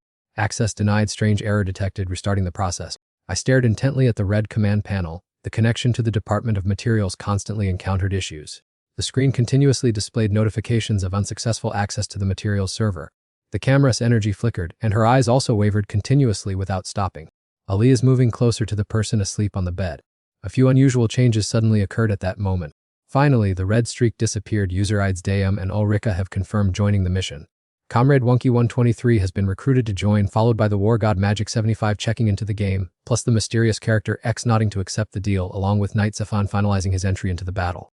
Several pairs of hands flew rapidly across the keyboards, finally successfully hacking into the warehouse management network. They are accessing the warehouse ledger data to review and search for any suspicious transport routes. Focusing closely on the cold storage, eyes glued to the surveillance cameras to track down clues. Her entire body seemed as if it was about to dissolve, merging into one with the empty space. As the bright red coordinates appeared on the projection screen, the whole team cheered because they had found the target. As soon as the work was completed, Thea went limp and collapsed onto the floor. That surveillance camera also immediately returned to normal operation. She also used her superpower as quick as lightning to pull her teammates away and escape from the camera's sweep. The gatekeeper scratched his head in confusion, telling himself that a ghost seemed to have just glided past. Then he muttered to himself, convinced that he was just hallucinating or experiencing blurry vision. He frantically hugged the person next to him, pressing for news about Thea. Sam and Guy tiredly reminded him not to touch her, prompting Chai to immediately cross-examine him about what was wrong and what he had done to her.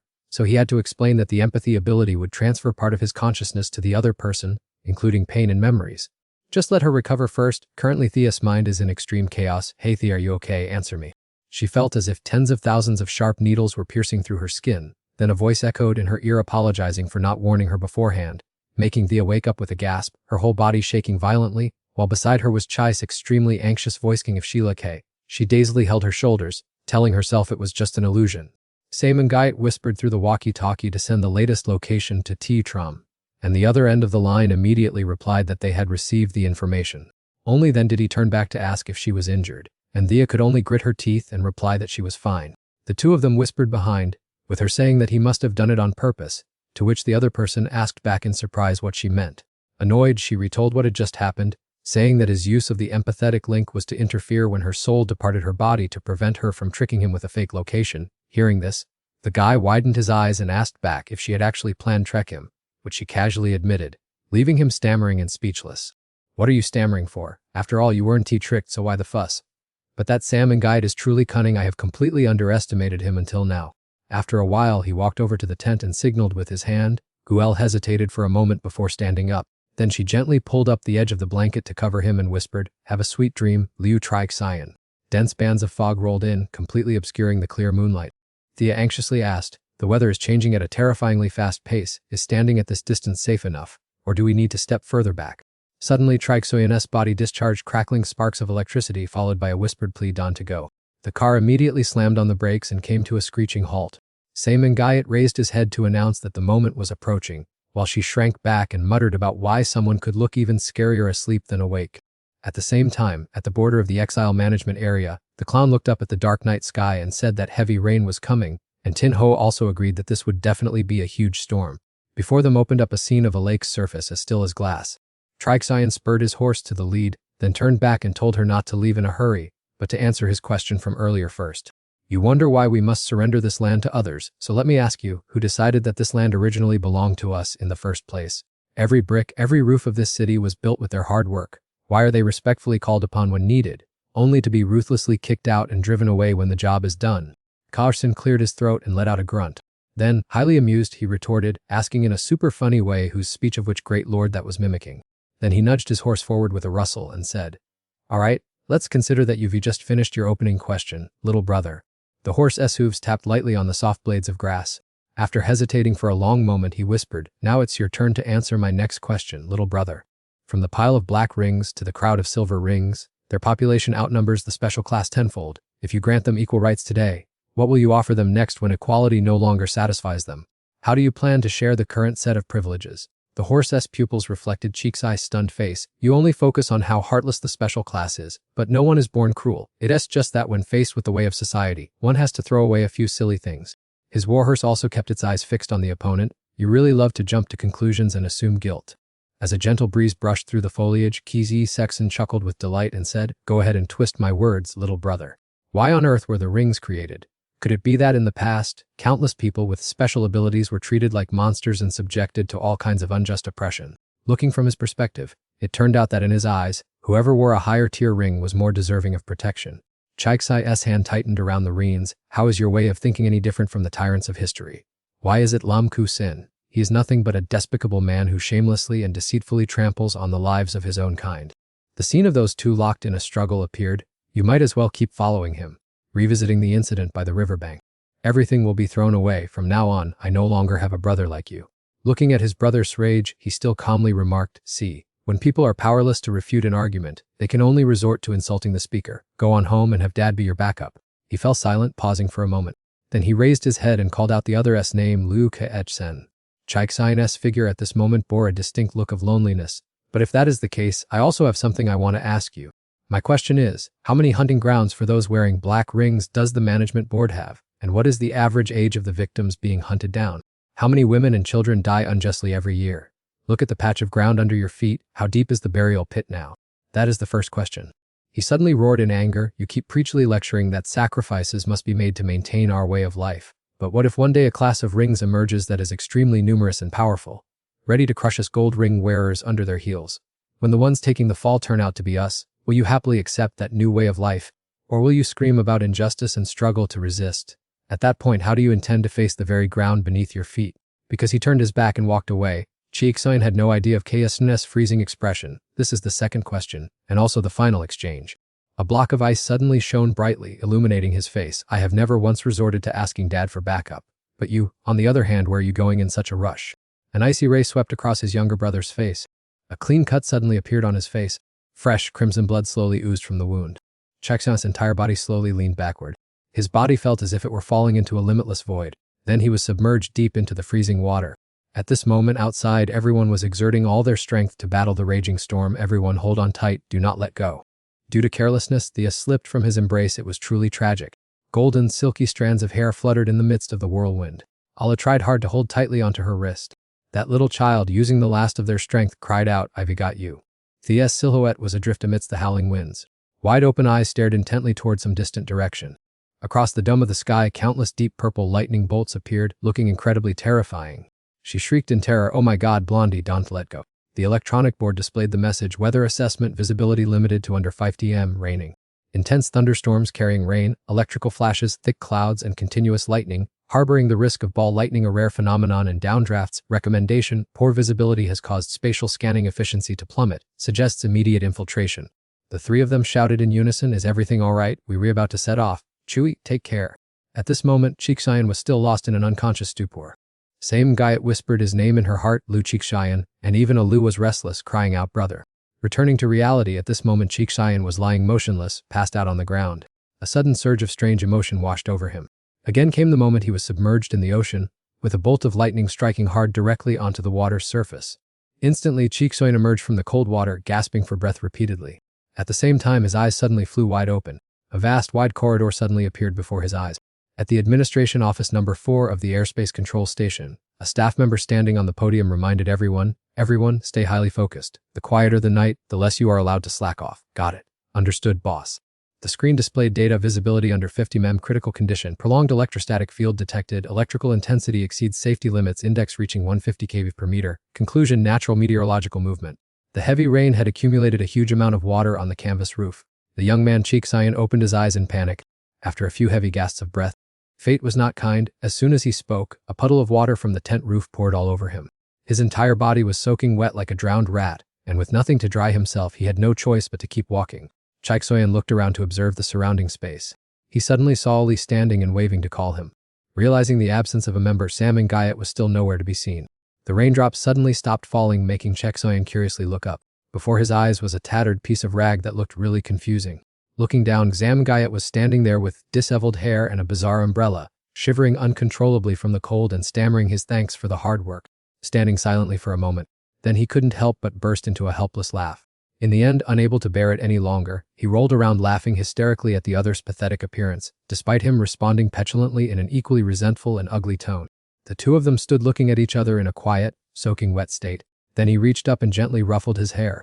They chatted happily in the rain, joking about needing a grander umbrella next time, but could only click their tongues and accept reality because, after all, having one was better than nothing. He looked up and asked Jam and Guyot if it continuing to rain like this was a good sign, then reassured himself that even if he had a nightmare, it wouldn't matter. While Sam and Guyot only smiled in silence, Allah suddenly called out to them. The little girl hurriedly quickened her pace towards them. Suddenly, unusual puddles appeared on the ground below. He immediately opened his eyes wide to remind Chiksayan, who had also noticed the danger. In a panic, Sam and Guyot rushed over and shouted loudly, telling Ali to quickly stay away. A bolt of lightning struck the ground hard, sending debris flying everywhere. He turned to warn everyone of the danger from above. From the pitch-black clouds, an electric current was once again poised to strike down. It suddenly changed direction to attack them. He frowned, thinking that since the opponent was not a physical entity, long-range attacks seemed useless.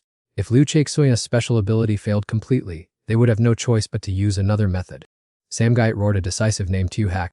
As soon as the door creaked open, it revealed the dark scene inside. A dark shadow suddenly appeared behind him and took the initiative to speak. Samgait's entire body collapsed to the ground. Immediately after, the surrounding aura became prickly and a low chuckle rang out. At this moment, Hack had officially possessed him. He lazily cracked his neck, looking so wary that he couldn't even be bogged down to breathe. The all-seeing vision suddenly manifested in midair. Discovered 2 targets whose tracks were being traced. Hopefully they didn't crawl down the sewers and die. Who is this strange woman? Looking closely, she looked strangely familiar. Xiao Hai's arm slowly raised straight up into the air. Then he pointed straight ahead with a mocking smile, asking if the other party had gazed to their heart's content. He gently twirled his 2 fingers and then pointed them straight down to the ground.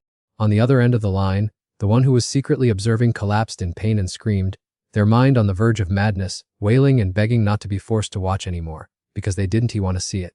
Lin Mai quickly took her hands off her eyes, repeatedly muttering apologies and begging for mercy because she didn't want to keep looking. Her icy gaze glanced sideways behind her, softly calling the name of that mental entity. A thick, dark gate gradually materialized in a locked state. Is this treasure really as powerful as rumored? The small bell now showed several jagged cracks. Only after resting to regain their strength did the 2 of them dare to step forward and ask if they could go back before the job was finished, because this gloomy atmosphere was about to drive Thea crazy. Seeing Olia's expression suddenly turn serious, Thea asked in bewilderment what that face meant, as if she had just seen a ghost. Amidst the rumbling thunder in the sky, Xiao Hai's voice, as gloomy as the underworld, rang out, questioning who dared to arbitrarily declare the mission over. As his hands pressed tightly together, he was amazed to feel a surge of pleasurable power coursing through his flesh, everything gradually becoming incredibly smooth and perfect. Heavy raindrops poured down onto his wildly laughing face, as if signaling that the real game was only now beginning. Xiao Hai gave a cold, indifferent smile. He lowered his face, causing the smile to vanish, right? Chaixuyan forced a distorted smile and cursed inwardly. The real nightmare was indeed here. I softly told the clown that I could only escort him to this point, as going any further would cause the aerial scanning system to detect us. Was he all right? The hanger fell straight out, so I'll release him here. He used his leg strength to keep himself suspended, while the clown fell into a freefall below. The few raw red birthmarks on his body suddenly glowed brilliantly. My strange eyes flashed as the data collected on the clown was changing at a dizzying pace. The system was gradually paralyzed and lost track of the subject and was urgently relocating. Red and white birds appeared from the aerial network. The entire vast sky was also gradually covered completely by that flock of birds. And all of these phenomena originated from that clown. Abnormal energy fluctuation detected. Repeat, there is an energy fluctuation. Right now, at Sector 4 of the Sky Surveillance Headquarters, the boss, Tiu the guy, put the phone to his ear while grumbling and reproaching his older sister for still not going to sleep so late at night. The other end of the line immediately lashed out in fury, saying that if he caused less trouble she would have slept soundly, and that she had put him in the most relaxing spot just to keep him out of trouble. Was that so hard? The guy pouted in defense. I just picked up the phone and before I could even say hello, I got scolded. I didn't do anything wrong. Are you really going to tell all about those troublemaking incidents? Where you went and what stunts you pulled before? Do you need me to remind you? The ridiculous photos on the gossip sites have already reached my hands. Did I not warn you to never set foot in that place again? Outside the glass door, the clown was flailing his arms and legs just to keep his balance. I am truly sick of your reckless ways. If you do it again, the seat at this surveillance center will change hands. Go home right now. While the gay was angrily dealing with his sister, he thought, my God, how many henchmen did she deploy around here anyway? I got it, Big Sis, the guy said, getting closer and closer to the glass. In the end, he could dodge in time and slammed his face straight into the glass, accompanied by the cries of pain from the victim inside. Fortunately, the clown had not been discovered yet. What is that? Look at coffee spilled all over you, and you planning to hang up on me again. At least try a different trick. This time it's really over. Go home right now. He suddenly turned around in confusion, but there was no one left behind the glass. The guy pressed one side of his face against the glass window frame and muttered, what kind of weird wind is this? An evil wind, perhaps? To Tram's anxious voice suddenly rang out, clown, if you landed safely, make a sound. The clown replied immediately. To Tram seriously replied yes. He rubbed his swollen red cheek and muttered, next time adjusting the coordinates slightly would be nice too. After saying that, he scrambled to his feet. Then, brushing the dust from his soaking wet hair, To Tram didn't he forget to remind him, when operating independently you must be careful. To Tram's long, narrow eyes narrowed, and the clown laughed confidently, saying this is something the enemy should be losing sleep over instead. A rushed figure strode into the room and shouted, Boss Yao. The guy who was leisurely watching the fish teased, take it easy, what's the rush? The document was thrust right in front of him. We just detected an extremely weak energy reading in the suburban sky. Boss Yao, please take a look at this. He furrowed his brows tightly. Although the fluctuation is very small and is likely caused by the severe weather, we had better thoroughly scan the data to pinpoint the source. One had to strain their eyes and search along the red band for a long time just to see that tiny fluctuation. The guy leaned forward to look. Please quickly grant me some special authorization. After looking for a while, he got furious and waved his hand to dismiss the visitor. Get out. Vanish quickly. Take all your decimals out of my sight. You force us to work overtime and still cause so much trouble. The other person's face turned pale as they stammered out frantic apologies. The door slammed shut with a loud bang. The employee stood there dazed for a long time. Then, scratching his head, he muttered to himself, but it's admittedly very strange. Could some superpowered person have sneaked past the security system? At the same time, on the 10th floor of the surveillance center, the phone rang loudly. We have just received a message from an account named 3 Branch Parachute saying, I hope Leela's meeting proceeds as scheduled. Don T. Cancel it. At that exact moment, a finger suddenly tapped Xiao Lu on the shoulder. Before he could recover his wits, he was grabbed and lifted up amidst the ringing of the phone. Or maybe cancel it and stay home to listen to our late-night radio show instead, wouldn't that be better? The one who turned around realized the other person had already disappeared.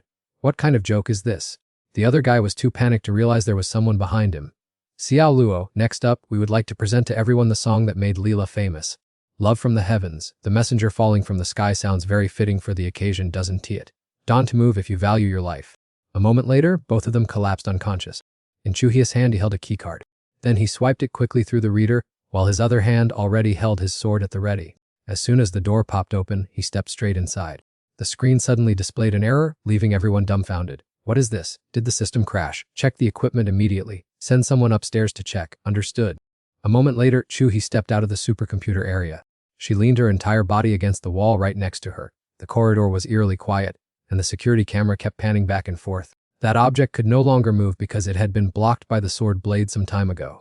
It is your turn to take the stage now, is that clear? The employee kept his eyes glued to the report, thinking to himself whether such a strange coincidence could exist. There was definitely a problem, so it would be best to bypass the permission process and analyze it himself. What were those people huddling and whispering about? Should he pretend to go to the coffee machine to check out the situation? Actually, just going to the vending machine would be more convenient, damn it. Suddenly he snapped his head up and gasped, what's this? His eyes widened in utter disbelief, because right in front of him, the system screen was displaying the reboot progress at 63, which made no sense at all. The employee panicked and shouted frantically, who allowed you to reboot the system? Causing the people around him to ask in bewilderment what the fuss was about. The supercomputer room is just having a minor issue. This is just a routine reboot procedure. But the man immediately rejected it fiercely. Impossible. How can there be so many coincidences? This is absolutely not a normal incident. Contact the nearest security team immediately and lock down the entire building, because there is a possibility of intrusion. Hurry up. Meanwhile, outside, the station team was supporting Spark's takeoff. By noon I had passed the control perimeter, expected to land in just 6 seconds. Chuhi quickly ran down the stairs. I heard an echoing voice ask, Chuhi, where are you? Have you retreated safely? He glanced quickly through the glass door, and seeing no response from the other side, anxiously called out again, Chuhi. Outside, a whole crowd of people had gathered. They were buzzing about the intrusion. Thank you for coming to assist so quickly. What's going on? Our staff suspects an insider breach, so before we clarify the situation, Captain, please keep this quiet for now. Mr. Dew strictly instructed us not to cause a commotion at the center. You guard the front door while 2 people follow me. The station team reported we have landed safely at the rendezvous point. Chuhi, so he hid behind the door to observe the situation outside.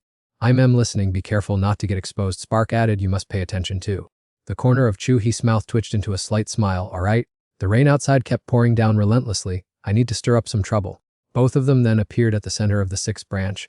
While moving, Spark asked, Station team, are there any more specific coordinates for the item's location? His mechanical voice sounded, the area of the 6th branch is up to 640 acres, almost equal to a standard stadium. How much? If we were lucky, we can find the target supplies before dawn, but dawn comes every day anyway. She cracked a cold smile. Just wait, the day I return, I will definitely take her life. Thea suddenly shivered and sneezed loudly. While hiding, both of them overheard some staff chatting. Just now, the late-night radio station read my exact message. This night shift is totally worth it. How fun. Things have been so hectic lately, I wonder if Leela's meeting can even be held. Even if it gets cancelled, we have to accept it. Despite this tense situation, I still hope it happens. I heard she even invited VIP guests. It's all because that divine child appeared at the wrong time. Spark narrowed his eyes as if trying to recall. Wait, I remember now. Last time they said no, this time it's a large-scale convention with performances, and they'll even release a new song along with the movie plans for the coming year. Alright, starting that song and dance again. Your attitude is unacceptable. Our Leela is extremely famous, so many special grade people had to hunt for tickets. Do you have any idea what I sacrificed? She frowned and calculated. Perhaps this is the golden opportunity to take advantage of the chaos and escape from this city. Tetram urged Tin Afa to quickly search for supplies right away. The two of them are planning to climb up onto those cargo crates. A moment later, Tin Kfa rested her hands on her knees, panting, and said she could still hold on. In the end, she slumped against the wall, sighing that she couldn't take it anymore. He imitated her by leaning his back against the wall and gasping for breath, prompting her to correct him that his way of breathing was completely wrong. Hearing the other's rapid breathing, Tin He laughed heartily and was immediately gently reminded to be careful not to expose themselves. She proudly replied, "Who dares to hear it? If someone is unlucky, then it's just their bad luck because my body is burning hot right now." Suddenly, Tin The remembered something important and asked Tremim about the method Chua used to bypass the sky system. Trem explained while gesturing with his hands and feet to simulate the complex process of dispersing and regrouping. He leaned his face close to hers, admitting he didn't know the principle, only that when he used his power, his vital signs fluctuated wildly, just like that. Just then, Chuaha's voice came through the communicator, asking if they wanted to just turn off the device. He pressed for progress on the supplies, and Tram replied that they hadn't found anything yet because this warehouse was much larger than expected, requiring more time to sift through. Chua Yu reminded the two fools that checking item by item would take forever, and to remember a guidance warning that this shipment is very fishy, so they must keep their eyes peeled for any loopholes. Ten Flack quickly replied through the earpiece, asking about Chuaha's situation, promising to regroup soon, and her eyes lit up when she heard the mention of the unusual detail. The surrounding vision instantly changed completely to thermal imaging mode. Looking at her figure from behind, he delightedly commented that this kind of model is indeed interesting, well worth tinkering with and researching. Tram channeled his energy into his shoes and launched himself into the air. His eyes panned back and forth before stopping completely at a certain target direction. The corners of his mouth curled up into a knowing smile. A few figures appeared in his field of vision. Could these be considered anomalies? At the central management area, the system monitoring team was searching for the intruder, and the captain ordered his subordinates to thoroughly check every surrounding corner. He raised his flashlight and shone it straight ahead. Suddenly spotting a giant footprint, the soldier quickly called the captain over to take a look. This was indeed a new clue. The soldier suggested reporting it immediately so the investigation team could get involved. The crowd began to whisper and gossip about whether a bear had caused the signal interference, or if that bear had swum across the sea and then casually walked into this building. The captain barked at them to shut up and not bring trouble upon themselves, asking how any traces would be left for them to work with once the rain stopped. Suddenly, a strange beam of light made everyone turn around to look. It turned out that some flying cars were causing a commotion in the sky. The panicked crowd screamed that their cars had been stolen and to chase after them quickly. The whole team fell into chaos while the captain told his subordinates to contact headquarters to remotely lock down the vehicles as the thief wouldn't get very far. The captain scolded the fools, saying that they hadn't reported it during the investigation, and now that they had lost the vehicles right before their eyes, who would dare to take responsibility with the superiors? It's not that our guys don't know how to drive, you too quickly chase and stop him. Remember to keep a tight hold on old Yao, he is the CEO's biological brother. This kind of thing must absolutely not be allowed to happen in Sector 4. Everyone start taking action. Yes, sir. The scene cuts to the segment where those two guys quickly take out the staff in an instant. The two of them are communicating via telepathy. Did Chuxi just accidentally say something inappropriate? No, it's just that the sound heard is a bit sensitive. Singhu pressed the walkie-talkie to ask if Chuku was still doing okay. On the other side, Chuxi is having his face squished by a pillow. Are you okay? I'm still fine. He swung his sword to blow up the pillow, then chuckled to himself, saying that everything was still under control. The target's coordinates appeared right before Suzanne's eyes, and he called out loudly to ask where Chuxi was. Why have they drifted all the way out to sea like this? The car, gliding on the waves, kept screaming, demanding to find land immediately. Finding land is a bit tricky. Suzanne, please check if there are any empty lots nearby. All right. The vehicle ran at full power, soaring high up into the air. Then, it landed safely on the ground and kept speeding along, following the tracks. Chuxi was highly focused on gripping the steering wheel tightly. The other two guys were working hard, preparing to break down the door. They counted 1, 2, and then pushed hard together. A powerful kick forced the door open, revealing the pile of crates. Singho happily informed Chuxi that the supplies had been found. However, after calling repeatedly, there was no response from the other end. Chuxi, do you copy? At this very moment, Chuxi had indeed been trapped. They cautiously confiscated the young man's sword before finally daring to scan the code to check his background. Now he had absolutely no weapons left on him to defend himself. He calmly looked up and asked if they really wanted to confiscate his weapon. At an old factory, 3 people were standing together outside. The ringtone broke the silence. Brother Chan, you have a call, I know. Tanshin asked over the phone if the warehouse was secure, but Singho cut him off, requesting that the coordinates be sent over immediately. He blankly repeated the word coordinates, and his subordinate beside him hurriedly pointed at the map, saying, "The location is right here."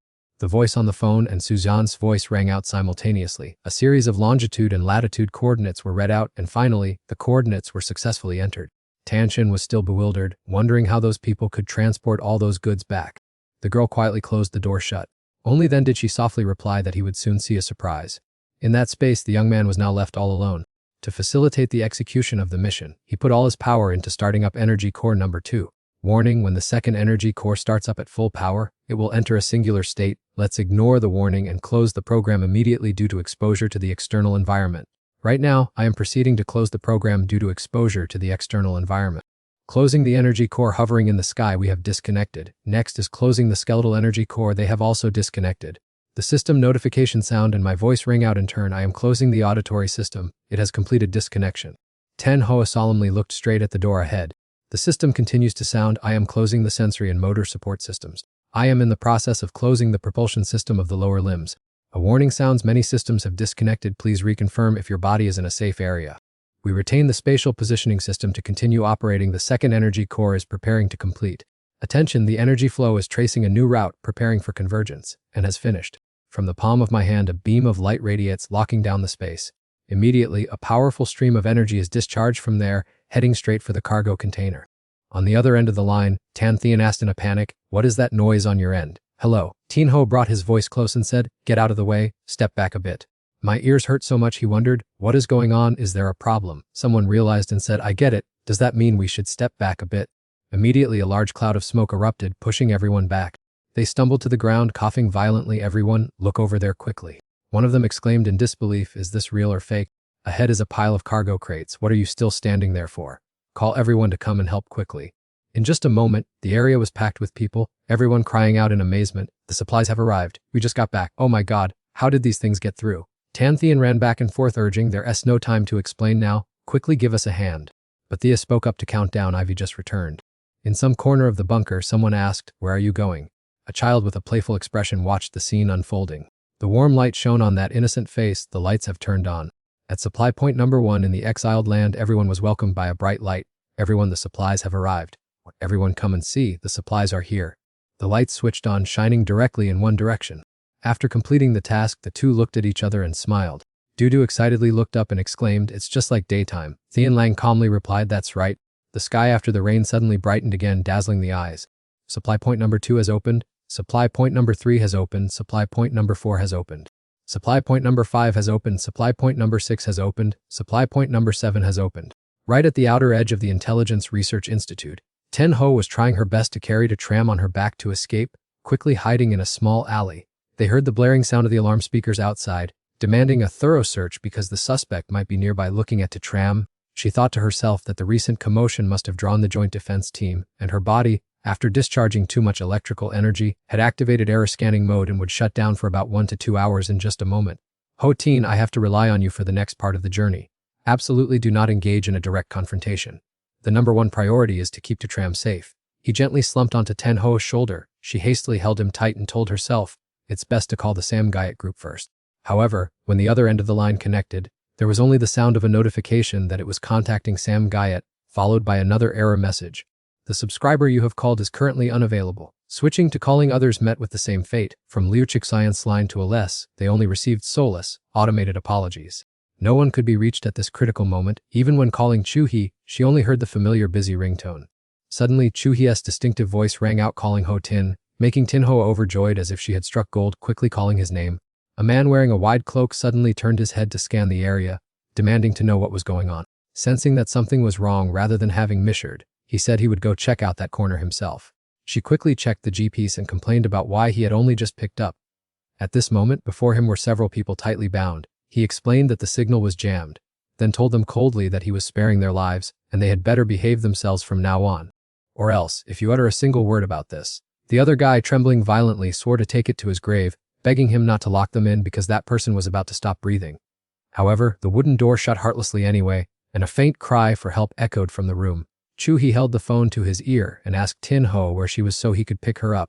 However, at this moment, Tin-ho could not utter a single word to answer the call. because right before her eyes, a very familiar face, then Thatch, suddenly appeared while his subordinates behind him were still looking around anxiously, asking if anything was wrong.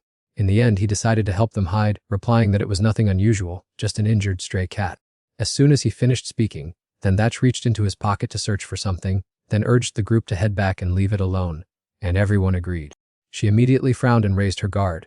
Right after that, he silently threw a small piece of paper toward her, with a message asking her to come find him, urging that she must come because he had something extremely important to tell her in person. The chatter of the soldiers in the distance grew fainter. They complained about why he was so slow, and he quietly apologized before urging them all to hurry up. Tanthin curiously asked where the Salmon Guyot group had all gone, and then gasped when he saw the other two making a gruesome throat-slitting gesture, signaling the term Great Purge. An innocent thought popped into his head. Did purge mean going to take a clean shower? But that was a completely literal interpretation. Where on earth were they heading off to? At the territory of the Silver Fox Gang in the Land of Exile. Outside suddenly became very lively, with people shouting that they had hit the jackpot today, and asking if old 2's car was back yet so they could call and urge him.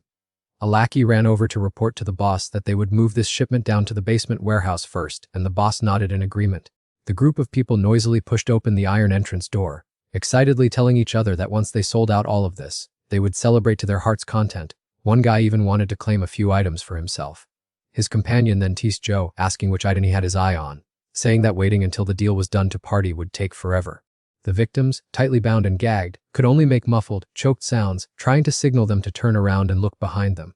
Witnessing the horrifying scene before them, the whole crowd fell into chaos, unable to understand what on earth had happened, and who had acted so brutally. One of the gang members was choked and dragged out mercilessly, interrogated about which faction had ultimately caused this.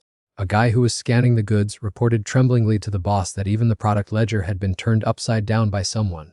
Large drops of sweat rolled down his face, soaking it completely, as he mumbled that they had lost everything, driving the leader mad enough to demand what was lost, scolding him for whether he had been frightened out of his wits to talk such nonsense.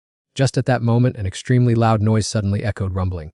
Chaik Sion had now shut the door tightly and stood with his head bowed right in front of the entrance. The boss angrily bellowed, asking if a single man like him had brought them to such a state, then demanded to know his background and which faction he belonged to, drawing his gun before waiting for an answer.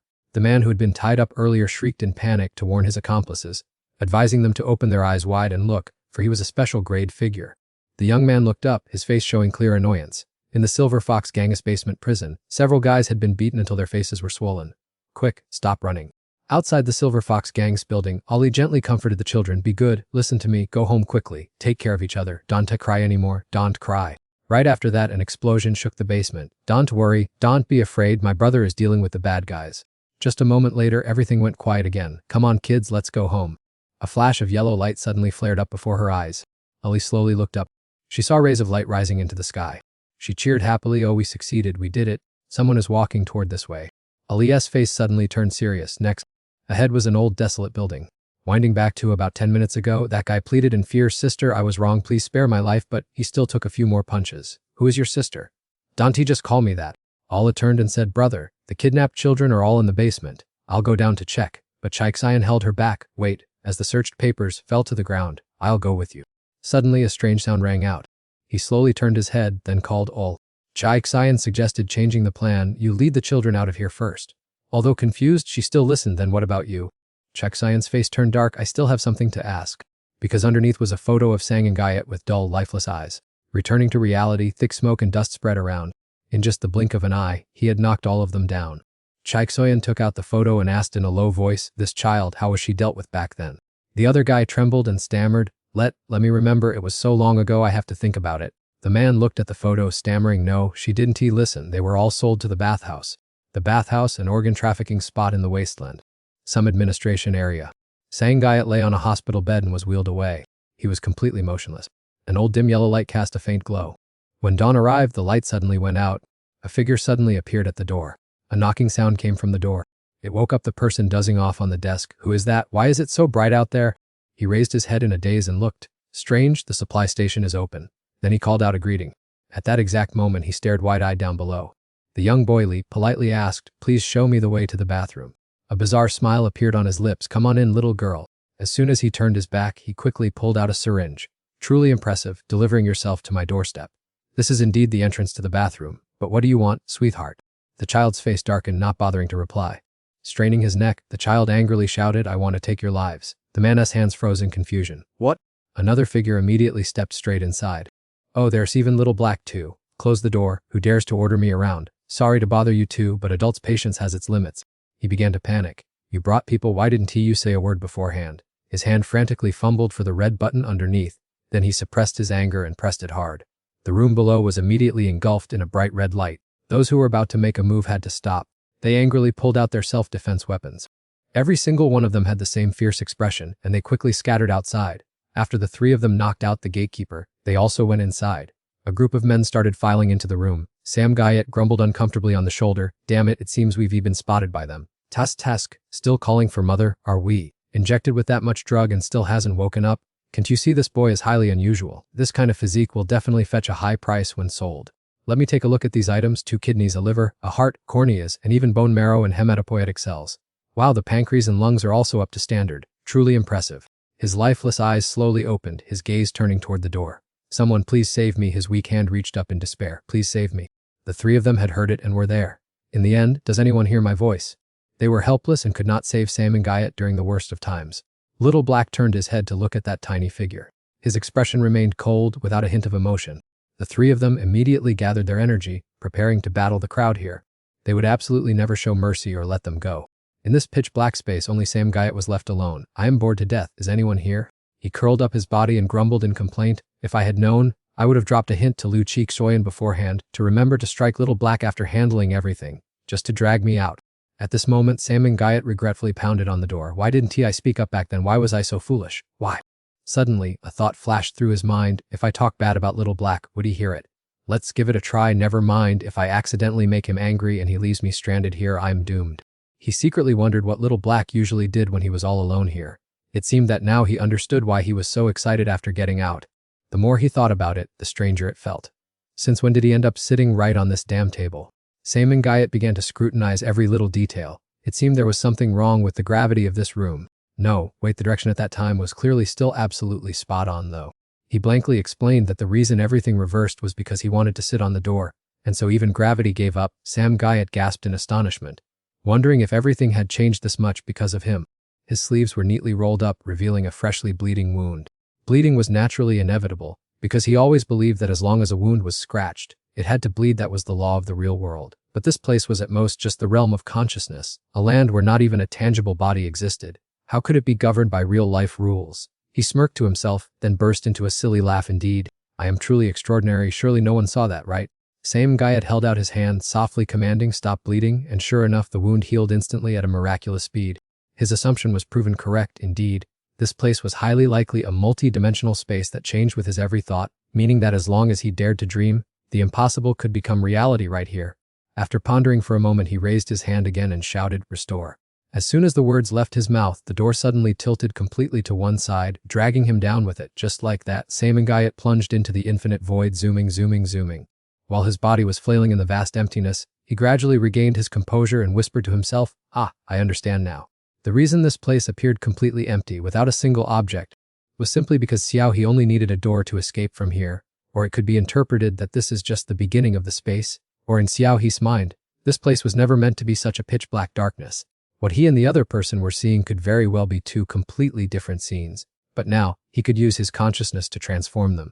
Sam Guyot tried to speak, "Give me light," and immediately a powerful beam of light shone directly down on him like a spotlight. Thinking back carefully on what had just happened, firstly the ability to see fragments of the future, then exploring Jiao Kuang's memories, empathizing with Daka, and even leading Xiaohe back in time to the past, all of these events, despite their surface differences, shared the same essence, consciousness. He wanted to know, he needed information, so his ability must answer. However, ever since witnessing the vision of Chai and almost losing his life, he had no longer seen any future. Why on earth was that? Was it because he had been terrified? Due to the fear of facing death, he had stopped seeing the future and instead witnessed the past. His ability was operating according to the flow of consciousness. If only he knew how to harness it properly. Sam Guyot's eyes suddenly lit up. It can become even stronger. The other person's body was sent flying far away. Bodies lay scattered everywhere, and inside, the sound of footsteps echoed softly. Xiaohe stretched himself comfortably. Cheek-Shoyan stood beside him, grumbling in annoyance, "If you're itchy, go scratch somewhere else. Don't hover around here blocking my way." He stared at his own palm and wondered, "What on earth are you doing, Sam Guyot?" He was nimbly running and jumping in a dark space dotted with streaks of light. If that special ability were compared to water, then one only needed to imagine the body as a container. That scene would play out this way. Is he really doing it? Water will change its shape according to the shape of the container, thereby creating a continuous flow. Saman Gayat's eyes looked straight ahead, saying with determination, "What I desire is to control that flow absolutely and precisely." He walked slowly, and immediately afterward, a tiny version of Chaiksayan appeared and hurriedly chased after him. "Save me." Shortly after, Saman Gayat began to enter a state of meditation. On the outside, he was gripping someone's face tightly, his veiny hand standing out due to the sheer force applied. His pupils glowed crimson as he growled, "Is the one responsible here actually human after all?" The other's eyes hollowed out as he replied, "You guys know absolutely nothing at all. Retract those words and end your own life." But Chaiksayan appeared extremely calm. "Brother." The blood-stained face slowly snapped around, and then saw Ola lift the bag up. "I've found it." Just like that, coldly walking away. "Let's go." The hand lightly squeezed the gun, then gripped the handle tightly. "You guys just casually chat with each other? It's time for you to disappear," returned Saman Gayat's body. "What does it have to do with you anymore?" The gun pointed straight at Tiu Hai Dai. Immediately the bullet flew out, but Saman Gayat managed to realize it in time. The hand tightly caught the bullet that had just flown over. His familiar voice rang out, "Where is this?" Chaiksayan stared blankly with wide eyes. Ala's jaw dropped in surprise. The two called out each other's names in turn. "Sam Gayat, brother Saman Gayat." Outside, a flock of crows circled the sky, hands tightly intertwined. "Tiu Fong," Mrs. Chu said gently, "are you reminiscing about the past again?" Fong Vu did not answer but asked back, "Look at the strange phenomenon in the sky. Is that Tiu Hai?" Blood splattered all over the ground. That guy had collapsed, and there was still one more. At this moment, the clown was using his soul manipulation ability. The guy trembled and pleaded, "We were just on normal patrol, please spare us." But he silently put down the sword. "We didn't see anything, spare him, let him go, he still has a wife and family." The jet black eyes stared, "Please, I beg of you." That guy immediately ran forward for his dear life, and then blocked the clown's path, ready to die. With a decisive blow, the rope was wrapped around. "Let's carry him on our back." The sword was put back into its scabbard. "Before I change my mind," he thought to himself, "if it is indeed a beast soul-fusing body, he certainly cannot return to human form." Tiu Hai. Exactly 16 years ago in the Chu family. Mrs. Chu gently asked, "Are you getting used to being in the ancestral shrine?" Fong Vu frowned and replied, "Although the conditions in the ancestral shrine are worse than at home, Tiu Hai adapts very quickly, even faster than us adults, and Master Quan Chan dotes on him a lot." She then said, "Then I'm relieved. It's good that he is used to it." The monk's robe was placed neatly on the table. "Change your clothes and let's go downstairs." His hand gripped the clothes tightly. Mrs. Chu added, "We re back home. You are the pillar of the family. Quickly hide that sorrowful face. Don't forget you still have another child." Suddenly, the door burst open violently. Lan angrily shouted, "Mom, please give me and Dad some space." The sound of the door slamming shut was dry and ear-piercing. The family suddenly became chaotic, with questions flying. "Why do you look so terrifying?" "What look? You've only been away from home for a month and you're already trying to rebel." Leaving her only able to sigh at the father and daughter. She growled her order, "Bring that kid back right now." Fong Vu was instinctively stunned, unable to react in time. Then he turned his face away coldly and said, "What's done is done. Why are you still complaining? The choices I make will never waver." Due to her hot temper, Lan could not control her energy and demanded the return of Tiu Hai. He glared and demanded, "What are you crying about? It was because of your stubbornness that he had to shoulder it for you. Fate forces him onto this path, starting from this very moment. He is now a temple guardian, no longer bearing the Chu family name." She flung her arms and screamed, "People of the Chu family will forever belong to the Chu family." The blade nearby suddenly fell straight to the ground. Then it flew swiftly, aiming straight toward Fong Vu. The sharp point of the blade rushed forward rapidly, whistling as if cutting through the wind. He closed his eyes tightly, waiting for the terrible thing about to happen. That action made Lan suddenly freeze in surprise. The broadsword shook violently before finally coming to a standstill. She trembled with anger mixed with sorrow. "Why didn't you dodge, Dad? Why do you keep forcing me like this? Why are you so heartless and rigid, forcing us to shoulder that damn responsibility? Tiu Hai is honest, so everyone took advantage of him to harm him. I hate you so much. If the Chu family members are gone, then from now on, this land will also disappear." Having said that, Lan decisively turned on her heel and walked straight away. Just then, Fong Vu spoke up, "Hey Lan, anyone else in the world can refuse the role of protector, but the Chu family cannot." She turned her head in confusion. "How so?" "Come sit here, father will explain everything. Beast soul possession is an ancient secret art that allows humans to merge with animal souls, helping them harness all the advantages and power of that species for a brief moment. In the past, even the strongest person in the sect could only fuse with 2 types of spirit beasts. However, the limit of your little brother remains an unsolved mystery, Lan. The more terrifying the power, the faster one's life is depleted. Tiu Hai's heaven-sent talent is the very rope that tightly binds his life. Back then, I was only focused on restoring our ancestors' business and I wasn't favored by my dad at all." At that moment, the kid casually blurted out, "Dad, the bird said the sausage by the kitchen is really delicious." The teacup in his hand immediately fell to the floor. The first sign of awakening a beast's soul is hearing the inner thoughts of all living creatures. The whole house was in an uproar. Fong. Did you hear that? Little Hai can hear it now. Why did Dad call? I don't know. It's your turn. The father quickly grabbed his son and pressed him. What else did the birds whisper? The little boy's eyes were clear and bewildered, and then he covered his mouth, giggling. They are teasing you, saying there is a tea stain on your face, Dad. Fong Vu hugged his precious son tightly. Hi, my little Hai. On that day I was crazy with joy, thinking I was the luckiest person in the world. Fong Vu smiled as he watched the kids playing happily. Cheating, are you? Gotcha. A bright, relaxed smile spread across his lips. Han Dipe even jokingly teased, what are you yelling about? Speak up so I can hear you. And then teasingly added, if you re-weak, just accept it. Don Tigo blaming everything else. Suddenly, Chikshayan's entire body turned pitch black with crackling currents of electricity shooting out all around. The two of them kept chasing each other frantically in front of someone else's house. Yuri finished. No running. If you're so tough, come and catch me. Wait, are you actually catching me? Chu Lan also jumped in to intervene. I'm done playing with you. I hope you're happy. You two stinky brats, you're dead. Run for your lives. That guy mutated and is about to bite someone. Mutated. I'll show you a mutation that will open your eyes. Sudden tearing sound echoed loudly. Fong Vu suddenly wondered, where did Han Dong's group go? Why haven't they come back yet? He strode along the corridor, scanning around to search. Then he caught sight of two figures looming just ahead, right in that spot. To his surprise, Han Dong swung his hand and delivered a stinging slap right to Vung Gaiet's cheek. That person's face burned with anger, looking extremely furious. Just at that moment, their eyes accidentally met. A flash of light suddenly flickered across their eyes. The woman slowly approached and gave a painfully hard slap on the shoulder of the person opposite her. Move aside. Fong Vu called out in confusion. Han Dong, what's going on? Vung Gaiet calmly said, just let him go. Fong Vu, I have something I need to discuss with you. The two sat chatting perched on the stone ledge. It's been so long since we last saw the sun and moon reflecting like this, truly perfect. She gently smiled and said, our little Hai is turning 9 this year, isn't he? Whenever he talked about his child, his face beamed with a lovely, silly expression. Vung Gaiet teased that this absent-minded father was beyond help. But fortunately Tiu Fong managed the household chores for him.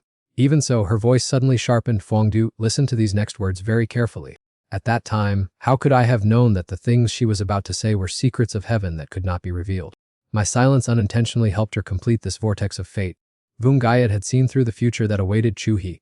A family member cried out in panic, Tiu Hai, where are you? She predicted that because Chu He carried a precious beast soul, she would be targeted by the Ingen Hong clan, and a week later, she would be captured as a test subject by Cao Kuang, the leader of Action Group 2 of the peacekeeping force.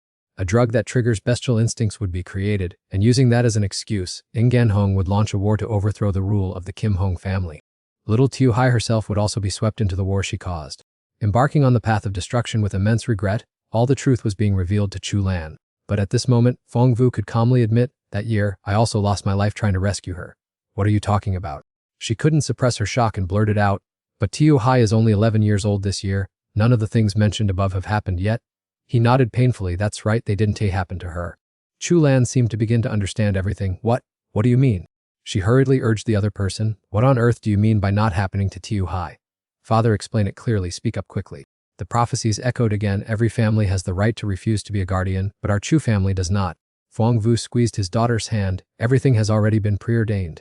After Vu Guide exposed all of the future events, this karmic connection had been completely severed from Tiu Hai, but the price to pay was a terrible backlash descending upon Vu and Gaiet. From the very beginning, she had asserted that she must shoulder everything herself. The future cannot be completely changed. I can only do this much. He cried out in panic and shock. Vu Gaiet. Her body collapsed onto the floor. Vu Gaiet, don't scare me. Could this be the price for exchanging destiny? An indescribable sense of unease suddenly welled up inside Chu He. The people behind wondered, what's going on? Aren't you going to take us to see the baby? Why are you adults being so slow? It's nothing. He placed his hand on the left side of his chest as a sharp pain suddenly returned. Chu He, come here quickly, come here to your father. Vung Gaiet had been laid down to rest on the bed. Only after a long while did she slowly open her eyes.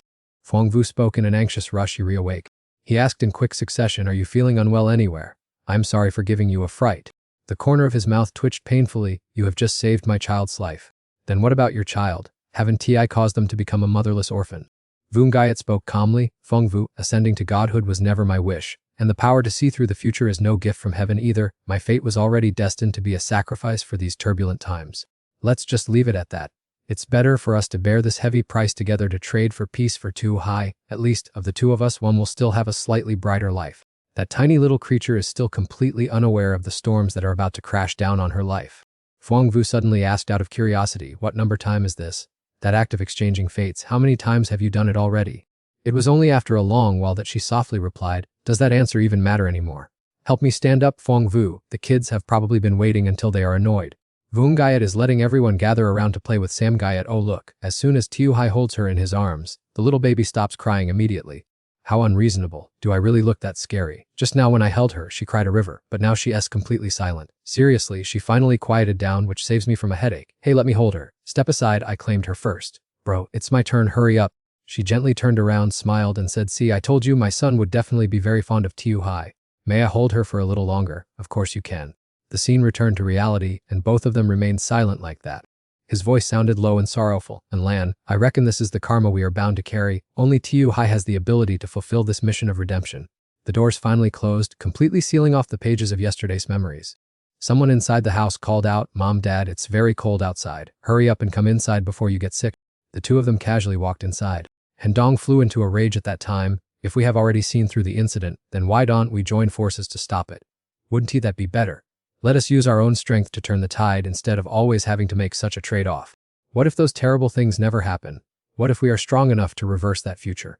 Why do you keep rushing headlong into the most extreme choice? Yet Vung Gayet only replied with a cold face, Hendong, what must come will come. The moment I saw it, fate was no longer an unknown, but had become an inevitability. She couldn't help but freeze for a moment. Immediately after, a thunderous slap left its mark on the other person's face. I don't want to hear another word. How many times do you think that body can withstand the backlash? I absolutely will not accept this. If you still insist on making the trade, I swear I will never forgive you. I will hold a grudge against you forever. The voltage parameters are fully displayed on the screen. Is everything ready? Yes, it's good. Signs of personality dissociation have been recorded. Everyone prepare to take your battle positions. The examination room was filled with mechanical equipment. On Dao Quang's head, numerous measuring devices of bizarre shapes were attached. Lang Tiu crossed his arms over his chest and questioned, on what basis do you dare guarantee he is ready? What if some remnants still remain? The group of people took turns to explain, Ms. Dayu, you are worrying too much. Today's test is not merely about looking at a few scattered indicators. From the autonomic nervous system to the brain's analytical capacity, we will simultaneously monitor over 11 types of physiological and neurological reactions of the subject. Therefore, as you can see, monitoring heart rate, pulse, or blood pressure is actually just the most basic level of testing. The key factor in drawing the final conclusion is to determine whether he still exhibits any emotional outbursts, cognitive abilities, or personal feelings. In addition, we also monitor respiration, skin electrodes, electroencephalograms, and eye movements, combined with infrared brain scanning technology to capture even the smallest expressions as well as analyze body temperature and pressure. If there is even one tiny error that has not been wiped clean, the process will immediately return to the starting point. Once the actual testing process begins, Ms. Dai will surely understand the matter clearly. You can rest assured our team's personality split method has never failed, and moreover, the preliminary processing is already complete, such as simulating the survival process or reconstructing the brain. That was too cruel. We had to witness our teammates lose their lives as many as 600 times. Yet that guy still kept a smile, a very clear testament to our persuasiveness. Fingers began to type on the keyboard. Another subject was brought out. Please take a look. This is our team's most perfect product. Witnessing this made her feel extremely disgusted. Turn it off and stop making Mr. Lam a test subject for you guys. They even glanced at each other and smiled. That crowd hypocritically said that they deeply understood her mood. But we suggest that it would be better for you to stabilize your mind soon, because the main character about to step out is none other than Mr. Lam's clone. She replied in an annoyed tone.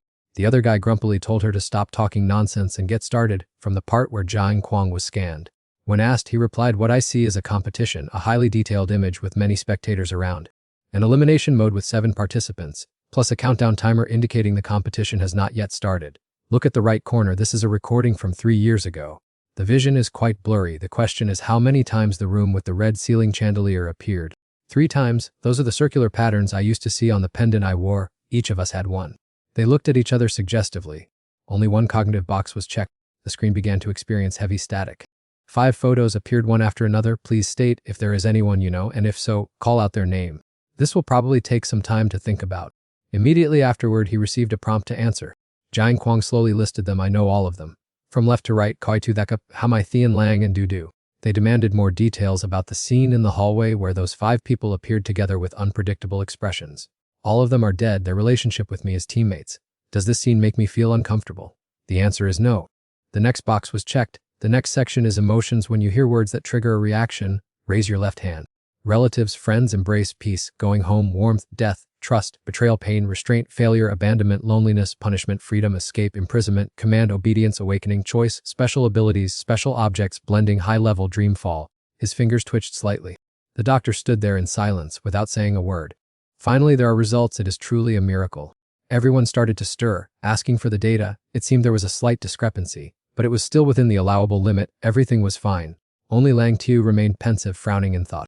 A barrage of questions was posed. Do you want to end everything right now? Do you want to leave this place? Do you want to resist? The people you longed for, those who died, have now all come back to life. Brainwaves began to display on the screen. Finally, it is almost finished. You have done very well. Now there is only one last question. Who are you really? The door suddenly slammed shut, returning the room to silence. After a while, the two of them said goodbye to each other. Congratulations, Ms. Diu. You can bring this good news back to the city of Devas. Please remember to take good care of yourself. As for this body, of course we will take care of it with all our heart until he is fully recovered. Jiang Quang remained silent without replying. I will see you off. In the pitch-dark room, left all alone, his face still maintained its usual cold expression. From his perspective, a faint, blurry streak of light appeared. Jiang Quang felt as if he were floating in mid-air, as vague memories suddenly returned to his mind. Just like that, he drifted past everything. A familiar scene suddenly appeared in his mind. His vision returned to the familiar clinic. Beneath his feet lay a pile of dry bones. Jiang Quang suddenly opened his eyes. In the office, Jucherthich had her head down when a voice called out to her, Dr. Jucherthich, please wake up. The voice continued, wake up quickly, we have important things to discuss. Hearing the call, she gradually woke up. Jucherthich opened her eyes wide, staring blankly at the scene before her. Jiang Quang spoke up, I did it, doctor, I am Mr. Lam now. He put his hand up to cover half of his face from now on. Jiang Quang lowered his hand, his pupils suddenly turned into two different colors as he whispered, the rules now belong to me. Jiang Quang's eerie voice continued to echo, are you happy, doctor, we did it. Jiang Quang's entire body suddenly turned black, and he wore a bizarre smile, we have killed him. Jucherthich finally woke up from her nightmare, screaming out in terror. Jiang Quang, the incredibly vivid nightmare left Jucherthich still in shock. The scene shifted. In another place, Samangayat was looking up intently at the sky. 5 minutes had passed without any sign of movement. Ali curiously asked what we were looking at, while Liu Chixian, imitating Samangayat, could only shake his head in confusion. Samangayat suddenly blurted out, is the sky black? As soon as those words were spoken, Allah screamed for a doctor, while Samangayat frantically denied being sick and wondered where these things had come from. Suddenly, a strange sound startled Samangayat and made him stop in his tracks. He asked if everyone heard it. There are many vehicles heading towards us. Samangayat told everyone to wait for him here. Liu Chixian asked where he was going, and he replied that he was going to check the results of his training. Just as he finished speaking, Samangayat dashed away at a dizzying speed. His figure became a mere blur and then disappeared, leaving only gusts of wind sweeping through where he had just stood. Ali cheered and called out to Samangayat, while he sped through the streets like a flash of lightning. In a vehicle, a group of armed people, one guy asked about the situation at the bathhouse, and the other irritably replied that there was still silence with no response. Suddenly, the vehicle shook violently due to an impact. A man screamed, asking the driver if he knew how to drive and what he was doing. They got out of the vehicle to assess the situation, wondering what was happening, and decided to check immediately. They all ran toward the front of the vehicle at the same time. As soon as they saw the condition of the vehicle, they were all stunned and froze. Right in the middle of the front of the vehicle, a handprint was deeply imprinted into the metal. Everyone was struck dumb by this scene, witnessing the handprint deeply imprinted on the front of the vehicle. They realized it was a user of special abilities. The scene shifts to a lovely white cat with soft, smooth fur, looking bewildered in someone's warm embrace, its round eyes filled with surprise. That person suddenly reached out to make a gesture. It turned out to be Samangayat. He affectionately scolded the cat, telling it not to run out onto such a dangerous road on its own again. Ali anxiously asked Liu Chixuan, why don't you have any reaction? Did you see that just now? Samangayat vanished in a flash. Chixuan ignored Ali's words and intently reviewed Samangayat's medical records. According to the logs, after being sold near the tigers and then transferred to the bathhouse, Samangayat's family member, named Athuan, had never been mentioned to anyone else. Chixuan pulled a lighter out of his pants pocket. He lit it, intending to burn the entire pile of medical records. Chixuan asserted he definitely knows something. Allah screamed, calling out to Liu Chixuan, aren't you worried? Show me at least some normal reaction. Chixuan silently gave a meaningful smile. He turned back and said to the girl, get used to it while you can, Ali. While Samangayat was busy playing with the kitten, Chixuan announced the Son of God has awakened. The scene shifts to a luxurious bathroom where a man is sitting in front of a system screen with an assistant messaging him next to him. The system is setting up the program Awaken, Select Ability Fuse, Special Body New High Rank, Fallen Dream Son of God. The system presented a choice, do you want to stop everything right now? While Lam Dao Sin's phone vibrated, the voice from the system continued to ring out, do you want to leave this place? The system spoke up again, do you want to fight back? Do you have any shred of hope left? Everyone you just saw in the video survived. You did very well. Now, there is only one final question left. The system clearly declared, "Who on earth are you?" Lin Dasheng suddenly felt extremely uncomfortable all over his body, his torso shook violently as if shocked by electricity, and he seemed on the verge of breakdown as his muscles continuously spasmed. Seeing this, the visually impaired assistant panicked, thinking she had accidentally hurt him, and hastily asked, "Mr. Lin, are you satisfied now?" From within the water, Dasheng swiftly reached out and tightly grabbed the visually impaired assistant's arm. He raised his head, his eyes wide open, and gasped out a single word, "Help." A strange voice echoed from Dasheng's phone, based on the current physical condition of the vessel. It will take only about a month to transition it into a complete celestial state. Dasheng's body slowly restored to its original normal state. He slowly let go of the girl's hand. The visually impaired assistant thoughtfully massaged Dasheng and softly asked, Mr. Lin, if you feel 1 month is too long, we can completely adjust the process to speed things up." Hearing those words, Dasheng adjusted his hair, slowly stood up from the bathtub. His entire body had now begun to turn an extraordinarily deep black and remained silent for a long moment before speaking. "No, I want you to arrange one more test for him." A day passed, and the online community suddenly buzzed with discussions about a strange website, which highlighted that the Materials Management Bureau has always been considered the strongest backing of the management class. Below on the website were countless comments from netizens, all filled with anger and negativity. Account Tenzo53 wrote, "Is Luki starting to censor people too? All the clips I posted are completely blocked now. I used to think Luki was the freest platform, but who knew it would disappoint people so miserably? What is happening to the management area now? Whose tune are you guys dancing to, Materials Management Bureau?" Account Tendoa54 said in frustration, "Materials Management Bureau, are you guys dead? Who would believe you can find food?" Account Tenjo55 sarcastically commented, "The sky was so dark last night. Didn't you see it? If you not using your eyes, just gouge them out. The lights in the materials area were blazing bright, so why is the food chain of the exiled lands broken, while that of the management area remains intact? People there are still eating and dressing well as usual." Account Tendo56 bluntly suggested, "Then just cut off the food supply to the management area and be done with it." Immediately, Account Tendo57 replied, "Hey Tendo56, are you stupid? Why show compassion? If they really cut off the management area's food chain, then you are way too naive." Account Tenzo58 demanded, "Materials Management Bureau Traffic Management System and Tao Gagwa, come out and explain yourselves clearly." Account Tendo59 wondered, "Hey Account Tendo58, what does Tao Gagwa have to do with this that you drag him in? Everyone here is trying to fight for every bite of food for the residents of the exiled lands, and he is just an entertainment star. He has nothing to do with it. Stop being so unreasonable." Account Tendo69 commented, "Why has the Son of God also disappeared now? Didn't he loudly declare before that he would save everyone? His words sounded nice, but now that there's a shortage of materials, what the hell is he doing?" Account 1079 refuted 10069, "He is just a kid growing up. What big things do you expect him to do? Just because his mother has connections, you force him to save everyone. What kind of logic is that?" Account Tendo71 commented, "Hey Tendo69, he only has special abilities. He is not a real god who can get whatever he wants. Can he conjure up food to feed this whole city? Don't be so harsh on him." Account Tender72 replied, "Then on what grounds does he call himself the Son of God?"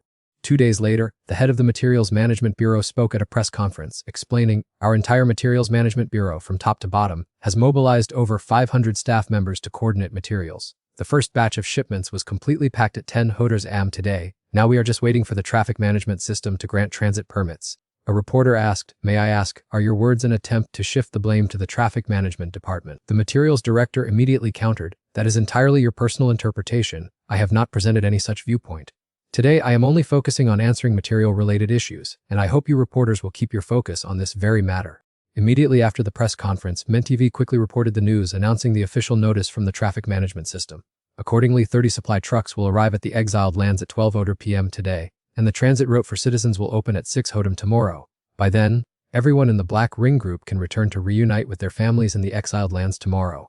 To show understanding for everyone's longing to go home, there will be no second identity check for the Black Ring Group tomorrow, aimed at creating the most favorable conditions for travel. It seems that this care and empathy from the Traffic Management Department is trying to make up for their previous strict precautionary measures. OT also broadcasted breaking news, stating that although this material shortage event caused a scene of chaos, the exiled lands unexpectedly displayed extraordinary strength of unity in the face of difficulties. Most notably, throughout the course of this resource crisis, the Black Bear Gang played a pivotal role as they were the very first to submit an application to relocate to the management area. This was indeed shocking news, and another TV station immediately went on air, reporting that in the past, the management area had received many relocation applications from various factions, but the approval rate had always been a flat 0. Will this time be an exception, setting an unprecedented precedent for the Black Bear Gang? Because of the mysterious disappearance of the Son of God during this event, debates about him are still raging. When the city gates open, will he show his face? The entire celestial city has remained completely silent regarding the development of this event. Ultimately, is there another conspiracy behind it, or is this just a way to deflect the public opinion war between the management area and the exiled lands? Our station will continuously monitor all developments closely. On the hot search rankings, information about the press conference had risen to the top spot. Other hot news items receiving equal attention included countdown to the gate opening, Lev broadcast from the city gate, how long the unlimited transit period lasts, Leela's meeting held on schedule, seen images of the flying car accident, news about the Son of God, the Black Bear Gang, Taugagwa and Leela flying car technology, along with the recent updates on the Liu family's situation being continuously updated.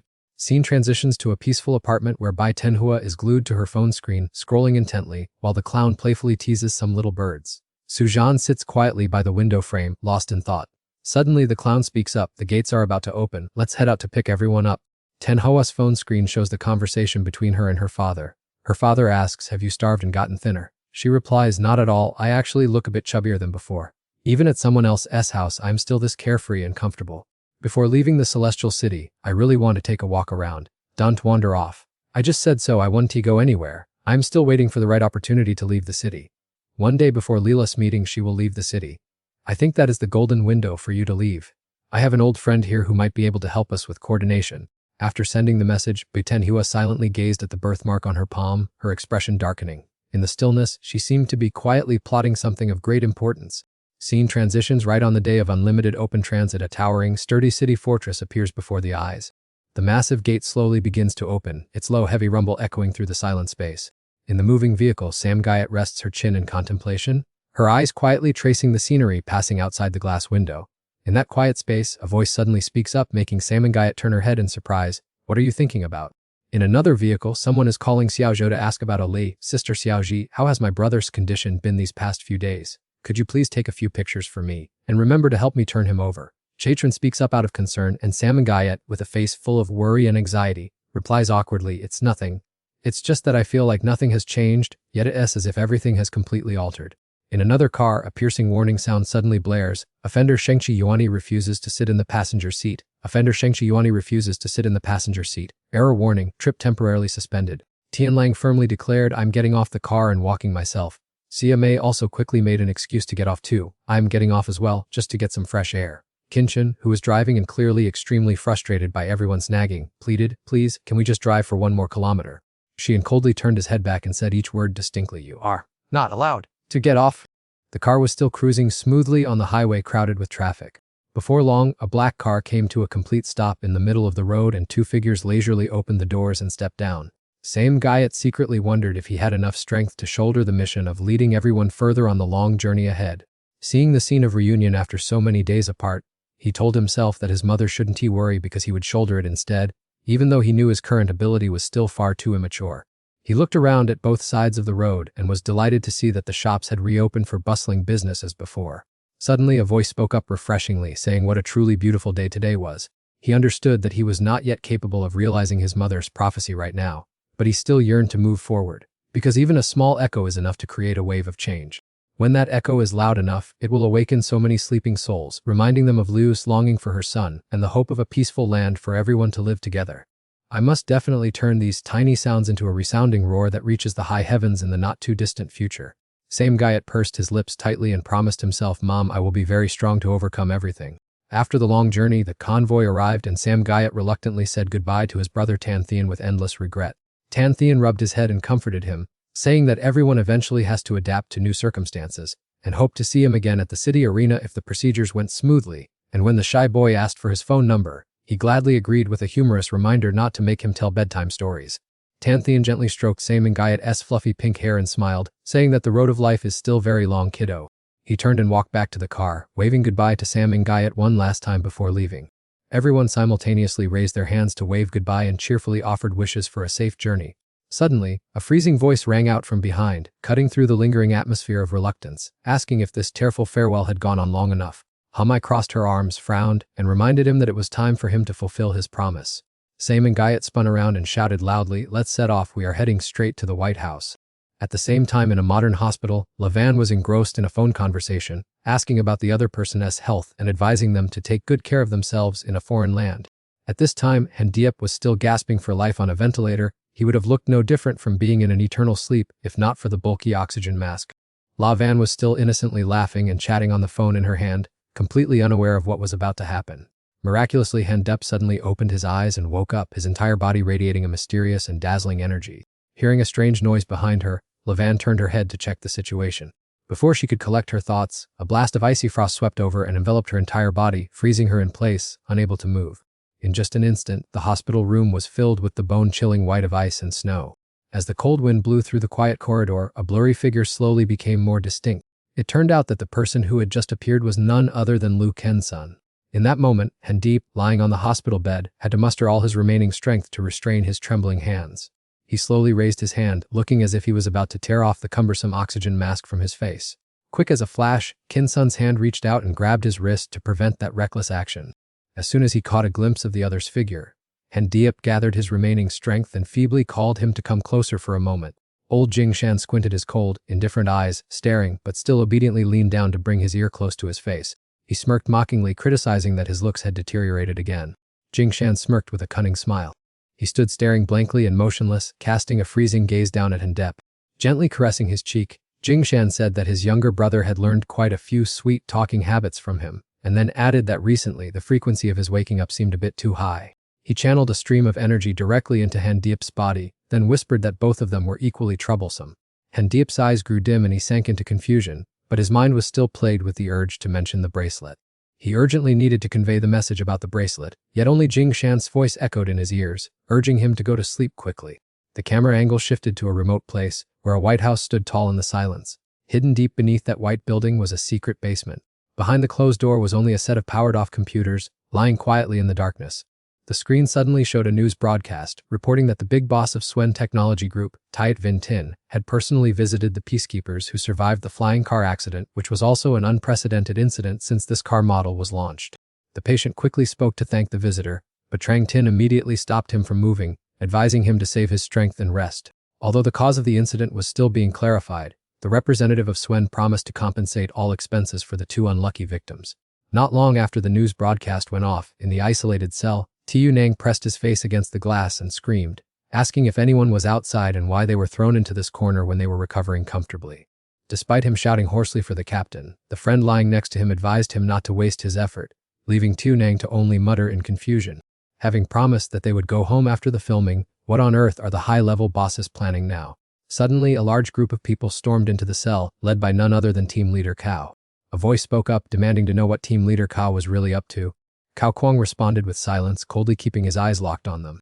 Dragged away by his armpits by two guards, Tiu Nang struggled and screamed, asking if this was an interrogation under duress, and saying that he only desperately wanted to see Commander Diu. Tiu Nang looked back, tears filled with terror and helplessness gently rolling down his cheek. The patient, trembling in panic, asked what this bunch of people were going to do, but before he could finish his sentence, he was silenced by a deafening shout telling him to shut up. She placed her hand on the patient's face, emitting a warm stream of energy that left him dazed, but the price to pay was her rapidly draining strength, and sweat poured out. The crystal-clear sweat droplet gradually turned a deep red. The surface of that sweat droplet reflected the image of a woman pointing a gun straight at the patient's head. Fresh blood splashed all over the pristine white-tiled floor, casting a spine-chilling atmosphere over the space. That cruel bullet instantly took the life of the pitiful victim. At the same time, a dark gun barrel was also pressed tightly against Tiu Nang's forehead. His face was utterly bloodless, and he could only mechanically mumble the oath of sharing the same heart and destiny, maintaining peace, and protecting the people. Sharing the same unfortunate fate, all of these machines have gone crazy. What a miserable bunch indeed. A moment passed. Based on what remained in the patient's mind, a portrait was gradually completed. Old Cow picked up the crude manuscript, intently flipping through each page one by one. Chu He's face appeared clearly in the portrait in his hand. Cao Kuang fell into silence, his eyes fixed intently on the drawing, unable to look away. A moment later, he raised his head to ask her for secret information. Clutching her pen, the girl denied it immediately, saying there was nothing. Cao Kuang turned around to remind his subordinates, make sure to clean up the corpses properly. Do I really have to remind you of this too? The soldier standing next to him casually replied, of course, that goes without saying. At this moment, the outer area was very bustling. An introductory voice echoed, inviting guests to state their house viewing requirements so the smart system could find the ideal apartment. Every house has a safe distance to help the owner enjoy their privacy. The robot excitedly welcomed the guests since this was the first time it had received so many people at once. If they weren't moving in immediately, the robot would help manage it and have someone clean it every morning, guaranteeing the guest's home would always be as shiny as new. The tattooed guy couldn't help but exclaim in surprise, electronics these days are really smart. Hamai stepped forward and coldly ordered, "Find me the information for lot 6 in row 4. The machine received the command and asked the guest to wait a moment to begin the search. Unfortunately, since lot 6 in row 4 was not on the sales list, the machine immediately suggested the guest view lot 6 in row 6 because it was much more spacious and comfortable to live in. As soon as he heard this, Gaia teased her, but Hamai just silently pointed her finger straight ahead. The robot immediately sounded an alarm for unauthorized access, causing the other guy to cover his face and complain, "Am I too nice that you guys think you can boss me around like this?" By now, the robot's components had been disassembled. It stammered about the administrator key being stolen while repeatedly reporting system errors and serious malfunctions. Sam Guyot called out to Tram when she saw he was still engrossed in looking at the machine. "Hurry up, buddy." After squeezing and playing with the robot for a while, he finally ambled along behind Sam Guyot. Standing before the massive estate, Guy was stunned by the luxury. "I knew Jiao Kwang was rich, but I didn't expect him to be this rich. Suddenly, I don't feel like saving him anymore." Hamai snapped, telling him not to nose around, while Gaia, startled, quickly defended himself, saying he had no bad intentions. Dodo curiously asked if there were any clues about Jiao Kwang here. Chi changed the subject by inviting him to eat cake, leaving the boy bewildered. "After we finish our work later, I'll take you to enjoy some right away." Sam and Guyot led the whole group inside the house, loudly instructing everyone to observe everything very carefully. The group began to split up in different directions to search. Thian Lang and the boy Dodo were paired up to go together. Hamai teamed up with Ho Ting to enter the bedroom. They overturned every hidden corner to make sure no trace was missed. Chaik Xian, looking displeased, asked if it was really necessary to do that. Same Guyot only smiled gently and replied that there was no harm in looking carefully. Chuhi suddenly overturned the trash can and stood there staring intently at the pile of things inside. Startled, he turned around only to find the other two looking at him with strange expressions, as if they were looking at an alien from another planet. Same Guyot asked about the search progress upstairs, and Thian Lang replied with a cold face that they had found nothing. "Let's go down together to check the rest," Chewie spoke up to remind them, since only this basement area was left unchecked. Gaia grumbled irritably about the useless walking around. "This trip is definitely a waste of effort. So why are you guys still looking at me?" Chi fearfully and frantically placated Thian Lang. "Thian Lang, please calm down."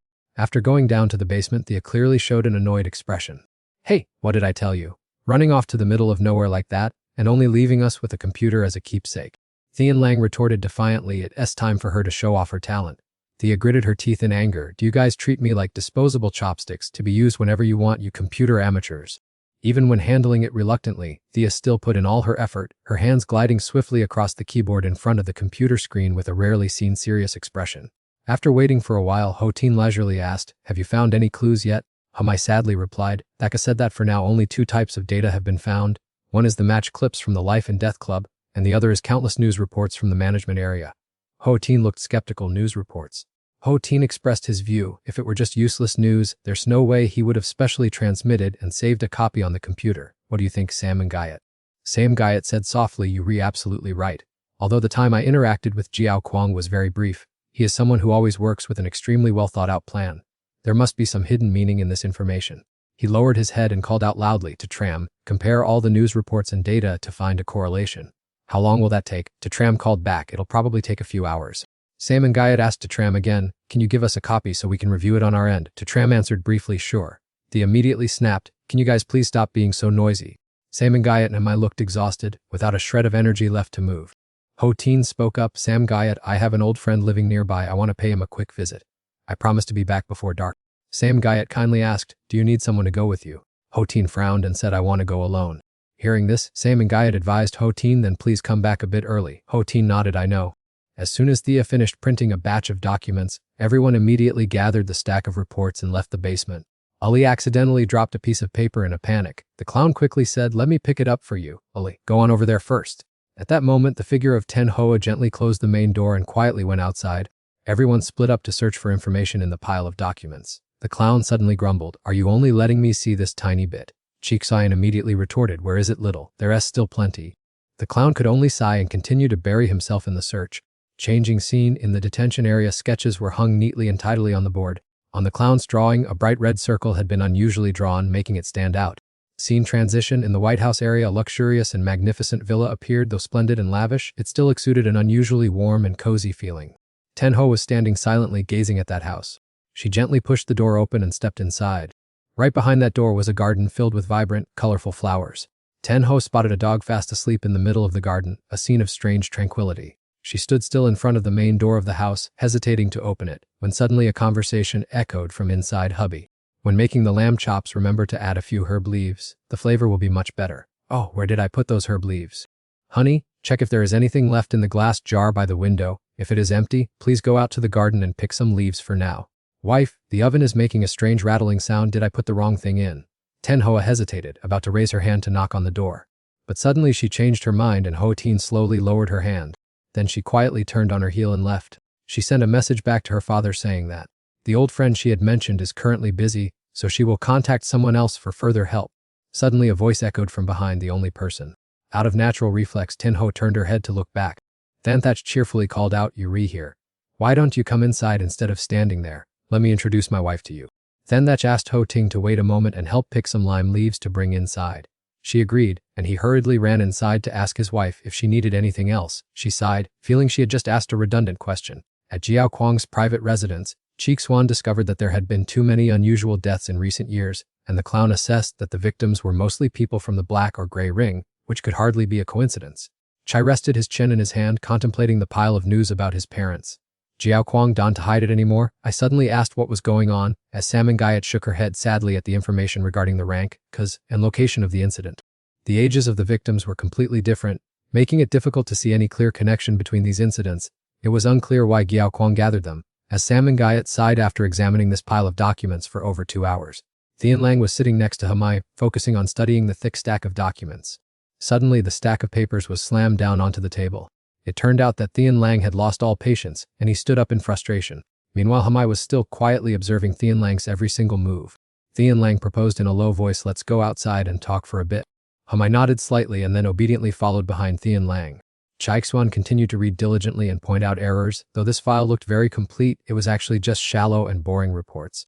He frowned, suggesting that instead of trusting the press, they should find someone who truly understands the Black Ring community.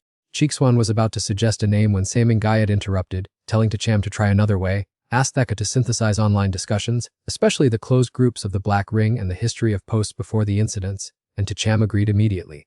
Samangayat raised her eyebrows triumphantly. "Was everyone deeply admiring my intellect right now?" Cheekswan did not bother to argue and decided to go down to the basement, and everyone around quickly demanded to follow. Currently only Samangayat, Chi, and Dudu remained in the living room. Suddenly, the conversation from outside made Chi freeze. "You must have noticed that too, right?" Thian Lang felt that all efforts were in vain, so he wanted to return to the laboratory to find a way to save Jiao Kwang. When he asked Hamai if she would go with him, she questioned how they could return, and whether they would still trust the loyalty of both of them. The debate showed no signs of stopping. "Your tone sounds so serious. Don't be so sarcastic," Thian Lang conceded, arguing that even if they could return, the strength of a few people would not be enough to save anyone. Dudu whimpered upon hearing those words. "So you're planning to give up?" "No, I am just facing reality and don't want to use fancy words to cover up my weakness. If you want to stay with them, go ahead. We are all cowards and only you are the most noble, daring to sacrifice yourself for friends while others don't care about Jiao Kwang's life or death. Are you satisfied now?"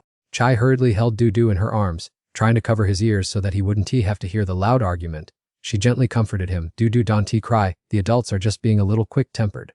Witnessing that heartbreaking scene, Samgait couldn't help but feel a sharp pain in his heart. Suddenly, a part of his evil self awakened and whispered, "What on earth are all these cluttered things anyway?"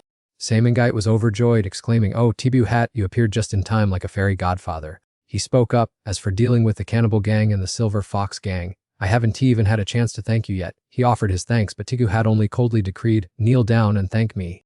Samgait immediately fell to his knees, utterly flattering him. "Thank you, although we look alike. Clearly you, Tibu Hat, are many times more handsome and dashing than I am.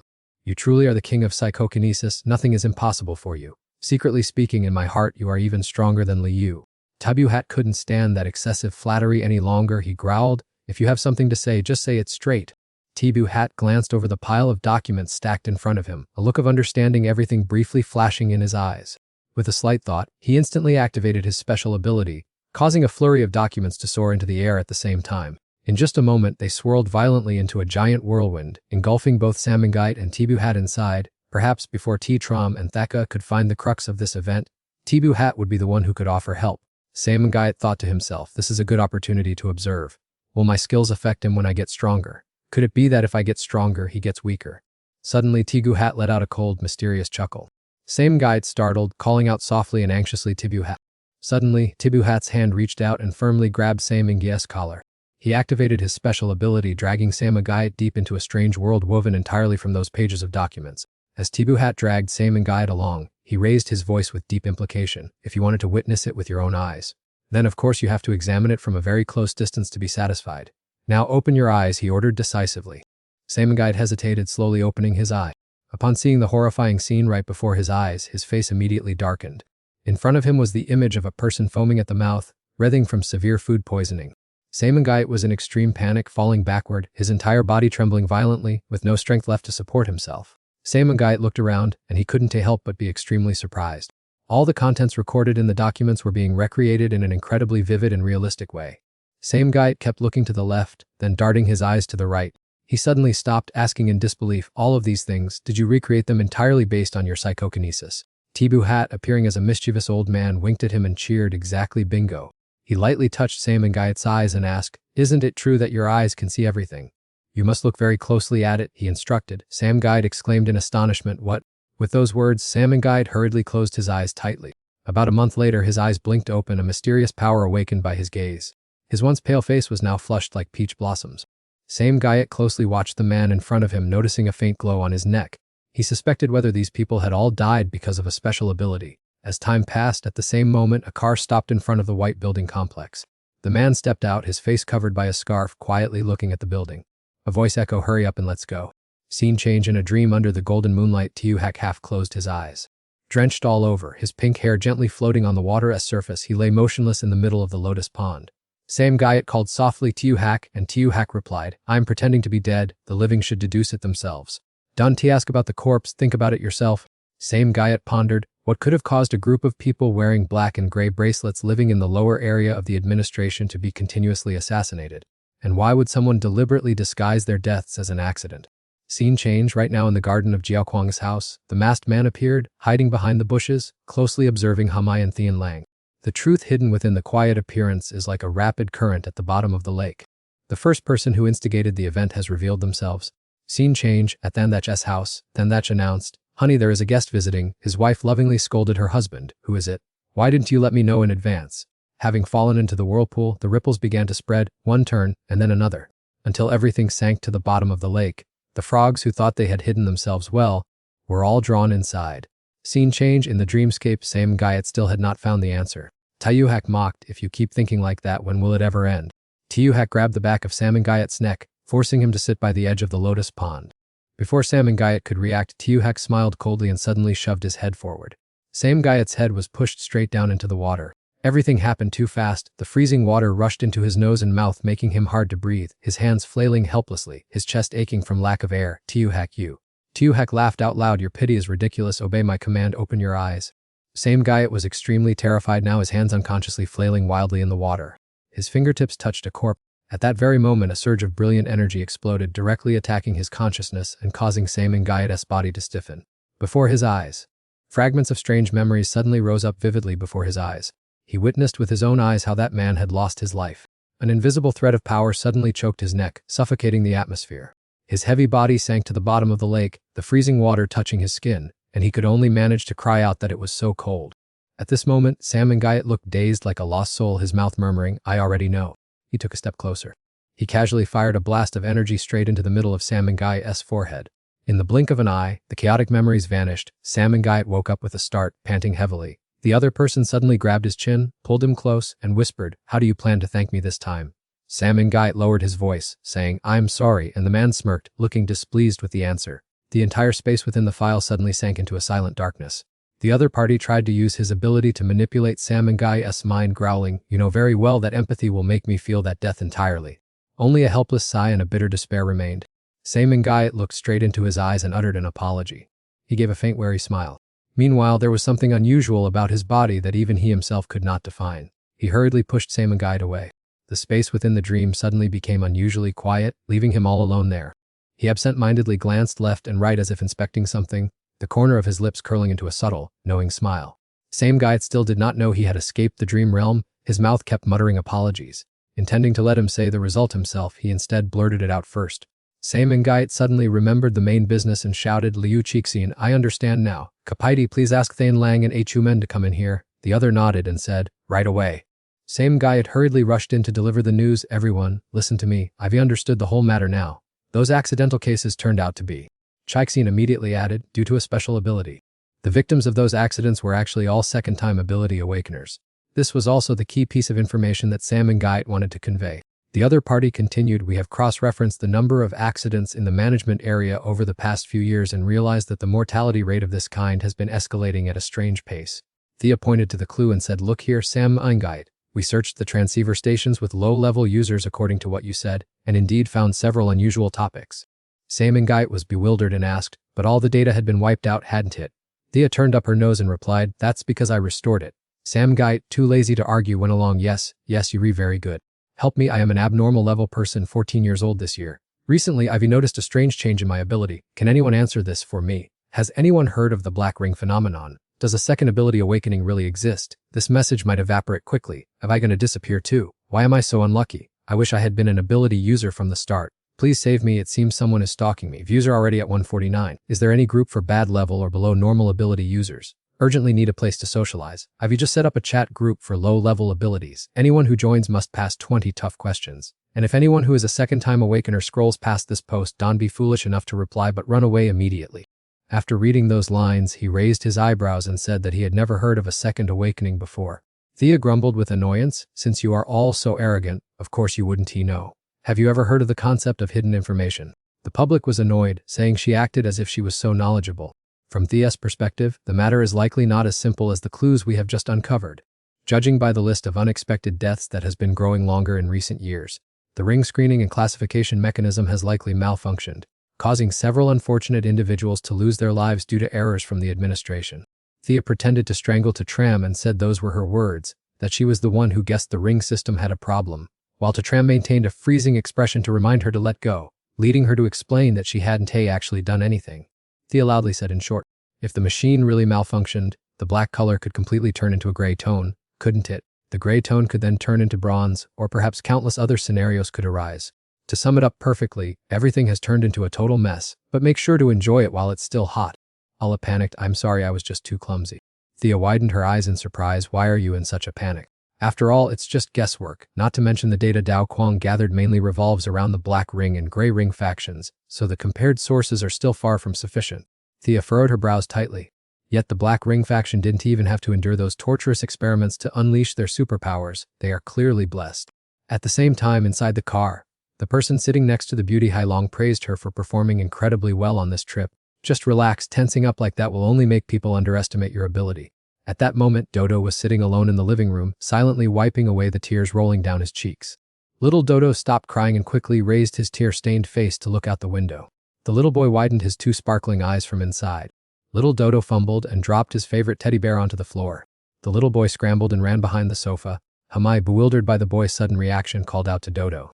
Dodo spotted that figure hiding behind the tree in the yard and called out to him. The hooded figure slowly lowered the cloth covering his face. A highly familiar face immediately appeared. Dodo gasped and cried out, "It's Dao Quang." The camera angle shifted. In the middle of the arena, the competition had reached its most intense life or death stage, having gone through countless extreme dangers, with corpses lying scattered everywhere, staining the ground red. Zidane stood alone amidst the ruins, his face covered in blood, his body tensed, and his eyes still highly alert. Judith was no better off, drenched in sweat and gasping for breath, but hidden behind her disheveled face was a radiant smile because the final victory belonged to them. Right at that moment, the electronic scoreboard lit up among the green, red, blue, yellow, and pink teams. Now only the red team remained at the very last minute, with the countdown clock at a mere 5 minutes and 2 seconds. Before long, the numbers on the screen froze at the 5-minute and 2-second mark, causing the announcer to shout out in sheer amazement. Filled with excitement, let us honor the rare ladies who have spectacularly broken through the siege, and let the audience give them a resounding round of applause. Instantly, the entire stadium erupted in cheers and endless rounds of applause from all directions, creating a suffocatingly lively atmosphere. However, his voice suddenly rang out coldly, freezing the two champions before they could even celebrate, due to a last-minute announcement of a change from the organizers. The host went on to say that the team format had just been cancelled and changed to a single elimination deathmatch, forcing the two girls to ready their weapons to eliminate each other before time ran out to find the strongest survivor. The two of them stared blankly at each other, their minds empty from a shock so immense that they could not believe their ears. He said dryly that if they wanted to say goodbye to their teammate, they had better do it quickly. Instantly, both sides gripped their weapons tightly and rushed toward each other like arrows released from a bow. Tears streamed down their faces smeared with blood and sweat, for everyone understood that this was a confrontation that no one wanted. The entire scene was broadcast live to every household across the country, making Hamai curl her lips into a smirk of approval. Tian Lang relaxed and leaned against the edge of the table, keeping his eyes glued to the screen and muttering that this matchup seemed highly intriguing. Hearing this, she shot a cold glance at the person beside her and jerked her chin to signal him to take the first turn. Hamai lowered her head, deep in thought, as she looked at the pile of playing cards scattered across the table. At this point, only 2 uncrossed cards remained on the table, the Queen of Hearts and the Queen of Spades, and without any hesitation, she quickly reached out to grab the Queen of Spades to challenge her opponent. Tian Lang grinned with glee as if everything were in the palm of his hand. Then he touched his finger to the remaining card and called out Judith's name. Immediately after, Tian Lang looked up to gauge the reaction of the person opposite him, while Hamai was equally curious as she asked whom he planned to choose as the victim. But in response to their anticipation, there was only a quiet silence, causing her to frown and ask once more. Meanwhile, the panicked voice of the host suddenly blared from the television, asking what on earth was happening to the 2 contestants. On the broadcast screen, both contestants simultaneously threw their weapons down onto the hard ground. The weapons lay scattered on the cold arena floor, making a harsh, clattering sound. The 2 of them embraced each other, sobbing bitterly and speechlessly. Judith bit her lip tightly to suppress the choking sobs caught in her throat, though reluctant, broken words still forced their way out between her gasps, because they had clearly won. Jadena reached out her hand to fiddle with the button on her collar and asked if everything was ready. She squeezed the button tightly in her palm, her gaze gradually becoming more resolute and determined than ever. Jadena gently reassured her that it was all about to end, so she should not be afraid anymore. In the blink of an eye, the signal light on the collar turned bright red and flashed continuously, indicating that the device had been activated. She coldly muttered for them to go ahead and enjoy the show. The next moment, a giant fireball erupted violently, swallowing the 2 small bodies, creating a horrific explosion that shook the entire arena and putting an end to the lives of the unfortunate souls. Hamai sprang up in shock, never expecting the outcome to unfold in such a bizarre scenario. But then the announcer quickly regained his composure, offering a professional smile and reassuring the audience that despite the somewhat unexpected result, they should not lose heart, because after a 15-minute break, the next match promised to be much more dramatic, and the audience could start predicting the outcome right on their phones from now on. Suddenly, her gaze froze and directed straight toward the figure still sitting thoughtfully in front of the screen. Jiao Kwang kept his head lowered, his lips constantly twitching slightly as if he were muttering to himself, has the path really led to this point? Hamai tried to remember, but his last words that day kept hovering around, unable to form clearly in her mind. The scene changes at Sam Gayat's Sass house. Ms. Voon Gayat called out loudly, "Dodo, stay in your room, Don T, go out." Dodo's face fell, filled with regret. But after pondering for a moment, Voon Gayat changed her mind and told the boy to go and inform Sam Ming Gayat. Hearing this, Dodo's eyes immediately lit up, and he cheered, "Yes, ma'am." No sooner had she finished speaking than Dodo excitedly dashed toward the stairs as fast as an arrow shot from a bow. As soon as he saw the familiar figure appear at the main door, the boy cheered joyfully, "Yuri back, S. Jiao Kwang." Chiai Xian glanced at Sam Gayat and gestured slightly, "Go up and take a look." Sam Gayat nodded gently, yet at the same time they looked around wondering which Jiao Kwang. Immediately the door slammed shut, creating a dry sound that echoed throughout the whole house. Dodo was startled, his face turning pale as he gasped, "Huh? What?" Everyone stood frozen in place, no one understanding what on earth had just happened. She placed her hand on her chest, exhaling a long sigh. "Oh my God, my heart feels like it's about to jump out of my chest." He strode over to the newly closed door, reached out to grab the handle, and pushed it open gently. The door swung wide open easily, with no sign of being locked at all. Chai Xian's eyes widened, the scene before him left him completely stunned in astonishment. Chi Xian's pupils constricted slightly, clear surprise showing on his face as he muttered, "Another door." As soon as the next door was opened, a brilliant golden light immediately emanated from within, dazzling the entire space. Behind that door was not a normal room, but countless other doors following one after another, extending endlessly like an infinite corridor that cut through all dimensions of space.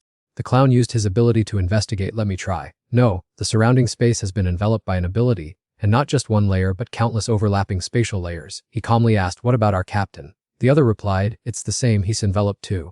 Outside, Dodo impatiently knocked on the door, repeatedly shouting, "Guys, come out quick, why did you close the door?" The clown gently reassured him, "Don T, rush Dodo, we'll be right out. Has anyone else broken in out there?" The boy continued to knock on the door and replied, "There's no one. It's just me out here." The guys and that girl went to chase after Jiao Kwang. Chixuan said in a low voice, murmuring, "The child outside?"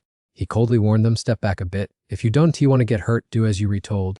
No sooner had the words left his mouth than the ability around Chixuan erupted violently. Screaming gales arose and fierce air currents filled the entire room. He glanced behind and said softly, "And one more thing." Without waiting for Chixuan to finish his sentence, everyone understood and simultaneously stepped back to keep a safe distance. "Very good." Uncle Tram frantically shuffled over to hug the baby tightly, while Thea grumbled, "Is it his solo skill show again?" Immediately after, a burst of aquamarine light erupted violently, brilliantly illuminating the entire room. The clown quickly pulled Sam and Guyot back, warning Guyot, "Be careful, lift your feet." At that fateful moment, it seemed he witnessed it once again. A fragment of the future suddenly flashed in Sam and Guyot's mind, a fleeting snippet of the future, right at this moment. It was still the death involving Lu Cheek-swan, a terrifyingly familiar vision. Seeing him rush forward, he startled and called out loudly, "Sam and Guyot." However, Sam Guyot didn't seem to hear anything anymore. Even though the burst of aquamarine light felt as if it were tearing his flesh apart, he did not stop. In his mind now there was only one single thought: "Don't die." He blurted out in fear, "Don't die," while thinking to himself, "I don't want to." In an instant, Sam Guyot was already close by, unable to bear witnessing that cruel scene. His eyes suddenly lit up, then went dull and lifeless again, as if the last drop of vitality had been sucked dry by someone. Right at that critical moment, Cheek-swan hurriedly raised his hand to cover Sam and Guyot's eyes. He gently closed his eyes, telling him that he did not need to trouble himself with looking into his own future. The surrounding scenery once again overturned completely. A deserted corner of an intersection appeared before his eyes with a few scattered figures. In that lonely space, the crowd was running around frantically, calling out Jiao Kwang's name loudly. Hamai raised her hand to assign everyone to disperse and search, as the urgent situation forced them to act this way. Just as the crowd was about to scatter, Thian Lang suddenly held her hand to stop her, and the person next to them immediately urged in a panic that any delay would cause them to miss the opportunity. He calmly analyzed the situation, looking completely different from Jiao Kwang's usual way of behaving. Even if he misunderstands that we have sided with Sam and Guyot, we should still wait to hear them explain clearly. Now that the chase has dragged on to this point, I think it is high time to stop. Thian Lang spoke up to confirm Hamai. "There is one thing you guessed absolutely right." He continued, saying that our group has been associated with Sam and Guyot's side for too long, and from an outsider's perspective, our stance is likely already suspected. Thian Lang firmly asserted that the same applied to Jiao Kwang, so it was better to be safe than sorry. A faint smile traced the corners of Hamai's lips, secretly admiring the other's frightening composure under any circumstances. He continued to instruct that Sam Guyot's side's constant hesitation kept him on edge, reminding everyone to stay highly alert and call out immediately upon catching Jiao Kwang, to which Thian Lang nodded and gave a brief, direct reply. After parting ways, Hamai began searching every small alley, scouring every corner, wondering if the other person was hiding somewhere along this road. Running non-stop for a long while left her panting heavily, drenched in sweat and utterly exhausted. While chasing after Jiao Kwang's figure, Hamai's mind kept drifting back to the intense battle at the beginning. The two girls dropped their weapons and embraced each other, and then one of them activated a dangerous toy, bringing an end to this filthy and heartless game. That memory came flooding back into her mind, and all the noise suddenly receded, allowing Hamai to clearly hear Jiao Kwang's mumble at that time. "Has it really come to this?"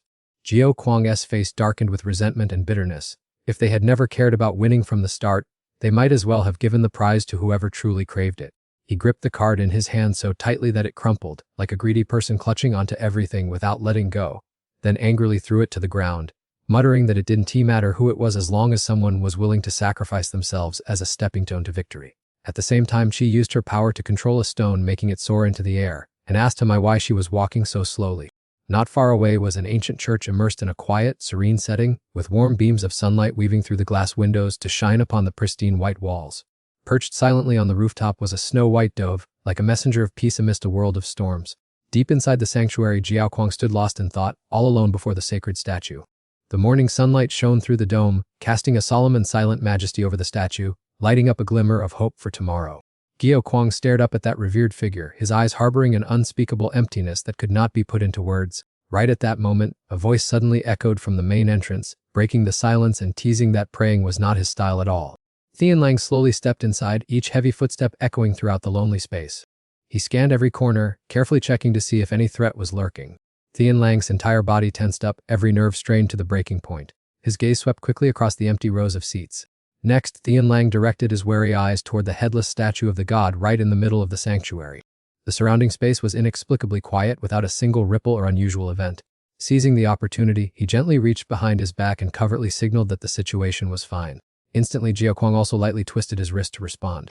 With just a tiny movement of his pinky finger, the other person sent a secret message that Thian Lang quickly understood as "me." He focused on observing Jiao Kwang's gestures and unconsciously froze, taking a few seconds to lift the burden from his heart before saying softly that since they had arrived, they might as well pray for a bit. Thian Lang leisurely stepped toward the statue of the god and asked if they were suffering at all. On Sam Guyot's side, his expression suddenly changed, and he cried out in panic, asking if Cheek-swan could hear a gunshot somewhere. On the other end of the line, Cheek-swan was also startled by the sudden, dry sound of a gunshot. Hamai was equally panicked, her eyes wide in disbelief at the sound that had just reached her ears. Right in the sanctuary, fresh red blood splattered from out of nowhere onto the pristine white pews, soaking the seats. Tian Lang clutched his chest where blood was gushing from the bullet wound, his other hand gripping the other person's collar tightly. The bone-deep pain caused cold sweat to pour down his forehead, yet he still could not believe that the other person would ruthlessly strike him down. Jiao Kuang held Tian Lang tightly, recalling the 600 times he had witnessed him die during the trials. Now he still believed that the 601st time was indeed this moment. His lips trembled as he uttered a prayer offering up his precious soul and life. Then Jiao Kuang looked forward resolutely and collapsed onto the floor, lying motionless in a pool of foul-smelling blood. Right at that moment, a spatial portal silently appeared, and a figure emerged to gently take him away from this place. Tian Lang struggled to force his eyelids open to get a clear look at the figure of the newcomer. However, his vision kept blurring, and everything around him gradually faded into an empty void. Finally, darkness enveloped his mind, causing Tian Lang's vision to fade away completely. Sam Guyot tried to push Cheek Swan's hand away and after a brief struggle finally managed to free one of his eyes. As his vision regained its clarity, what caught Sam Guyot's eyes was the vivid, lifelike image of Lai Chung appearing before him.